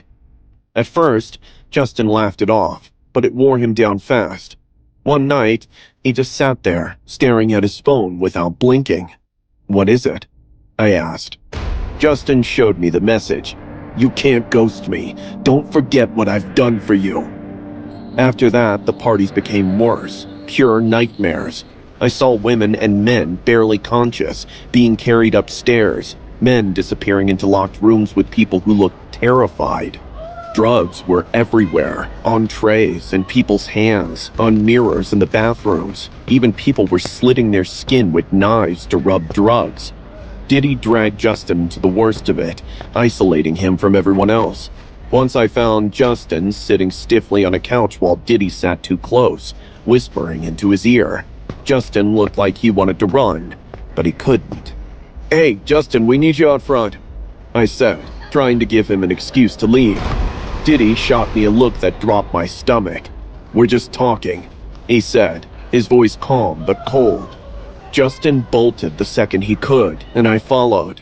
Outside, he finally cracked. "I can't do this anymore," he said, pacing back and forth. His hands were trembling, his voice raw. He keeps trying to get me alone. He doesn't leave me alone." "Then I'm gonna stop this," I told him. You don't get it? He snapped. He's Diddy. If I piss him off, what do you think happens to me? To my career? Justin started making excuses to avoid Diddy, but the texts didn't stop. They got worse. You don't ignore me. You know where to come. Sometimes Justin wouldn't even sleep, sitting in his room staring at his phone like it might explode. The breaking point came at another of Diddy's parties. I stayed close, watching every move. At one point, Diddy grabbed Justin by the arm and dragged him into one of those locked rooms. I stood outside, heart racing, but I couldn't get in. When Justin finally came out, he looked shattered, his face pale, his t-shirt wrinkled, and his eyes red like he'd been crying. "We need to go," he said, his voice shaky. I didn't ask questions. I just got him out of there. Years later, when allegations about Diddy began surfacing, I wasn't shocked. It felt like the world was finally catching up with what we all knew. Justin never spoke about it publicly, but I know it still haunts him. You can see it in the way he flinches at certain names or avoids talking about that time in his life. P. Diddy's recollection of spending 48 hours with a young Justin Bieber remains a significant anecdote in their history. Describing it as a moment of bonding and mentorship, Diddy reflected on seeing Bieber's talent and potential early on. The intense 2-day experience symbolized the passing of wisdom, dreams, and ambition between the generation of artists. While the recent allegations against Diddy cast a shadow over his legacy, this story serves as a reminder of the complex dynamics within the entertainment industry. As Bieber continues to focus on his own journey, the lessons from that time remain a part of his story. The winter was colder than any I could remember. Snow blanketed the streets, and the air in our house felt like it carried more than just winter's chill. My sister Karen and I used to sit in the attic late at night, whispering about Mom. Losing her left a hole that never healed, and one night we thought we'd try something different. A seance. We lit candles, whispered her name. Karen swore she heard something, a faint shuffle, like footsteps in the walls. I laughed it off. "It's just rats," I said. We didn't think anything would happen, and at first, nothing did. But then we started hearing the whispers. At first, they were faint, like the wind slipping through the cracks in the house, but they grew louder, persistent. Sometimes they sounded like a voice. Low, guttural, as though someone was struggling to form words. Karen and I told Dad, but he just laughed. "It's an old house," he said. "Creaky walls, rats in the pipes, nothing to worry about." But the noises didn't stop. One morning, I woke up to find my room trashed. Clothes were scattered across the floor, my desk drawers pulled out, and their contents dumped. At first, I thought Karen was playing a joke, until she showed me her room. The same chaos, but there was something worse. A message was written on my mirror in what looked like red lipstick. "I see you." Karen found one too. "Do you miss me?" We screamed for Dad, who scowled and accused us of trying to scare each other. But Karen and I knew better. Something or someone was in the house with us. It escalated quickly. One night, I woke up to the sound of heavy breathing so close it felt like someone was standing over me. My body froze, too terrified to move. I finally gathered the courage to flick on the light, but my room was empty. Karen wasn't so lucky. She woke up screaming, claiming she'd seen a pale face peering at her through the crack in her closet door. Dad stormed into her room, but when he opened the closet, there was nothing there. Karen was hysterical, swearing she wasn't imagining things. And then there were the other things. Our food started going missing. Whole loaves of bread, jars of peanut butter, milk cartons. Once, Karen found her favorite sweater, torn and crumpled, stuffed behind the couch. The toilet flushed on its own. Lights flickered. The whispers became words, chilling and deliberate. "Come find me." One evening, I stayed up late, reading in the living room. The house was quiet, and for a moment, I felt safe. Then, I heard it, a faint scraping sound, like fingernails dragging along the wall behind me. I whipped around, but nobody was there. My heart pounded as the sound grew louder, moving closer. That's when I saw it. A pair of eyes staring at me through a tiny hole in the wall. I screamed, and Dad came running. He insisted I must have imagined it, but I knew what I saw. Someone was watching us. We tried to ignore it, but the terror only grew. One night, we found all the kitchen knives laid out on the counter, their blades glinting in the moonlight. Another time, Karen discovered a small pile of hair, her hair, tucked into her pillowcase. The worst was when I found a Polaroid photo under my bed. It was a picture of me taken while I was sleeping. Dad finally believed us after that. He searched the house from top to bottom, opening every closet and checking under every piece of furniture. When he reached Karen's wardrobe, he hesitated, his hand trembling as he grasped the handle. When he opened it, we saw him.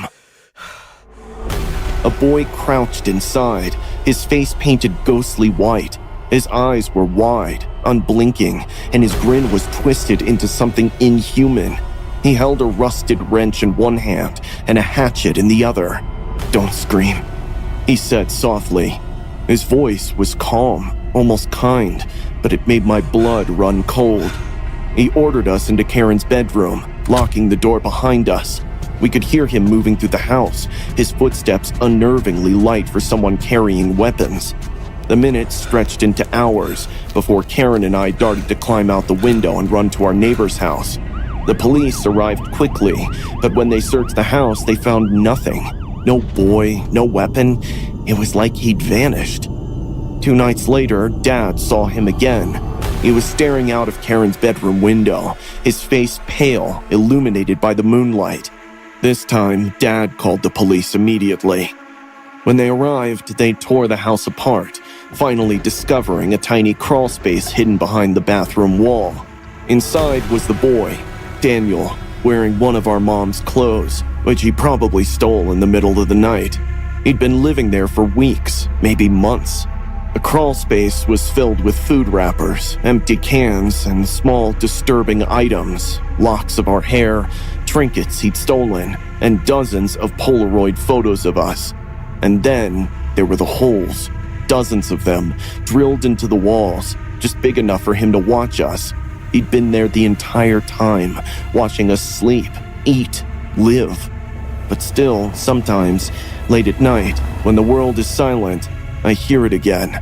The whispers. "Come find me."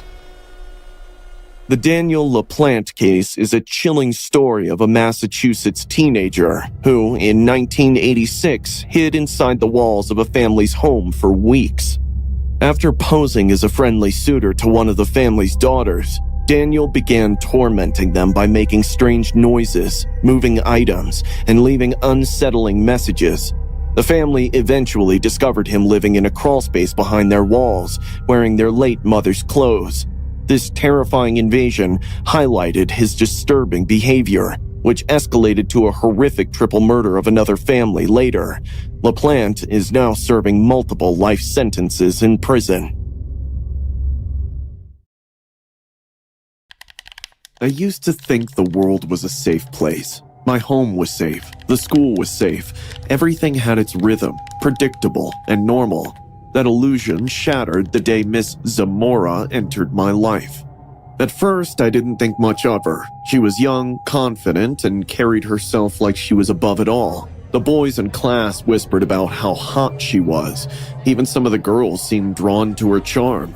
But there was something about her, something just beneath the surface that didn't sit right. Her smile was too perfect, too sharp, like a blade disguised as a compliment. I couldn't have known then how much darkness she carried. The first time it happened, it felt small, like a pebble thrown into the calm waters of my life. Ethan, She said during class, her voice carrying that sing-song tone that made everyone sit up a little straighter. are you even trying? How hard is it to spell opportunity? The class laughed, and my cheeks burned. It wasn't the first time a teacher had called me out, but this felt different. Her eyes stayed on me a little too long, and her lips curved into that razor-sharp smile. I told myself I was imagining things. It didn't stop there. The next week, she made me stay after class. Ethan, you need extra help. She said, her tone smooth, almost kind. I stood by my desk, fidgeting as she walked around me. The classroom was empty, the echoes of students' chatter fading down the hallway. You're bright, She said, her voice dropping. but you don't apply yourself. Maybe you need someone to push you. The way she said it sent a shiver through me. Her perfume hung heavy in the air, sweet but suffocating. I nodded quickly, eager to escape. The next time she kept me after school, she locked the door. That's when the walls of my life began to close in. Do you know why I keep you back, Ethan? She asked, sitting on the edge of her desk, legs crossed. Because I see potential in you. And I don't want anyone else to ruin it. She leaned forward, her voice softening. This is just between us, okay? You wouldn't want anyone to misunderstand. I wanted to run, to tell someone, but the way she looked at me, it froze me in place. Her eyes weren't just looking at me, they were looking through me, peeling me apart like she was searching for something to use. The threats started soon after. One afternoon, when I tried to leave, she blocked the door. Ethan, She said, her tone as sweet as sugar but laced with something venomous. you don't want to disappoint me, do you? Or hurt your family? My blood ran cold. What do you mean? I stammered. She smiled, tilting her head like she was talking to a small child. It would be such a shame if your parents got a phone call about bad behaviors. Or if your little sister got hurt on her way home from school. Her eyes narrowed. Do you understand what I'm saying? I nodded, my throat too tight to speak. The text began a week later. At first, they seemed innocent enough. Questions about homework and reminders about assignments. But they quickly changed. You look good in class today, Ethan. I think we have a connection. Don't you? The messages made my stomach churn. She sent them throughout the school's chat app, so I couldn't block her. Then the photos started. At first, it was just her smiling, but soon they became something worse. Her blouse unbuttoned, her lips pursed. I deleted them as fast as I could, but the images stayed burned in my mind. I began avoiding her, but she always found me. In class, her hand would brush against my shoulder, lingering just long enough to make my skin crawl. She'd lean in close when no one was looking, her breath hot against my ear. You're mine, Ethan. She whispered once. Don't forget that. I stopped sleeping. Every creak in the house sounded like her. Every shadow felt like she was there, watching. I couldn't eat. I couldn't think. My friends noticed, but what could I say? She was a teacher, an adult. Who would believe me? I couldn't take it anymore. One night, I showed the message to my dad. He sat in silence, his hands gripping the phone so hard that I thought he might crush it. His face turned white, then red, then something I'd never seen before. Pure, seething rage. "She'll never hurt you again," he said, his voice shaking. The next day, he reported her to the school and the police. Everything happened in a blur after that. Detectives asked me questions I could barely answer. Reporters started showing up at our house. Miss Zamora got arrested, and I finally got my life back. In 2018, Brittany Zamora, a 27-year-old teacher in Goodyear, Arizona, was arrested for sexually abusing her 13-year-old student. She groomed the boy through text messages and engaged in sexual acts with him multiple times, including in her car and classroom. The abuse was discovered when the victim's parents found explicit messages on his phone using a monitoring app. Police also revealed that Zamora manipulated other students to keep her secret. She pleaded guilty to multiple charges of sexual conduct with a minor and was sentenced for 20 years. The summer of 2002 was a time of freedom and lightheartedness for me. School was out, and at 15, I was enjoying the lazy rhythm of South Carolina life. On that particular June afternoon, I was at my best friend's house, helping her with some chores. The air was warm, carrying the scent of freshly cut grass, and laughter came easily between us as we filled watering cans and chatted about the plans we'd made for the weekend. Life felt normal, safe. Then, the car pulled up. It wasn't anything unusual at first, an old sedan rolling to a stop nearby. I didn't pay much attention until the driver got out and started walking toward me. He was nondescript, just an average guy, maybe in his 30s or 40s, with short hair and a calm demeanor. In his hands, he held some brochures, the kind you'd hand out to neighbors or leave in mailboxes. Hey, he said, smiling. Mind if I give you one of these? They're just for a local thing I'm working on. I was polite, nodding and taking the brochure without really looking at it. He made small talk, nothing strange, just asking if we lived here and if we liked the area. His tone was casual, friendly even.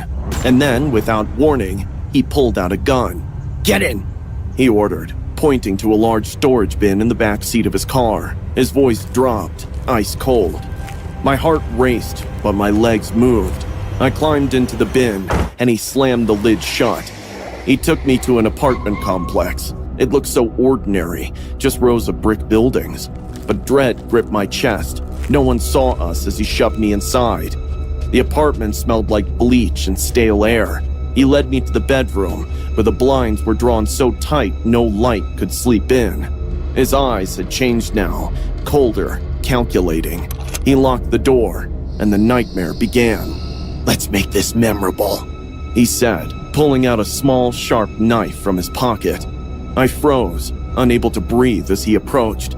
He forced me to kneel on the floor, his hand gripping my arm so tightly it felt like my bones might snap. I want you to remember me forever, he muttered. The blade pressed against my skin, and he began to carve. At first, it was shallow, just enough to sting. But as he dragged the knife deeper, the searing pain became unbearable. Tears streamed down my face as he worked, carving the letters of his name into my forearm like it was nothing more than a piece of paper. Blood dripped onto the floor, pooling between us. See, he said, stepping back to admire his handiwork. Now you're mine, forever. The pain blurred my vision, but I refused to cry out. I wouldn't give him that satisfaction. Hours passed. He slapped me when I didn't respond fast enough and shoved me against the wall when I tried to resist. At one point, he dragged me into the bathroom. My wrists were bound with duct tape, and he turned the shower on ice cold, shoving me under the spray. The water hit like needles, stealing my breath and leaving me shaking violently. Cleans you up, he muttered. Gotta keep things neat. Back in the bedroom, he tied me to the bed, cuffing my hands to the frame and securing my ankle to the post. My arm throbbed where he'd carved his name, the cut still raw and bleeding. Take this, he said, forcing a pill into my mouth. You'll sleep. When he finally fell asleep beside me, snoring softly, I forced myself to move. My head swam from the drugs, but I couldn't give in to the fog. Slowly, I pulled my hands toward my mouth, twisting my wrists just enough to bring the cuff clasp to my teeth. The metal was cold, the screw impossibly small, but I worked at it, bit by bit. Minutes stretched into an eternity. Then the clasp gave way. My hands were still cuffed, but I could move them freely. Carefully, I untied the rope from my ankle. My movements were slow and deliberate, every tiny sound amplified in the silent room. When I finally stood, my heart was pounding so hard I thought it might wake him. I turned toward the door, but stopped when I saw the closet. Its accordion-style doors were open just enough to catch my attention. I shouldn't have looked. Inside, piles of dresses were heaped together. They weren't ordinary clothes. Bloodstains streaked the fabric, dark and dried, some barely visible, and others glaring under the dim light. My breath caught in my throat, and panic clawed at me. These dresses didn't belong to me. They belonged to others. Other girls. I didn't wait a second more, and ran straight to the main road. Once outside, the cool night air hit me, and I broke into a run. A car approached and I flung myself in front of it, waving my arms wildly. The driver slammed on the brakes. I gasped. I've been kidnapped. Take me to the cops. On June 24, 2002, Richard Evonitz abducted 15-year-old Kara Robinson from a friend's yard in Greenville, South Carolina. He got out of his car and approached her, pretending to offer her some pamphlets. After she said her friend's parents were not home, Evonitz held a gun to her neck and then forced her into a plastic bin. He took her to his apartment where he tortured her for 18 hours. Brave Kara Robinson managed to free herself and then escape while Evonitz was asleep. She went outside and found two men in a car, and they took her to the sheriff's office. Later that day, Evonitz was surrounded by police, where he passed away after realizing he has been caught. It started with a flyer. Looking for fresh faces. High-paying modeling gigs. No experience needed. I was 19, drowning in bills and desperation. My mom was sick, the debt collectors relentless, and I saw no way out of our suffocating life. That ad felt like salvation. The interview was held in a 5-star Manhattan hotel. I almost backed out when I saw the marble floors and gold chandeliers, but Jeffrey Epstein greeted me like an old friend, his polished smile warm and inviting. "You've got the look," he said, his eyes scanning me. Innocent. Perfect. His assistant, Ghislaine Maxwell, stood beside him, her smile sharp. This is your big break. She said, How would you feel about a weekend networking trip? Designers, photographers, influencers, all in one place. This will change your life. I believed them. The private jet was surreal. The seats were white leather, the staff attentive, and other girls my age were laughing and taking selfies. Their laughter seemed too loud, too forced, like they were convincing themselves this wasn't a mistake. When we landed, the island was breathtaking.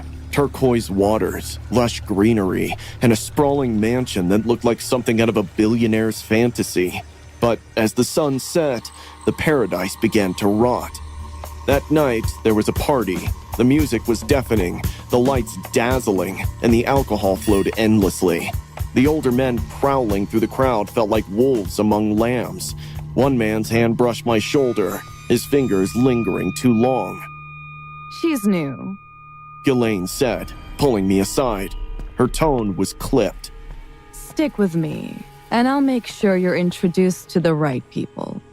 From the corner of the room, I saw a girl slumped on a couch. Her dress was torn at the strap, her makeup smeared, and her head lolled to the side like she was barely conscious. Two men carried her away.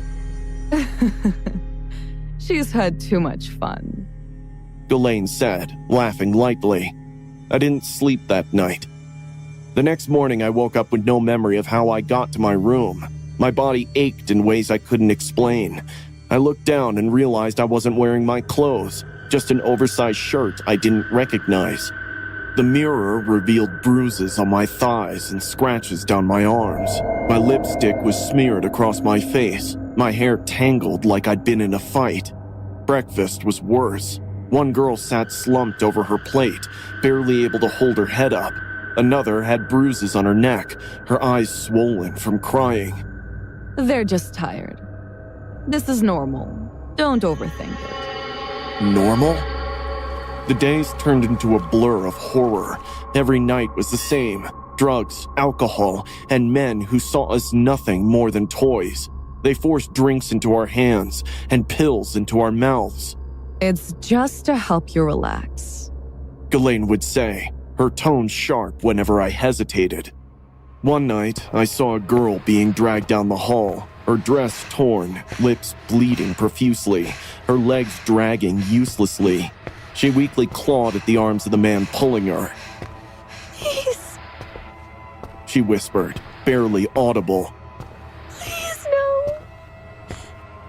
Her doors slammed shut, silencing her cries. I stopped eating. My stomach churned constantly, and every shadow felt like it was alive. At night, the muffled screams of other girls filled the hallways. Doors slammed, heavy footsteps thudded on the floors, and I pressed my hands over my ears, praying it wouldn't be me next. Then, Jeffrey came to my room. He sat on the edge of my bed, his voice calm, almost gentle. "You need to stop fighting this," he said, brushing a strand of hair from my face. "Do you know how many girls would kill for this opportunity? Just play along, and I'll take care of you. Cross me, and you'll regret it." His hand lingered on my cheek, and I wanted to vomit.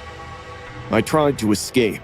At dawn, while the guards switched shifts, I slipped out of my room. The jungle was alive with eerie sounds as I ran, branches clawing at my skin. My feet bled from sharp rocks, but I didn't care. The dock was within sight when I heard voices behind me. "She's here!" I dove into the underbrush, holding my breath as flashlights sliced through the darkness. Ghislaine's voice rang out, sharp and furious. Find her. She doesn't leave this island. They dragged me back. Ghislaine slapped me hard, splitting my lip. You're ruining everything. She hissed, her nails digging into my arm. That night, they drugged me again. I woke up in a haze, my limbs heavy and unresponsive. I could hear muffled sobs from the other girls, but I couldn't move. When the FBI raided the island, I thought it was another trick. But then an agent wrapped me in a blanket and whispered, "You're safe now." Safe. Even now, I wake up drenched in sweat, the screams of the girls still echoing in my head. Jeffrey is dead, but his shadow lingers, a reminder of how easily predators hide behind wealth and power. If you're reading this, remember, monsters like him don't lurk in the shadows. They smile, wear suits, and promise you the world. Jeffrey Epstein, a wealthy financier, used his influence and wealth to exploit young women, often targeting aspiring models. He, along with associates like Ghislaine Maxwell, lured victims with a false promise of modeling opportunities, mentorship, or connections to elite circles. Under the guise of professionalism, he manipulated and trafficked these women, subjugating them to abuse at his properties, including in New York, Florida, and his private island. Many victims were young and vulnerable, coerced through intimidation or deceit. Epstein's 2019 arrest shed light on his predatory network, but his controversial death and custody left many questions about his enablers unanswered. Landing an internship at Murdaugh & Sons, one of South Carolina's most prestigious law firms, was a dream come true for me. Alex Murdaugh, the towering figure at its helm, was the epitome of charisma. He had a way of locking eyes with you, his wide grin radiating confidence, making you feel like the most important person in the room. To the world, Alex was a pillar of the community. To me, he was a mentor, a legend.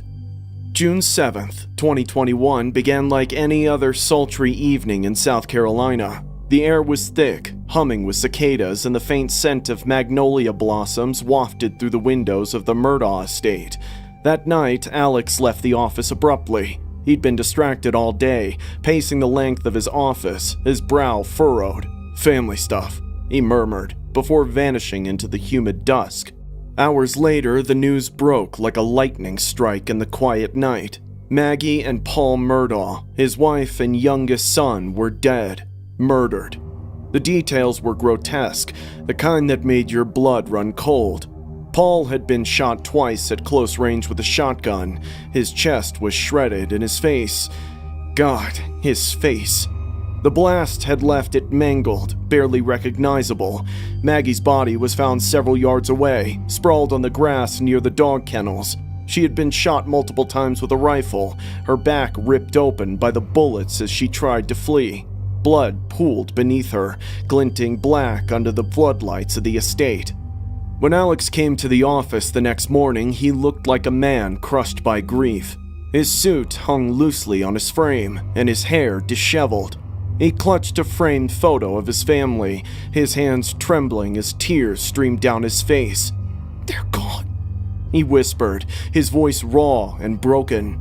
It was impossible not to feel pity for him. How could someone so powerful, so revered, endure such loss? But even as I watched him, something felt off. His sobs seemed too calculated, his gaze darting around the room like he was gauging our reactions. The days that followed were a slow descent into darkness. Whispers began swirling around the office. Questions about Alex's whereabouts the night of the murders. Rumors of financial troubles. Late one evening, while organizing case files, I stumbled upon a ledger hidden in a stack of old documents. My stomach dropped as I scanned the pages. Numbers don't lie. Alex had been embezzling money. Millions. My heart raced as I pieced it together. Client settlements had vanished into thin air, funneling into accounts that led nowhere. Then came the night I overheard him on the phone. I was working late when his voice, sharp and low, filtered through the thin office walls. "It's falling apart," he hissed. "They're closing in. We need to act fast." His tone was cold, devoid of warmth he used to charm everyone around him. It was then that I knew Alex Murdaugh wasn't just a grieving father and husband. He was hiding something terrible. When the trial began in early 2023, the world saw the true face of Alex Murdaugh. The prosecution unraveled his carefully constructed image, exposing him as a man drowning in debt, desperate to cover his tracks, and the ultimate horror, to protect his empire, he had murdered his own wife and son. The courtroom was a battlefield of evidence and emotion. Ballistic reports revealed that the weapon used in the murders were owned by the Murdaugh family. Phone records showed Alex's voice on a video recorded by Paul minutes before the killings, contradicting his claims that he wasn't at the estate that night. The narrative painted by the prosecution was chilling. That night, Paul confronted Alex about the missing money. The argument escalated into fury. In a blind panic, Alex grabbed a shotgun. The first blast ripped through Paul's chest, knocking him backward. The second obliterated his head, the spray of blood and bones splattering the kennels. Maggie, hearing the shots, ran toward the chaos. Her footsteps left faint imprints in the damp grass, a trail that led to her execution. She barely had time to scream before Alex turned the rifle on her. The first shot tore through her back. She stumbled, gasping, trying to crawl away, but the next shot silenced her forever. I sat in the gallery, frozen, as the crime scene photos flashed on the screen. The bodies, the blood-soaked grass, the shell casings. It was like staring into a nightmare. When Alex took the stand, he cried, his voice trembling as he professed his innocence. "I loved my family," he said, tears streaming down his face. But his tears felt hollow, his words rehearsed. The Murdaugh murder case revolves around Alex Murdaugh, a prominent South Carolina attorney accused of orchestrating the deaths of his wife Maggie and son Paul in June 2021 at the family's estate. Paul had been facing charges for a fatal 2019 boating accident. Initially denying involvement, Alex later faced charges of murder in July 2022. Investigations revealed a web of financial crimes, drug addiction, and insurance fraud schemes tied to Murdaugh. In March 2023, he was convicted of the murders and sentenced to life without parole. The case exposed deep corruption and privilege with South Carolina's legal elite. The fire devoured everything that night. I screamed for Delamar as smoke choked me, clawing at the flames to reach her crib. The heat was unbearable, but my desperation was stronger. My baby was in there. I had to save her. But when the firemen pulled me back, I knew it was over. Later, they told me no remains were found, just ashes and ruins. They said the fire had taken everything. But deep inside, I felt something wasn't right. They called it grief. They said I needed to let go, but a mother knows. Even as I stood over her empty grave, I felt her heartbeat somewhere out there, faint but alive. For 6 years, I carried that pain in silence. Night after night, I woke up gasping, hearing her cries in my dreams. People told me I was crazy, that I was holding on to nothing, but they didn't hear the whispers in my heart. Then came the party. I didn't want to go. Crowds made my chest tighten, but my cousin insisted. It'll be good for you. She said. The house was alive with music, laughter, and children running around. I stayed in the corner, trying to disappear. That's when I saw her. She stood by the balloons, her curls bouncing with each step. She laughed, a sound so familiar it stopped my breath. My vision blurred as I focused on her face, those dimples, her dimples. No. I whispered, clutching the table for support. My hands shook, my pulse thundered in my ears. It couldn't be. I moved closer, pretending to fix my drink, but my eyes never left her. She tilted her head and smiled at another child. That tilt, so uniquely hers.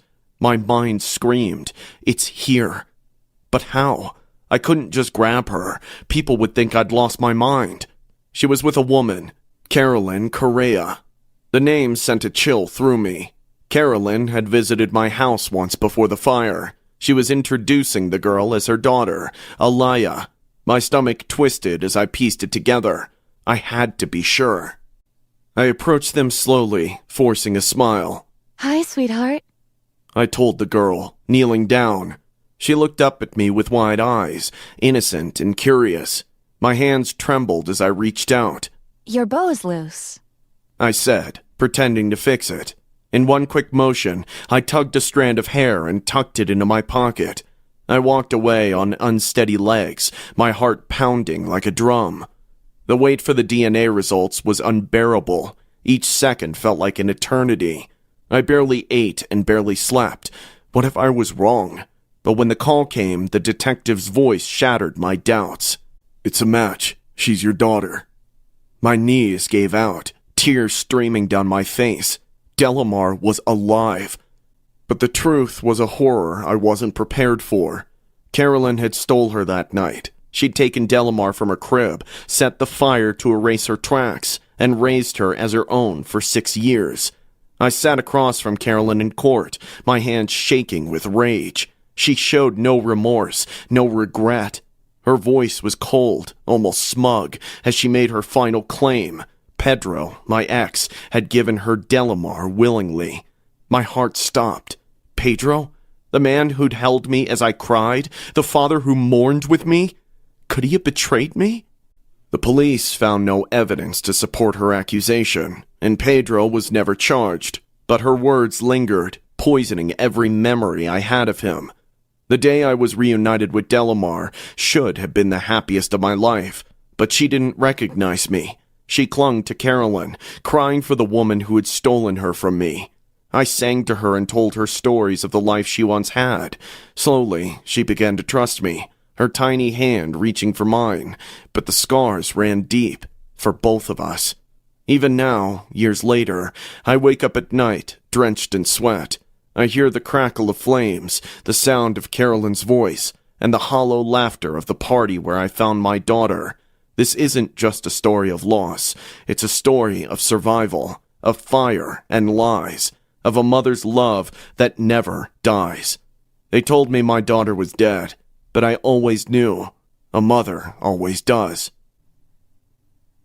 Luzaida Cuevas was told her newborn died in a fire. 6 years later, at a party, she spots a girl with familiar dimples and takes a lock of hair. DNA tests confirm it is her daughter, Delamar. The kidnapper, Carolyn Correa, a cousin by marriage of Delamar's father, Pedro Vera, had abducted the baby and set the fire to cover her tracks. Correa then raised the girl as her own, naming her Alaya Hernandez. Another shocking twist came when Correa claimed Pedro had given her the child, an accusation he always had denied and was never charged for. I was playing outside when he waved me over. "Hey, Emily, want to see something cool?" I didn't hesitate. I'd seen him around, always by himself, my 7-year-old neighbor, Nathaniel. So I skipped across the yard and followed him up to his front door. He was standing there with a smile, picking at his scabs until they bled, then proceeded to suck on the blood from the wound. Yeah, kids can be weird, but I was only 5-year-old to pick up on the signs. "I got a Ouija board for my birthday," he said, his voice calm, almost too calm. It tells the future. Want to try it? I didn't know what a Ouija board was, but the idea of seeing the future sounded exciting. He led me to the basement, the stairs creaking under our weight.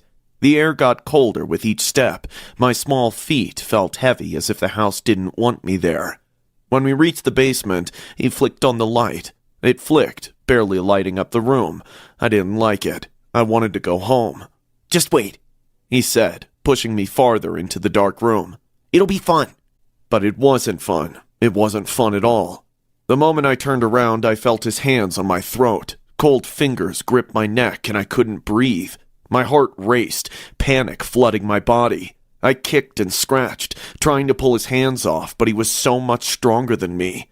His breath was hot on my ear as he whispered, "I'm gonna make you disappear." His fingernails dug into my skin, squeezing tighter. The blood from his scabs felt slimy and sticky on my skin. He started running his hands roughly all over my body, pulling my dress and digging and scratching with his nails on my arms. The darkness around me seemed to grow deeper. My world was spinning, my head dizzy, as I gasped for air that wasn't there. Then, just as my vision started to fade, I heard something soft, a scream of a woman. Nathan, stop! You're hurting her! It was Nathaniel's mother. She came crashing through the door, her face a blur of panic. She pulled me away from him with a strength I didn't know she had. The pressure on my throat lifted, but my body was shaking, my chest heaving for breath. I could barely see, barely understand what had just happened. I ran out of that house. I didn't know what I had just escaped, but one thing was clear. Nathaniel wasn't just a weird kid. He was growing up to be something far sinister. I never told anyone, not my parents, not the police. I couldn't. I didn't understand what was happening, what he had done to me. But as I grew older, the memories came back, sharper, darker. Time went by and I was in my teens when I overheard my mom talking on the phone. The words, Nathaniel Barjona. hit me like a slap in the face. He's been arrested for kidnapping, and worse. She said, They found body parts in his freezer. My stomach twisted. I remembered that night, his cold fingers, the dark basement, the eerie smile. It all clicked. But that wasn't the worst part. As I dug deeper, I uncovered more horrifying details. He had been serving meat at his cookouts, deer burgers, venison spaghetti, meat pies, but the neighbors didn't know where it came from. They thought it was from animals he'd hunted. They were wrong. What they didn't know was that Nathaniel Barjona had been using his cookouts to feed the bodies of children he had murdered. He would butcher them, sometimes while they were still alive, and serve their flesh disguised as venison. He would cut their limbs off, the fresh blood dripping onto the floor as he prepared his special meals. Some of the neighbors complained about the odd taste, but he always brushed it off with a chuckle, saying it was just a wild game. The authorities had found remains in his freezer. The head of one child, a little boy, had been preserved in a jar. His hands had been skinned and left in the sink. The worst part? Nathaniel had a collection of photographs, pictures of children he'd taken before he killed them, hanging in the basement, a twisted trophy wall. I couldn't breathe. I couldn't stop thinking about the kids he'd murdered. I had been so close to being one of them. The thought of him preparing that meal, using pieces of their bodies, made my stomach turn. And then it hit me. I was almost his next victim. The truth was worse than I ever imagined. Nathaniel Barjona had tried to kill me, but I survived. Parents should keep close eye on their children from a very young age. According to the FBI serial killing profile, almost 70% of serial killers show early signs of disturbed behavior from a very young age. To this day, when I close my eyes, I see his face. Those cold eyes, the twisted grin, and I hear his voice whispering in the dark, "You're next." Nathaniel Barjona was a convicted American child predator and cannibal. He was linked to the 1996 disappearance of 10-year-old Zachary Ramsey, though charges were dropped due to insufficient evidence. Barjona had a long history of evading harsher sentences, often due to legal loopholes or psychiatric evaluations. In Bar Jonah's apartment, detectives also found a number of recipes using children's body parts with titles such as Little Boy Pot Pie, French Fried Kid, and phrases such as Lunch is served on the patio with roasted child and Barbecue be some young guy. In the decoded journals, Bar Jonah also referenced serving these recipes to neighbors. During a search at one of Bar Jonah's previous residences in Great Falls, authorities dug up portions of the garage and sifted through nearly 2 tons of dirt, in which they found 21 fragments of human bones. Although it was eventually determined that the bones were those of an unidentified African-American child, a boy believed to be between the ages of 8 and 13. He was later sentenced to 130 years in prison without the possibility of parole, where he died due to health issues. The night at Lake Bodom started like any other adventure. The lake shimmered like black glass under the moonlight. The stars twinkled above us. We were just 4 teenagers. Me, Nils, my best friend Seppo, my girlfriend Mila, and Tuliki, the youngest of the group. We pitched our tent near the water, laughing and teasing as Seppo struggled with the stakes. Tuliki giggled as Mila pretended to help, but only made things worse. The air smelled of pine and smoke as the fire crackled nearby. Everything felt perfect, too perfect. But the woods were too quiet. Even though something felt wrong, the lake was holding its breath. It started with little things we shouldn't notice but did. I'd packed my flashlight, I was sure of it, but when I went to grab it, it was gone.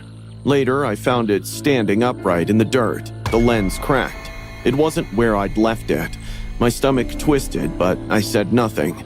Tuliki pointed out how silent the forest was. No birds, no wind, just stillness. It feels off, she said, looking around nervously. Seppo laughed it off, but I saw him glance over his shoulder more than once. By the time we crawled into the tent, the unease had settled over us like a heavy blanket. The space was cramped, our bodies pressed together, and we tried to laugh off the tension. Somehow, we felt asleep. I don't recall the time, but I woke up hearing footsteps. They were slow and deliberate, crunching leaves just outside. At first, I froze, straining to listen. Maybe it was an animal, but the steps didn't wander off. They circled the tent, heavy and purposeful. What the hell is that? Tuliki whispered, her voice shaking. Then, the sound of metal scraping against stone cut through the silence. A sharp, grating sound that made my blood run cold. "Who's out there?" Seppo shouted, his voice cracking. There was no answer. Suddenly, the tent collapsed inward. Something slammed against it with incredible force, pinning us down. Tuliki screamed, the sound piercing the air, but it was cut short by a ripping sound. A knife tore through the nylon, slashing downward. The first strike hit Tuliki in the side, the blade plunging deep. Blood sprayed across the tent, splattering my face and clothes. She screamed again, clutching at her stomach, but the knife came down again, this time into her chest. The sound was wet and sickening, her scream gurgling as blood filled her lungs. Seppo roared, throwing himself at the attacker, but the figure was faster. The knife swung, slicing into his shoulder. The sound of the blade hitting bone was loud, like a crack of dry wood. Blood poured from the gash, soaking the ground beneath him. "Run!" Seppo shouted, his voice hoarse, but the killer didn't stop. The blade swung again, catching him across the throat. The cut was deep, severing flesh and arteries. Blood sprayed in an arc, splattering the tent walls as Seppo collapsed. His hands clawed at his neck, trying to stop the bleeding, but it was useless. Mila screamed, clutching my arm. Nils, do something! I froze. The shadow of a man was moving outside our tent like he was on some rampage for killing. Suddenly, the blow came toward her, the blade dripping with blood. She tried to crawl away, but a hand pierced through the torn wall of our tent and grabbed her hair, yanking her back. The knife plunged into her stomach with a force that made her body jolt. Blood gushed out, soaking her shirt and pooling around her. Please! She gasped, her eyes wide with terror, fixated at mine. But the killer didn't stop. The blade rose and fell, each strike driving deeper. Her blood splattered my hands, warm and sticky, as I sat frozen, paralyzed by fear. The killer kept stabbing again and again, her lifeless body hanging by her hair in the killer's hand like a mere doll, her lifeless widened eye popping out of her socket and landed on my lap. That's when it hit me. I'm next. I don't know how I escaped. One moment I was in the tent, surrounded by blood and screams, and the next I was running through the woods like a lunatic, screaming and crying after witnessing the ultimate horror. I tripped and fell, my hands hitting the dirt road. The taste of blood and dirt filled my mouth, my vision blurred by tears. When I finally stumbled onto the road, I collapsed. A car screeched to a halt, the driver rushing towards me. His voice sounded distant, like I was underwater. The hospital was a blur. The police came asking question after question, but I couldn't give them answers. I told them about the footsteps, the blade, the Karens. They searched the area, but found nothing. On Saturday, June 1960, 4 Finnish teenagers had decided to camp along the shore of Lake Bodom in Finland. Malia Ermeli Björklund and Anja Tuluki-Maki were both aged 15 at the time, accompanying them with their boyfriends, Seppo and Tero Boisman and Nils Wilhelm Gustafsson, both aged 18. Sometime between 4 a.m. and 6 a.m., Maki, Björklund, and Boisman were all stabbed and bludgeoned to death by an unknown assailant. Gustafsson, the only survivor of the massacre, had fractured facial bones that appeared to confirm his story of being a victim. He stated afterwards that he had seen a glimpse of an attacker clothed in black with bright red eyes coming for them. The killer had not injured the victims from inside the tent, but instead had attacked the occupants from outside with a knife and an unidentified blunt instrument, possibly a rock, through the sides of the tent. The case is one of the most notorious crimes in modern Finnish history. 1968 was supposed to be my new beginning. My family was moving to New York, and that night on the Sunset Strip was my send-off, a chance to soak in the city one last time. The neon lights flickered, music thumped in the distance, and the world felt electric. And then I saw him. He was standing by the entrance of the club, his eyes dark, scanning the crowd. He looked normal, maybe even handsome, but something about the way he lingered made my stomach churn. His name was Rodney Alcala, and he had a reputation for being smooth, maybe too smooth. "Hey," he said later, flashing a grin that didn't quite reach his eyes. "You guys should come to my place. Let's keep the party going." I didn't trust him, but my friends laughed it off. "It's just Rodney," one of them said. "He's harmless." That's how I ended up in the backseat of his car. I sat stiffly, my unease growing with every mile we put between us and the strip. The streets grew darker and quieter until we pulled up to a rundown house. Inside, the air was heavy and smelled faintly of mildew. Rodney handed around a joint, and my friends accepted without hesitation. I, on the other hand, couldn't relax. Rodney's gaze kept darting to me, his smile fading into something colder, hungrier. I should have left. I should have listened to my instincts. "Come with me," Rodney said, suddenly grabbing my arm. What? I asked, my voice trembling. "Come on," he said, his tone now sharp, his grip unrelenting. He yanked me down the hall, shoving open a door and pulling me into a dimly lit bedroom. Let me go! I screamed, trying to pull free. "Shut up!" he snapped, slamming the door behind us. He took off his belt, wrapping it around his fist. "You think you can just leave?" he hissed, his voice low and venomous. My heart pounded. Please, Before I could finish, his fist connected with my face. Pain exploded between my eyes as my head hit the wall. I crumpled to the floor, dazed but still conscious. Rodney knelt over me, his breath hot and sour. "You're not going anywhere," he whispered, his voice almost amused. He pulled out a knife, the blade catching the dim light. My breath caught as he cut the tie of my blouse, the fabric fading away to reveal a thin red line across my chest. I thought for sure he did cut my throat. All I thought inside my head was, Did he really cut me? Will I die? "You're gonna die here," he said, casually, like he was discussing the weather. "No one will ever find you." Tears streamed down my face as I struggled against him, but he shoved his belt into my mouth, gagging me. I gagged and thrashed, but he tied my wrists with a necktie, his motions quick and practiced. "Stop moving!" he growled, punching me in the stomach. The air rushed from my lungs, and I collapsed, gasping. Rodney was out of control now, his face red and twisted with rage. "This is your fault!" he spat, cutting away the rest of my clothes. "You shouldn't have gotten in the car!" I wanted to scream, to beg for mercy, but I couldn't. My vision blurred, my chest heaved, and I felt myself slipping away. After some point, I wanted it to end. I didn't want to live. I wanted to die. Then, suddenly, there was a loud pounding on the door. "Rodney!" someone shouted. "Open the door!" It was my friends.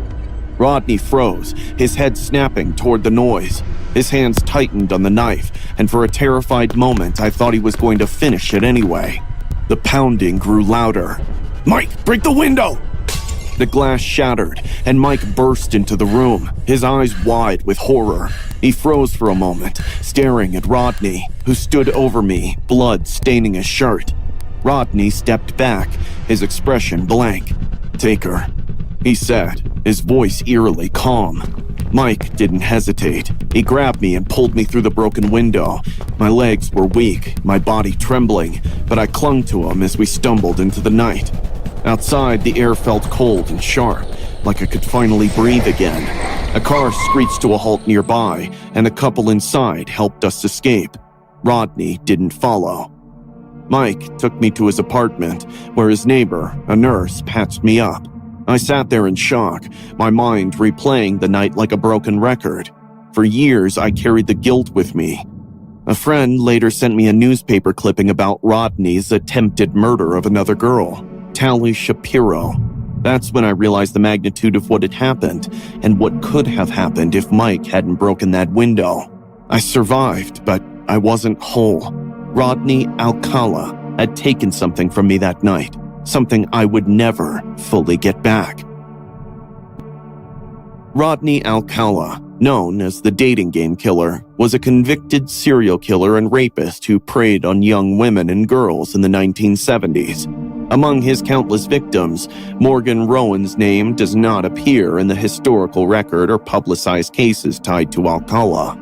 Alcala, a photographer, used his charm and photography offers to lure victims, often exploiting their dreams of modeling. He was later convicted of multiple murders, including those of Robin Samso and others, and linked to additional unsolved cases through DNA. Alcala's chilling crimes highlighted the dangers of manipulation, ultimately leading to his death sentence and imprisonment. I woke up to the rotten smell. That smell, it clung to everything. My skin, my clothes, even my hair. It was like the house was alive, breathing misery into every corner. My stomach growled, but I knew better than to ask for food. Asking meant punishment. I sat up in bed, or what you'd call a bed. It was more like a filthy mattress with springs poking through. Around me, my brothers and sisters were motionless, some still chained to their bed frames. Mom stormed into the room, cigarette in hand. Get up.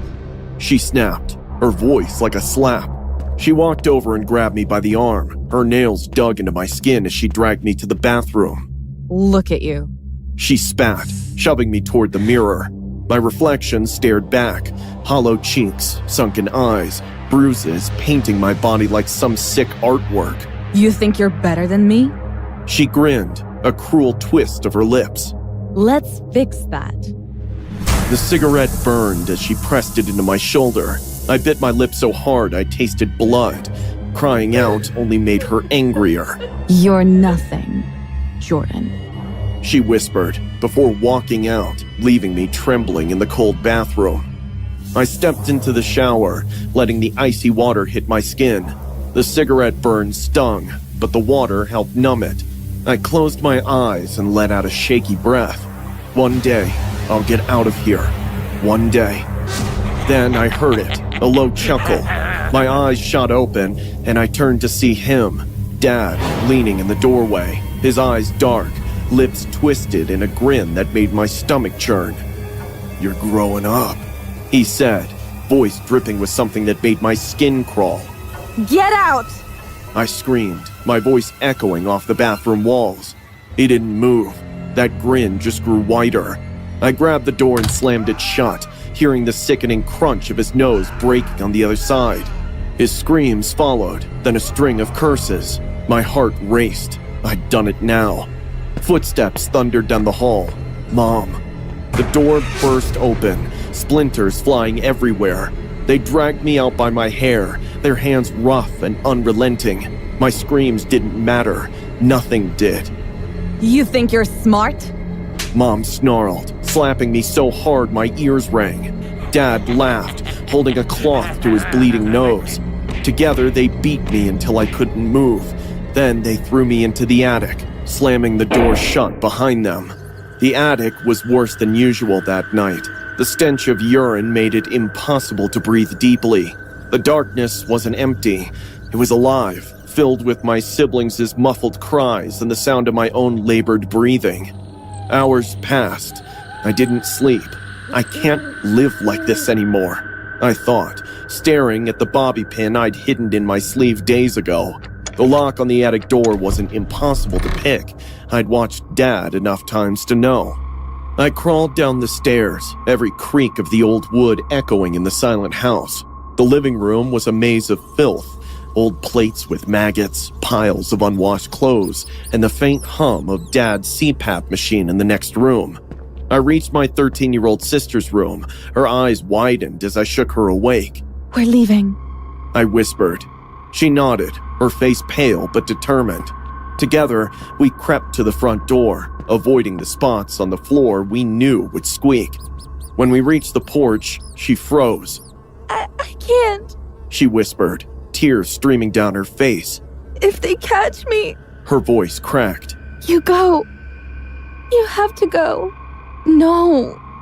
I begged, grabbing her arm, but she pulled away, stepping back into the darkness of the house. I turned and ran. The street was silent, the world outside feeling like a dream. My bare feet slapped against the pavement as I raced down the street, adrenaline numbing the sharp stones cutting into my skin. Every shadow felt like a monster, every gust of wind a whisper telling me to turn back. When I saw the flashing red and blue lights of the police car, I collapsed to my knees, sobbing. A cop stepped out, his face a mix of confusion and concern. Please, help us. The next hour was chaos. Half an hour later, sirens blared outside the house. I stood at the edge of the street, watching as the cops stormed in. The screams of my parents pierced the air. What are you doing? You can't do this! As I watched my parents being dragged away in handcuffs, a strange calm settled over me.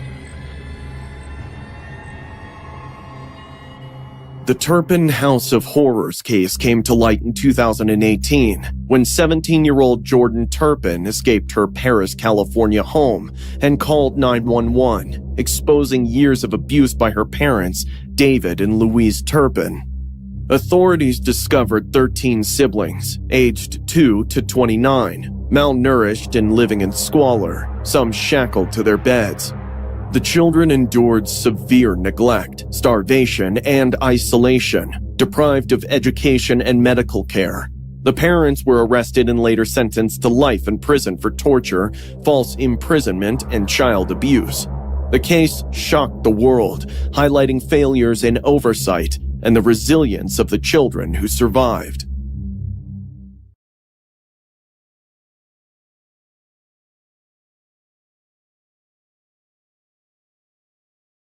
I never thought I'd be the kind of person to visit Disneyland alone. My little sister Emily always wanted to go there, but that day never came. A drunk driver took her life last December. She was only 9. I still remember the phone call, the sirens, the sterile smell of the hospital room. I didn't cry at first. I just stopped feeling altogether.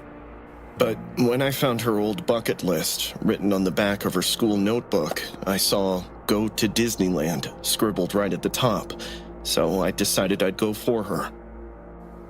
It was a sunny afternoon when I arrived, and everything looked exactly like how she'd imagined it. Music playing, kids laughing, balloons bobbing against the sky. I wandered aimlessly. Every smile I saw reminded me of what I'd lost. I sat near the fountain outside Fantasyland, eating a churro, murmuring to the wind, "It's all for you, Emily." I was drowning in my despair when noticed a man standing near the carousel. He was this tall, lanky dude with stringy hair. He was pretending to check his phone, but he wasn't looking at the screen. His eyes were locked on a little girl. She couldn't have been older than 8. She skipped around, laughing, while her parents pushed a stroller a few feet away. The man started following them, slowly, deliberately blending into the crowd. Every time the girl turned, he looked away, pretending to take photos or adjust his hat. A chill crawled up my spine. I told myself not to jump to conclusions.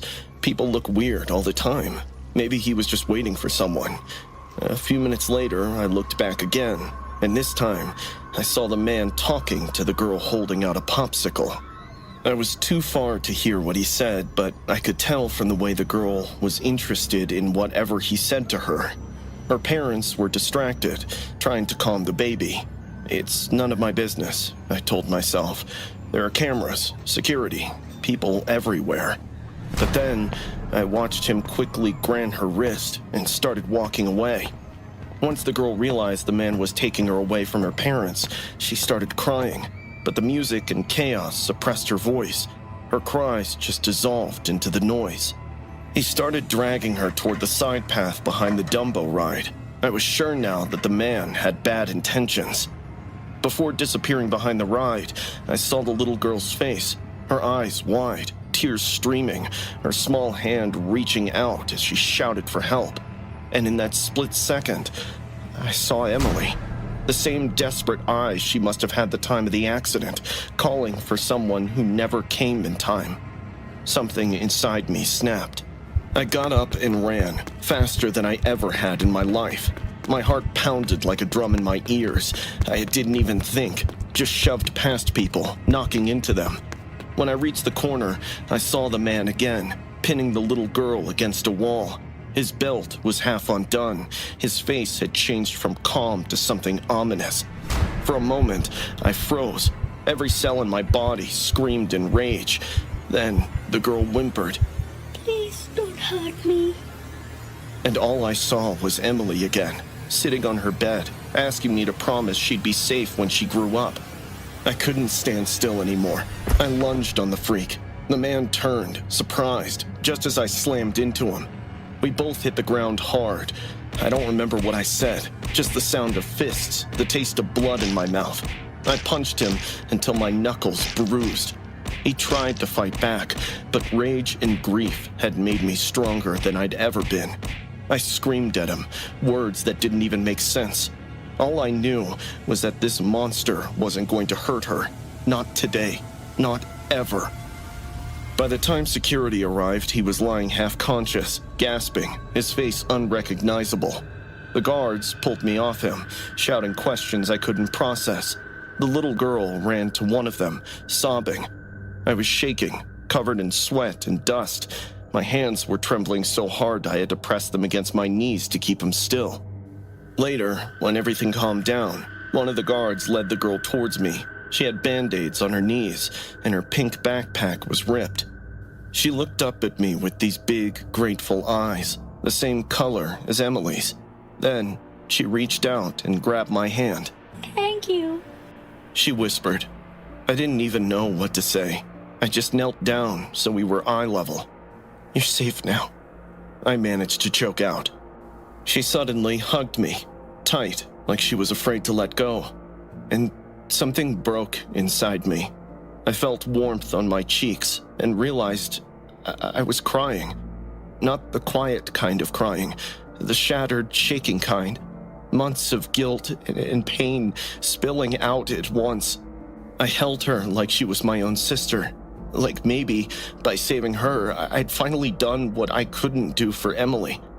When the police took the man away, one of the officers patted my shoulder. "You did good, son," he said, but I barely heard him, because in the distance, through the crowd and lights, I thought I saw something. A tiny figure standing near the carousel, wearing a white dress and Minnie Mouse ears. For a second, I saw Emily. She smiled at me, and then she was gone. I don't know if it was real or just my imagination, but I felt her there, in the laughter of the kids, in the breeze that carried the scent of cotton candy.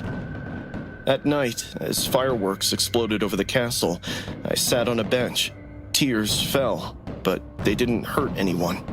Somewhere beyond the lights and stars, I knew she was smiling, proud that her big brother had finally found the courage to be her hero, even if it came a little too late.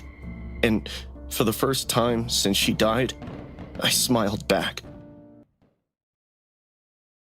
I've been doing nature photography for 8 years, and I've seen my fair share of weird shit in the woods, ranging from bears that nearly got my head, coyotes that chased me for miles, and once a mountain lion that was a centimeter away from making me his lunch.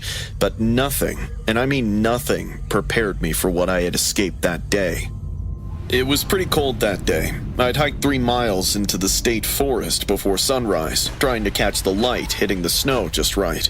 My editor wanted pristine winter wilderness shots for some outdoors magazine spread, so here I was, voluntarily freezing my ass off. I found a good spot overlooking the small clearing and set up my tripod. The sun was starting to come, washing everything in pink and gold. I was lining up my shot when I saw movement at the edge of the clearing. At first, I thought it was some animal, but when I squinted a bit, I realized it was a person. A woman, to be specific. She was crouched over something in the snow, draped in a tattered animal hide that reeked of blood and rot. Her hair hung down in these long, matted tangles with frost clinging to it, and she was barefoot. I was about to call out and ask if she needed help, but the words stuck in my throat when I saw she was crouched over a deer. The deer was dead. The poor thing's throat was torn wide, staining the snow beneath him crimson. The woman was bent over it, with her face buried in the wound, and she made these wet, sucking noises, like she was trying to drink it dry. My stomach dropped the moment she lifted her head, revealing a face smeared with blood and meat that ran down her neck. Her skin was pale as a corpse, and where her eyes should have been, there were just these glistening red hollow sockets, like something had eaten them out. I watched in horror as she reached into her dress and pulled out these little carved bones strung together on a long braid that looked like it had been ripped straight from a woman's head. She laid them out in the snow around the deer in a particular pattern, wobbling around in a way that made my skin crawl. Once done, she started chanting in a deep, guttural, rasping sound that was nowhere near human. The words sounded foreign, like ancient hymns. She dipped her fingers in the blood and started drawing symbols in the snow, spirals and lines and shapes hurt to look at. Her chanting got louder by the minute until it bounced through the trees. I should have run, gotten the hell out the second I saw her, but I realized I didn't want to get away from her. The more she chanted, the stronger the pull became, until resisting became impossible. I took a step forward, and a twig snapped under my foot. Her head immediately turned to me. Even from 30 feet away, her eyes locked onto mine, and her mouth stretched into a grin far too wide for her face. For a heartbeat, we just stared. Then, she let out a guttural, animalistic scream that shattered whatever trance I'd been under. In 2 seconds, she was on all fours and crawling towards me like a jungle cat. I blinked, grabbed my camera, and bolted, crashing through the trees as fast as I could. Behind me, I could hear her scrambling and the sickening scrape of hands and feet on snow. Every time I risked a glance back, she was closer, moving through the snow faster than any human should be able to move. Branches whipped my face as I tore through the trees. Still, I ran blindly. Suddenly, I tripped over a hidden root and went rolling through the snow. The camera flew out of my palms, but it was the last thing on my mind. She was leaping from branch to branch now, swinging like some insane animal, landing with a sickening thud right where I had been seconds before. I kept rolling down the slope. Snow filled my mouth and eyes. My lungs burned from the cold. My head spun so bad I thought I'd never breathe again. Then, somehow, the momentum threw me onto the main trail, right as two hikers appeared. They were a couple, bundled in coats, walking sticks in hand. When they saw me, their eyes widened in concern. Oh my God! Are you okay? The woman asked, helping me to my feet. I spun around and pointed at the woods behind me. There was... She was... Blood was running down my face from where the branches had cut me, and I was shaking like a dried leaf. Oh, we should call someone, the woman said, pulling out her phone. I looked back at the woods again, and immediately saw a pale silhouette standing motionless between two pine trees, maybe 50 yards in. She was watching me, with that grin still stretched across her blood-stained face. Then, she turned and disappeared into the shadows. I told the hikers that I'm fine. I didn't want to make it a big deal because I was unsure of my mind. I left my camera, my tripod, my gear bag, basically everything. I walked straight to my car and drove home. I thought that was the end of it, but 2 days ago I saw a strange case in the news. The discovery of a college student's body occurred in the same area where I met the hikers down the slope. The cop had said he was on a solo camping trip. He had many bruises and disturbing biting marks on his legs and arms. It seemed like some wild animal killing, but strangely, the teeth marks on his body came out human in the autopsy report. The police suggested that a deranged person has taken shelter in those woods. Maybe that person even has taste for human meat, because authorities are clueless that what kind of a person bites off the tongue of a 19-year-old. I thought of calling the cops and sharing what I saw that day, but I'm afraid they won't believe me and will start suspecting me. What should I do? Still pissing your pants over Granny's spooky bedtime tales? June asked as we walked through the entrance gates.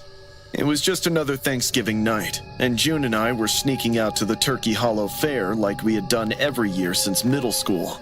The fair was lit up with orange and yellow lights, fake autumn leaves, and the smell of fried dough mixing with the cold November air.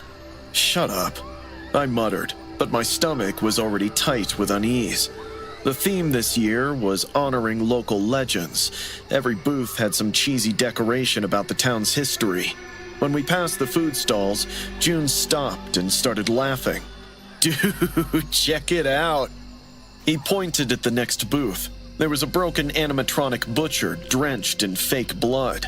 He had a cleaver hung overhead, jerking back and forth with a painted smile fixed on its face. June laughed, but I couldn't. My grandmother's voice was in my head, reciting the same story she told me every Thanksgiving since I was 8. Back in the day, there was a village butcher named Old Ben.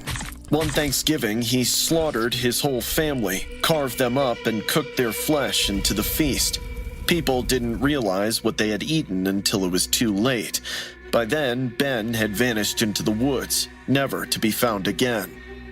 June grabbed a stick of turkey jerky from the booth. Want some of Old Ben's special recipe? You're disgusting. We wandered around for another hour, hitting the rides and wasting money on rigged carnival games. By midnight, most families had cleared out, except for the teenagers and drunk adults stumbling. Want to check out the woods? What? Why? Come on, don't be boring. I want to see if Old Ben's actually out there. The woods started about 50 yards past the last booth. The fair lights didn't reach that far. The second we crossed the tree line, it felt like stepping into a cave. This is stupid, I grumbled, letting my phone's flashlight punch through the darkness. Let's head back. Just a little further, June said. All I could hear were the crickets, dry leaves, and our boots crunching on twigs. As we rounded the oak tree, a whistling crept into the ears. It was faint, off-key, and sounded like a ghost was trying to recall a forgotten lullaby. Heard that? I whispered. June stopped, scanning the trees. We waited for a couple of seconds, waiting for something to happen. When it didn't, we resumed walking. We'd barely taken a couple of steps when the whistling resumed, getting louder by the minute. Dude, that's enough. Let's head back. I gulped. June agreed. We turned around and nearly shit our pants. A man was standing beside the thickest oak tree about 20 feet ahead. His face was unnaturally pale, almost gray in the moonlight. His clothes were dark and soaked with fresh blood that was dripping on the ground. His right hand clutched a butcher's knife, and on his left, he dragged a human leg, severed clean at the thigh, still slick with blood. Flesh showed where the skin had torn and mingled with the dirt, leaving a dark, wet trail behind him. The moment his eyes met ours, we screamed and bolted, never once looking over my shoulder, even though I couldn't see anything ahead. My phone was lost somewhere, and I kept crashing through branches, tripping over roots. The woods seemed endless. Trees loomed out of nowhere, brambles tearing at our clothes and skin. I could hear his quick footsteps behind. He was still whistling, getting closer. That horrible dragging sound never stopped, mixing with the whistling. This way! June grabbed my arm and pulled me left. We burst through a bush and found ourselves on a narrow path I didn't recognize. I glanced back, and he was right there, maybe 15 feet behind us. His face was clearer now in patches of moonlight. His skin was pulled too tight over his skull. Eyes were bulging like they would jump out of his sockets. Run! June screamed. My lungs were on fire, and my legs felt like they were about to give out. June was faster, pulling ahead. For a horrible second, I thought he was going to leave me. I turned back and saw the man had dropped a leg on the ground. Oh no, he was going to run now. I pushed harder than I'd ever pushed in my life. Branches whipped across my face. My ankle rolled on a root, but somehow I stayed upright. I could hear him breathing right behind me and could smell copper mixed with something rotten. There! June pointed ahead. We were close to the fairgrounds. As we kept running, impossibly strong fingers grabbed the back of my jacket, yanking me backward. I twisted out of the jacket, heard it rip, and threw myself forward. Adrenaline pumped in my veins as I burst out of the tree line into the fair's back lot. People were still around. Carnies broke down booths, and a few stragglers were headed to their cars. I turned around, gasping, expecting to see him emerge from the woods. But he didn't. Did you see? June was doubled over, hands on his knees, face white as paper. He almost got me. We stood there for a long while, staring at the tree line. Several carnies walked past without even glancing our way. My jacket was gone. My arms were covered in scratches. June's shirt was torn, and he had a cut above his eye bleeding down his face. We need to call the cops, I said. Tell him what? And we saw old Ben in the woods with a human leg? We ended up calling the cops, but they didn't take us seriously. Said we were drunk, making up stories. Told us to stop wasting their time and go home. But we know what we saw and survived. Old Ben isn't a legend. He's out there in those woods, waiting for his next victim. The storm hit around midnight, making the McDonald's sign flicker and the windows rattle. I was working drive-thru, which meant wearing that stupid headset and pretending to be cheerful. Night shifts usually weren't that dead, but the storm had scared everyone off. I was wiping down the drink station when the headset beeped. Welcome to McDonald's. What can I get for you? Static crackled through the line before a male voice came through, sounding like someone was calling from a pool bottom. Medium fries, vanilla shake. All right, pull around to the first window. I glanced at the drive-through camera monitor, but couldn't spot a car or a headlight. It was just the empty lot and the speaker box getting hammered by the downpour. Sir? Are you still there? I waited about 30 seconds, then pressed the button again. Sir, if you're having trouble with your car... The headset beeped. Medium fries, vanilla shake. He repeated. I checked the camera again, but still couldn't spot him. Sarah? I called my manager. The drive-through camera's acting weird. Someone keeps ordering, but I can't see him. Sarah came over and squinted at the monitor. Probably storm interference. Go check on them. I grabbed an umbrella and pushed through the side door. The rain soaked me immediately. Outside, the parking lot was empty, except for our 2 cars. I walked around to the drive-through lane. Suddenly, I spotted tire marks. They looked fresh, cutting through the puddles and leading from the speaker box toward the back of the lot. But they didn't curve toward the pickup window like they should have. Instead, they went straight back, past the dumpsters, all the way to the woods behind the store. Like the car had driven straight into the darkness and vanished. I paused for a second, but couldn't help to ignore the marks. I followed them deeper into the woods.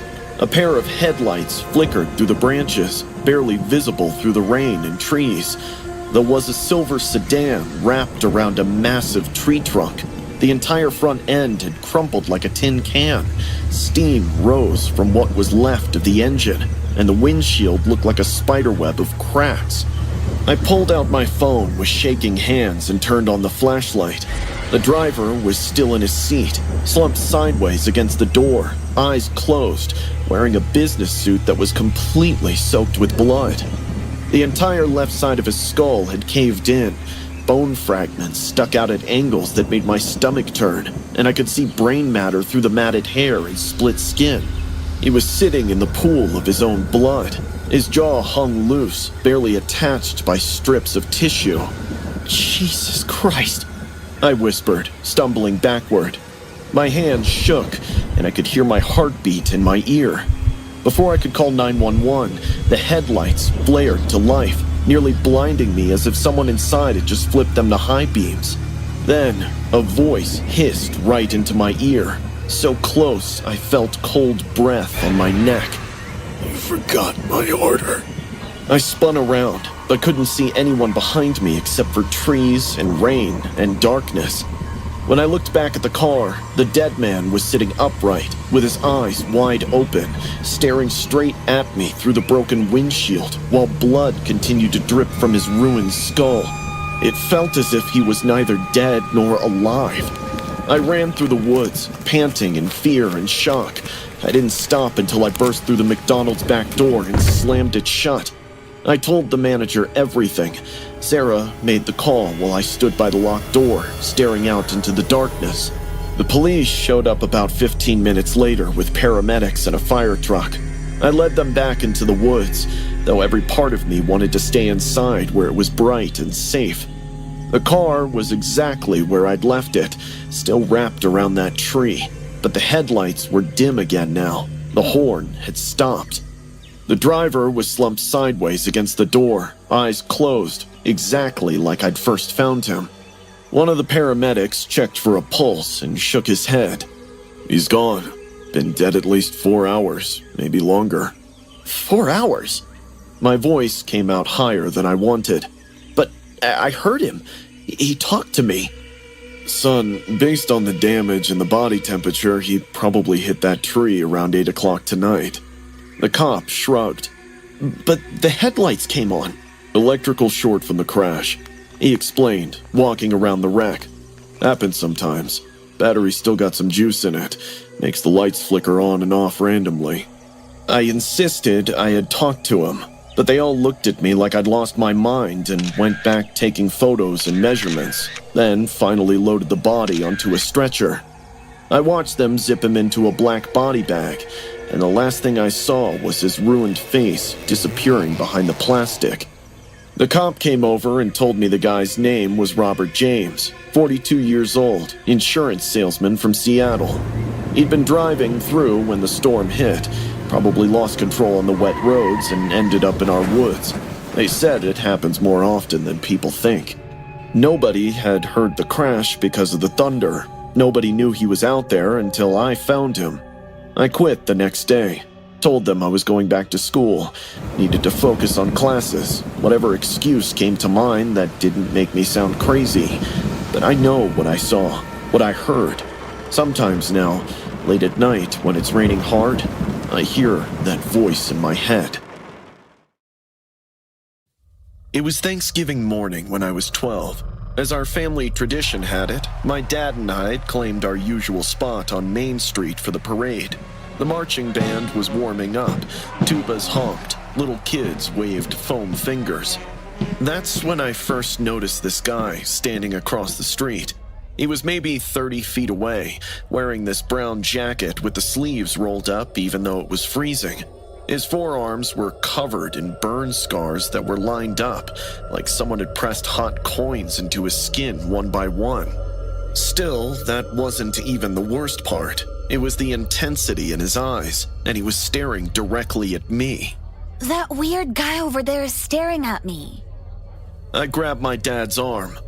Dad looked up from his phone. What guy? I pointed across the street, but he had vanished into the crowd. He was right there. Dad shrugged.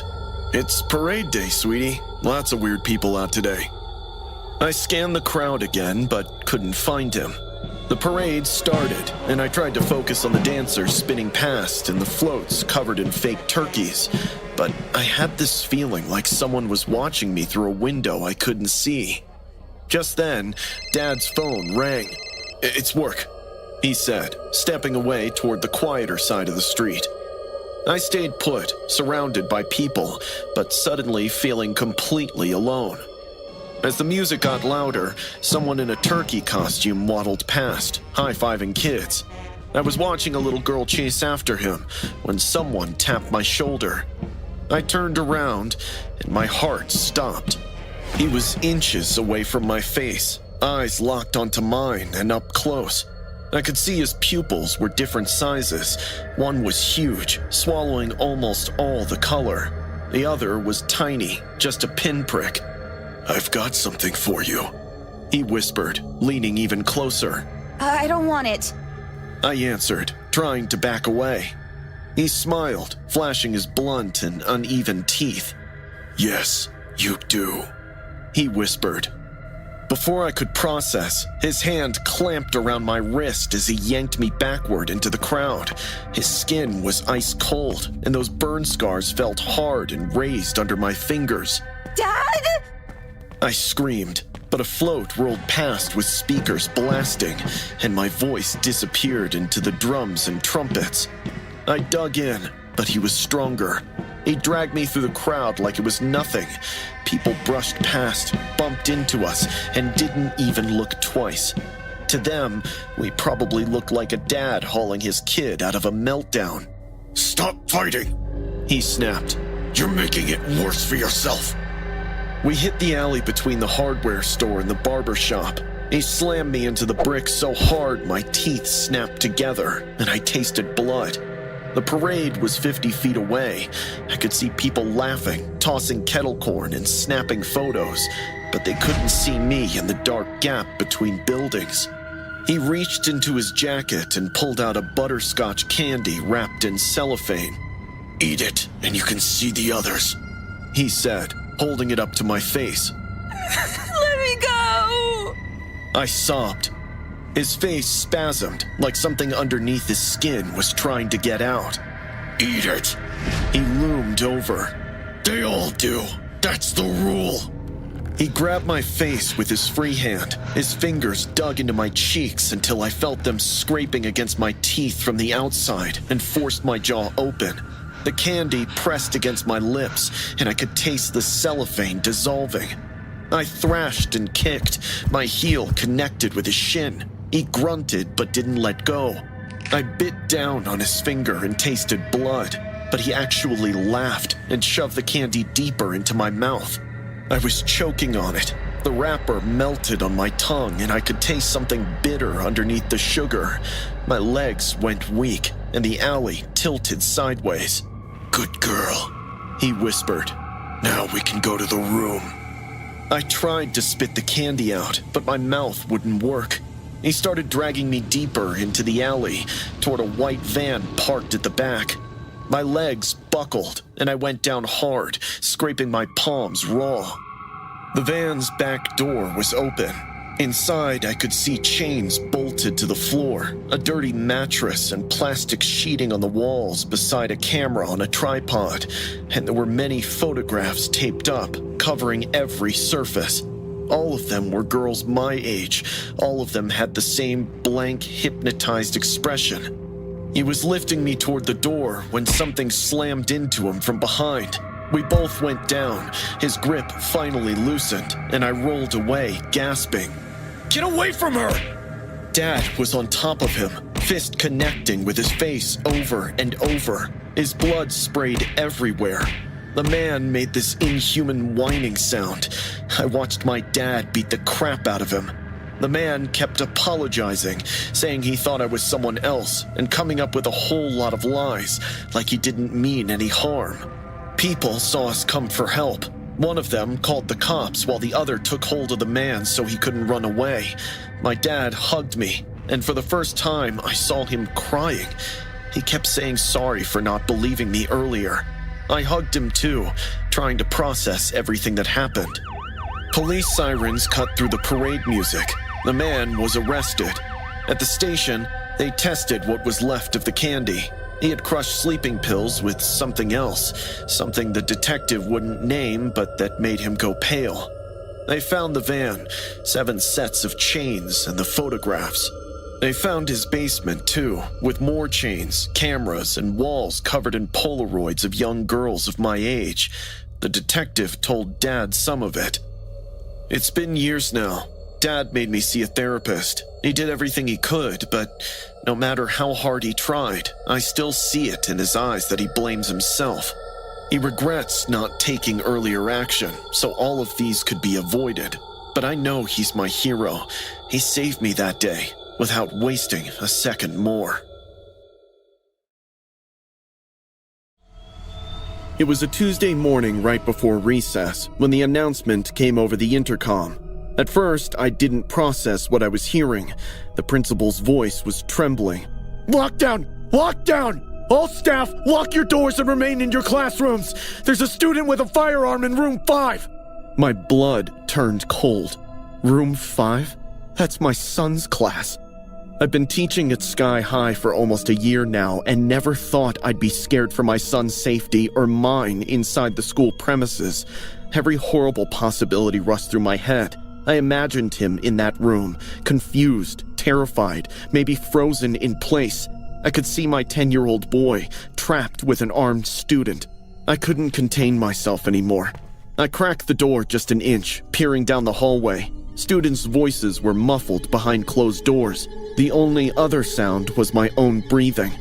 I knew what I was about to do was against every safety rule we'd ever been taught, but he was my son. I told one student to lock up after me so they stay safe and quietly slipped into the hall. Room 5's door was at the far end. My shoes barely touched the ground as I moved, ducking low, my hand clenched around the key ring. Suddenly, I heard an angry warning coming from room 5. "I'll pull this trigger if anyone dared to move! I'm not afraid, I swear!" My chest tightened. I reached the door and peeked through the narrow glass strip. My son, Matthew, was sitting against the far wall, tears streaking his cheeks. In the center of the room stood a taller student, holding a small black handgun. His arm trembled, but his finger was too close to the trigger. I didn't think. I just unlocked the door and stepped in. Hey, you don't have to do this. The boy turned his head at me so fast that I almost heard a crack from his neck. His eyes widened with red veins popping out. He pointed the gun at me. "Get out!" I looked at Matthew and tried to calm him down. Mama's here, Maddie. Everything's gonna be all right. "Are you deaf? I told you to leave!" I kept talking to the boy, trying my best to reason with him without intimidating him. He flinched, the gun wavering between me and the group of students huddled near the back. I kept moving, slow and deliberate, until I was close enough to put myself between him and my son. Just give me the gun, okay?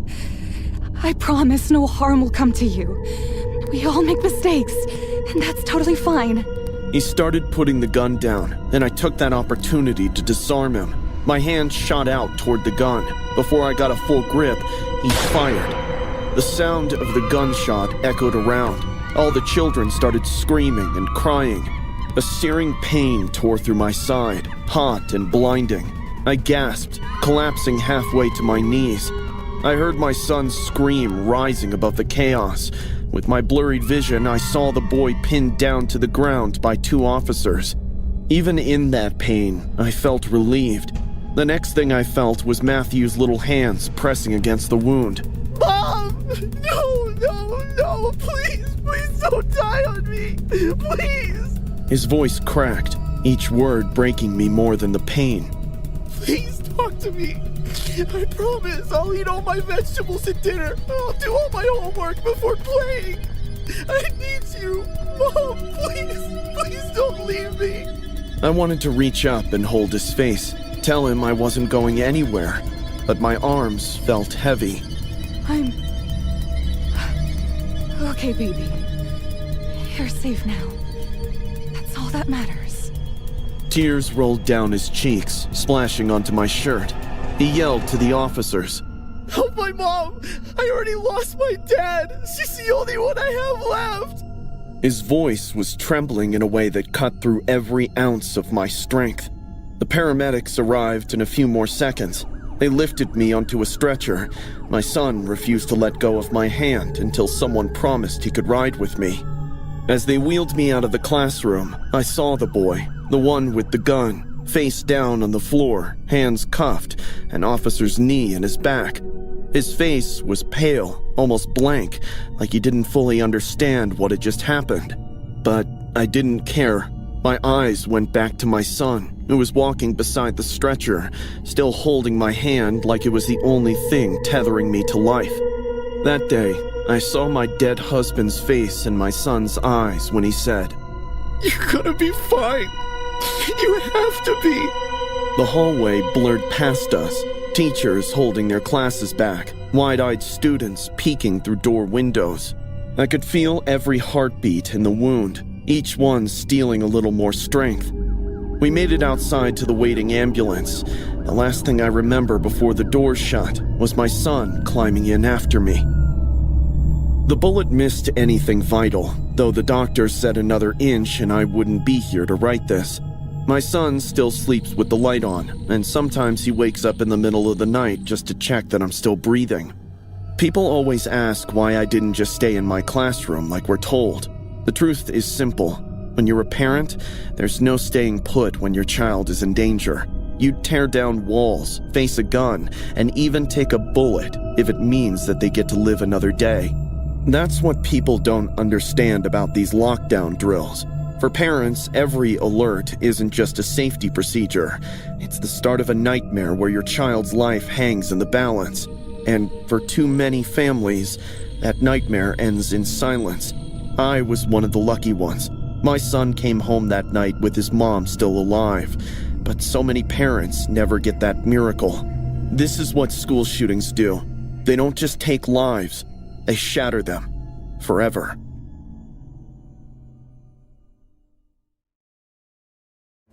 Leslie and I went to Disneyland for casual fun. We rode Space Mountain 3 times in a row, ate our weight in churros, and laughed until our faces hurt. It was the first time I'd seen Leslie laugh so much for so long. It felt good seeing her laugh. Our day was going great until we spotted this weird man outside Sleeping Beauty's castle. He was dressed as Judge Claude Frollo from The Hunchback of Notre Dame. The costume was perfect, down to the layered robe, the heavy hat, and even the little details embroidered on his sleeves. But what struck me most wasn't the costume, it was his creepy expressions. He continuously licked his lips. His eyes looked hollow and sunken, like he hadn't slept in weeks. and every few seconds he smiled at random girls for no reason. Leslie and I were walking past him when he spoke to her. You should be careful. Beauty is a dangerous gift, especially when wicked men desire it. I laughed. Man, that's creepy as hell, but I have to say, solid impression. Leslie laughed too, nervously, but the guy didn't blink, just watched her for a beat too long before turning and disappearing into the crowd. I didn't think much of it then, just another hardcore Disney cosplayer. But with time passing, we kept seeing him. At first, I thought it was just coincidence. He was standing near the entrance to the haunted mansion when we got in line, then again at Pirates of the Caribbean a few rows back. I pointed him out jokingly. Your biggest fan's still following us? Leslie didn't laugh this time. She just looked over her shoulder and said, What a creep. And she was right. He wasn't looking around or checking his phone or doing anything normal. He was watching her. Even when we changed areas of the park, he somehow reappeared, always a few paces away. Let's just go to another section, I said, trying to sound calm. Maybe he's just weird, not dangerous. After the Splash Mountain ride, Leslie wanted to change. Her shirt was soaked.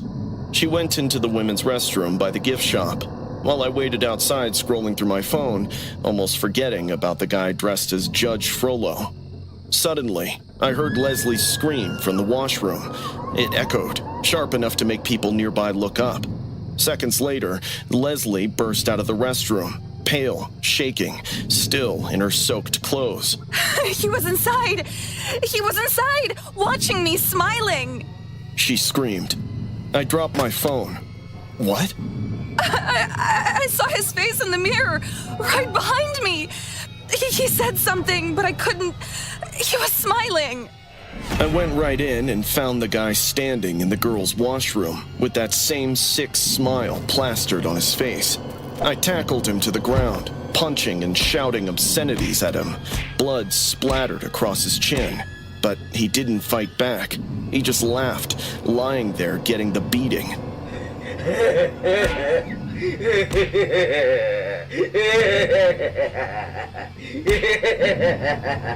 It wasn't a normal laugh. It was deep and guttural, like the sound of a church organ vibrating under the earth. The more I hit him, the louder he laughed. People were screaming now, security rushing over, trying to pull me away. I remember one guard yelling at me to stop saying the man's bleeding, but the man felt no pain. He was smiling through the blood, his teeth red, his voice steady even as they dragged him outside. He looked at Leslie, not me, and said, You can't hide your beauty, my dear, not from eyes that see through skin. And then he laughed again as they pulled him away.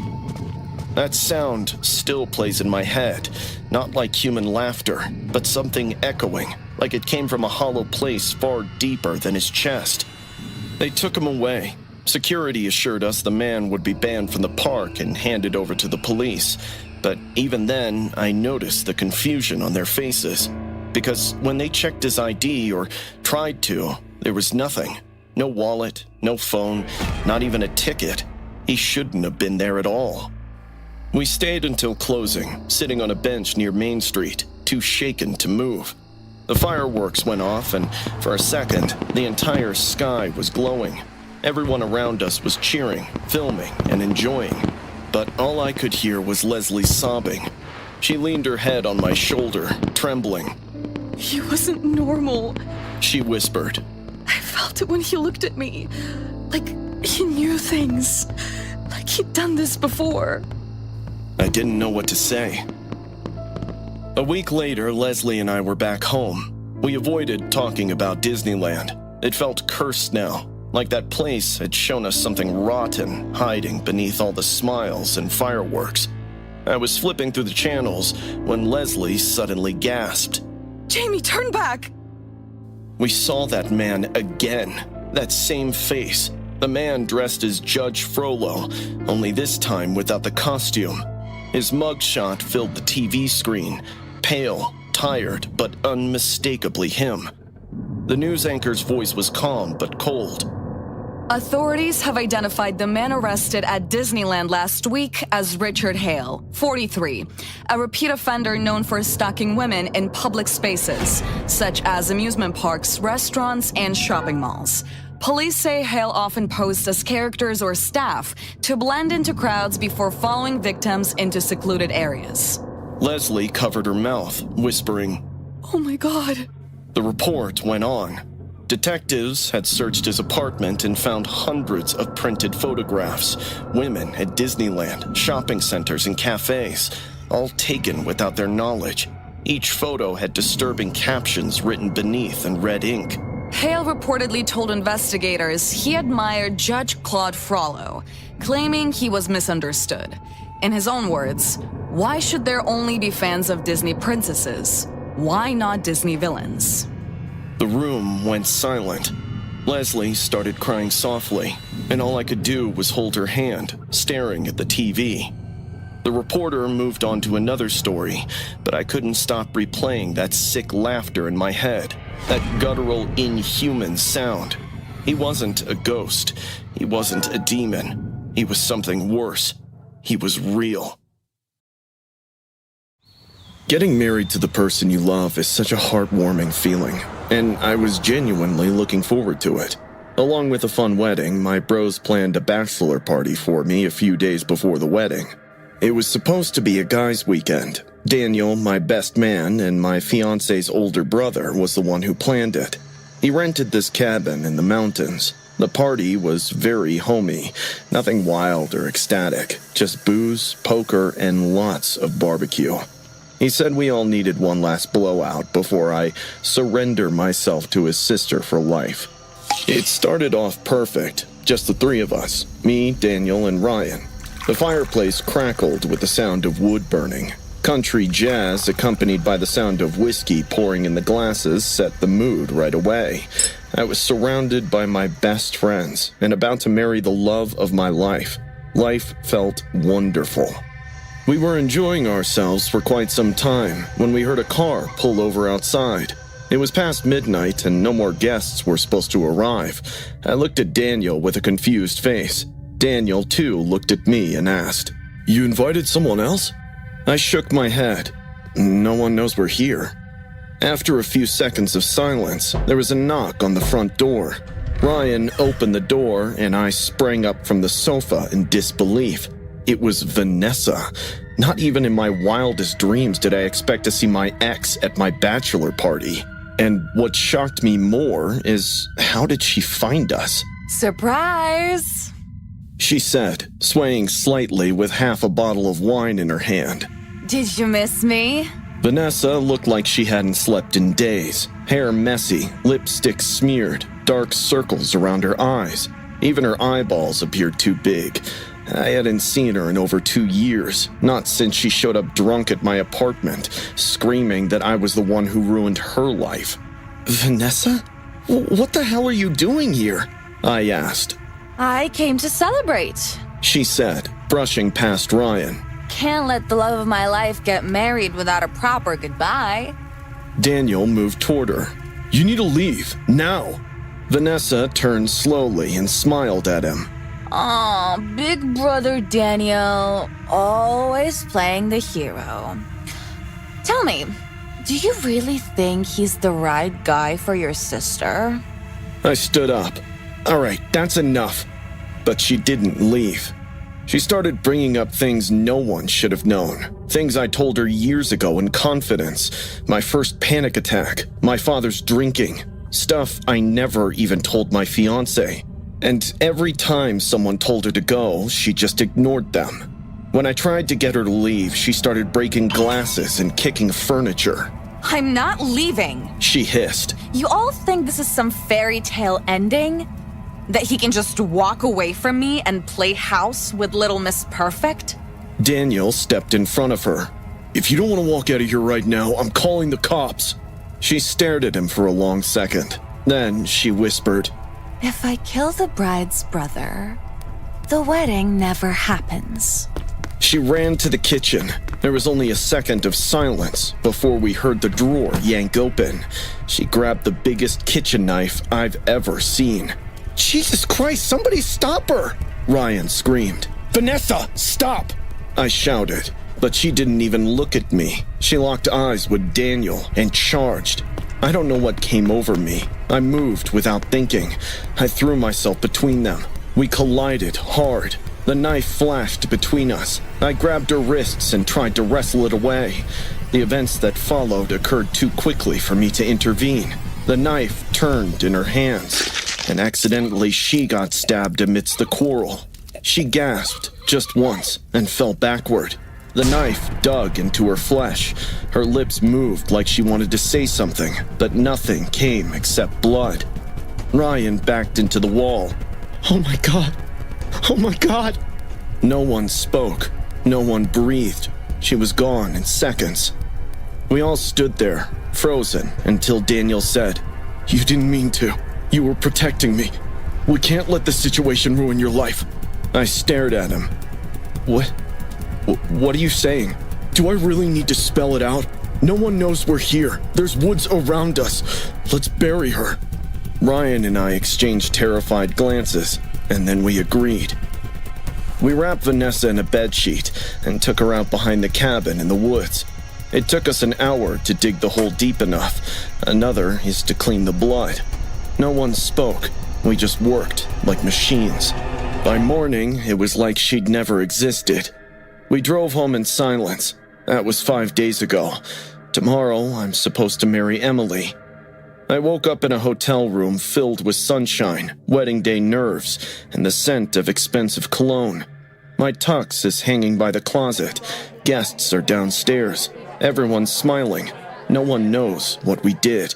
Until I found the envelope. It was slipped under the door. It had no name or address. I opened it.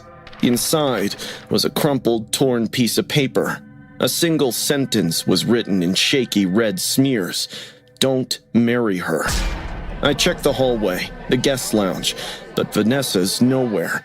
I called Daniel. He said someone's pranking me into sleep on it, but I can't. It's not the words that are keeping me awake. It's not even the handwriting. It's the stain. I know blood when I see it. I saw enough of it to soak into the cabin floor. And the handwriting? It looks like hers. I don't know what to think. I don't believe in ghosts. I don't. But that note, it felt cold in my hands. Too cold. I kept looking at it. 3 words. Don't marry her. What does it mean? That something worse is coming? Or that I'm marrying the wrong girl?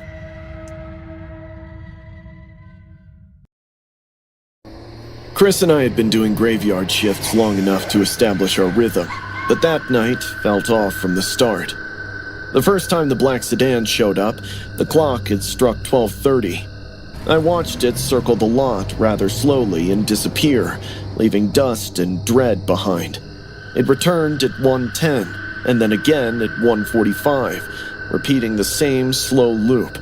I tried peeping inside, but the windows were too dark. When I told Chris about it, he shrugged and said, "Maybe they were lost. It is a highway, Maya." We went back to work, but I couldn't shake off the unease that something bad was about to happen. And it did, at around 2 a.m. I was scrubbing the counter when I heard car doors slam. I looked up to find 2 guys in black hoodies approaching us. Something about the way they moved made my heart clench. Before I could alert Chris, they kicked the door open. "Make a sound and it'll be your last," one of them shouted, pulling out the weapon from under his hoodie. It was a crowbar, gripped like he'd used it before. His friend pulled out a hunting knife. "Register, now!" he snapped, making me jump. I tried to open the register, but my hands wouldn't stop shaking. Chris came out of the kitchen and immediately paled. "Easy," he said, putting his hands up. "Just take whatever you want." The knife guy jumped over the counter and shoved me aside. I stumbled and landed at Chris's feet, while the robber took the cash and growled as if disappointed. $343? Where's the rest? He demanded, eyes darting all around. Tell me or I start cutting. That's all we've got. Please, we don't. I choked. He retorted with a smack across the face so hard it made my ear ring.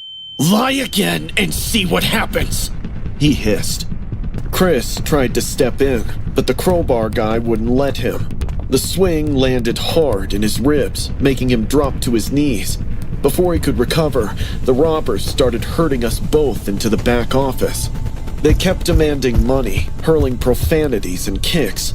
When they still couldn't find anything, the guy with the knife snapped. But before he could reach out to me, Chris pulled me up and shoved me back into the walk-in freezer. He slammed the door before I could react. Chris! I threw myself against the door, but it wouldn't budge. Through the small window in the steel, I watched everything fall apart. Chris was already bleeding from the ribs, yet he positioned himself between the robbers and the freezer. He kept shouting at them to back off, to leave us alone. They didn't listen. The crowbar guy kicked him in the face, making his nose just explode. Still, he wouldn't release his grip. I don't remember ever feeling so helpless and scared before. When they finally kicked Chris hard enough in the temple, his hands went slack, and I froze. I stared in horror as the knife guy pulled free and started toward the freezer. Chris launched himself off the floor and tackled him down right in front of my window. He was on top, trying to pin the guy, blood all over his face and dripping onto the man beneath him. That's when the crowbar guy brought it down on the back of Chris's head. My best friend went limp. The knife guy shoved him off, allowed him to roll onto his back before he drove the blade into the stomach. The scream tore through the room. It was wet and broken and full of pain. The guy pulled the knife out and stabbed him again. Chris's body jerked, and he made this choking noise. The third time the blade went in, Chris didn't make any sound at all. His hand just reached up, as if he was trying to hold on to something. Blood was spreading across the floor so fast I couldn't process it. The two guys realized what they'd done and bolted in panic. Chris was lying on his back. His arms were spread out, and there were 3 holes in his torso. Blood was pumping out with every heartbeat. His mouth kept opening and closing, but only more blood came out. He was trying to breathe, but couldn't get air. He turned his head toward the freezer. His hands started moving across the floor, and it left a trail of blood as it went. He pressed his palm flat against the door, right where mine was on the other side. 6 inches of steel between us, and I couldn't reach him. I watched his lips move. I couldn't hear him through the door, but I knew what he was saying. Safe. Then, his hands started sliding down slowly. It left a long red streak on the white door. His eyes were still open, still pointed in my direction, but he wasn't seeing anything anymore. What I remember most is the cold, how it crept into my bones and stayed there, how I screamed until my voice was completely gone, how Chris's blood looked almost black under the bright lights instead of red like it should have been. I don't remember who found us or called the police, but I do remember how hard I begged the paramedics to save my friend. They tried for 18 minutes, but 3 stab wounds and massive internal bleeding weren't something they could undo. Eventually, Chris lost the fight. Police caught the punks 6 hours later at a motel 2 towns over. They still had the knife and $347 in cash. That was the price of my best friend's life. It's been 9 months, and I'm still not over it. I don't think I'll ever be. Sometimes, late at night, I feel that freezer cold again. I see Chris's hands sliding down the door, leaving that red streak behind. I still get the chills when I think about that day. It was supposed to be magical, a perfect Saturday trip to Disneyland for my daughter, Macy. She'd been talking about it for months. She was 9, and at that age, everything still feels big and possible. She'd saved her allowance to buy a pair of Minnie Mouse ears.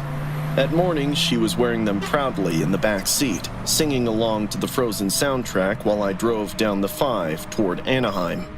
It was early, maybe a little after 7.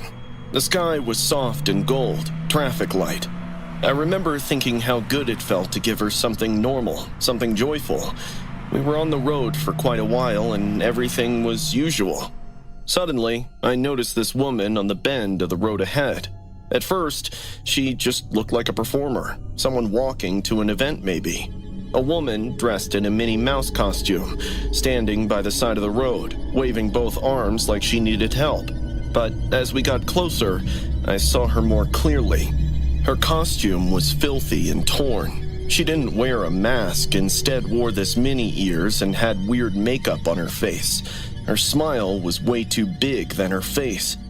I slowed a little. Macy pointed through the glass. Mom, Minnie's lost. The woman stepped closer, dragging one foot slightly, a red polka dot dress stained with mud. Her voice came out flat when I rolled down the window an inch. Going to Disneyland? She said. Can you take me? I forced a small smile.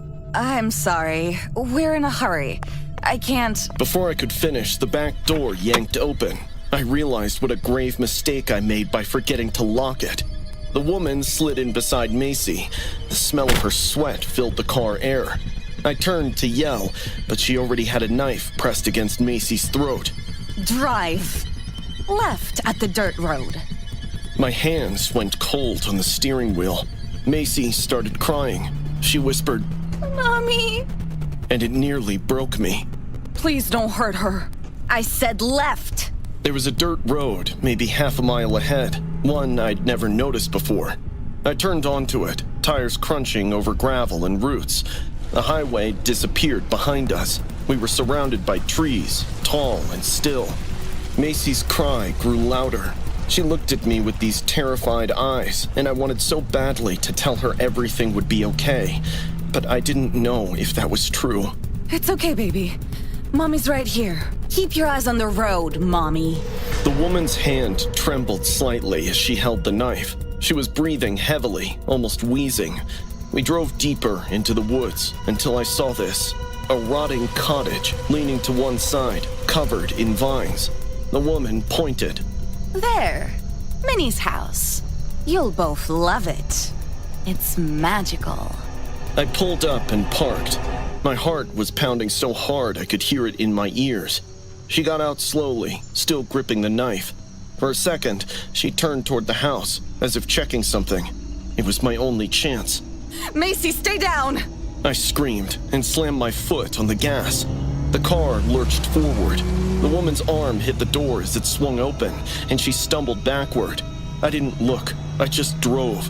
She started hurling rocks at my car. One smashed the rear window. Macy screamed in fear, but I kept my calm. I had to. I just kept driving. My hands were shaking so hard I could barely keep the car straight. We hit the main road again, tires screeching, and I didn't stop until I saw the other cars, real people around us. I pulled over near a gas station, jumped out, and ran to the back seat. Macy was curled up, crying hysterically, with glass in her hair, but thankfully not hurt. I grabbed her and just held her. She was trembling, gasping for air between sobs. Mommy, I don't like Minnie anymore.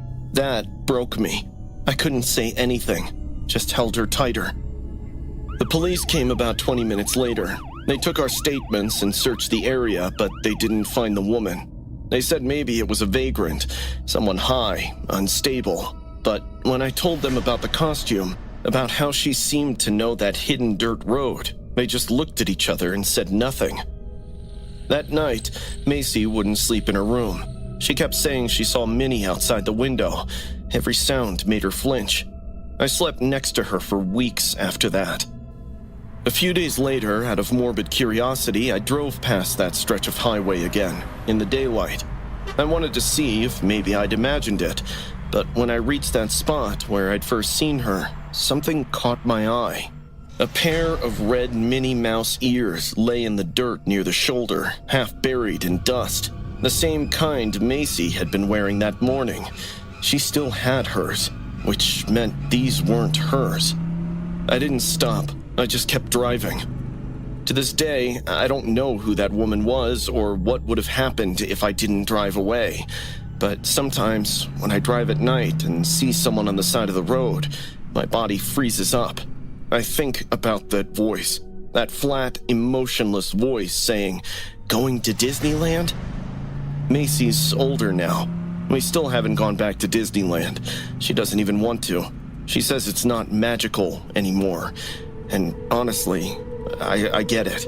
Because for me, that stretch of highway, that one lined with bright billboards and palm trees, will never feel like the road to Disneyland again. It feels like the road we almost died on. It was supposed to be a quiet weekend away. Just us, no phones, no stress. Only snow, mountains, and silence. By the time we finally pulled up, dusk had already settled in. The cabin stood at the edge of a dense pine forest, surrounded by snow that swallowed sound. Mr. Harlow, the caretaker, was waiting on the porch. He looked like he'd been sitting there for a long time, hunched in a wooden armchair, thick coat buttoned to his throat. His face was leathery and pale, his gray hair slicked back. "Evening," he muttered. His voice had that flat, emotionless tone people get after too many winters alone. He didn't shake hands, just nodded toward the door. "Keys are inside. Heat's on. Pipes can be fussy, but you'll manage." Then he motioned for Mark to follow him inside to show how the heater worked. I lingered on the porch, breathing in the cold air and staring out at the tree line. As I was soaking in the view, I saw this young boy, maybe 10 years old, standing about 50 feet away in the snow. He wasn't moving, just standing there, staring directly at the cabin, at me. His hair was messy and too long, and even from that distance, I could tell his face looked pale. I gave a small wave. After a moment, he lifted one hand and waved back. I was thinking of walking towards him when Mr. Harlow's voice exploded behind me. "Hey, you! Get lost!" I flinched. The boy turned and ran, his feet kicking up snow as he disappeared between the trees. I spun around, startled. Harlow's eyes followed the boy's path into the woods, his jaw tightening. "That kid's a thief.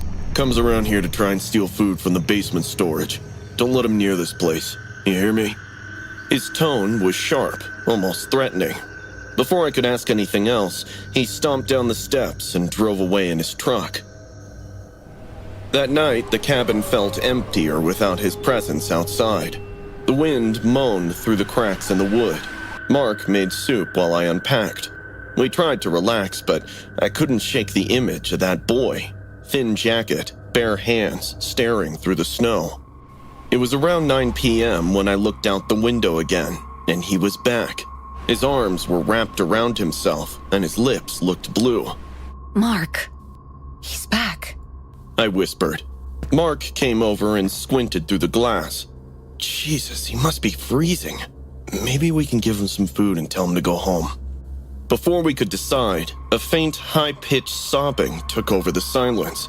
Strangely, it sounded around the house, moving, circling, echoing through the walls, like a child crying softly, sometimes close, sometimes distant. We both froze. Then, as suddenly as it started, the crying stopped. Mark took the flashlight and ventured out to look for answers. After 5 minutes, I heard Mark calling out my name loudly. I bolted for the basement as his voice came from there. When I reached it, Mark was already half inside, and huddled near a stack of crates was that boy. He looked terrified. Dirt streaked his face, and his clothes were soaked from snow. In his trembling hands, he held a half-eaten loaf of bread from one of the pantry boxes. Mark lowered his voice. Hey, it's okay. We're not mad. Are you hungry?" The boy didn't answer. His eyes darted to the door, like he was expecting someone to come bursting in. It's all right, I said softly, stepping closer. His lip quivered. Tears filled his eyes. Then, in a trembling voice, he whispered, "Are you going to tell Mr. Harlow I came here?" Before we could reply, he crawled forward and grabbed Mark's leg, sobbing. "Please don't tell him," he begged, his voice cracking. "Please, if you tell, he'll never let my sister out." I froze.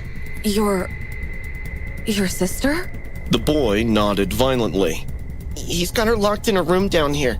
She's been there for days. He said she stole from him.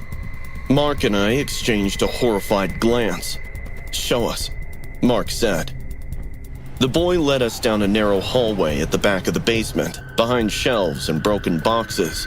There was a small space in the corner. I could smell dampness, rot, and urine right away. Inside, we found this little girl, maybe 7 years old, curled on the floor in a filthy blanket. Her skin was pale and bruised, lips cracked, eyes half open. She looked too weak to even lift her head. Oh my god! I gasped, kneeling beside her. Her skin was ice cold. She hasn't eaten. The boy whispered, crying. He brings food sometimes, but he didn't come for 2 days.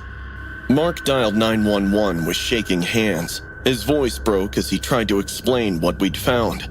We wrapped the girl in coats and blankets and stayed by her until headlights finally cut through the trees. Mr. Harlow was arrested that night at his house down the valley. According to the reports, the boy and girl lived in a hut in the woods.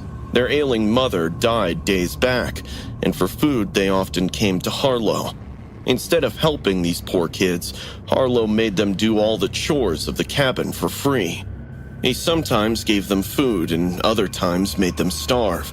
When one night they couldn't tolerate the hunger anymore, the little girl snuck in to get some bread when Harlow locked her in that basement. It puts me in a rage to think a human can be this cruel to children. We went to visit the kids in the hospital. The little girl smiled so big the moment she saw me. The boy hugged my husband and started crying. It's been only a year since we got married and we had no plans to have kids soon. But seeing these two, we could barely turn our back at them. Tomorrow, we are filing for adoption. I'm not letting this kid beg for food or love for the rest of their lives. And for people like Harlow, I hope he rots in jail.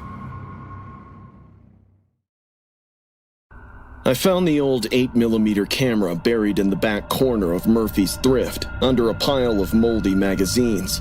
The price tag read $20. It had a film reel was tucked inside it with a piece of masking tape across it. "Do not watch," it read. As an aspiring filmmaker, I couldn't resist the temptation of forbidden footage. The old guy at the register barely looked up when I bought it. Back in my apartment, I set up my small darkroom. I'd been developing films since high school, so the process was routine. Load the reel, mix the chemicals, and wait for the magic to unfold. When it was ready, I projected the footage on my bedroom wall. Initially, it was innocent stuff. Some Halloween night back in the early 90s, based on the quality and the costumes. A father was filming his 2 kids dressed as a vampire and a witch, probably 8 and 10 years old. The mother was handing out candy to trick-or-treaters at the front door. But after the last trick-or-treater left, something shifted. The kids disappeared from the frame, while the mother closed the door and locked it with 3 different deadbolts. "Are we ready?" The father hooted. Yeah!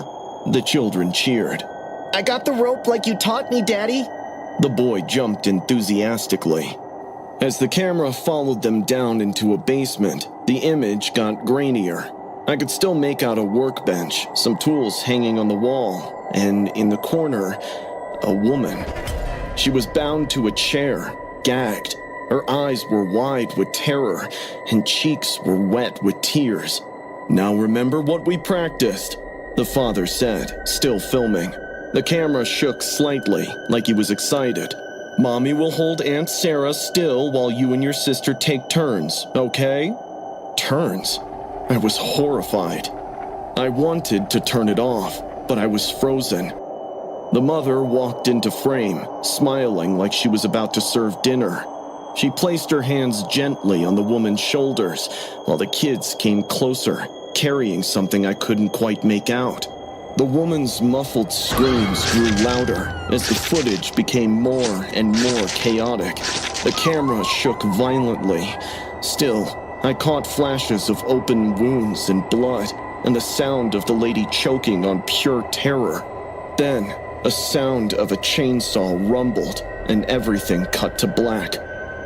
I sat frozen in my dark apartment, heart pounding, staring at the blank wall. I just watched a real snuff film. This family had tortured, maybe even killed that woman, and they filmed it like it was nothing. I was still trying to process what I'd seen when I got a call from an unknown number. Is this Leo? Yeah. Hey, this is Murphy from the thrift store. Listen, that camera you bought wasn't supposed to be sold. The owner came back looking for it. Said his father's belongings got mixed up by accident. My blood went cold. What did you tell him? Had to give him your address and number from the receipt. He's on the way to pick it up from you. The line went dead. I stared at my phone as panic crawled in my chest. Before I could even blink, my doorbell rang. I looked through the peephole and saw a man in his early 40s of average height, with thinning hair, restlessly tapping his toes. He was the kind of guy you'd pass without noticing. But when he looked up at the door, I nearly whimpered. Those were the same eyes from the film, older now, but with the same cold intensity I'd seen in the footage. He was the little boy from that footage. Leo? He called through the door. I can hear you. I'm David Hutchinson. I think you have something that belongs to my family. My hands shook as I backed away from the door. I don't know what you're talking about. My father's old 8mm camera from the thrift. I already threw it away. I lied. There was a long pause. And what about the film? My heart stopped. He let out a low chuckle. You watched it, didn't you? Then there was full-blown laughter along with unmistakable metallic scraping against the door. He was working on the lock. What do you want? I asked, already dialing 911 with shaking fingers. The film, obviously. And to make sure you understand the importance of keeping family secrets. The lock clicked open. David stepped inside, closing the door behind him. The call had connected. I could hear the operator's voice, but I couldn't state my emergency. My wide eyes were pinned on the filleting knife in his hand. You know, Dad's been dying for months, he said, looking around my apartment. But when I told him someone has our home movies, he perked right up. The police won't find anything. We learned a long time ago how to clean up properly and leave before they arrive. He took a step closer. I bolted toward the fire escape, but David was faster than he looked. He grabbed my shoulder, spinning me around. The knife flashed toward my face. I ducked, throwing my entire weight into his midsection. We both crashed into my coffee table. David's head hit the corner with a sickening crack, and for a moment he was stunned. I didn't wait to see if I'd killed him. I grabbed the film reel and ran for the door, taking the stairs 3 at a time. The cops arrived 20 minutes later, having traced my number. They found David lying unconscious in his own pool of blood. The knife was still in his hand. He woke up 2 days later, but he never talked, just kept smiling whenever they questioned him. The film was enough evidence to reopen several cold cases from the 90s. He succumbed to his injury in the county lockup some months later. I didn't follow up on his case or what happened to that woman because I had enough traumas already. I don't film anything anymore. Can't even look at a camera without seeing that woman's terrified eyes. I was 17 that November, working the closing shift at the McDonald's on Granville Street in Vancouver. It was a Friday, almost 11:30, and the rain was coming down in sheets. My coworker, Arya, was mopping near the bathrooms while I wiped down the tables, both of us watching the clock. 30 more minutes and we could lock up. That's when a man walked in. At first, he looked like just another late-night customer, drenched from head to toe. Maybe a bit high, I'd presume from the way he stood inside the doorway staring right at me. His clothes, a dark hoodie and faded jeans, were soaked through and clung to his frame. But what caught my attention was what he held in his hand. It was a handmade doll, maybe a foot tall, with button eyes and brown yarn hair pulled back into a messy ponytail. It had a tiny McDonald's uniform on. Can I help you? I managed a tight smile. My eyes kept flickering to the hideous toy. He didn't answer right away, just kept staring with these pale, watery eyes that didn't blink. Then, slowly, his lips curved into a smile that made my stomach drop. "You're even prettier in person." The way he said it sounded less like a compliment and more like confirmation of a fact he already knew. Arya looked up from her mopping. You ordering something or what? He ignored her completely. "I love watching you, Anna." He took a step closer, water squelching in his shoes. "You always tie your hair back the same way. Always wipe the tables starting from the left. You're so simple and predictable. It's so cute." My heart stopped. He knew my name and my schedule. Who are you? The words came out shakier than I wanted. His smile got wilder. "I brought you something." He held up the doll, and I saw it clearly now. The yarn hair was the exact shade and length as mine. The button eyes were as hazel as mine are. Around its neck was a tiny paper name tag with Anna written in slanted handwriting. "I made her myself." He beamed. "Took me 3 months to get the details right. The freckles were the hardest part." He turned the doll's face toward me, and I saw 3 tiny brown dots stitched across its fabric nose. Arya, get Dave. I choked. "Arya ain't moving anywhere. Or you." He chuckled as he reached into his hoodie pocket and pulled the knife out. The blade caught the fluorescent light. My heart started pounding in my chest as I watched him press the knife against the doll's stomach. "Do you have any idea how long I've been waiting for this?" His voice cracked. "All those nights I stood out East Hastings, 3rd floor, corner unit. You really ought to lock that bedroom window better, baby." My legs almost gave out. Dave? Arya screamed, backing toward the kitchen. "I need you to understand something, Anna." The blade pressed harder against the doll's fabric stomach. "You belong to me. From the first time I saw you 6 months ago, I knew. And if I can't have you..." He looked down at the doll and plunged the knife in. The fabric split open with a wet, tearing sound. Instead of stuffing, the doll was filled with blood-soaked sponges, raw meat, and tubes of red gel. When he ripped the knife upward, it all came spilling out. Thick, dark liquid with chunks of red tissue poured onto his hands before it splattered onto the white tile. The smell of iron and rot hit me immediately. I wanted to throw up. "See?" he said, laughing, squeezing the doll until the mess inside burst out in chunks. "How easy it is." He stabbed it again and again. Each thrust sent more red splattering across the floor and his clothes. The wet meat inside made sick squelching noises as the knife went in and out. "This is what happens to girls who don't listen and ignore someone who loves them." I stared in horror as he grabbed the doll's head and twisted until it came off. More blood and tissue spilled, running down his arms.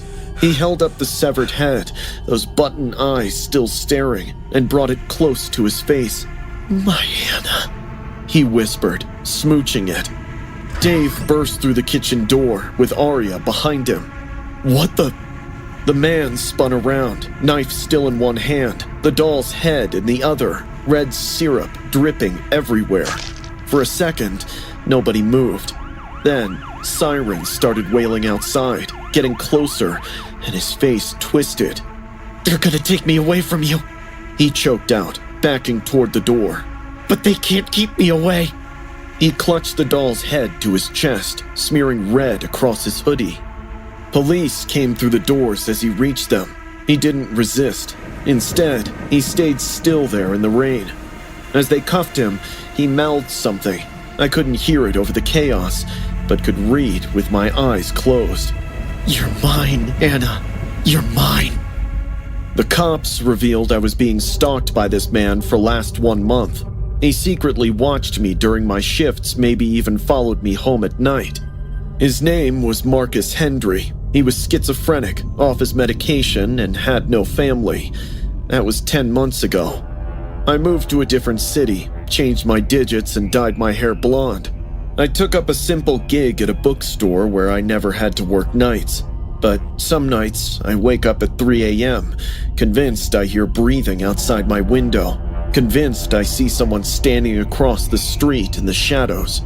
The worst part is knowing he's still out there in a cell somewhere, counting down the days, still thinking and planning, because distances, walls, and bars do nothing to people like Marcus. They don't forget, and they know how to wait beyond forever.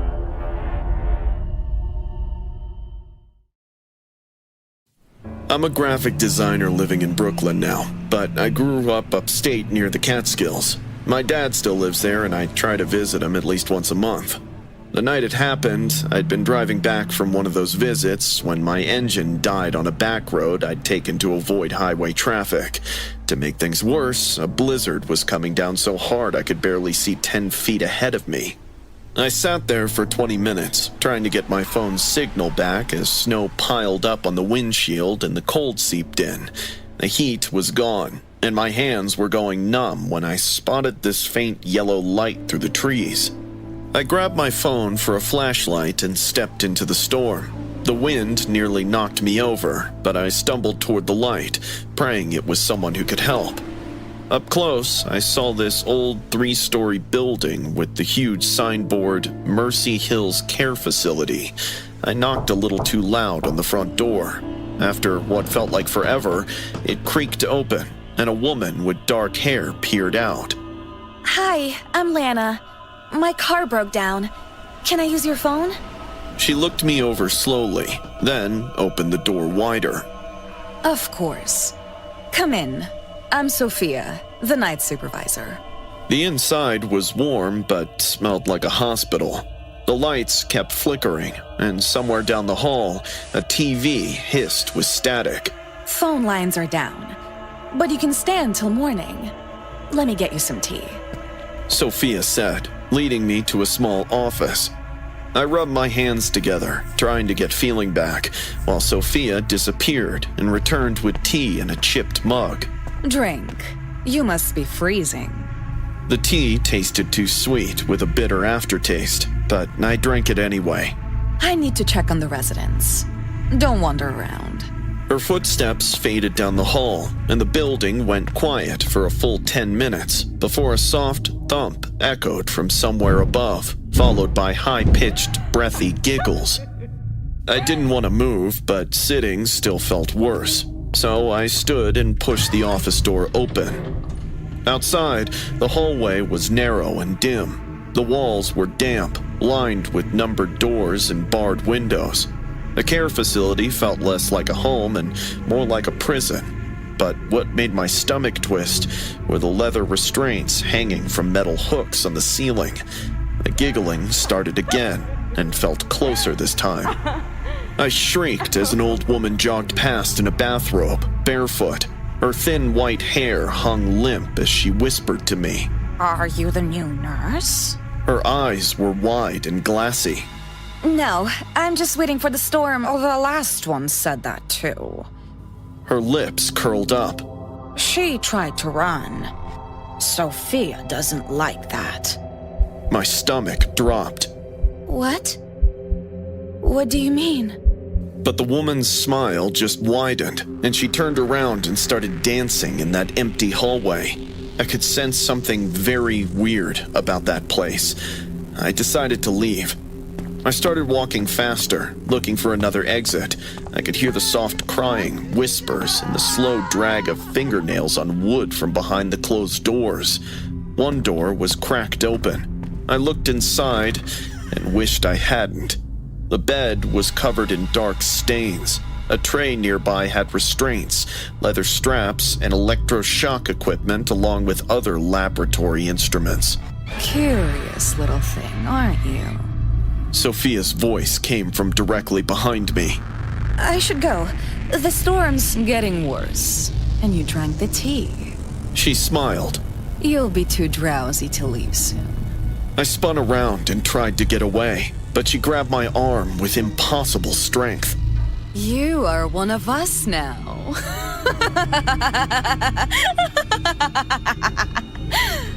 One by one, doors opened up, and the residents stepped out. They moved in eerie silence, with eyes that didn't blink. My head was spinning from whatever she'd slipped into that tea. They were getting closer. I twisted my head and bit down on her hand, hard. She screamed and loosened just enough. I stumbled forward, searching for a way out. I was being herded. Still, I ran. The hallway dead-ended at a door marked treatment room. Sophia screamed from behind me. You'll be an excellent subject, Lana. The residents were coming at me like they were in a trance, eyes all blank, but hands stretched forward to grab me. It reminded me of The Walking Dead.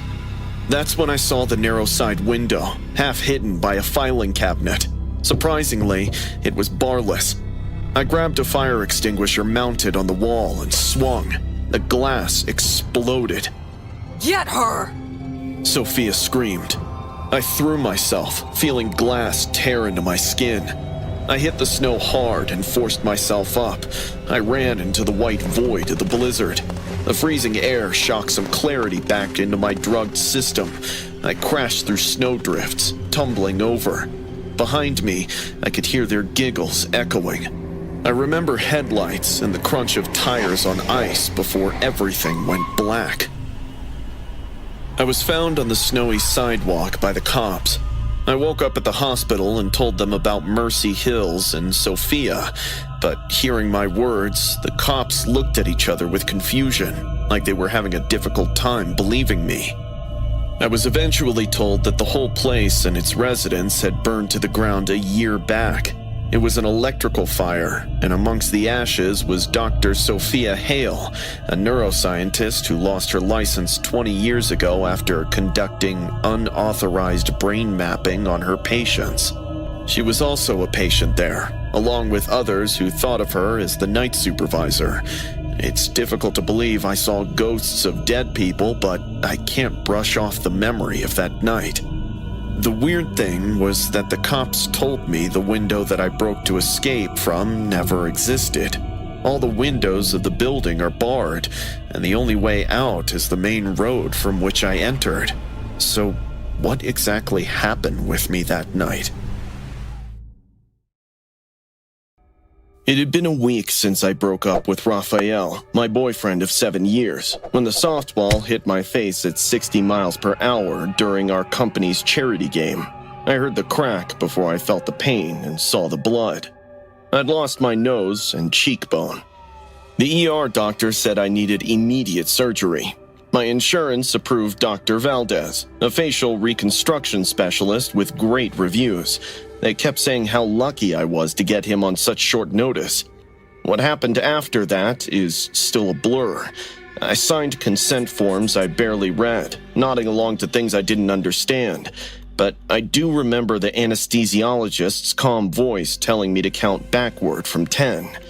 I made it to 3 before everything went black. I didn't wake up to the usual post-surgery ache.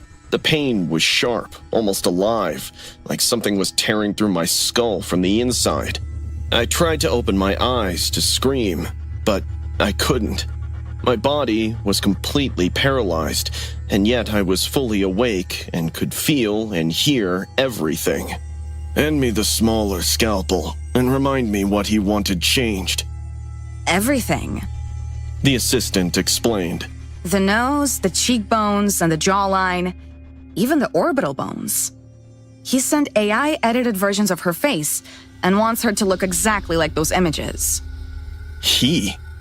Panic shot through every nerve. Someone had paid to replace my face without my consent. I tried to move and scream, but my body wouldn't respond.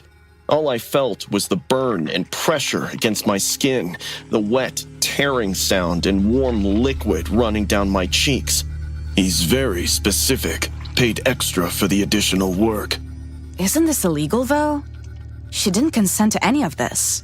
Her consent form has language about necessary corrections discovered during surgery. Legally, we're covered, and he paid us. I felt desperate and helpless as I tried to move. I focused every ounce of willpower into my right hand, but nothing happened. How much longer? Another 2 hours, maybe 3. We are essentially rebuilding her entire facial structure. I couldn't endure 3 more hours of feeling them cut into my face, file down my bones, and reshape me into someone's sick fantasy, and the pain kept getting worse.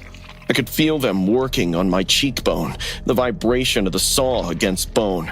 Every nerve in my face was screaming, but I couldn't make a sound. Then, my finger twitched and my hand jerked. Her vitals are spiking, Doctor. Well, give her more propofol. Cold liquid hit my IV line, but I fought against it with everything I had. And somehow, my eyes flew open. The surgical lights blinded me. Through the glare, I could see Dr. Valdez's shocked face above mine, scalpel still in hand. I had a breathing tube down my throat, so I couldn't scream, but I thrashed as hard as I could. She's awake!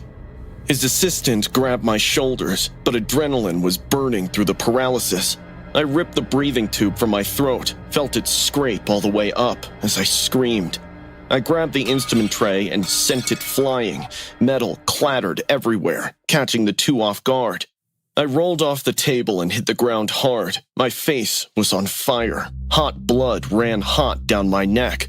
Melissa, stop! You need to calm down! I crawled toward the door. My legs kept buckling under me, but I kept moving. Somehow, I made it to the door, opened it, and fell into the hallway. 2 nurses spotted me, covered in blood, with half of my face bandaged and the other half raw and open. They started screaming. Call security! Call the police! I collapsed right there. My screams brought more people running. They surrounded me, trying to understand what happened, while I thrashed and pointed back at the operating room. My gown was soaked in blood. My face was half done. One side bandaged neatly, the other side raw meat and exposed bone. I tried to talk, but my jaw wasn't working right. Security had Dr. Valdez against the wall.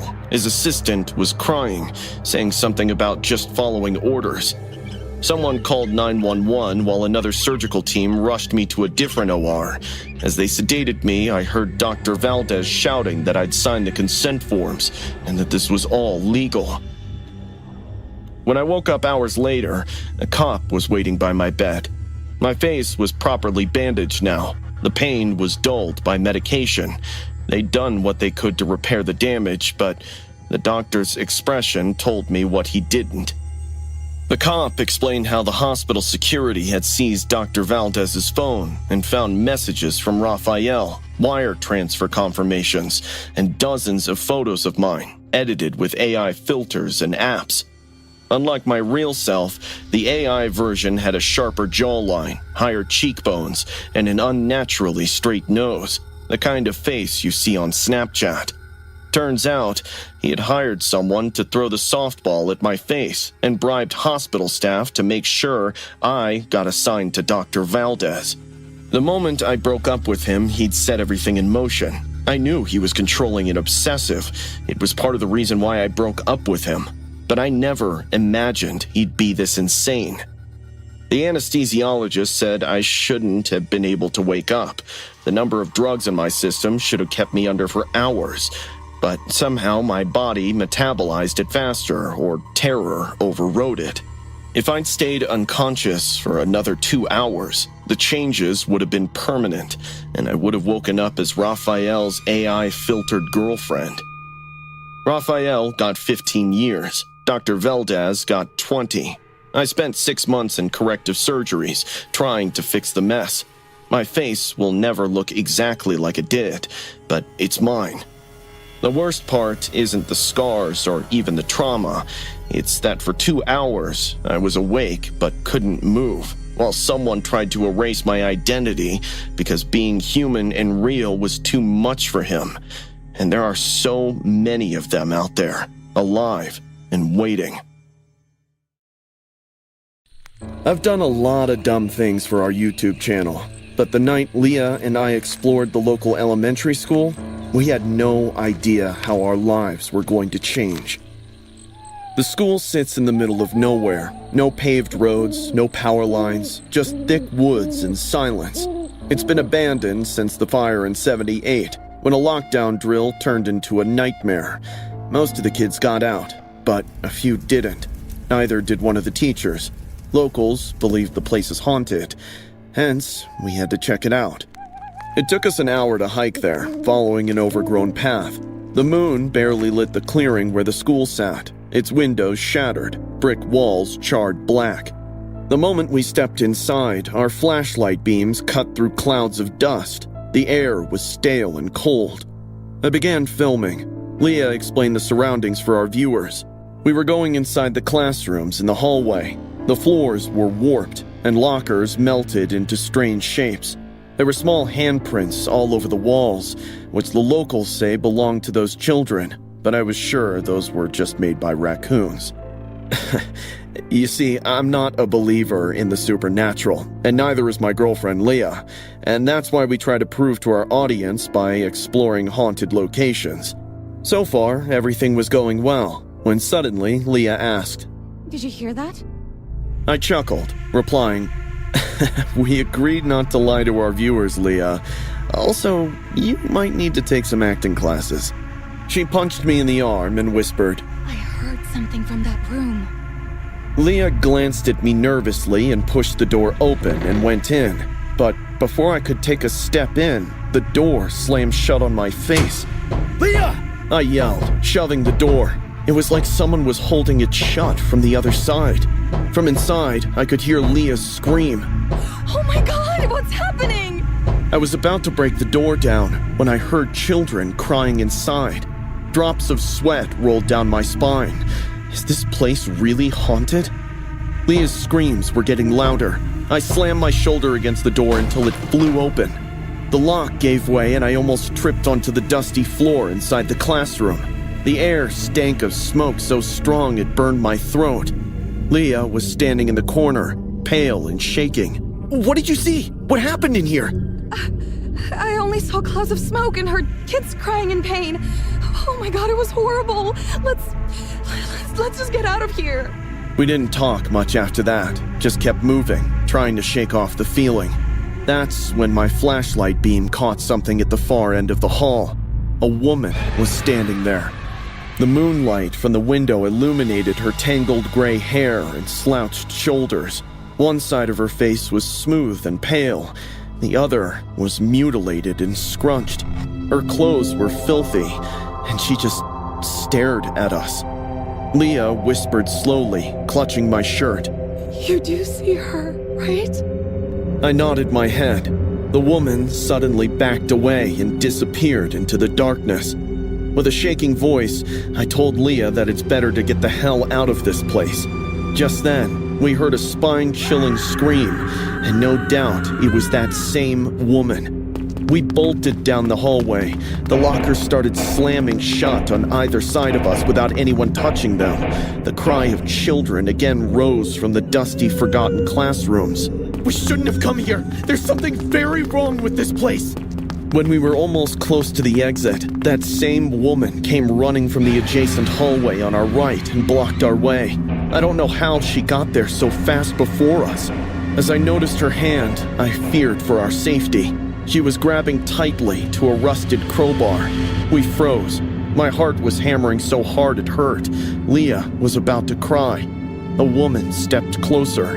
A weird smile stretched across her face. You can't lock them in again. I won't let you.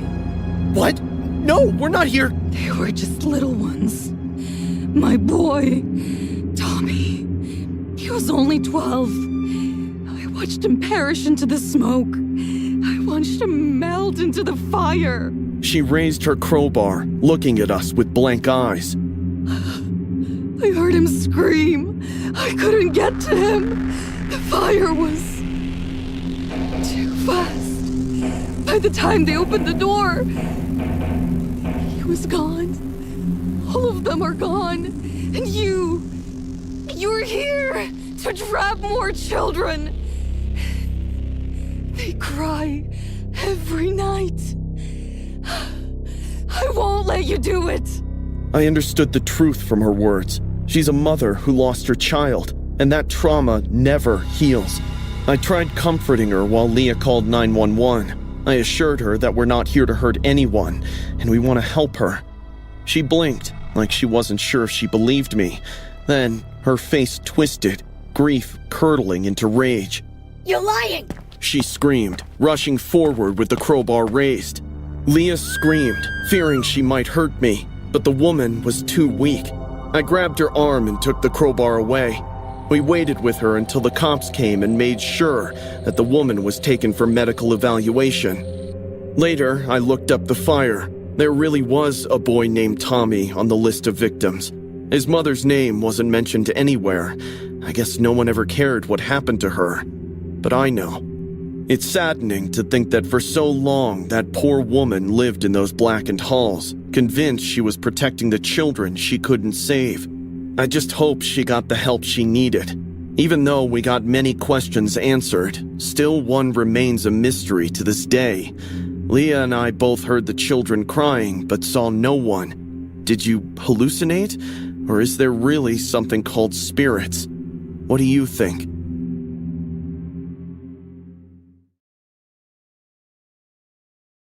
After dating for 8 months, my girlfriend Ursula asked me to meet her family at Thanksgiving. The drive took 3 hours through the mountains. Throughout, Ursula kept checking her phone and biting her nails. Are you nervous? I chuckled. What? No. I'm just meeting them after a long time, that's all. Before I could grill her, we pulled up beside this massive Victorian house, sitting alone in the valley. Her father greeted us at the door, wearing a black suit. Dad, this is Gary. Ursula said. He shook my hand tight enough to hurt. Welcome. His voice was deeper than I expected. But his wife, Mrs. Hartley, was the complete opposite. She took my coat with this huge smile and couldn't stop talking. Her eyeballs were always restless. Ursula took me to meet her grandmother. The old woman sat in a high-backed chair by the fireplace, hands folded, eyes locked on nothing. Hey, Grandma, I greeted. She didn't respond and just kept staring ahead. She has dementia and doesn't really interact anymore. Mrs. Hartley stayed in the kitchen while Ursula gave me the tour. The house was spotless, filled with expensive decor. We stopped in front of a portrait in the hallway of an old man with sharp features. He stared down at us from the frame with the coldest eyes I'd ever seen. He was wearing a dark suit, and his smile made my skin crawl. That's Grandpa. Ursula said. Cardiac arrest took him 3 years back, during the Thanksgiving dinner. Jesus, I'm sorry. Don't be. He was traditional. Everyone was terrified of him. She paused, staring at the portrait. Sometimes I think he still runs things around here. What do you mean? Dinner's ready. Mrs. Hartley's voice cut through before Ursula could answer. The dining room table was filled with all kinds of foods: roasted turkey, shepherd's pie, cherry cake, mashed potatoes, and stuffed veggies. I felt a rumble in my stomach right away. I was about to sit when I noticed 6 chairs instead of 5. Ursula probably sensed my confusion and whispered, We always keep 1 chair for Grandpa. Traditions. Even though it was weird, I brushed it off and jumped straight onto food. Mr. Hartley carved the turkey in complete silence. Grandma just kept smiling at nothing, and Mrs. Hartley wouldn't stop talking. Let's say grace, Mr. Hartley urged. Everyone joined hands and the ceremony began, but I couldn't focus. My eyes kept drifting to the empty chair, and I began to feel it wasn't empty at all. Heavenly Father, we thank you for this meal, for bringing... Suddenly, the lights cut out all at once. The windows slammed open, letting the freezing wind tear through the house. We forgot the candles! Mrs. Hartley shrieked, already sprinting toward the kitchen.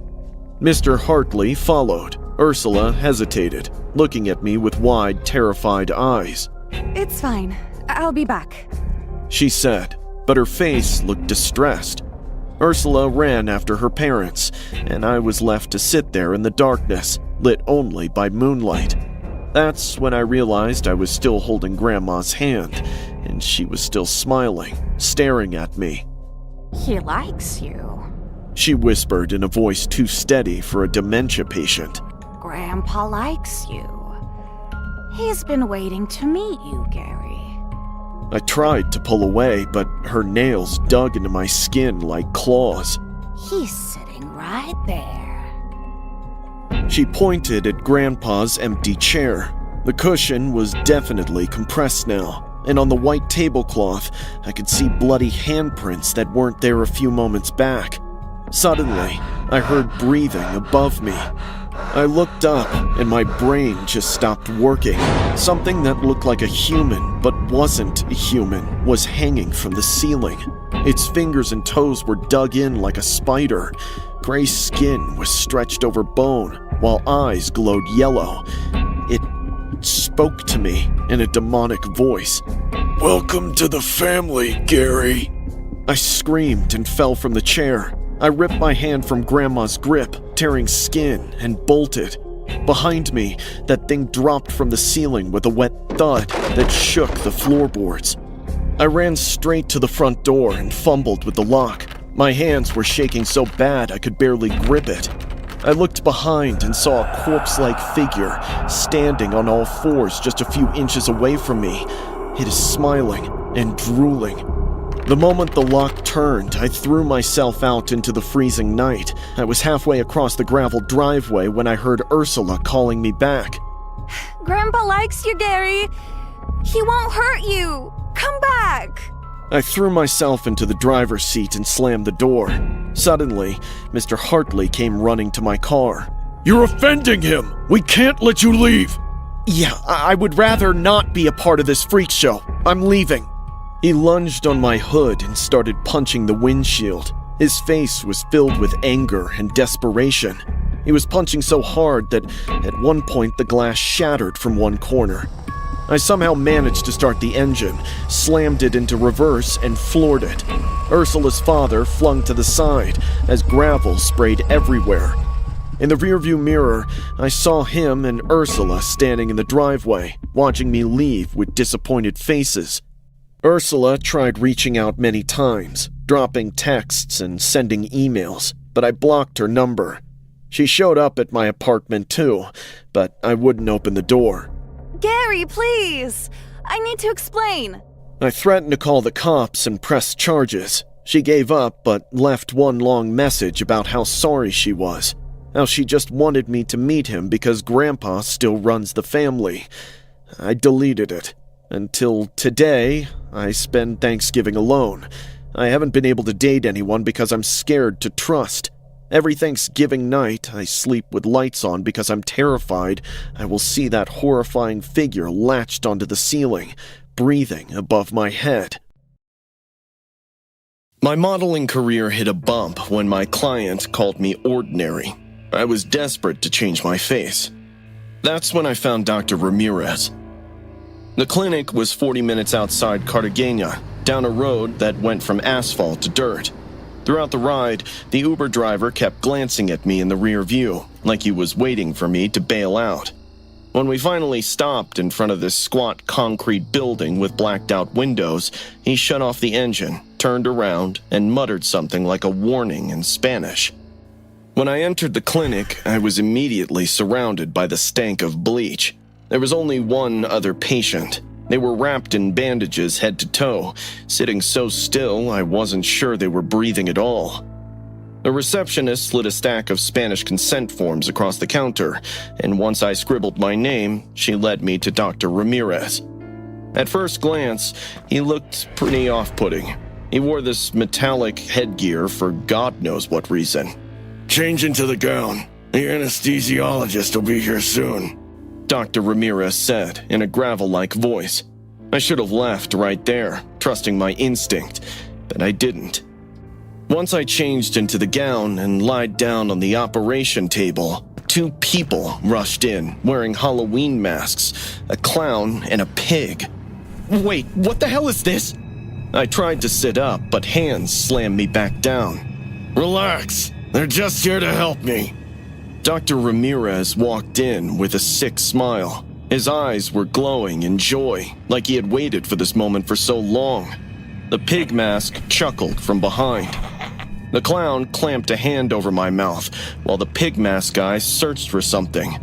I was held on the table tight by 2 others. Dr. Ramirez was hovering over my stomach, all set to split it open. His gloved hands were moving like he was desperate to cut me open. Hurry up! Sedate him! Ramirez growled, irritated. But before they could inject me, my hand flew out and caught the instrument tray, sending it crashing. I grabbed the first thing I could, a scalpel, and slashed wildly at Dr. Ramirez. I'd cut his arm deep.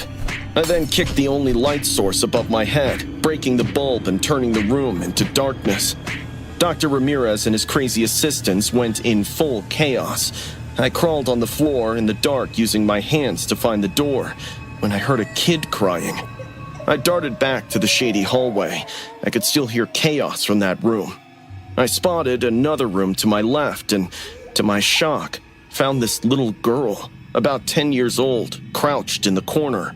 She was terrified. I asked her what she was doing here. The poor kid told me she's an orphan and Dr. Ramirez picked her up from her foster parents. Not just illegal surgeries, but this clinic delved deeper into the crime world. I couldn't leave without the kid.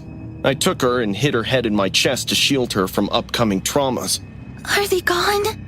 I don't know, sweetheart, but we're getting out, okay? The doctor said my foster parents took money to send me here. Her voice broke and my throat tightened. Knowing that her foster parents gave her to a monster like Ramirez for money made me even more angry. She looked up, eyes wet. You promise you won't leave me? I swear, I said, gripping tightly.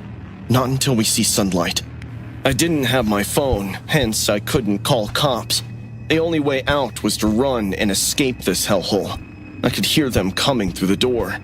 My eyes darted around, looking for anywhere to hide. There were a few trash cans lined up by the wall, but most were overflowing with bloody rags and tubing. I eventually spotted one that was empty. I put the kid in that one and covered her with those rags and told her to be quiet, and I got inside another one right beside her, trying my best not to make any sudden movement to let them know about my existence. I pulled the lid shut just as their footsteps came out the back door. The air inside stank of rust and bleach, and I could hear the boots crunching gravel outside. He couldn't have gone far, and he took the kid! Ramirez shouted. I held my breath, praying they wouldn't check the bin. The flashlight swept over the bin, throwing shaky patches of light inside. I didn't breathe or move. I kept praying until everything blurred and darkness took over. I pushed the lid open slowly and crept out, listening. The little girl was still hidden, trembling beneath the bloody rags. I called out to her and she peeked up. We waited a full minute before moving. I remembered the generator hum from earlier. It came from the back.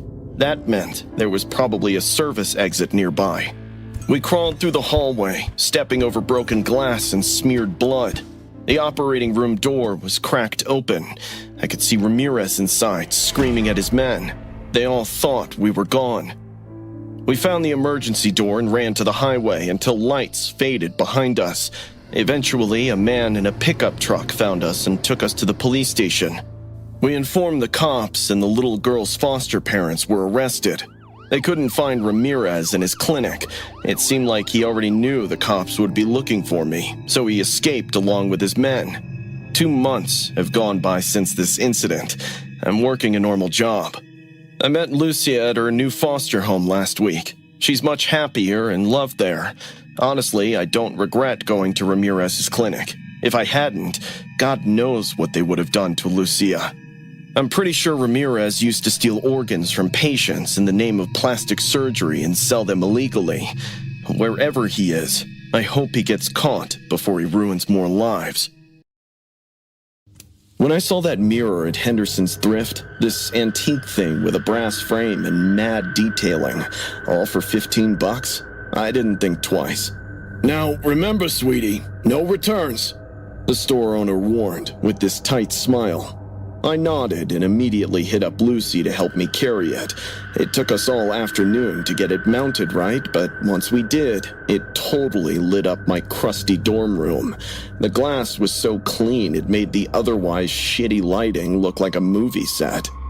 That night, I went to bed feeling smug about bagging the deal, only to be jolted awake hours later to this bone-deep cold that had me shivering like a dry leaf. The room wasn't only icy, but also eerily quiet, as if someone had sucked all the sound out, except for this faint scraping noise that seemed to echo from a distance. I strained my ear to listen intently. It felt like someone was dragging their fingernails against glass. I should have stayed in bed, should have pulled the covers over my head and waited for it to pass. But this wild, irresistible urge was eating me up. I had to check on the mirror. I slid out of bed and started walking. The scraping got louder with each step, but when I was maybe 3 feet away, it stopped altogether.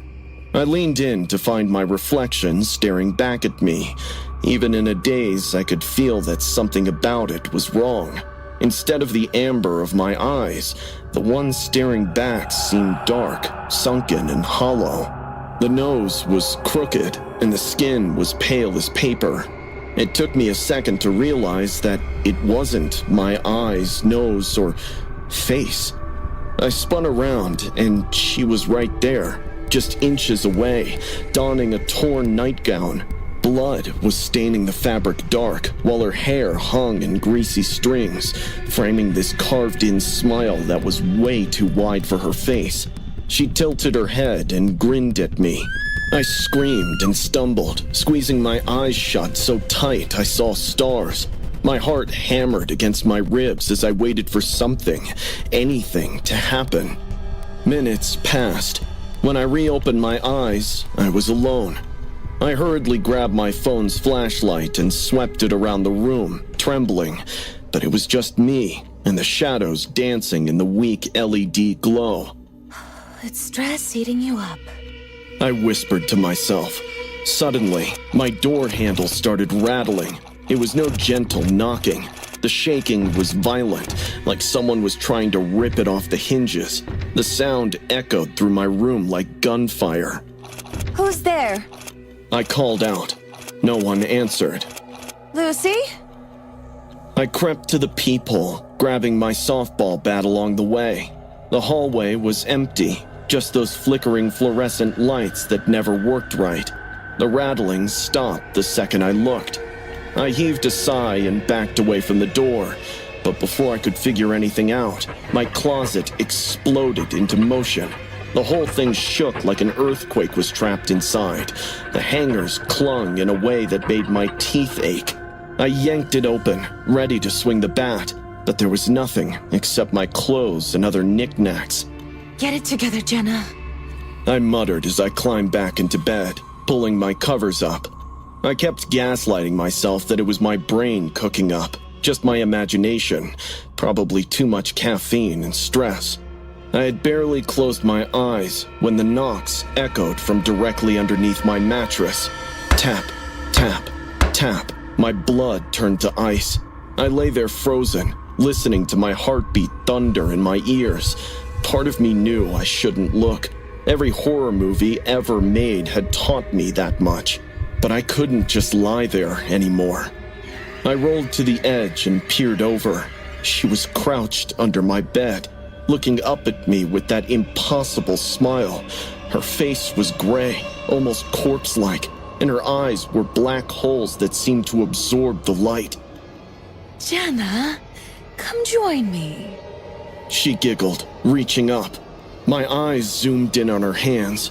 Her fingers were severed at the knuckles. They were just bloody stumps with bone showing through. Dark blood dripped steadily onto my floor, pooling in spots that seemed to swallow the light completely. Come with me. We'll make 'em pay. She hissed, stretching those mutilated stumps toward my face. I bolted from that room like my ass was on fire, and I pounded on Lucy's door until she opened it. Jenna? What happened? The mirror. There's something in the mirror. I gasped, pushing her in and locking the door. Lucy listened as I told her whatever I'd seen. She wanted to check my room, but I wouldn't let her go back there, not until morning. I spent the night on her couch, barely sleeping. When the sun came up, Lucy announced, We're going back to that thrift store. The owner of Henderson's Thrift looked like he'd aged decades overnight. When Lucy slammed my receipt down and demanded he take the mirror back, his face went paper white. "Told you, no returns," he said quietly. Bullshit! Lucy snapped. You know something about it you didn't tell my friend? It took Lucy threatening to call the cops before he finally cracked. "I bought it from a police auction," he whispered, glancing around the empty store. "It was of a woman named Rebecca. She was murdered. Her body was found in front of that mirror." My stomach dropped. Murdered? How? Her husband was strung out, needed cash for his next fix. When she said no, he came at her with a kitchen knife, chased her through the house and stabbed her over and over. He paused, staring at my hands. She tried to grab the blade, got her finger sliced clean off, but he cornered her in the bedroom eventually. Lucy grabbed my arm, but I barely felt it. We walked out of that store, but I never went back to my dorm room. Had maintenance pack up my stuff and get rid of that mirror while I waited in the lobby like a coward. It's been months, and I'm still trying to put it behind me. I'm 13, in 8th grade, and I swear to God I will never forget that Friday afternoon. It was just another boring period before lunch. The sky outside was heavy and gray, making the classroom feel even more dull. I was doodling in the corner of my notebook when the sharp, echoing sound of the lockdown alert blared through the school's PA system. We all froze for a second, but then everyone shrugged it off, thinking it was just another drill. Our teacher, Miss Haley, told us to get under our desks, away from the windows, and be quiet. People were giggling and whispering. Some were even texting under the table. None of us were too worried, until we heard screaming. It felt like someone was screaming desperately for their life. As I listened carefully, I heard sneakers skidding on tile. Whoever was screaming was getting dragged down the hallway. A couple of kids near the door started whispering, asking each other what was going on. That's when Matt, one of the seniors in our mixed science class, slowly crawled in through the little rectangle window of the classroom, gasping, and locked it quickly. I'll never forget the way his face drained of all color. It's Mr. Kessler. He's gone mad. Mr. Kessler was our biology teacher. Everyone loved him. He was the cool teacher. He told stories, made stupid science jokes, and even let us eat in class sometimes. But who Matt described didn't sound like Mr. Kessler at all. He's dragging Jake down the hall. He has a knife. There's blood. His lab coat's covered in it. Everyone thought he was joking, until he added the knife and blood. Miss Haley's eyes widened in shock. She immediately locked the door and told us to calm down while dialing 911. I was directly across from the window. Suddenly, I caught a glimpse. Mr. Kessler's face was pressed on the glass, and he was watching us. His eyes were wide and fixated on me. He was in some kind of trance. He slowly raised his one hand, clutching a bloody scalpel, and then pulled up Jake, who had this huge slit on his face, bleeding like hell. All the students screamed at the horrible sight. Not even in our wildest dream did we imagine seeing someone mellow and calm like Mr. Kessler behaving this violently. He dropped Jake, who hit the floor unconscious, making a thud, and then knocked at the glass. Leaning close to the window pane, he whispered, "Science class isn't over yet." I could hear his slow breathing through the crack in the door. My heart was pounding so hard I thought I'd die. He spoke again, louder this time, cutting through the silence. Open the door. I need some more students for a practical exam. A few kids whimpered. Miss Haley tried to reason with him. Look, you need to calm down, okay? The cops will be here soon. Why are you behaving like this? You're such a good person, Kessler. Then it hit me, like a cold punch to the gut. 2 days ago, Jake, I, and Louise had been walking past the science lab. Mr. Kessler was inside cleaning jars of preserved specimens, and we mocked him, saying he was playing with dead frogs for fun. I thought it was harmless until now. I stood quiet, praying to God for sending someone for our rescue. But I swear Mr. Kessler was staring straight at me like he needed only one moment to finish me off. He raised his bloody hand again and smeared a thick streak of blood across the glass. Then, pointing at me, he screamed, "I'll show you what a real dissection looks like." A few students started sobbing in panic. Just when I thought we'd be safe inside the class, Mr. Kessler ran the tip of the scalpel along the glass, making this high-pitched squeal that made my teeth hurt. "I'll start with the skin. Peel it back, nice and slow. Look at the muscles, the veins." I squeezed my eyes shut. My hands were shaking so hard I couldn't hold my phone. He stayed there for what felt like forever, pressing his forehead against the glass, breathing heavily. And then he started jiggling the doorknob. The air in the room turned electric with panic. Everyone started screaming for their lives. Miss Haley kept pleading with Kessler to stop, but he had turned into a complete maniac. My mind raced. He wasn't going to stop. The only thing between him and us was that lock. And if he got in, I don't even know what came over me. Without thinking, I started pulling my desk to shield the door. Seeing me do that, many others followed. Mr. Kessler kept kicking and screaming, but he couldn't get in. We could hear his frustrated footsteps making rounds around the classroom. And finally, we heard the sirens. Once the police got in, it was over in seconds. Through the window, I saw them restraining Mr. Kessler face down on the floor. His lab coat was soaked with blood. The scalpel was lying a few feet away. They rushed Jake, who was miraculously still breathing even after all that blood loss. The cops led Mr. Kessler out in handcuffs. He didn't fight. We all came out and stood in the hallway watching him. He turned his head just before getting inside the cop car and chuckled creepily, then shouted, "I'll be back, because science class isn't over." That was the last time I saw him. The school was closed for a week after that. The hall where it happened sealed off. The news said the injured kid would recover, but no one explained why Mr. Kessler snapped. Some say he had a mental breakdown. Others whispered it was revenge. For me, I can't shake the feeling that it wasn't random, that he came looking for me and my friends, that maybe safeguarding the door saved all of our lives. I knew I should have trusted my gut the second I walked in, but I was 25, flat broke, and clinging to the hope of finding something decent for my friend's gallery opening, and the thrift store felt like my last shot.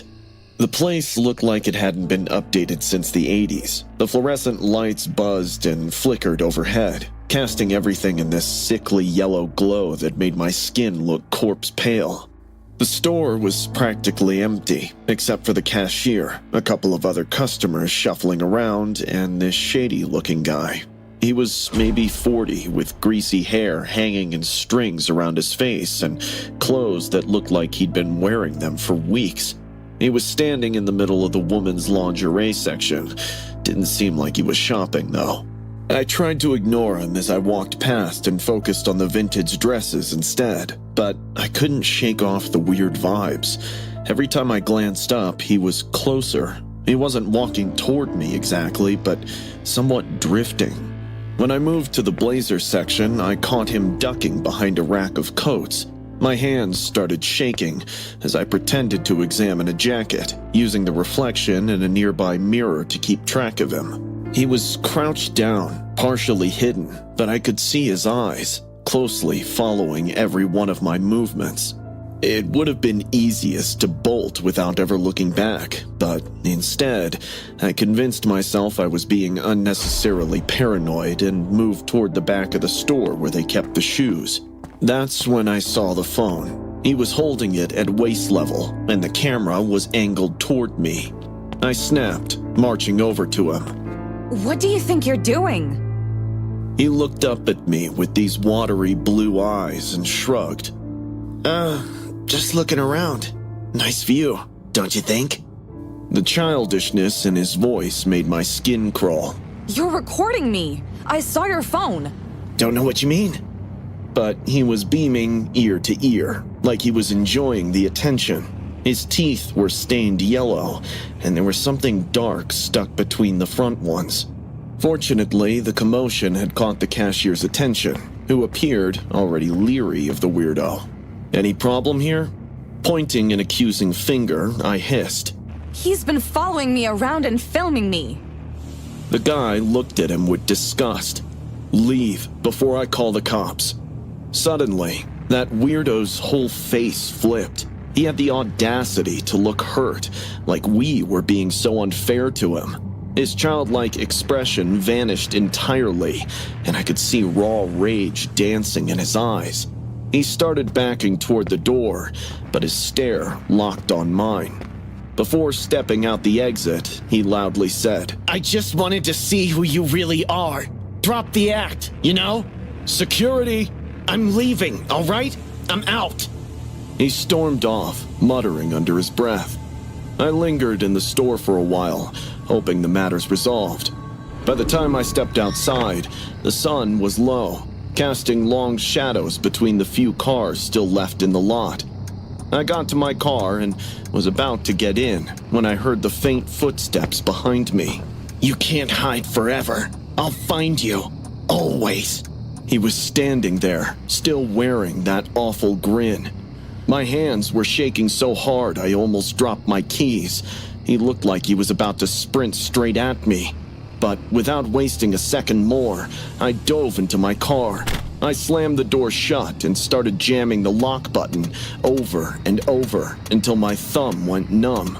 The guy brought his face closer to the window. His breath fogged the glass, and I could see every detail of his feature up close.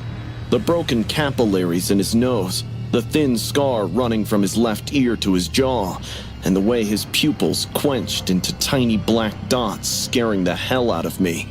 Pretty car for a very pretty girl. Step out. I didn't. He looked pissed. He straightened up and walked around to the front. I watched in horror as he grabbed my windshield wipers and yanked them off, tossing them aside like twigs.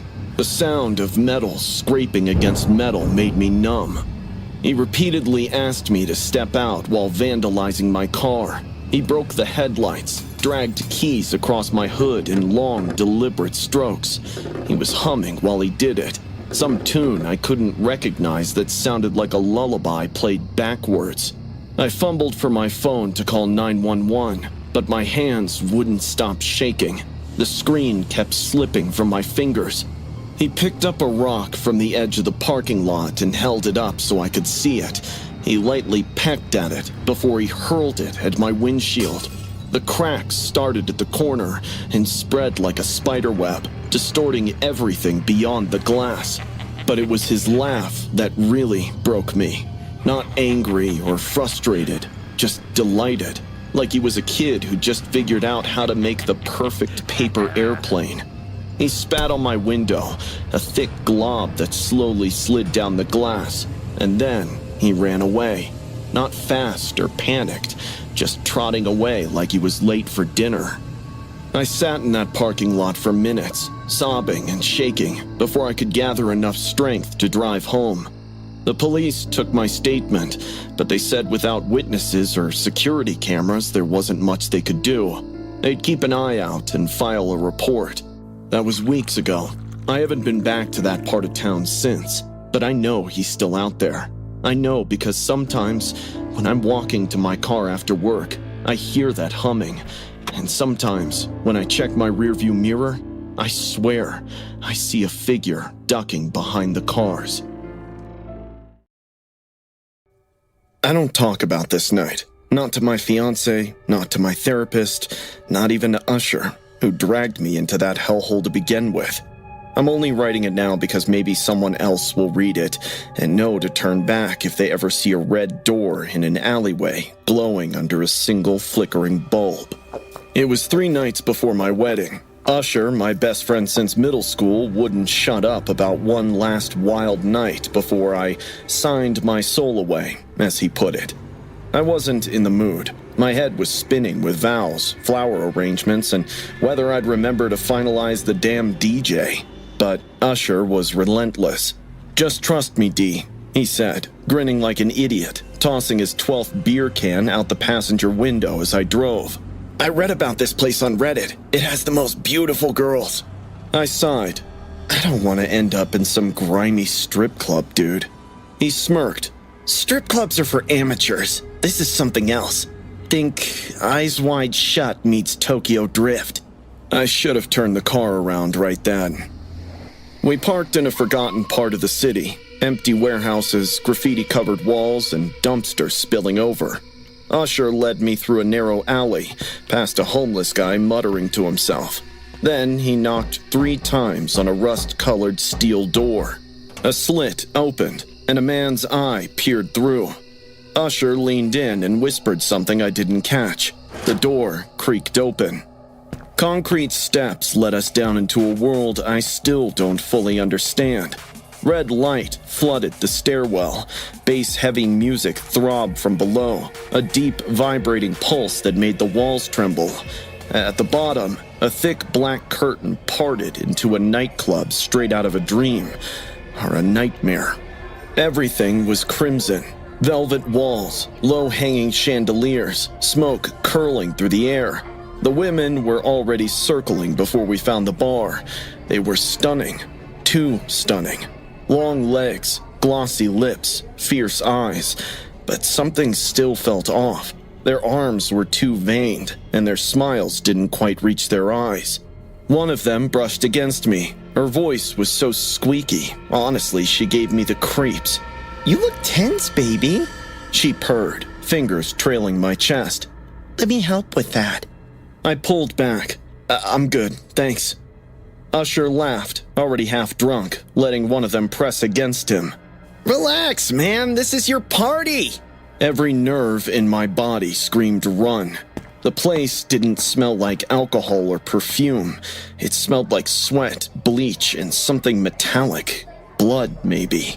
I tried to leave. The same door we entered was gone, or disguised. The hallway led to nothing but more velvet walls and mirrors that distorted our reflections. I turned to Usher. "We need to..." But he was gone. Panic gripped me. I pushed through the crowd, the music louder now, like it was blasting inside my skull. Red strobes flashed, faces warped in the light. One of the hostesses grabbed my wrist. Her grip was so tight that it bruised. "Don't be rude," she hissed. I yanked free and ran. Every turn led deeper into the club. No signs, no windows, just corridors of red lights and walls. I was thinking of calling the cops when I heard Usher scream close by. "Dylan, help!"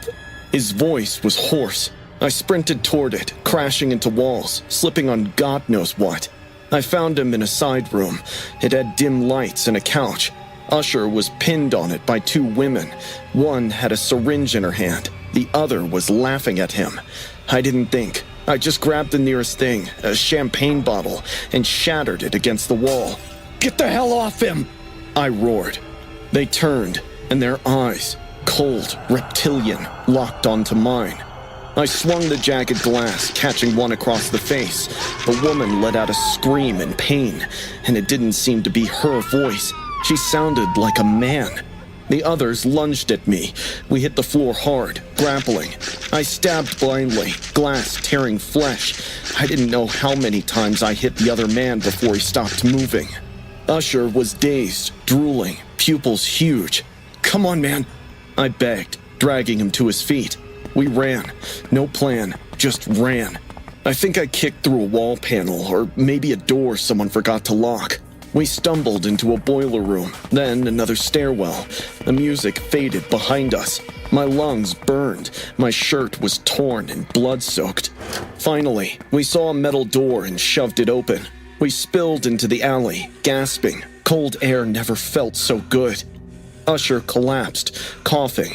I dropped beside him, my hands shaking. Neither of us spoke for a long time.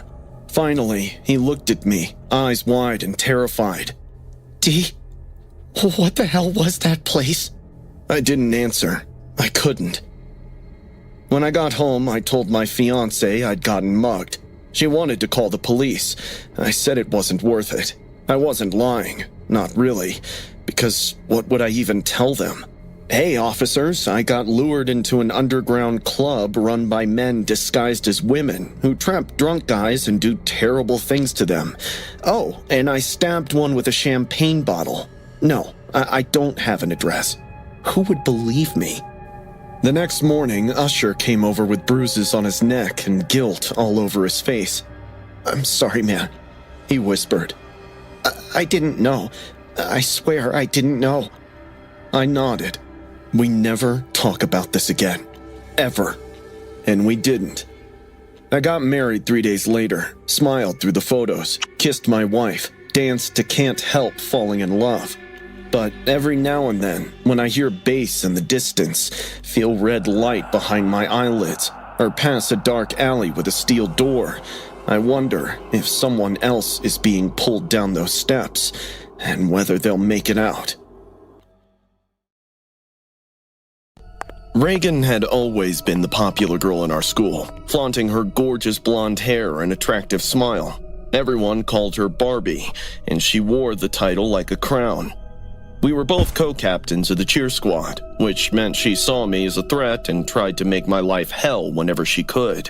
She outperformed me at many things, but what drove her insane was my naturally clear skin and lean build, something she couldn't get without spending a ton of money. So, when she disappeared for 2 weeks over winter break, the rumors started right away. Barbie Reagan had gotten plastic surgery, and the results were going to blow everyone's minds. But when Reagan stepped into homeroom that morning, she looked like she was trying to disappear, with those massive sunglasses taking up half her face, a medical mask covering her nose and mouth, and her blonde hair swept forward. She moved all stiff and awkward, like she was sore all over. Things spiraled when one of the teachers told her to take off her glasses and mask. Reagan's whole body went rigid. She said she had a doctor's note, but when the teachers asked to show her the note, she sat confused. Reagan was fumbling in her bag when another student, Tyler, burst out laughing from the back. He made fun of her in front of the entire class.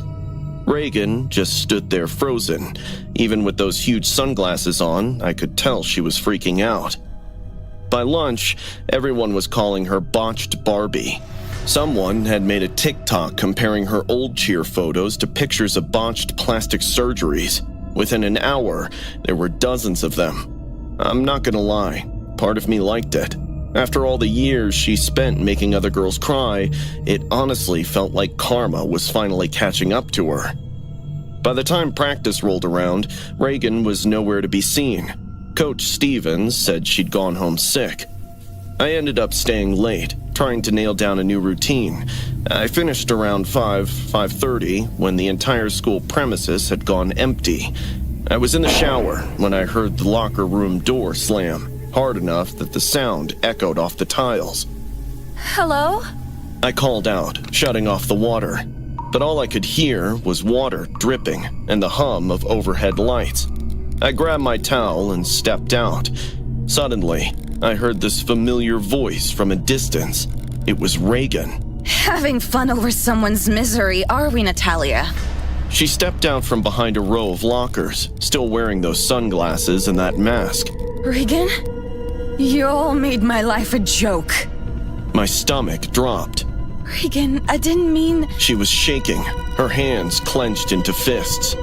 The overhead light flickered, and I could see she was crying behind those sunglasses. I took a step forward, but stopped right there. Reagan suddenly removed her sunglasses and I almost screamed. Her eyes were just all wrong. They were red and puffy, like a blood vessel inside her head had popped. She still had that mask on, though. I wouldn't have had to do it if you weren't standing here, flaunting that perfect skin. The surgeon said I could have it, and that's all I wanted. She yanked the mask down, and I was horrified. Her entire face was covered in rashes and stitch marks. In some places, her skin was coming off, revealing fresh wounds.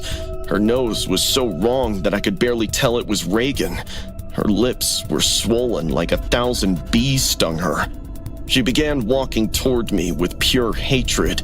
Reagan, I'm sorry. Everyone's laughing at me because of you. I didn't notice all this time Reagan was holding a scissor in her hand. Reagan, put those down. The boys say I look like a monster now. That I should disappear. That no one will ever love me looking like this. So if I'm a monster, I might as well act like one. She came at me fast, and I barely managed to dodge. The scissors slammed into the locker where my head had just been. Reagan, stop! Her scarred face twisted with rage. I grabbed my gym bag and swung it at her. It hit her in the side and made her stumble. I ran, but the locker room was too small. She was right behind me, breathing hard, the scissors clicking together. If I can't be pretty, neither can you! I made it to the door, but it was locked. She grabbed my hair and yanked me backward. She dragged me down, and I saw the scissors coming up, aimed at my face. I threw my arm up, and the blade went straight through my forearm. I felt it slice through my skin and muscle as the warm blood poured out fast. When the pain hit, I screamed, but I needed to get away before she killed me. I elbowed her in the eye, and she fell to the ground in pain. I didn't wait. I ran, leaving a trail of blood behind me. Coach Stevens found me in the hallway, sobbing and bleeding everywhere, and called 911. Cops showed up with the paramedics. They found Reg, and still in the locker room, sitting on the floor with those scissors in her lap, rocking back and forth, and whispering to herself about being pretty. I'm here at the hospital now, waiting for them to finish stitching up my arm. The doctor said I was lucky. Another inch and she would have hit an artery. It took 23 stitches. The cops said Reagan is being taken to a psychiatric hospital. Her lawyers will probably claim she had a psychotic break from the bullying and botched surgeries. Maybe she wasn't in her right mind, but I know it wasn't just her to blame. We too made fun of her without thinking how that would affect her. I just hope she gets the help she needs. And to those who think plastic surgery is the way to be the better version of yourself, just think it through. Because there are so many fraud surgeons who ruin lives of people in the name of making them beautiful. It was Kara's idea to rent the Airbnb for my bachelorette trip. Rustic, private, spooky in a fun way. She said, flipping her phone around to show me the cottage. She wasn't wrong. Whitewashed walls, creaky floorboards, surrounded by mountains. Total silence, no cell service, a fireplace and a clawfoot tub. The perfect place to pop champagne and make stupid toasts. Jess brought the booze. Leela brought the matching robes. Kara made everyone party favors with mini candles and hangover kits. I brought nothing but nerves and a full heart. They were my best friends, my girls. I'd known Leela since college, Jess since high school, and Kara was my maid of honor, my future sister-in-law. She and Nate, my fiancé, had grown up like twins. If I could go back and stop us from lighting those candles, I would. But curiosity mixed with alcohol makes people stupid, and we were idiotic. We found the photo in the hallway upstairs, tucked behind a dusty vase on a shelf, black and white, faded. A girl, maybe 16 or 17, staring dead on at the camera, no smile. Beneath the frame, a tiny plaque read, Emily Reese, 1974 to 1991. Taken too soon, forever watching over the home she loved. Jess was the one who said it first. We should invite her to the party. I laughed. Invite a ghost? Come on, Mia. It's your last night of freedom. Let's get weird. We turned off the lights. Only the fireplace and the candles showered light. Leela was already arranging chairs on the coffee table. Kara rolled her eyes but played along. Jess grabbed an empty wine glass and flipped it upside down in the middle. Spirit board style. Everyone, put a finger on the glass. She said. We giggled like idiots. The wine dulled everything. Fear, judgment, and sanity. Emily? Jess began, her voice slow and theatrical. If you're here, come party with us.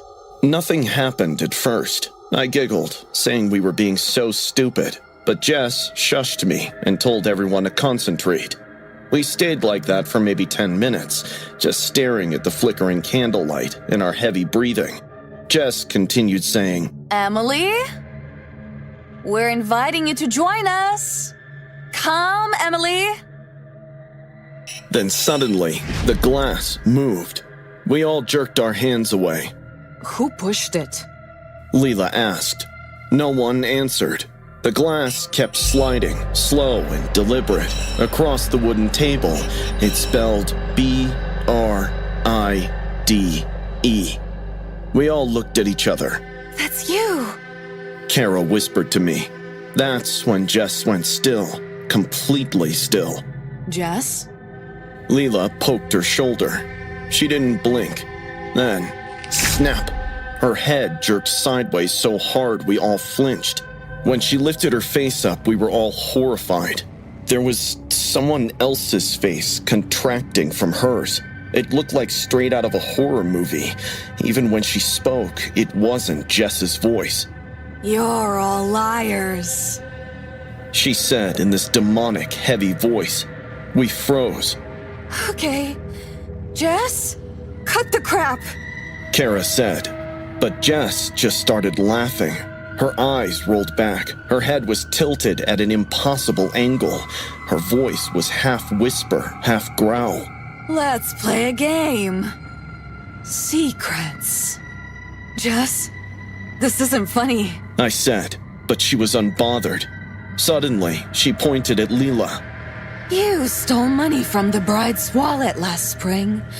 Told her it fell out in the car. Liar! Liar! Leela went pale. What the hell?